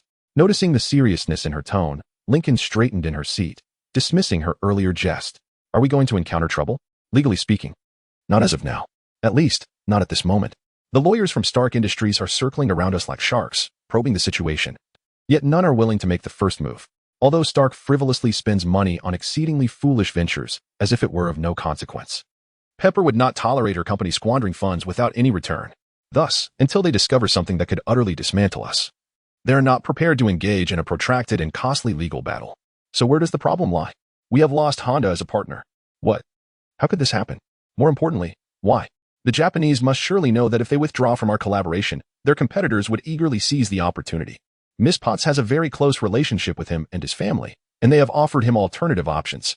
Lincoln leaned back, somewhat shocked, gazing at the serious-faced lawyer before her, her expression rife with confusion. Is Stark selling his arc reactor? Upon seeing Jerry shake his head in negation, Lincoln felt a wave of relief. Presently, the company's blue box business remains its largest source of revenue, as the medical sector will require several more years of FDA testing before it can turn a profit. Surpassing Stark economically has never been the objective of Titan Technologies. However, should Tony decide to sell his arc reactor, it would spell catastrophic consequences for the company. No, it is not merely the technology at stake. Pepper assured the Japanese counterparts that Stark himself would endeavor to craft an engine for each subsidiary Honda ventures into. It remains a mystery how the Japanese managed to secure this deal, as it entails Tony Stark personally designing up to 12 distinct engines for the company. Coupled with his close relationship with Miss Pepper, this ultimately persuaded Honda to withdraw from the collaboration. Chapter 79. Blind Spot. Lincoln exhaled deeply, rubbing his face, and once more contemplated the ease of devising plans, only to find them often ineffectual when confronted by adversaries. To him, these individuals had previously resembled mere NPCs, scripted with predetermined lines and actions. Yet now, they embodied flesh and blood, capable of thought and endowed with their own volition. It was nearly impossible for Lincoln to anticipate their reactions, as their presence clearly deviated from the narrative he was familiar with. However, while musing on these thoughts, he noticed Jerry displaying a rare, smug smile at the computer screen. Curiosity piqued within Lincoln. What could elicit such delight? Jerry turned completely towards Lincoln, leaning slightly forward, his slender arms resting on the table, hands elegantly clasped together, perfectly embodying a posture of calm assurance. Ford has doubled their offer, conditional upon acquiring our collaboration agreement with Honda. Yet, our partnership with Honda was forged precisely because of the myriad racing sectors they engage in, far surpassing Ford's pursuits. If Ford's operations do not target these areas, why then do they seek that agreement? They are contemplating business expansion. According to them, collaborating with the technological prowess offered by Titan Technologies will provide the final impetus for their foray into various segments of the automotive industry. These are their exact words, not mine. What does that imply? Certainly, with Lincoln's enhanced intellect, he could decipher their motives given a moment's reflection. However, after just concluding a meeting with Cross, he found a certain pleasure in allowing another to ponder and elucidate. They are trembling with trepidation, apprehensive about the energy race you have ignited, fearing they may fall behind. They are eager to secure a deal with us while we are still a fledgling company in a relatively vulnerable position. Congratulations, Mr. Lincoln. You have transformed the loss of one of our major partners into a venture worth billions. Jerry beamed, but Lincoln scoffed in response. This hardly pertains to me. It is Ford's paranoia that is lining our pockets. In truth, we owe this to the military. Have they agreed to collaborate? Indeed, albeit most reluctantly. They incessantly press me to reconsider the policy of non-involvement in weaponry. However, with Tony Stark no longer in partnership with them, they have little choice but to rely on us for equipment. We can bring revolutionary changes to their vehicles, particularly the Batmobile you showed me, which has nearly obliterated their bottom line. Moreover, when we sent the specifications for the new armored vehicles to the bomb disposal unit, they were absolutely ecstatic. If that is the case, why then are you so eager to push more products into the market? While collaboration with large energy corporations, automotive companies, and the military is undoubtedly commendable, for the average citizen, these are merely lofty news items. They may glance at them hastily in the financial section of the newspaper, but it is challenging for such matters to occupy their thoughts throughout the day. Meanwhile, by 2014, approximately 6 million people would be utilizing Tony Stark's state-of-the-art subway cars daily. We must devise something to counteract the immense public influence wielded by Stark Industries. Otherwise, when they inevitably turn against us from the shadows, no one will take notice. Her argument was certainly valid, though the sheer magnitude of the numbers left Lincoln momentarily taken aback. Yes, of course, Lincoln replied, retrieving a palm-sized transparent glass panel from his pocket and placing it flat on Jerry's desk. As he did so, a holographic display emerged on the glass, accompanied by several tactile buttons as an interface. Ignoring Jerry's wide-eyed astonishment, Lincoln flicked his wrist, causing the holographic screen to suddenly rise, hovering about 20 centimeters above the glass surface. With both hands, Lincoln made a pulling motion outward, and the holographic 3D model expanded dramatically until it was nearly the size of Hogarth's desk, revealing a grid composed of documents and maps. Indeed, my colleagues and I have devised numerous innovations that you might find useful, such as flying cars. Lincoln, Jerry's voice, as unyielding as steel, sliced through Lincoln's words like a blade. Startled, Lincoln blinked, meeting the lawyer's piercing gaze. What is this? What is this? This is merely a small piece of everyday technology we've developed. This glass panel is quite easy to manufacture and relatively inexpensive. Making the circuitry sufficiently compact is somewhat challenging, but Mason completed it in just a few hours. The holographic interface is merely for convenience. What's wrong? What's wrong? Lincoln, do you even realize what you are holding? Despite Lincoln's intellectual prowess, he found himself momentarily bewildered, glancing between the wide-eyed Hogarth and the tactile interface, then back at Hogarth. raising an eyebrow in confusion. It's just a holographic projection, Jerry. It's not that remarkable, is it? Lincoln tentatively probed, inciting Hogarth's nostrils to flare with indignation. Not that remarkable? How can you be so clever yet so foolish? Such a statement is hardly cordial. Holographic technology is not that remarkable, Lincoln. I know you and your scientific colleagues are accustomed to Stark-level technology. But you must use that brilliant mind of yours to contemplate. The rest of the world does not share in such privileges. Hogarth whispered to Lincoln, then seemed to reconsider his previous statement, his demeanor softening slightly. Well, at least most of the world is in that situation. Who knows what Wakanda possesses? The rumors surrounding that place. Meanwhile, Lincoln continued to grapple with the impact of Hogarth's revelations. Indeed, he has consistently directed his attention towards the significant powers on Earth, engaging daily with advanced technologies, to the extent that he has entirely forgotten that others in the world remain tethered to the original levels of technological progress. Some of the items I routinely employ seem to those beyond our circle as if they belong to the realm of science fiction. When I brainstorm with Phineas, I utilize a holographic interface while he dons gloves that endow him with abilities akin to telepathy. Both of us perceive these innovations as rather mundane, our sophisticated minds failing to recognize their uniqueness or potential market value. Reflect deeply, Lincoln, consider earnestly. This technology possesses the capacity to effect revolutionary changes in communication, advertising, instruction, and even video gaming. It is applicable to nearly all interface-driven devices we currently utilize. Chapter 80. Chaos confronted by Jerry's incessant chatter, Lincoln could only nod, simultaneously lamenting his lapse in the most fundamental principle, simplicity. His exceptionally advanced mind, of course, could conceive remarkably sophisticated solutions. Yet the essence of returning to simplicity lay right before him. His thoughts had become increasingly swift and agile. Yet this heightened perception had introduced a distortion in his understanding of matters, much like a car with replaced parts, which always experiences a slight misalignment. Fortunately, Jerry had reminded him, Lincoln, you must elucidate every single item utilized in your studio, leaving nothing out. Do you understand? Lincoln resolutely nodded, beginning to recall every piece of equipment currently in the warehouse, from the essential tools that Stephen used to maintain his beloved Oliver, to the air conditioning unit installed by Burstein, which adeptly regulated temperature while completely eliminating the odors emanating from his leather processing area. It was time to organize his inventions. Let me think. There exists an automated diagnostic device in the lab, prepared for any unforeseen mishaps during chemical reactions. However, I believe that if it were constructed with a carbon fiber frame and an inflatable vinyl shell. 3 hours later, Lincoln joyfully strolled towards the studio. Although Darren's legal team needed to meticulously discuss all the intricate details with Lincoln's legal team, he felt little concern, for his team was led by the revitalized Jerry Hogarth. Together, they spent over 3 hours cataloging the tools used in the studio, striving to conceive as many potential applications and promotional strategies as possible. From modifying their inexpensive 3D printer to enable mass production of metal, ceramic, glass, and plastic, to redesigning the occasionally utilized gas masks to integrate a radio and heads-up display, while also treating them to achieve the strength of Kevlar, yet remain as lightweight as plastic. As Lincoln ambled along the sidewalk like an ordinary passerby, he noticed several individuals trailing him. The thought of leaping onto the rooftops once again amused him. If one could jump several stories high and run faster than a car, evasion would prove quite a challenge. They would need to train extensively to keep pace with his athletic prowess. Alternatively, perhaps mere fitness would be futile. They would need to mutate. Of course, the iconic black vans were not to be overlooked, lined up neatly and trailing him from a mere 10 meters behind, conspicuously obvious. This indicated that they were the kind of spies known to the public, likely affiliated with the CIA. The individual maintaining a discreet distance of 5 meters behind him, walking at a leisurely pace, appeared somewhat covert, yet his focus was far too evident, suggesting a lack of experience in dealing with extraordinary individuals and their exceptional sensory perceptions. Could he belong to the NSA? Or perhaps he was a participant in one of the CIA's eclectic array of espionage programs. Reminiscent of the portrayals in films such as The Bourne Identity and Mission Impossible, it was also conceivable that he was from the FBI.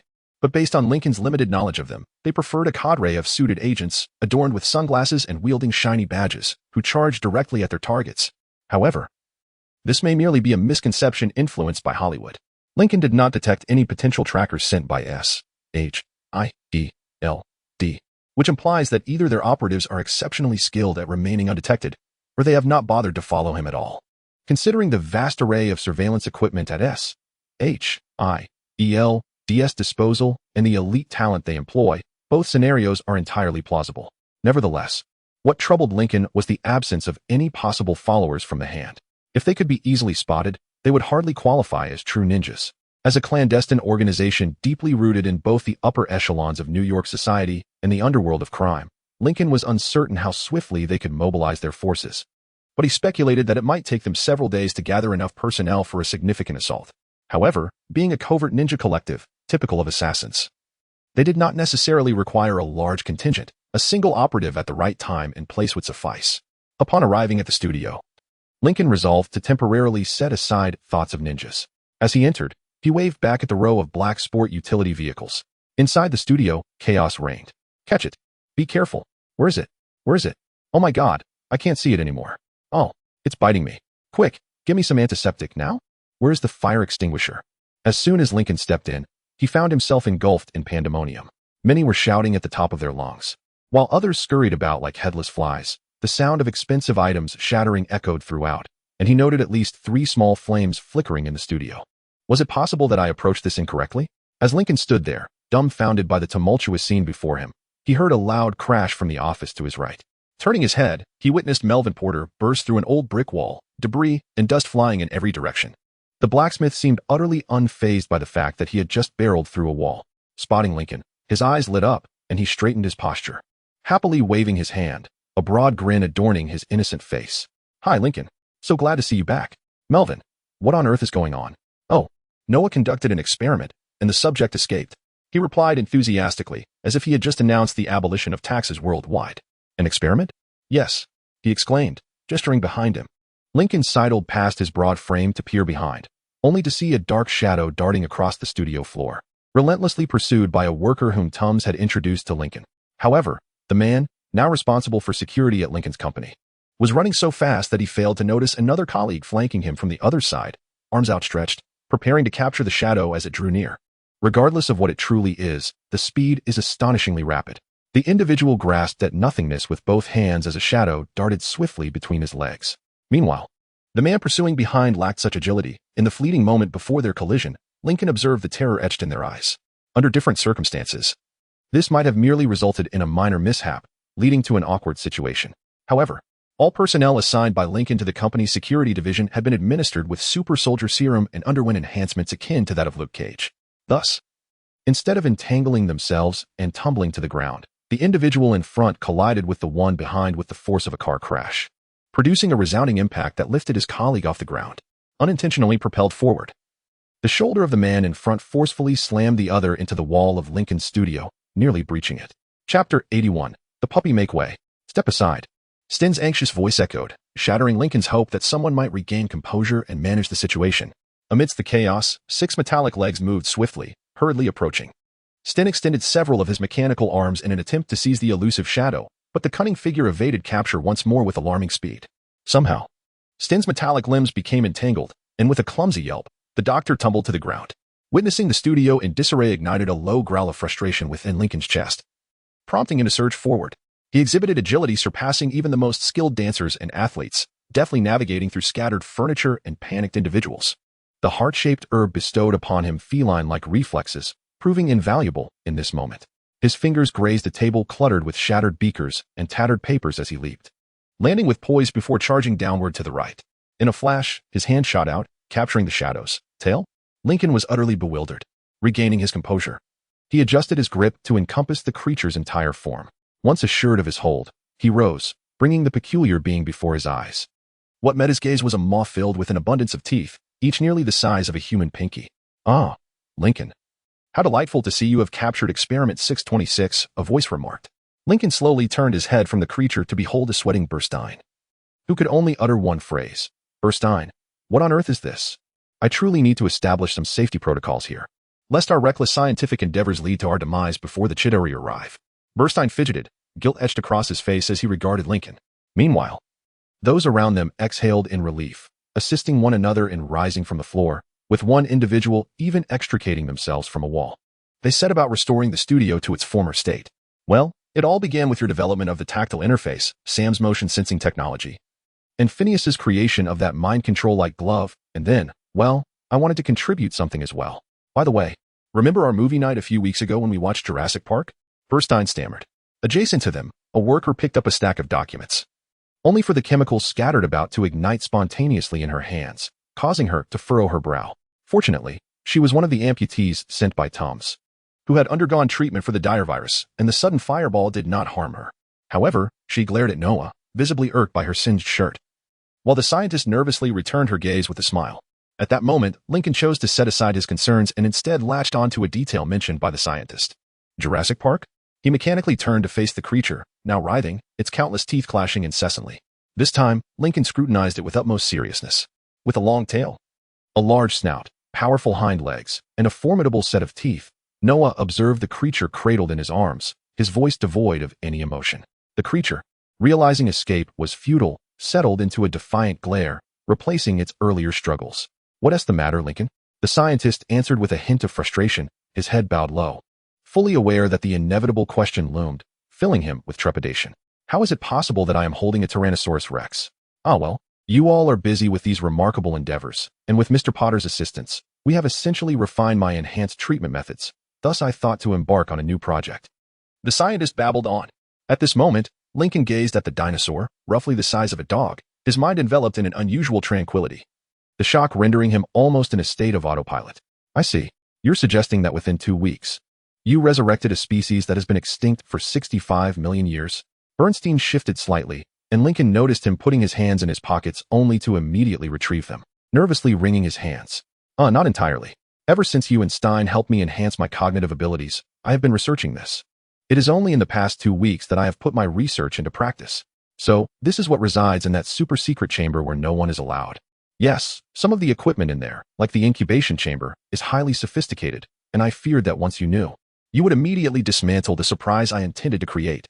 "A dinosaur?" Lincoln stated flatly, as if this mere assertion could convince him of its validity. Meanwhile, the Tyrannosaurus, seemingly bored by its ineffective glare, began to squirm, its yellow eyes scanning the workshop, contemplating how to create further chaos and destruction. "Well, technically, she isn't a dinosaur. As you know, extracting DNA from dinosaur remains is impossible, as DNA degrades beyond 5 million years. However, traces of dinosaur DNA can still be found in the dormant segments of the genetic structure of their avian descendants. From a genetic standpoint, birds are dinosaurs, so I reverse engineered, employing my extensive knowledge of paleontology and genetics as a guide, using the bay crocodile as a rough template. So, you're suggesting that this creature in my hands is essentially a toothy chicken? Actually, it's an ostrich. And, well, I'm not quite sure how to articulate this." "Noah, what exactly have you done?" Lincoln asked, his tone dangerously sharp, just as the ostrich resembling a Tyrannosaurus Rex suddenly locked eyes with him. For reasons unknown, Lincoln sensed its confusion, and then, unexpectedly, it let out a burp, unleashing a torrent of flames directly onto Lincoln's face, blinking to dispel the sudden brightness before him. He was met with the triumphant expression of the reptile he had encountered, noticing its chest faintly glowing, reminiscent of Deathwing from the former World of Warcraft. Previously, I had failed to notice its elevated body temperature, as the heat it emanated was so intense that the external warmth barely registered for it. "Noah, what on earth have you done?" Lincoln bellowed, as the juvenile Tyrannosaurus Rex lazily swayed its tail, amusing itself by chasing a small piece of charred paper that floated beside its head. I was preoccupied with deciphering its genetic structure, and perhaps, well, got a bit carried away. But you must understand, Lincoln, this was merely an experiment. I never anticipated it would actually succeed. Noah, you won't relish what I am about to disclose. I have fortified it with the Doomsday virus. Goodness. And a brain enhancer. Goodness. Amidst the silence following Lincoln's sudden outburst, he heard the workshop door open and close, followed by footsteps. A voice emerged. "Lincoln, I located that Radcliffe fellow you mentioned." Well, Lincoln recognized the familiar voice gradually fading, followed by her footsteps halting abruptly. He turned to see Jessica, her expression one of bewilderment as she surveyed the scene. "Hey, what is going on here? It looks like a bomb went off or something." However, upon spotting the juvenile T-Rex playfully nibbling on Lincoln's thumb, she was rendered speechless, shocked. The little creature, noticing Jessica, released his grip and tilted its head at her like a curious puppy. If that puppy had scales and could breathe fire, is that a dinosaur? Indeed. Lincoln sighed in response, glancing at the little one in his arms. "Whoa," he exclaimed, only to be met with a face full of flames once more. This time, he was certain it was intentional. Just a glimpse of its smug little face confirmed his suspicions. "My goodness, did that dinosaur just breathe fire at you?" "Yes." Lincoln gritted his teeth, but the mischievous little lizard seemed utterly unfazed by his angry expression, instead grinning with a mouth full of sharp teeth. For a moment, the only sounds were the bustling of people attempting to tidy the area, until Jessica's dry voice pierced the commotion. "Your life is truly bizarre. Indeed, Lincoln replied, weariness and resignation evident in his tone, while the juvenile T-Rex continued to wag its tail joyfully. Chapter 82. Claw in action in a hidden chamber deep within an underground casino. The ambience mirrored that of global black market hideouts. A murky haze of cigar smoke swirled and hovered within the confined space, not due to a deficiency of illumination, but rather because this acrid, ashen mist obscured visibility. As if cloaking the entire room in frosted glass, the discernible aspects within the chamber exuded opulence yet bore the marks of neglect. At the center stood a massive oak table, once rich in its wooden hue, now faded with time, tarnished by scattered tobacco, a mixture of liquor and blood, and the pockmarks left by ricocheting bullets alongside deep gashes from knives, seemingly narrating a tapestry of its violent history. In stark contrast to the table's dilapidation, piles of cash lay haphazardly atop it, as if this wealth were merely pocket change to the 5 men seated around. Dressed in designer suits adorned with chunky gold chains and luxury watches, they epitomized extravagance. Their affluence suggested inheritance or illicit gains, certainly not acquired through legitimate means. Engaged in a game of poker, 2 men occupied each side of the long table, with the last man positioned at the head, leaving an empty chair at the opposite end. A keen observer would quickly note that their attention was predominantly fixed on the vacant chair rather than their own hands. However, a wise individual, upon perceiving the firearms and knives concealed within their belts and tailored jackets, would prudently choose to remain silent. He was late. The impeccably dressed man at the head of the table fixed his gaze intently on the empty chair, speaking with a calm demeanor that belied the fury simmering in his eyes, which yearned for an outlet, a pretext for violence. The others at the table shared in his sentiment, for this rare meeting had been summoned by the absent individual. A man of African descent to his left scoffed derisively, tossing his cards onto the table. Of course he would be late. He wants to flaunt his superiority before us, thinking he's better than us. It's utterly disrespectful. Don't you agree? His irritation intensified his Jamaican accent. Come on, Nigel. You truly believe I am that incompetent? A voice suddenly interjected, prompting the men to instinctively grasp their gun handles or tighten their grips on their knives. A one-armed man sauntered through the door. Claw, who do you think you are? Making us wait an hour and then strutting in like you own the place? A tall man with a heavy Irish accent bellowed, turning partially to glance over his shoulder, inadvertently revealing a large handgun tucked behind his belt. Ulysses Claw, once one of the world's most infamous arms dealers, merely smiled in response to the collective ire directed at him, shrugging nonchalantly. Traffic. Besides, your guards let me right in. Yet, before he could finish speaking, a commotion erupted from outside the door. The individuals seated around the table exchanged bewildered glances, and soon thereafter, a pained scream pierced the air as a hulking figure, evidently a bodyguard, was hurled into the room, crashing heavily against the wall, leaving a sizable dent in the plaster. Naturally, it took a modicum of persuasion. Crow spoke, his smile growing ever more radiant. Behind him, a young girl entered the room, her brow furrowed, her gaze darting around the table, scrutinizing the assembled company with a lethal intensity. Crow approached the table, intending to occupy the vacant chair opposite the Irishman, when the man to his left turned to him. Fists clenched, teeth bared in a furious snarl. You called for this meeting, yet kept us waiting, only to enter and assault us.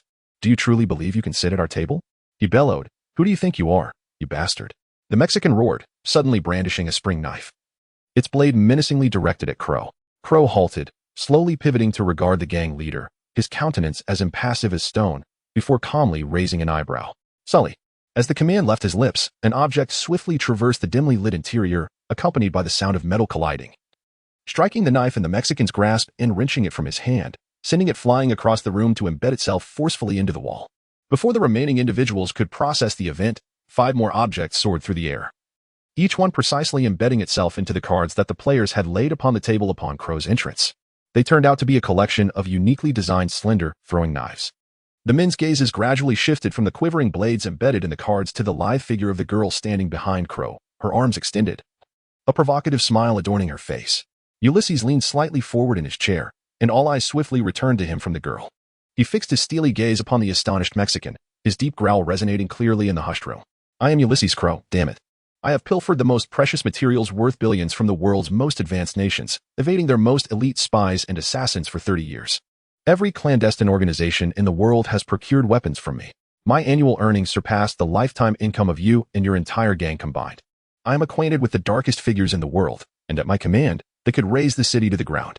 Should you dare to insult me again, I will drag you out, eviscerate you from throat to groin, and hang you with your own entrails.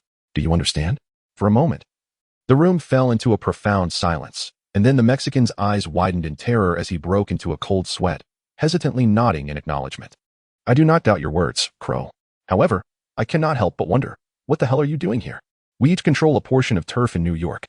Yet beyond our territories, other powers dictate the game. If you are as international as you claim, why seek out us locals? The man opposite Crow inquired leisurely, his demeanor exuding supreme confidence and indifference. I am delighted you asked, Viper. The arms dealer's lips curled into a smile as he responded. In an instant, the gazes of others shifted between Klaus and the man now referred to as the Serpent. When the leader of the Harlem gang suddenly darkened his expression, the tension within the room escalated dramatically. Chapter 83. The Deal. I detest that name, Cornell Stokes murmured slowly, his voice deep and laced with veiled threats. However, Claw seemed utterly unfazed, maintaining a smile as he gazed directly at the menacing mob leader. I couldn't care less. Now, to answer your question. You've all been keeping up with the news, haven't you? Claw reclined in his chair, which elicited puzzled expressions from the mobsters. The Irishman scoffed disdainfully and shook his head. Of course we have. So what? Then I presume you are all familiar with that fellow, Lincoln? The one with the imposing stature? His eyes gleam with a fierce intensity? Thinks he can take on Stark? Any recollections? Once again, we certainly know. So what of it? Well, he is the one who severed my arm, Claw stated bluntly, causing the other men to sit up straighter in their chairs, their gazes involuntarily drifting toward the empty sleeve of the arms dealer's shirt, where the missing limb lay concealed. However, when Claw broke into a broad grin, they were taken aback. Thus, as retribution, I seek his head. A hushed silence enveloped the table, and then, a diminutive Puerto Rican man, who had remained silent since Claw and Suri entered the room, finally spoke. Then why have you come to us? You keep boasting about how terrifying you are, so why not take a shot right between that guy's eyes? As he spoke, he slicked back his shiny hair. And the other criminals nodded in agreement, but Claw merely shook his head. It's not that simple. He is one of those super monsters. And I am certain that the others working in his factory are equally monstrous. So you're implying that you require a team? Nigel scrutinized the disabled arms dealer, thoughtfully stroking his chin. I can afford a team, that's not an issue. That bastard sold off all my equipment. He truly believes my claim that all my funds are in your hands is as naive as a rookie revealing their cards at the poker table. However, I made a promise to this young lady. She deserves a chance to be involved. Claw gestured with his thumb towards Suri, who had remained stationary since the negotiation commenced. While the mob leaders initially scoffed at the notion of sending the young girl to confront the hulking man, they couldn't help but cast a quick glance at the knife embedded in the table before them. They wisely concealed their doubts. This is why I sought you out. Young Suri still has several years before she becomes a truly formidable figure. So in the meantime, if I can disrupt his territory by selling my goods to the gangs in New York, all the better. You have goods again? The gleam of intrigue was evident in Viper's eyes as he inquired, yet the Puerto Rican man furrowed his brow, contemplating Claw intently. Manufactured in Wakanda. And since they execute anyone who dares cross the border without raising a white flag, I am the only one capable of providing you with these goods. Assuredly. It is technology of Stark caliber. Given that he has departed from this line of work, this is the finest equipment you can procure. When their regime changed, I returned briefly, bringing forth a few gifts. Klaus smirked, reaching into his shirt to produce an enormous, seemingly futuristic firearm, causing the other criminals to leap from their seats, hastily aiming their weapons at him. Both Clow and Suri appeared unfazed by the multitude of firearms directed at them. Rather, Clow casually aimed the gun aside and nonchalantly squeezed the trigger. A brief, delicate hissing sound preceded a projectile that shot from the barrel with such velocity that they scarcely had time to blink before it violently struck the distant wall, sending bricks and dust exploding in every direction, leaving a gaping hole the size of a torso. The sound of the gunfire was nearly entirely muted.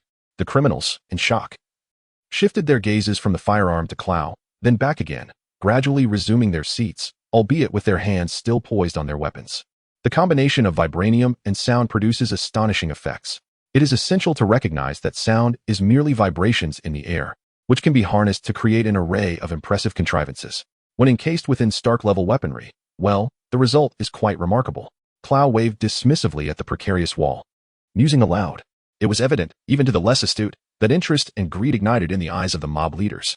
However, this did not apply to the Puerto Rican man, whose gaze remained fixated on the colossal weapon in Clow's grasp.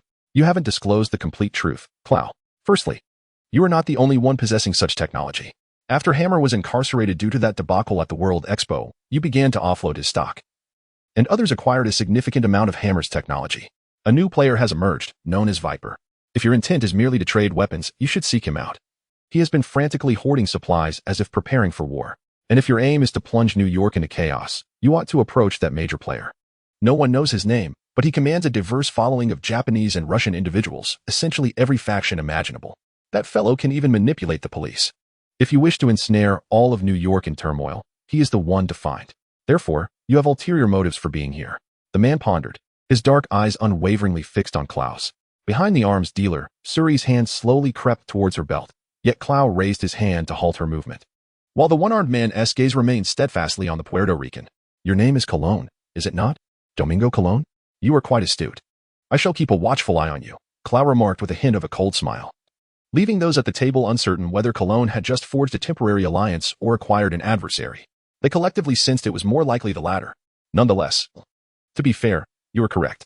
The matter is this. I have come to seek you out because I am familiar with your operations. I do not know the individual referred to as Viper, but I have heard whispers of him. After the company encountered that series of unfortunate events, a substantial inventory of hammers flooded the black market. That individual was one of my fiercest competitors during the auction for these goods, but I managed to outbid him. Until Lincoln betrayed me, and now he has acquired those items as well. I have no desire to entangle myself with a nameless individual. My connections within the government are extensive enough. I do not require someone like him to manipulate the police on my behalf. However, the primary reason for my visit here is to seek you out. As he spoke, Claw pointed towards Nigel, who appeared bewildered by the sudden attention. Me? What do you want with me? He inquired. Oh, it's not me seeking you. It's her, Claw replied, gesturing towards Shuri. Observing Nigel's bewildered expression, the arms dealer elaborated. I promised this young lady that I would empower her as much as possible. We have made some progress in that regard, he said. Casting a glance at the security guard still slumped against the wall. The other criminals followed his gaze, their expressions tinged with discomfort. But she still requires more. For a moment, Nigel's gaze oscillated between Shuri, Claw, and the massive firearm resting on the table, before gradually returning to Claw, his face clearly reflecting a struggle between caution and greed. As a gang leader, Claw was not surprised to see greed ultimately prevail. How can I assist you, boss? Upon hearing this respectful address, Claw leaned slightly forward in his chair. I need you to contact one of your associates. McIver. Johnny McIver. Johnny? That guy is a lunatic. Why would you want to involve a madman like him? Nigel retorted. From what I've heard, he is quite fascinated by the mystical beliefs that you Jamaicans hold dear. I believe he could impart some knowledge to young Shuri. Don't tell me you actually believe in those supernatural notions, Claw. Magic and such? The Irishman scoffed, prompting a frown from Nigel. Yet, the arms dealer merely smiled, glancing back momentarily. Let me put it this way. What I witnessed in Wakanda truly broadened my horizons. After Nigel agreed to attempt to locate McIver, and after Claw reached a preliminary arms deal with the other criminals, Shuri and Claw proceeded toward their hideout. Chapter 84. Education. The sun began its gradual descent towards the western horizon. Not all crimes transpire under the cloak of night, only a fraction do. Typically those committed by individuals of lesser stature within the criminal hierarchy. Those at the pinnacle can retire to bed at a reasonable hour. Having spent a lifetime engaged in a life of crime and enduring unreasonable working hours, most possess the self-awareness to do so. At this moment, the girl spoke. Ulysses. Those words you uttered to that Mexican man about choking him and gutting him? You can't be serious, can you? You only said that to frighten him, right? Ulysses paused, glancing at the young girl beside him, scratching his stubbled cheek as he pondered how to respond. What transpired just now is part of the code. Everything hinges on mutual respect. Do you threaten others so that they will respect you? Suri asked, perplexed. But Claw merely nodded. To some extent, yes. Take the police, for instance. Without them, the law is merely ink on paper, save for lawyers. No one pays it any heed. Yet we still respect these laws because of the police. If we disregard the law, they will harm us, locking us away in prison. We've been here for nearly a week, and I haven't seen a police officer threaten anyone. The little princess tilted her head, her expression one of confusion. That's because they are civilized. Or rather, everyone pretends to be civilized. They don't boast about threatening people. Their badges render such threats implied. It means everyone knows that if you disrespect the law or the badge, they will take you down. But over there, no one pretends to be civilized. That is the real world, little girl. In the real world, there are no damn police, and badges hold no value. You must carve out your place in this world, making your stance clear to those who seek to usurp you, to push you out of your position. Do you understand what I mean? Just now, I found my place at the table, but that Mexican man insulted me, attempting to push me aside. Hence, I had to threaten him, to make him aware that he must respect my chosen position. For a time, Suri and Klaus stood on the sidewalk, the crowd parting around them, entirely oblivious to their presence. However, Klaus' murmur of curses reached the ears of a mother with her child, drawing her ire. Yet, the criminal remained unfazed. If you retaliate, you truly want to know? No, of course not. It's just, to appear more terrifying than you genuinely are, you understand? Yes, because, that way you don't have to resort to actual violence. Klaus hurriedly assured the anxious little girl, kneeling on one knee, desperately fabricating lies to secure Suri's loyalty. The little girl was singularly focused on avenging her mother's murder, willing to go to any lengths to achieve this goal, yet she was still just a child. And the cold-blooded methods Clow threatened to employ would undoubtedly shock her. If Clow wishes to retain his immunity for escaping Wakanda, he must ensure that she continues to perceive herself as a relative good person. You mean like the gray catbird? Suri inquired softly, a hint of solace in her voice. Wait, what? The gray catbird. When faced with threats from other males, male gray catbirds puff up their feathers and fan out the lower part of their tails to defend their territory. The bird that can make itself appear the largest is the one that secures the territory, Suri proudly declared, as if reciting from a book verbatim. Yes, let us regard it as such, Clow responded, shaking his head and straightening up as they continued onward. After they had taken a few dozen steps, Clow could not resist glancing at the little princess from the corner of his eye, raising an eyebrow as he asked, "How do you know so much about gray catbirds?" He was astonished to see Suri's cheeks flush slightly. The little girl hurried her pace, prompting Clow to burst into laughter. "Oh, what is this?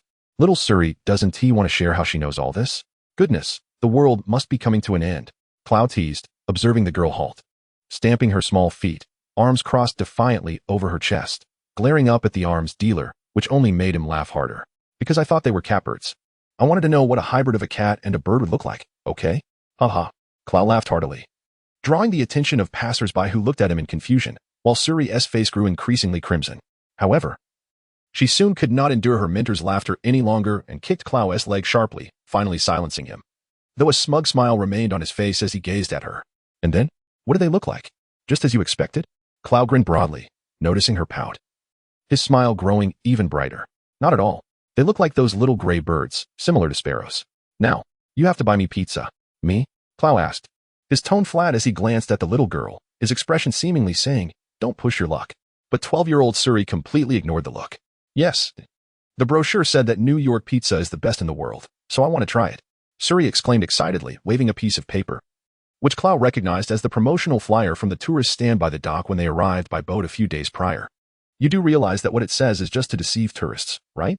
It's best to go to those little joints, the authentic places. Of course, they want to be on your map, but I assure you their pizza is far superior." They strolled leisurely, Clow murmuring, "So, do you know any of these authentic places?" Suri asked arrogantly, eliciting a chuckle from Clow. "I don't know. I've only been to New York a few times, mostly around the docks. Never more than a few days at a time. But I know how to blend into the crowd, and more importantly, I know how to avoid it. Don't you want to become the greatest assassin? Then here is a task for you. Find a place to eat that won't be captured by any cameras. Understand?" Upon witnessing Suri's resolute nod, Clow offered a gentle smile and gestured for her to proceed. "Then go ahead." With that, Suri nodded once more and turned to stride forward, vigilant for any surveillance cameras, her mind set on triumphantly completing this challenge. "Again? What? I've only just begun. There are no cameras here. I've checked," Suri exclaimed in frustration, her peculiar declaration attracting a few dubious glances. However, upon seeing the young girl with her hands on her hips and the man a few paces behind sporting a smile, they quickly assumed she was merely engaging in a trivial game with her guardian. "I know, but did you not notice that group of tourists across the street? Congratulations. You've just appeared in dozens of photographs," Clow remarked with a grin, nodding toward a throng of winter-clad individuals following a guide, incessantly capturing the picturesque, snow-covered landscape of New York City. Clow placed his hand upon her slender shoulder, leaning down with a smile, compelling Suri to meet his gaze. "That is precisely why we must evade tourist traps. Do you understand?" Observing the girl nodding in comprehension, Clow mirrored her gesture, straightened up, and resumed walking, prompting Suri to quicken her pace and continue ahead of him. Now, again, Chapter 85, Adjustment. Lincoln and Burston sat on a sofa in the foyer, silently observing Melvin Porter, who was attempting to enjoy his lunch in the adjacent room. At least he was making an effort. The sandwich prepared for him by Becky was proving quite a challenge to reach his mouth, as a mischievous little dinosaur was determined to claim it for itself. Just moments ago, it had ravaged the refrigerator in their studio. Many glared at Burston in resentment, believing their own lunches had been devoured by this little fire-breathing Tyrannosaurus, and they blamed Burston for it. The scientist sat despondently, staring at the tips of his sneakers, while Lincoln noticed some colleagues discreetly offering snacks underneath the table to the little dinosaur when he wasn't looking. A fire-breathing juvenile Tyrannosaurus was indeed a rare creature, one that ought not to exist in modern society. However, judging by its occasional smiles, it seemed quite at home in Lincoln's studio. It swaggered about, emitting soft chirps and observing its surroundings with curious eyes. In that moment, the little Tyrannosaurus's sole focus was Melvin's sandwich. The blacksmith was cheerfully enjoying the lunch prepared by his girlfriend, blissfully ignoring the fire-breathing dinosaur at his feet. Clearly, the dinosaur was not pleased with being overlooked. It began to emit low growls. Suddenly, it leaped forward, lunging at the sandwich in Melvin's hand, snapping its jaws just inches from the target, while the blacksmith calmly used his other hand to block it. That dinosaur, the thwarted little Tyrannosaurus, filled with indignation, redirected its attention to the hand obstructing its path. It excitedly yelped and pounced on Melvin's hand, playfully gnawing at it. Melvin, exceptionally strong, felt as though a newborn kitten had merely scratched him. He raised his hand, arching an eyebrow at the dinosaur. The little creature clung to his hand with its mouth, its forelegs dangling in midair. Melvin gently shook his hand, causing the little dinosaur to sway from side to side. Frowning, he attempted to dislodge the tenacious little creature, which left no trace on his impervious skin despite its teeth grazing against it. Bad dinosaur. Let go. Lincoln's gaze remained fixed on the scene, and he turned to speak with Burston, who displayed an unmistakable expression of both helplessness and alarm. You must realize that creating it was a dreadful idea, right? I told you, Lincoln, I never believed this could actually succeed. Really, creating a dinosaur. It's utterly impossible. Lincoln nodded meaningfully towards Melvin. Having given up on gently shaking off the little dinosaur, he instead swung his arm with considerable force, sending the creature flying farther across the studio, its furious yells trailing behind it. It would be fine. The combination of the dire virus and its innate resilience, even at a young age, ensured its safety. But the outcome? I know. I understand fine. I have affixed warning signs everywhere. To take my theories on manipulating the genetic structure of organisms and put them into practical experimentation is a dreadful idea. I now comprehend the gravity of the situation and assure you that such an occurrence will not transpire again. Just as Lincoln was about to respond, he witnessed the diminutive Tyrannosaurus leap astonishingly towards Melvin's sandwich, its jaws agape. However, the blacksmith evaded the creature with remarkable agility. While the irate little dinosaur screeched past in fury, Melvin, unfazed, continued to indulge in his meal. Burston, my ire does not stem from your application of theory into practice. In fact, your research is quite remarkable. Your ability to achieve success in this endeavor has broadened my horizons. Yet, to create a dinosaur? We are ill-equipped to handle such a situation. It is estimated that a Tyrannosaurus can weigh up to 8 tons. Do you comprehend the ramifications of introducing a desperate virus into such a creature, endowing it with intelligence? Lincoln numbly observed the small dinosaur abandon its pursuit of the elusive sandwich and instead launch a direct assault on Melvin. He could only watch as the creature, the size of a medium-sized dog, collided violently with the stalwart blacksmith, toppling him from his seat onto the ground. Why not choose a smaller creature for your experiments? Perhaps a mouse? A cute, furry little mouse. Everyone uses mice for experiments, you know. Burston's amused snort caught Lincoln by surprise, prompting him to cast a sidelong glance in inquiry. You would prefer to inject the desperate virus into a mouse? Really? Lincoln turned to face him, striving to deliver his response in the sternest tone possible. First and foremost, I would prefer that all animals remain untouched by the desperate virus. Seeing the scientist lower his head in guilt, Lincoln let out a deep sigh. The research itself is extraordinarily impressive. Meticulously mapping out the genome and being able to manipulate it, the potential medical applications are boundless. If you can make this technology effective in humans, we could realize the dream of customized babies. An entire generation of humanity would be spared the afflictions of genetic diseases. This generation could maintain peak health, potentially living for centuries. You know that people will undoubtedly protest against such sweeping alterations to humanity. Only a minority. True, they may raise a considerable outcry, but that is the extent of it. The majority would desire to partake, and more importantly, the influential few, those in positions of power, would pursue perfection at all costs. This brings us one step closer to a universal cure. For a moment, Lincoln and Burston fell into silence, both beginning to grasp the profound implications of his endeavors. I intend to reassign you from our Invincible Armor project. You have acknowledged that, with our current facilities, this project has reached its zenith. And Melvin is well versed in its intricacies. He can lead that team independently. The team comprises only 6 individuals, all of whom hold a fondness for him. So there should be no issues. What shall I do next? Assuming the responsibilities previously held by Stein, my meeting with Hogarth proceeded exceptionally well. In our endeavor to outpace Stark, I have entrusted the majority of our devised plans to Mason. Technically, he is arguably the most accomplished among us, surpassing even Stein in prowess. He and his team are more than capable of shouldering the tasks at hand. After all, our primary objective is merely to produce a proof of concept and fulfill individual usage requirements. Ultimately, we intend to sell the designs for mass production to larger corporations. Do you wish for me to assume Stein's responsibilities alone? Bernstein inquired, his tone imbued with a peculiar blend of anticipation and anxiety. Chapter 86, Leaving Until Today. Lincoln had only permitted Bernstein to assist Steedon in various projects, with that astute individual always taking the lead. Bernstein had no objections to this arrangement. He understood that, Despite his augmented intellect, Steedon's innate brilliance surpassed his own by several tiers.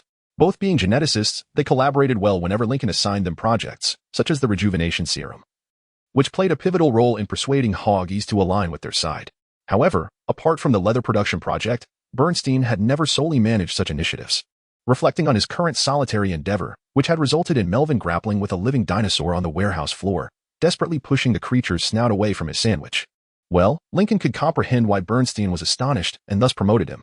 I am confident that whatever challenge I present to you, you will devise a solution, Lincoln had remarked. Steedon himself had mentioned that Bernstein could independently handle the tasks he had assigned him.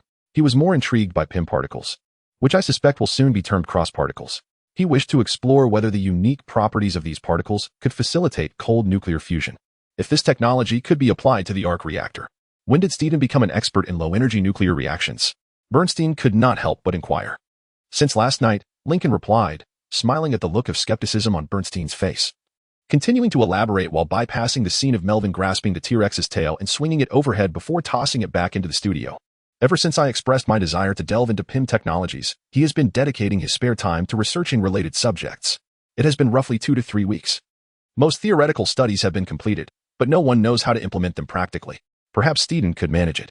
His fellow scientists nodded in understanding, both turning their gaze towards the sofa at the far end of the room. Melvin, content, sighed as he sat down, his shirt still smoldering. They watched as a bedraggled and weary dinosaur ambled toward him, struggling somewhat due to its short forelimbs as it climbed onto the sofa. Finally settling down on the cushion beside Melvin, its head drooping, resting on its tail, appearing rather morose. This marked Lincoln's first encounter with a dinosaur in a sulky mood. By the way, until today, Lincoln had never seen a dinosaur at all, so he surmised that there would be many more firsts to come. Are you planning to, deal with it? Bernstein hesitantly asked, apprehensive of the answer yet willing to abide by Lincoln's decision. Lincoln had spoken sincerely to him before. They could not afford the complications arising from a fire-breathing dinosaur. Perhaps they could never afford such a burden, but certainly not at this moment. Stark had suddenly entered the competitive arena, confronting Lincoln directly, and his initial performance indicated that he was far superior and more experienced in this regard. Leaving Lincoln caught off guard, Hogarth pressed Lincoln to unveil technologies that could propel humanity's lifestyle forward by at least a decade. Such distractions were ill-timed, particularly when the consortium was singularly focused on severing Lincoln's head from his shoulders permanently. Indeed, Lincoln's previous declarations were sincere. It was a judicious course of action. Certainly, some might argue that this was the right approach. After all, his hands were already stained with blood. What harm could one more creature do? Especially one that could significantly disrupt his plans? However, Lincoln raised his gaze to see Melvin lifting the remaining sandwich to his lips. And then he glanced at the pitiful little dinosaur beside him. With a kind heart, he sighed and offered his lunch to the Tyrannosaurus. The small predator looked up in astonishment, scrutinizing the blacksmith for potential traps. Then, in a flash, it devoured the sandwich, swallowing it down its fiery throat. A look of utter satisfaction adorning its face. When the dinosaur let out a belch, exhaling a plume of flame, Melvin erupted into laughter. Lincoln turned to Bernstein with a half-smile. No, it is ours now. I suppose we must find a way to manage it, he mused, thinking that for a time traveler, this was hardly a challenge. Noticing Lincoln's expression of relief, he stood and patted Melvin on the back as he walked toward his desk. Melvin leaned back on the sofa, gently patting the drowsy little dinosaur's head. Lincoln turned, throwing out a final remark. But you must take it for walks, feed it, and clean up after it. What? No, Lincoln, you cannot do this to me. It will devour me whole. Lincoln, have fun you too. Lincoln thought to say, I'll give you a penny to share your thoughts, but listening to you speak should be considered a high-paying job. So, let us agree on $5, shall we? Hello. Jessica, have you managed to scour every liquor-selling establishment within a 5-mile radius? Quite impressive. I thought they would stock up more after last time. You know, by the barrel rather than by the bottle. Ha. Yet I know you can be wittier. So, well, this time I can only offer 3 points. Ouch. This blow is simply unbearable. My poor heart must have been ripped asunder. Oh, how miserable I am. Enough, melancholy cool guy, with millions of dollars at your disposal. And still wearing such a frown. I understand. Wiping away tears with $100 bills can indeed be troublesome. Now, either you tell me why you were lost in thought at your desk for an hour, or I shall have Susan burn your documents to ashes. Lincoln raised an eyebrow, looking at her with a hint of confusion. Susan? Who is Susan? She pointed behind her, and Lincoln saw the little Tyrannosaurus stomping its feet, glaring at a woman cured of the dire virus. For reasons unknown, the small dinosaur was incensed, and it released a jet of flame, triumphantly scorching the woman's trousers, until that woman opened her mouth and unleashed a torrent of flames, twice the volume of what Susan's little dinosaur could muster. The young Tyrannosaurus Rex let out a terrified scream and darted towards Burston's table. You named a fire-breathing dinosaur, capable of swallowing a human whole when fully grown. Susan, hey, don't look at me. That was a name bestowed by Burston. It seems to have been inspired by a certain T-Rex skeleton. But I couldn't be bothered to pay close attention. Now, let us not divert the conversation. What is it this time that has cast a shadow upon your brow? The Hand Association. Oh. Chapter 87. Dispute. Lincoln was certainly not akin to Holdo, a character from Star Wars, The Last Jedi, whose convoluted plans led only to chaos and failure within her team. He would not concoct intricate schemes known solely to himself, provoking confusion and distrust among his comrades, ultimately resulting in catastrophic failures and unnecessary casualties that could have been easily averted. Indeed, once the dust had settled and they had restored order after the turmoil caused by Susan, Sten nearly resorted to using his 6 mechanical arms to discipline Lincoln. It was only when Lincoln promised to elucidate the details of his conversation with Alexandra that Sten relented. Thus, Lincoln complied, narrating the events with certain embellishments to suggest that the Hand Society had inadvertently revealed their existence, rather than having been aware of it all along. He even portrayed his slip regarding Hydra as a moment of panic, feigning astonishment alongside the others, as if to imply that the Hand Society truly believed Hydra still existed. Lincoln was acutely aware that Sten and Jessica were not easily deceived, and that Burstein might harbor some suspicions as well, yet they all chose to remain silent. Perhaps it was due to Lincoln's emphasis on the peril posed by these two organizations, their extensive influence, and the magnitude of their power after recounting the events. Whenever someone inquired how he acquired such knowledge, Lincoln deftly redirected the conversation, attributing it to his hacking skills. They were irked by his fabrications regarding the sources of his information. Yet Jessica and Sten understood his intent, to make everyone cognizant of the substantial danger they could potentially be in. They recognized that maintaining vigilance, rather than questioning the veracity of Lincoln's sources or warnings, would ultimately benefit them all. However, this did not imply they had to be fond of the situation. So, what of the Hand Society? Have you devised a strategy to confront them? Lincoln leaned back in his office chair, his large hand resting on his bald head. Casting a glance at Jessica, who was leaning against the desk, her arms crossed defiantly. Should he disclose the thoughts that had been preoccupying him? Thus far, in this new life, Lincoln had maintained a veil of secrecy over his plans out of necessity. Yet, managing so many matters alone was becoming increasingly arduous. At times, he pondered why protagonists in other novels could orchestrate elaborate and flawlessly executed strategies single-handedly. Surely, his enhanced intellect was not a mere illusion. Perhaps it was the other travelers who had truly elevated their cognitive abilities. He could not disturb Sten, who was preoccupied with transferring his project to Burstein, endeavoring to refine the PIM particle theory into marketable cross-particle technology, all the while tending to his beloved Oliver. Given Sten's capabilities, Lincoln would not have been surprised if that truck were to ascend beyond the atmosphere at that very moment. Nevertheless, finding someone to whom he could confide his jumbled thoughts might prove beneficial in formulating a plan to address the current crisis. I am aware of who occupies their inner circle. I am merely contemplating how to approach and eliminate them without drawing attention. If Stark were to take me to court and accuse me of murder, that would be exceedingly unfortunate. Lincoln attempted to convey this with a light-hearted tone. Yet Jessica's serious demeanor suggested that his dark humor fell flat. Despite her seemingly tough exterior, Jessica upheld a surprisingly steadfast moral compass. Of course, she occasionally traversed the edges of legality, yet her ethical beliefs remained unyielding. She did not shy away from delivering justice to wrongdoers, but she adamantly rejected the notion of taking a life. Lincoln had previously embellished the dangers posed by their hidden adversaries, asserting that the law barely affected them, which at least did not dissuade her from supporting his attempts to eliminate them, though it was evident she did not entirely agree. Were she to accompany him in targeting the Hand or Hydra, she would likely refuse. If you wish to eliminate them, why not adopt the approach of a typical assassin? Lurking by their door at night, Lincoln had long recognized that despite her efforts to project a hardened persona, she remained quite naive compared to her adult counterpart in the series. He chose to disregard her frosty tone and instead closed his eyes to contemplate.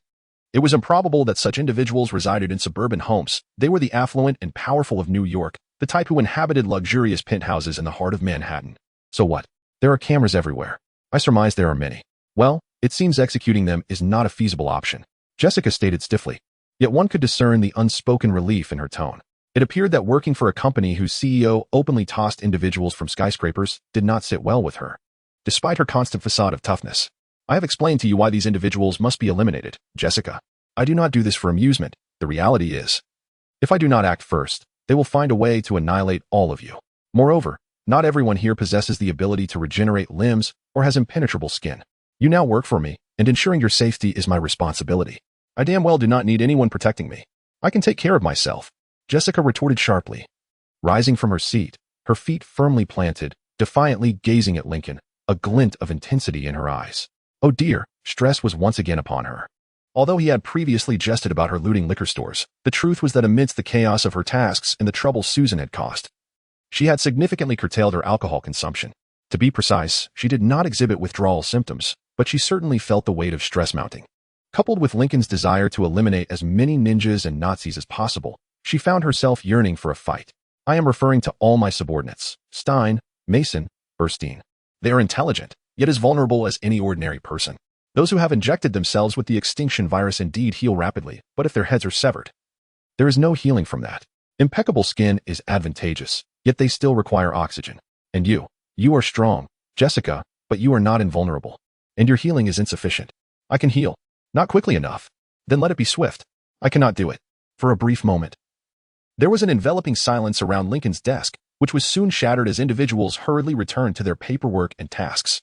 Their pretense of not eavesdropping was glaringly obvious, akin to loudly proclaiming their clandestine listening from the rooftops. What do you mean by saying you cannot do it? Chapter 88. Conflict. Jessica's hesitant tone provoked Lincoln to rub his face in frustration, unable to suppress a heavy sigh. Stein and I have analyzed your blood sample. Your genes have been altered. Initially, I suspected you might have been exposed to some chemical substance. I had heard of similar cases before. However, we have mapped your genome and isolated the modified segments. Yet, our understanding remains superficial. We are utterly perplexed as to what this entails, let alone how it endows you with superhuman abilities. Stein has conducted spectral analysis on your blood for 2 consecutive days. Yet we remain in the dark regarding the source of your strength and ability to fly. We are striving to comprehend this. If Burstein can transform a chicken into a dinosaur, we should be able to unravel your condition, but we require additional time. Presently, we believe you can generate some form of energy, but fundamentally, all matter is energy, which does not elucidate the nature of your abilities. This also implies that we are uncertain about how it might react to various stimuli. Indeed, the realization that Jessica had not encountered the same chemical substance as Matt in the comics struck Lincoln like a thunderbolt. He thought to himself that he ought to revisit the second season of her show rather than merely peruse Wikipedia for information, such as the identity of the new villain. I understand you and that bookish fellow are scientific anomalies, but please, in plain terms, enlighten me about what is happening. Jessica impatiently demanded. After a brief pause, Lincoln attempted to articulate his thoughts with clarity. If I were to inject you with the Abyss virus, you might explode. What? He continued. Injecting you with the Abyss virus is the most probable scenario that could result in your explosion, but frankly, given our discoveries regarding your altered genetic code, any enhancement we administer could potentially lead to the same outcome. We synthesized blood from your sample and conducted a series of tests. At times it became highly flammable. At others, it exhibited flame-retardant properties, and on one occasion, it even exhibited radioactivity. You can imagine the consequences of introducing a serum that rewrites your genome, propelling your body into hyperdrive and incinerating you alive. Well, our understanding of that energy field's functioning is rather limited. Yet we are certain that an explosion in the lab would not bode well for your health. For a moment, she fell into complete silence, slowly turning towards Lincoln's desk, her body heavily leaning against the wooden surface. Are you all right, Jessica? He inquired. I am fine. Just be quiet and let me gather myself. Please. Lincoln patiently waited until she took a deep breath and then turned to lean against his desk once more. For a while, Lincoln was uncertain of what to do, ultimately deciding to hell with it. After all, the hand of fate loomed over him, making it impossible to concentrate on his project. Lincoln reached to the left, opened the bottom drawer, and retrieved a bottle of lemon liqueur, placing it beside a small stack of paper cups on the desk. Under Jessica's somewhat amused gaze, Lincoln poured each of them a generous glass, then deftly secured the bottle cap before lifting his own drink. Jessica slowly raised her glass, her eyes fixed on the lemon-hued liquid, a playful smirk dancing on her lips as she shot Lincoln a teasing glance. Really? This feeble concoction? What's wrong? I enjoy sweetness. Not everyone can chug whiskey nonchalantly like a truck driver. Some of us possess refined tastes. Perhaps you've heard of this delightful beverage? Jessica took a sip, exaggeratedly shivering, feigning a glare at Lincoln. All right, after downing this, I'm not even sure I want to try anything else. Shut up and drink, Jones. She laughed. Yet after finishing, she made no objections when Lincoln offered to refill her glass. So, what now? What do you mean? So, aside from discovering someone tampered with your genes, why such a strong reaction to my inability to enhance your abilities? You already possess superpowers, yet when I first requested a blood sample and mentioned acquiring more abilities, you didn't speak to me all day. I thought you weren't interested in further powers. For a moment, Jessica averted her gaze from Lincoln, instinctively shielding her face with her empty glass, only to realize it was devoid of liquid. With a weary sigh, she handed it over. and Lincoln dutifully poured her another drink as she seemed to ponder her words. At the rate they were drinking, they might indeed end up raiding the local liquor store. I don't want to, she asserted. I mean, I don't wish to acquire more powers. The cost of obtaining what I currently have, and honestly, what have these abilities done for me other than drag me into increasingly dire situations? Jessica offered a bitter smile. Something within Lincoln stirred, an ancient instinct. A survival drive passed down since humanity first harnessed fire, recognizing that she did not anticipate a reply. Thus, he remained silent, allowing her to vent, dutifully refilling her glass each time she pushed it towards him. So no, I do not want more abilities. I do not wish for more. But I do desire. That night, when you bested me in arm wrestling, it was the first time since that accident that I truly lost to someone. I have forgotten what that felt like. But it was exhilarating. I could sense your strength, and I yearn for such power. Yet here you are, constantly attempting to frighten us with tales of ancient ninjas pursuing us, Hydra still lurking, and all the alphabet agencies from the CIA to the NSA coveting our technology and enhanced abilities. Lincoln, U1T let any technician leave. Every individual must be accompanied by at least 2 invulnerable bodyguards. She looked at Lincoln, who shrugged, finishing the remnants of his drink before pouring himself another. I simply believe that invulnerability is more useful for protecting others than merely allowing oneself to heal swiftly. Should someone wish to eliminate Sten with a sniper rifle, the bullet could effortlessly penetrate the bodyguard enhanced by the absolution virus. However, if a person of the ilk engineered by Burstein were to stand before Sten, both would remain unharmed. Lincoln remarked nonchalantly, prompting a resigned shake of the head from Jessica. Your paranoia is rather peculiar. You do realize that? When others genuinely intend to harm you, it ceases to be mere paranoia. While the statement holds truth, akin to the delusions of persecution, the thoughts of who wishes to harm you and how they plan to do so are indeed rather bizarre. Shooting through a person? No one in this world possesses such a weapon. Jessica scoffed. Upon hearing her unwavering assertion, Lincoln's mind involuntarily conjured certain figures: Hawkeye, Bullseye, Black Widow. He was certain that once Peter Parker acquired his abilities, he too would wield such a firearm. Moreover, there were the countless super soldiers lurking around. However, here, they were not figments of imagination. Here, they truly existed, somewhere nearby. They could strike at any moment. And no one would kindly give advance notice that they intended to blow off their best friend's head from their shoulders. Chapter 89. The plan. Lincoln shook his head, casting aside those gloomy thoughts, and grinned at Jessica. You said it yourself. My entire life has been rather peculiar. Well put, Jessica replied, rolling her eyes, a faint smile gracing her lips. Noticing her mood had slightly lightened, Lincoln mustered the courage to pose a question. So, does this mean you remain undecided about whether to acquire more superpowers? Jessica bit her lip, her gaze wandering around the studio before finally resting on Lincoln. On one hand, I have already endured far too much turmoil with the powers I possess. On the other hand, I yearn for the kind of strength you wield. Especially considering the miscreants hunting us. Perhaps possessing additional powers could prove advantageous. Yet, just when I was grappling with this dilemma, you suddenly appeared to inform me that attempting to enhance my abilities now could very well lead to my demise. Yes, I understand you likely do not wish to hear such news. Isn't that rather obvious, Stark? Even though the two universes may seem closely aligned, the subtle differences, such as slightly varying expressions, made Lincoln acutely aware of how far he was from home.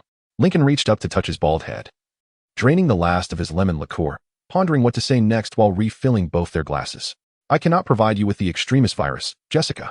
Its method of rewriting the host's DNA is far too unpredictable, comprehensive, and unstable to be compatible with the alterations that have already occurred in your genome.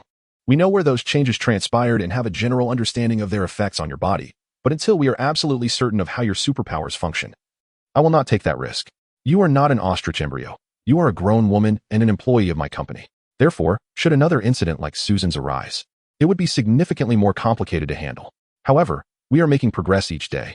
I have enlisted Bernstein to explore the nature of your powers, given his demonstrated capabilities. This should be a walk in the park. Once we have a thorough understanding of the most minute details affecting your genes, perhaps we can attempt to enhance your abilities through relatively gentle means, such as the super soldier serum or cognitive enhancers. Why can't we use those now? We could provide you with cognitive enhancers. Aside from Bernstein's therapy, it is the only option that would not significantly alter your DNA. However, we will not administer it at this time because we remain uncertain about how the energy within your body is regulated. Since that experiment we conducted so long ago, your continued possession of superpowers indicates you are generating that energy field autonomously. We need to perform a CT scan to ascertain how you produce that energy. But we lack the necessary equipment. Stern could probably whip up a portable device in about a day, but with the hand situation consuming his time, he has been quite occupied. In any case, meddling with your brain indiscriminately could disrupt the rate of energy production or alter the composition of that energy. Neither outcome would be favorable. What about the super soldier serum? It has the potential to elevate you to a theoretical pinnacle of capability. However, should it perceive the changes within your body as ailments or deformities, it may attempt to repair you, and the outcome is unlikely to be favorable. Jessica contemplated Lincoln's response for a moment, then fixed her gaze upon him intently. And what of the bursting method? You have already acknowledged that its impact on my DNA is rather negligible. Immersing a woman infused with an unknown energy field into an acid bath and heating both to extraordinarily high temperatures? Indeed, that would be unwise. Hogarth has afforded me a considerable sum, yet I lack the funds to reconstruct all the docks in New York. Lincoln quipped, eliciting a faint smile from the otherwise morose woman. Very well, it appears this has made the decision for me, hasn't he it? She replied, striving for calmness. Though the bitterness in her voice was palpable, Lincoln could not discern whether her distress stemmed from her inability to acquire more powers or from her indecision in rejecting further abilities. We shall devise a plan shortly, Jessica. Our team comprises some of the brightest minds in the world. Solutions will emerge, and soon. Lincoln endeavored to reassure her, reaching for the bottle only to find it empty during their conversation. Such exquisite lemon liqueur, he lamented. This is quite disheartening, Jessica muttered.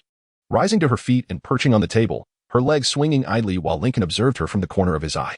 Without the ability to gain more powers, I cannot adequately defend myself against those who might wish to kill me, and you seem unable to propose a way to deal with those scoundrels first. Her pessimistic assessment elicited a light chuckle from Lincoln, who began tapping his foot and gazing at the ceiling, lost in contemplation. I have some vague ideas regarding an offensive strategy. I understand what they desire, what they yearn for with fervor. If I could dismantle the syndicate little by little, I believe I could ensnare them all in one fell swoop. Lincoln grinned at Jessica, who responded with a roll of her eyes. The syndicate, you say? I presume you've hacked into their systems, haven't you? She remarked, feigning an exaggerated frown and eye roll. Indeed, I have infiltrated their systems, Lincoln replied with a straight face. Jessica grasped the implication and swiftly ceased her inquiries into such arcane knowledge. However, I remain hesitant about proceeding. Not only might my actions expose us, but an offensive maneuver could place us at risk of counterattack, and at present, we are significantly more vulnerable than the syndicate, even without their precious resources. So, you wish to fortify our defenses first? Lincoln nodded in affirmation, finally sensing the next steps of their strategy coalescing in his mind, transforming this workspace into a true fortress, ensuring the safety of his team members. Yet, this does not imply granting the syndicate or Hydra any time to prepare. Many would be eager to assist him in pursuing those miscreants. Thus, the course of action ahead is abundantly clear. Step 1. Administer the cognitive enhancement serum to all individuals yet to receive its benefits, followed by rigorous training in close combat and weaponry. Among us are several veterans and former security personnel who can impart self-defense skills to the newcomers. The cognitive enhancer is expected to elevate everyone's capabilities to a sufficient level during critical moments. Step 2. Invite Houghton Radcliffe to utilize the cognitive enhancement serum, enabling him to develop an artificial intelligence that will further fortify defenses against cyber attacks and bolster the studio's security. Additionally, some weaponry may be installed externally to serve as a deterrent. Once these measures are complete, we can create a synthetic humanoid from this artificial intelligence to assume the role of Chief Executive Officer. Step 3. Administer the rejuvenating serum to Peggy Carter, empowering her to initiate a campaign against Hydra. Her success is of little consequence. The primary objective is to ensure that the remnants of the Nazis experience considerable distress, rendering them incapable of uniting or mounting a formidable counteroffensive. Chapter 90. Peggy Carter. Once Lincoln had devised his plan, he felt it was time to embark upon the first step. It was just past 5:30 in the afternoon, and everyone was still present. He aimed to complete this initial phase swiftly, thereby endowing everyone with a preliminary ability to safeguard themselves. As for the second step, during the endeavor to recruit Radcliffe, Lincoln instructed Jessica to track down the scientist, and she reported that she had indeed located him. All that remained was for her to bring him here. Time was of the essence, and she deemed it necessary to employ forceful measures if required to secure his arrival. In his recollections, Houghton Radcliffe had made an appearance in Agents of S.H.I.E.L.D., having been instrumental in the creation of IDA through the old S.H.I.E.L.D. initiative, the LMD project. His research in the realm of artificial intelligence was profoundly extensive at his core. He was a compassionate individual who could play a valuable role within the team. Undoubtedly, the allure of neuroenhancers and limitless research resources would captivate him, ensuring his unwavering loyalty. However, it was imperative to keep him away from the dark hold, as he had been seduced by its influence in Agents of S.H.I.E.L.D., and ultimately embarked on a path of self-destruction. This precautionary measure was straightforward enough. The sole challenge of the second step lay in dispatching Jessica.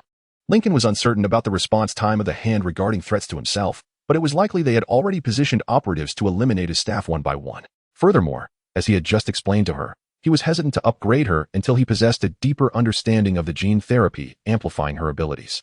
Lincoln needed to reach out to Carl Malice. This individual was a genius, having realized what the Hand had obsessively pursued for the past millennium through scientific means. Unfortunately, he was also married to Jessica's mentally unstable mother. Lincoln cast a sidelong glance at Jessica, contemplating her mother and the fragmented information pieced together from hazy encyclopedic pages regarding the origins of her powers, pondering how much he ought to disclose. No. It was better to defer that crisis for another day. The immediate issues required resolution first. However, gaining a deeper insight into the mechanics of Jessica's abilities could not only grant her further enhancements, thus augmenting her operational capacity, but also enable Lincoln to apply similar modifications to himself. Self-propelled flight. With such an ability, both daily activities and combat would see a significant increase in flexibility. Placing the initiative firmly in his hands. First, he needed to locate Malice. With his own think tank and Jessica's investigative skills, it should be achievable. Using neuroenhancers as bait, he could inform Malice that they could potentially cure Jessica's mother. Should he succeed in restoring her, Jessica would attain a satisfactory resolution. If he proved powerless, if Elisa was indeed beyond salvation, Lincoln would eliminate her before Jessica uncovered their connection. Regrettably, he might also have to dispose of Malice.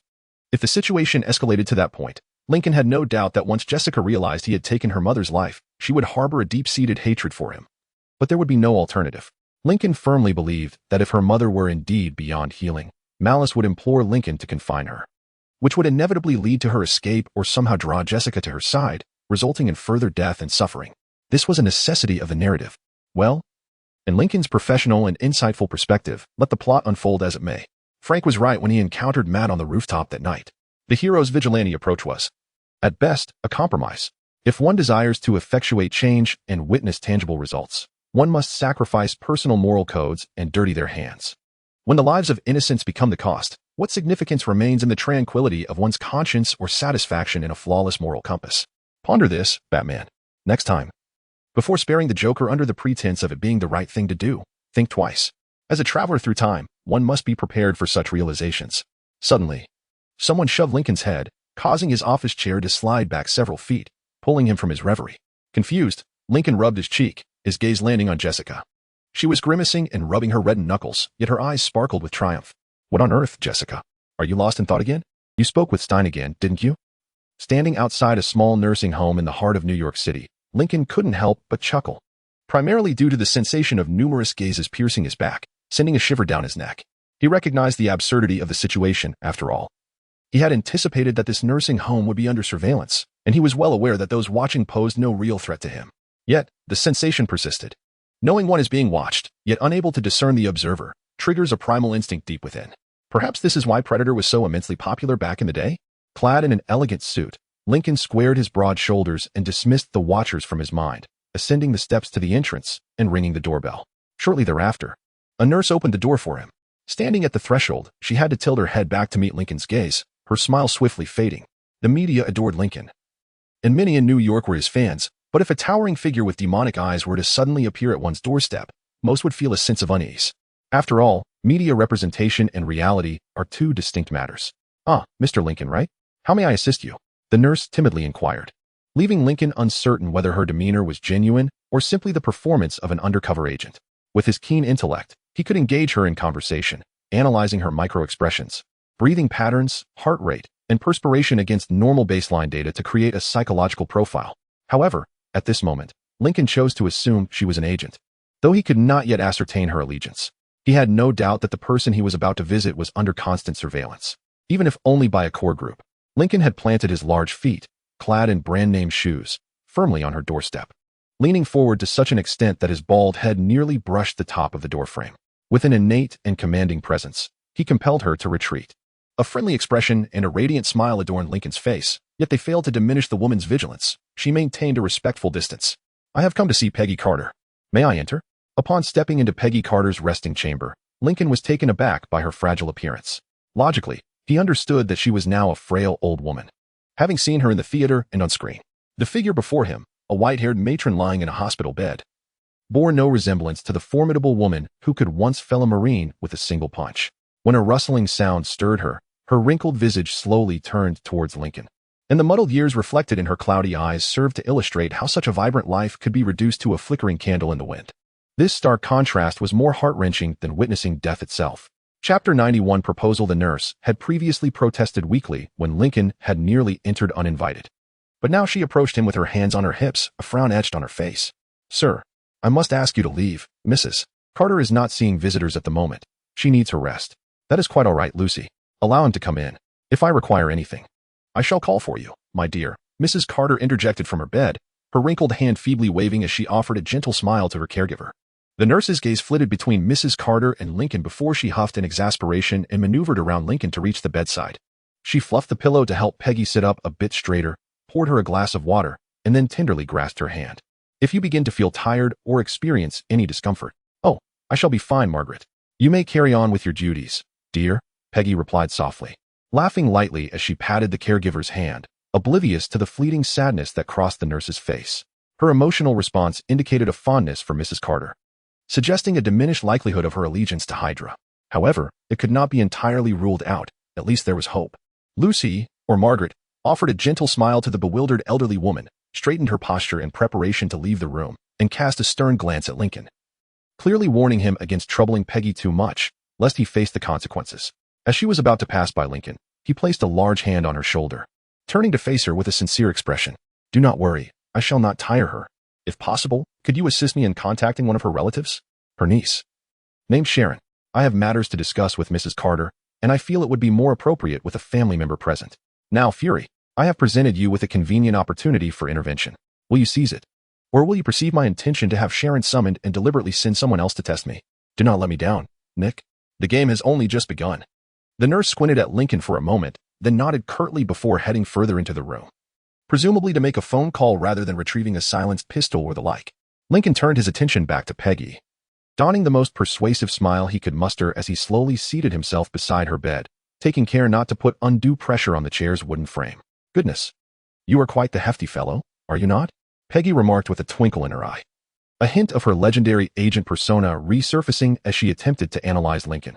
"I believe I must have consumed quite a bit of spinach in my youth, madam," Lincoln replied with a friendly grin.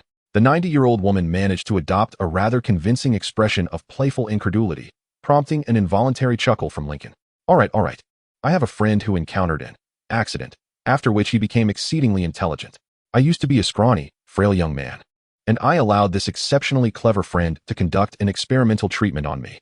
Thus, I transformed from a mere little squirt into the considerable figure I am today." This lie evidently stirred something within her remaining vague memories. As Lincoln had hoped, he saw a glimmer ignite in her eyes, prompting her to struggle to sit up straighter in her hospital bed. "Steve," she murmured in a heartbroken tone, and at that moment, Lincoln could not help but feel sorrow for her and Steve. "No, Peggy, I am not Steve. I am similar to Steve, do you understand? You are not Steve?" "No, Peggy, I am not." "Then, why are you here?" The desperation in her voice nearly caused Lincoln to reconsider his course of action. Yet he remained resolute. He needed Agent Carter to return to the field before Hydra discovered his provocation, inciting them to declare war, thus plunging Hydra into chaos. For Lincoln wished to avoid a two-front battle. Moreover, Lincoln believed he was aiding her. Is such a life truly worth living? Lincoln dispelled these dark thoughts, leaning slightly forward, a smile still gracing his face. "Well, I wish to assist you, Agent Carter. An old adversary has resurfaced, and I believe the world desperately needs you. What do you think? Do you wish to regain your health and join me in saving the world?" She sat up a bit straighter, straining to focus her gaze on Lincoln. As his words gradually found their way into her ears, a flicker of clarity returned to her eyes. "Can you restore my health, so that I won't forget things anymore?" she asked Lincoln, evidently striving to restore the fervor in her voice, though it still sounded frail and weak. Despite Lincoln's efforts to remain composed, he could not suppress a surge of compassion. "Indeed, I can help you stop forgetting, Peggy. If you assist me in confronting our old foe, I promise you will be restored to your former self." For a moment, she pondered Lincoln's proposal, her gaze slowly drifting from his face, her eyelids beginning to droop. Yet, this elderly woman summoned a hidden reservoir of willpower, fixing her gaze intensely upon his softly glowing eyes. Who was the enemy? Hydra. Her fury was astonishing, akin to that of an enraged lioness. Lincoln reclined on the sofa in the nursing home's common room, his legs dangling over one armrest while his head rested on another. He absently tapped the holographic buttons projected by the transparent glass panel in his hand. On a smaller screen in the upper right corner, A map displayed a luminous traversing the streets. It indicated Jessica's location, whom he had dispatched that morning to retrieve Radcliffe, also entrusting her with Oliver. To ensure her safety while awaiting the inevitable actions of the Hand, Lincoln had her don a leather trench coat, enhanced by Burstein therapy, though Burstein ultimately dubbed it the Amber Armor, a name that spread among the staff. Indeed, Lincoln was a man plagued by suspicion. A mere suit of armor could not satisfy his concerns. Thus, he dispatched the security chief, Jim Harper, a seasoned veteran, to accompany him. Lincoln expressed to Adrian Toombs his willingness to assist any individuals with disabilities that Toombs recommended, and he possessed the genuine capability to fulfill this promise. Trusting Lincoln's words, Toombs introduced Harper to him. After the war, Harper returned from the tumultuous battlegrounds of Vietnam, having lost both legs and suffered significant psychological trauma.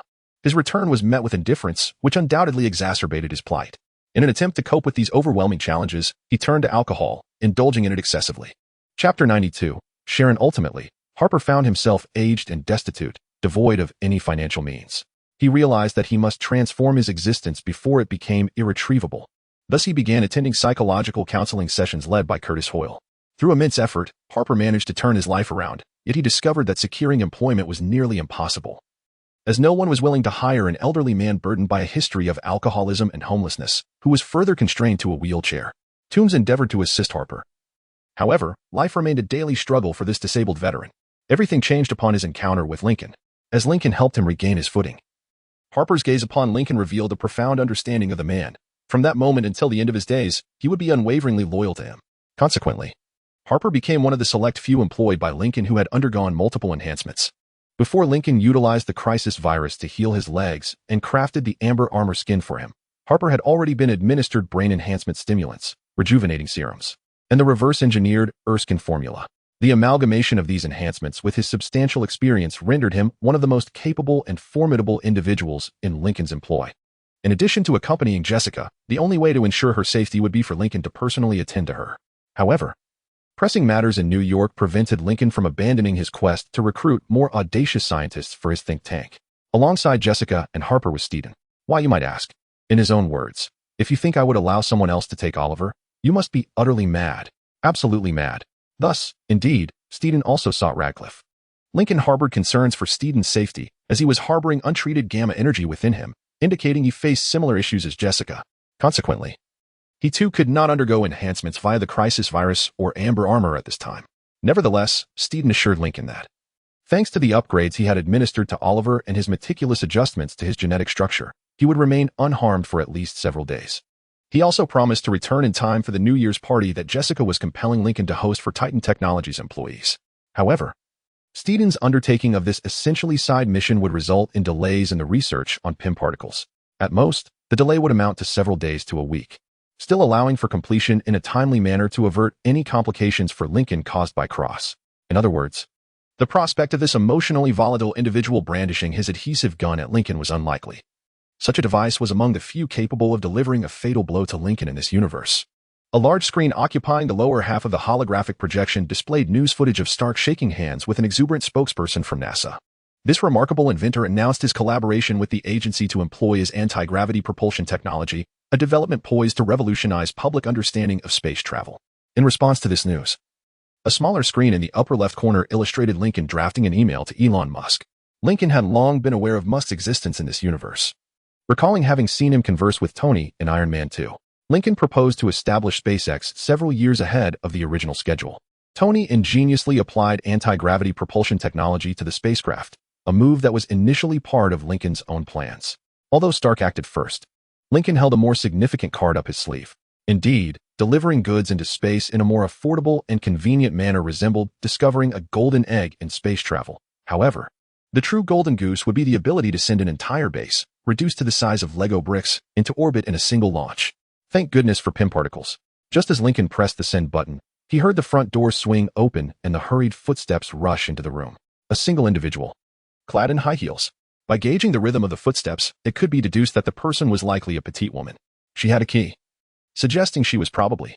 At that moment, a young woman burst into the room, her golden hair flying wildly as she hurried in. Lincoln leisurely rose from the sofa, a smile gracing his face as he tucked his glass phone into his pocket. Hello, Sharon. Mr. Lincoln. May I inquire what brings you here? I don't recall anyone scheduling a visit with my aunt. You see, She is currently not receiving visitors, Sharon replied, her voice taut, barely maintaining a polite tone, with concern for her family etched clearly upon her face. I had the nurse call Sharon just 4 minutes ago, which indicates she was either nearby or arrived here via a rapid means of transportation, such as a jet. However, it likely wasn't the latter, otherwise I would have heard it, suggesting she did not come immediately after receiving the nurse's call. If that were the case, it would have taken her longer to arrive. Her flushed cheeks and slightly sweaty forehead indicated she had been active, but not for long. So, was she already in the vicinity monitoring your aunt? Or did Fury send her here upon discovering I was en route to Carter? Her voice had a slightly hoarse quality, suggesting she had recently engaged in a heated argument. Oh, I see. It is likely she was already conducting surveillance on my aunt. After the nurse's call indicated I wished to see her, Fury attempted to send someone to gauge my intentions. She likely resisted, arguing her case until he relented, resulting in the current scenario. Yet, the crucial question remains, is she equipped with a listening device? Lincoln deduced all of this in approximately half a second, his smile unwavering as he straightened his posture. Noticing Sharon's instinctive wariness as she realized he towered over her, he couldn't help but chuckle softly. Ah, indeed. That is because I did not make an appointment. Miss Carter, I happened to be in the vicinity and thought it fitting to pay my respects to one of our nation's greatest heroes, given my many remarkable capabilities. Lincoln said exuberantly, striding across the living room in 3 large steps, his arm draping over her shoulder. This elicited an anxious glance from her, which he chose to disregard. Lincoln could tell she recognized the absurdity of his words, yet she couldn't directly call him out without offending a billionaire businessman, particularly one deemed a significant figure on S.H.I.E.L.D.'s watch list. Thus, she gritted her teeth and forced a faint smile, allowing Lincoln to lead her towards Peggy's room.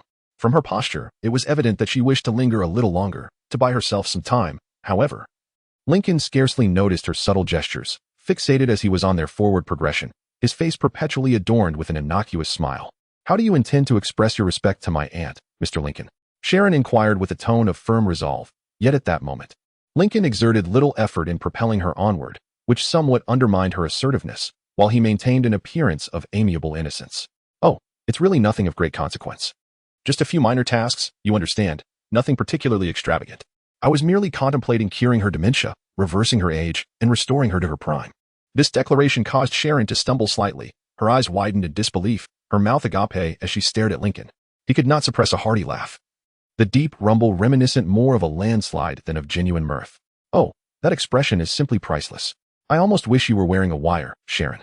If Fury were to learn that I consider curing dementia and reversing age trivial matters, I can only imagine the look on his face. Undoubtedly, he would be curious as to what I deem significant. Lincoln mused, disdainfully snorting, before readjusting his expression as they arrived at Peggy's door. Sharon's gaze shifted from her aunt, who lay quietly on the bed, to Lincoln, her eyes brimming with reproach.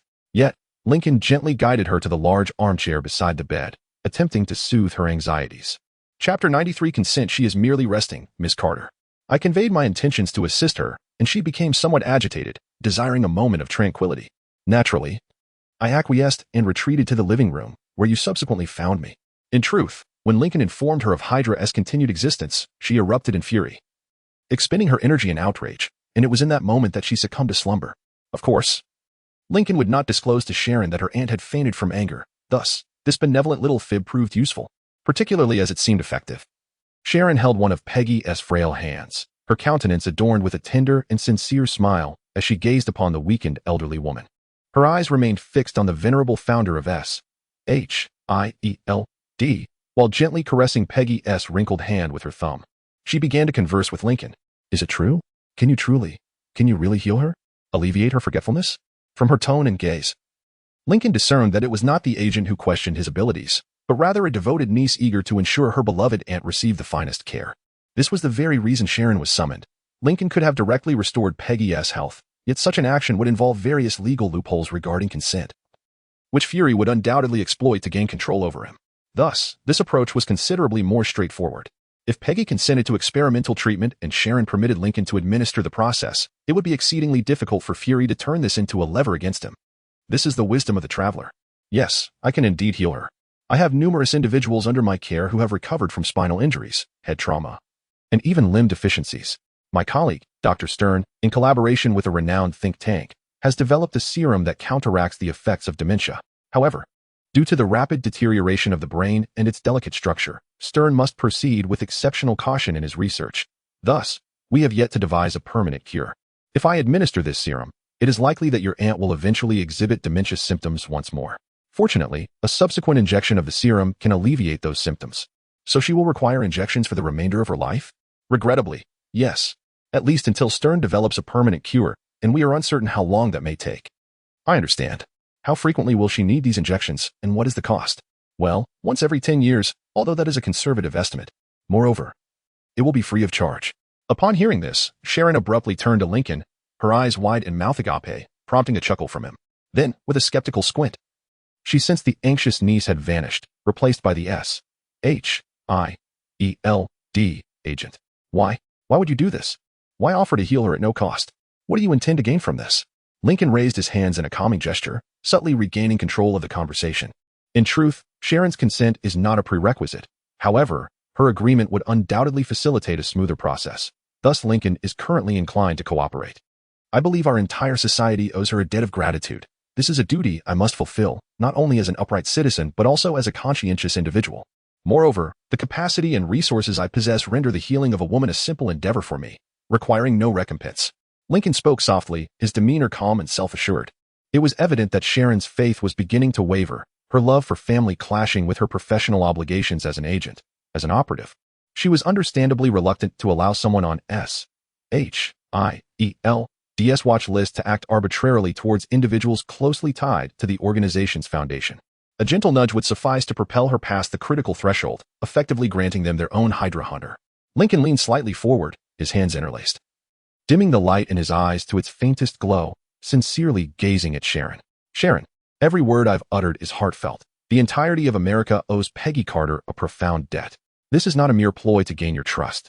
It is a conviction that resonates deeply within me. This matter transcends her individual existence. It encompasses her monumental contributions, the echoes of which we still feel today. Without S-H-I-E-L-D, who can fathom what this world might have become?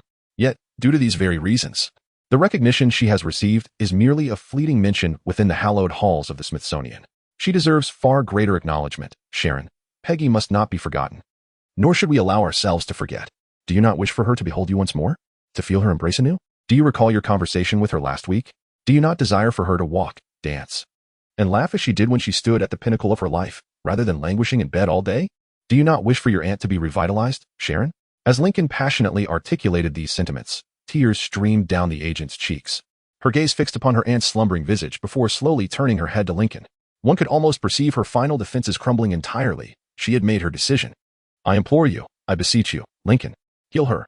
Lincoln leaned toward the bedside, placing his large hand over the clasped hands of Sharon and Peggy, giving them a gentle squeeze, a reassuring smile gracing his features. I shall. With that, he reached into his suit pocket, retrieving 3 syringes. The first contained a diluted rejuvenating serum, primarily aimed at enhancing physical vitality. The second housed a potent restorative serum, capable of fully restoring the body to its current or historically healthiest state. One of its components was derived from the extremis virus, which had cured Killian of his disability. For Peggy, it signified the potential healing of her aging body. The rationale for administering the diluted serum first was solely that if Peggy wished to withstand the strain the second serum would impose on her frail form, she needed to be as strong as possible at present. Indeed, the serum will ultimately restore her to the pinnacle of life.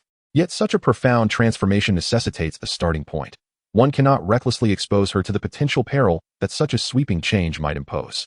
The third serum serves as a remedy for Alzheimer's, and Lincoln intends to administer it before injecting Peggy with the second serum. As the effects of this cure derived from a desperate virus on the elderly woman's ailing brain remain uncertain, as does its capacity to mend the damage. Thus, it is prudent to heal the brain before complications arise. Upon sighting the syringe, Sharon's eyes ignited with curiosity, though she remained silent, having made a decision. She was resolute in her commitment, her face a tapestry of worry and intrigue. Peggy, please awaken. I am here to heal you. I want to free you from the constant forgetfulness. The elderly woman gradually opened her eyes, her eyelids still heavy, slowly shifting her gaze from Lincoln to Sharon. Upon seeing her niece, her expression softened, fatigue giving way to a weary smile. Oh, Amanda, you have finally come to see me. How wonderful. Lincoln cast a puzzled glance at Sharon, whose eyes brimmed with sorrow as she silently conveyed, "It is my mother." Lincoln nodded in understanding and stepped back slightly, while Sharon leaned closer to her aunt, offering a comforting smile and gently stroking Peggy's silver hair. "No, Peggy, it is me, Sharon. For a moment, Peggy's brow furrowed in confusion, but then clarity washed over her features, and she chuckled softly. Sharon, my dear, how delightful it is to see you again. Truly splendid. And who is he? Carter inquired, pointing towards Lincoln, prompting both Lincoln and Sharon to stifle their laughter. Chapter 94. Injection that is Lincoln. And he has come to restore your health. Is that truly the case? Indeed, and it is. However, his methods remain experimental. I have consented to his attempt, but I would prefer to have your approval, should you be willing. Of course, if you're not inclined, that is perfectly acceptable. Peggy furrowed her brow thoughtfully, scrutinizing Lincoln with renewed interest. It was precisely because Lincoln had been observing her closely that he noticed a fleeting glimmer in the elderly woman's eyes, only to be swiftly obscured by a vacant gaze, her expression remaining unchanged. Yet, this was sufficient for him to comprehend the situation. He endeavored to suppress the smile that threatened to surface on his face, as he was fairly certain Peggy had just recalled their prior conversation. She quickly regained her composure, revealing no signs of distress before Sharon. After all, Sharon worked for SHIELD, and Lincoln had informed Peggy that the organization had been infiltrated by Hydra. Regardless of how one assesses Peggy Carter, even at the age of 90, this frail superagent retained an indomitable spirit reminiscent of her youth. Very well, dear. If it can alleviate my frequent forgetfulness, I would even be willing to try that. What is it called? The recently popular substance, marijuana. To be honest, I am rather curious about it. It sounds quite intriguing. Sharon struggled to suppress her laughter, while Lincoln could no longer contain his mirth before pivoting to the matter at hand. The anticipation of reintroducing one of Hydra's most formidable adversaries into the fray was palpable, evoking a sense of trepidation from the organization. All right, Mrs. Carter, we shall commence immediately, shall we? I will first administer this serum. It is merely a foundational agent designed to bolster your constitution and maintain your health as best as possible. Consider it a precautionary measure, a precursor to a more potent serum that will follow. Are you prepared? Here we go. With fluid motions, Lincoln removed the cap from the syringe, aimed the needle at the vein in Peggy's arm, and swiftly injected the first dose of serum, a speed that left both Sharon and her aunt blinking in astonishment. Just as Sharon was about to speak, Lincoln's supernatural dexterity surpassed her, as he had already grasped the second syringe and removed its cap. Meanwhile, Peggy, reclining on the bed, visibly transformed, her previously sunken cheeks now full and flushed, while her frail arms began to regain some muscle tone. In the ensuing astonished silence, the two women observed the 90-year-old matron's vitality returning as Lincoln prepared for the second injection. He removed the now empty syringe from Peggy's arm and positioned the needle of the second syringe at the nape of her neck, gently tilting her head aside to access her spine. Now, Mrs. Carter, this injection may sting a bit, as I need to deliver this serum directly into your nervous system. The serum will connect with the brain through the nerves, targeting the hindbrain and cortical areas directly. It will then initiate the reversal of the progression of dementia. Though the remaining brain tissue will undergo restoration, certain areas of your brain will necessitate reconstruction, thereby lacking the inherent pathways established by the original synaptic formations. It is anticipated that your memory may exhibit some gaps. However, it is highly likely that your muscle memory will remain intact, implying that all your previous skills may be preserved, albeit with a slight degree of unfamiliarity. Lincoln spoke softly to maintain the composure of the two ladies, akin to a pediatrician who engages children in conversation while administering an injection to divert their attention from the daunting needle. The sharp prick of the needle caught Peggy by surprise, prompting her to blink, yet she remained notably stoic. Sharon, however, gazed at her with concern, as her aunt suddenly furrowed her brow and closed her eyes tightly, as if beset by a piercing headache, intensifying Sharon's anxiety. Aunt, are you all right? I'm fine, dear. Just a bit of discomfort. Peggy gritted her teeth, prompting her niece to turn towards Lincoln with a frown. But before she could voice her concern, Lincoln picked up the final syringe, interrupting her. Fear not, ladies. This is merely a side effect of Mrs. Carter's cerebral revitalization. During this process, you may experience sensations akin to a migraine, and following its conclusion, you might endure mild to severe headaches for a day or two. I strongly advise against taking any medication, regardless of how unbearable the discomfort may seem. The brain is one of the most delicate organs in the human body and is currently undergoing significant transformation. Any medication could potentially adversely affect this change. The reason for administering these serums at this juncture is that Lincoln was aware Peggy was not currently on any medication, having only received basic nutritional fluids that would not produce any adverse effects. He was quite confident that most medications at this moment would not have a significant impact, as the majority of changes were occurring at the DNA level. Nevertheless, the caution was warranted. The brain is exceedingly fragile, and the possibility of error always exists. Hence he wished to avoid any risks. Now, the first two serums have been successfully injected and are taking effect. It is time to administer the final one. This will be injected into the bloodstream. So Mrs. Carter, if you could extend your arm to me. Thank you. This serum will restore your body to its optimal state, meaning you will appear to revert to the peak of your physical capabilities, with your physique corresponding accordingly. Of course, after that, you will age normally once more. But the results will be truly astonishing. As Lincoln withdrew the needle, his words were validated. Sharon gasped in astonishment. Instantly springing from her chair and colliding with the opposite wall, her gaze fixed on her aunt, who was marveling at her own hands. Do you recall the scene from the Two Towers, where Gandalf expels Saruman from King Odin of Rohan? Picture that moment, where, in mere seconds, a frail, decrepit figure transforms back into a robust middle-aged man. Indeed, envision this image applied to the elderly woman conversing with Steve in the film. Truth be told, as Lincoln beheld the transformations unfolding before him, he felt an overwhelming sense of satisfaction. This was indeed the delight of traversing time. Peggy's physique exhibited a remarkable muscularity. The wrinkles on her skin had vanished as if some potent force had effortlessly erased them with an eraser.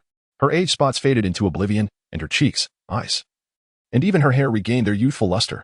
Peggy sat up effortlessly in bed, her bright eyes wide open. And her hands had become as smooth as they were in her 20s, with wrinkles, blemishes, and arthritis entirely eradicated, as though they had never existed. Aunt. Upon hearing this gentle call, Peggy abruptly lifted her head, her previously dull gaze now sharply focused on her niece, clear and perceptive. Sharon? Even her voice had transformed. The frail intonation and the slight hoarseness in her throat had dissipated. It was the voice of a formidable woman, one accustomed to having her words heard and to commanding immediate obedience. Sharon stood, mouth agape, slowly approaching her aunt. Peggy appeared no longer a nonagenarian, but rather as she had during the Second World War. Despite the half-century age gap between the two women, Peggy could easily be mistaken for Sharon's sister. With a mix of eagerness and hesitation, they clasped each other's hands tightly, as if fearing that without this tangible connection, all they beheld might merely be an illusion. Yet, they also feared that upon touching, everything might shatter and vanish. However, after a moment of holding each other's hands and gazing through tear-filled eyes, they gradually came to the realization that this was indeed reality. Sharon, overwhelmed with joy, sobbed as she leapt into Peggy's embrace, who reciprocated her warmth with equal fervor.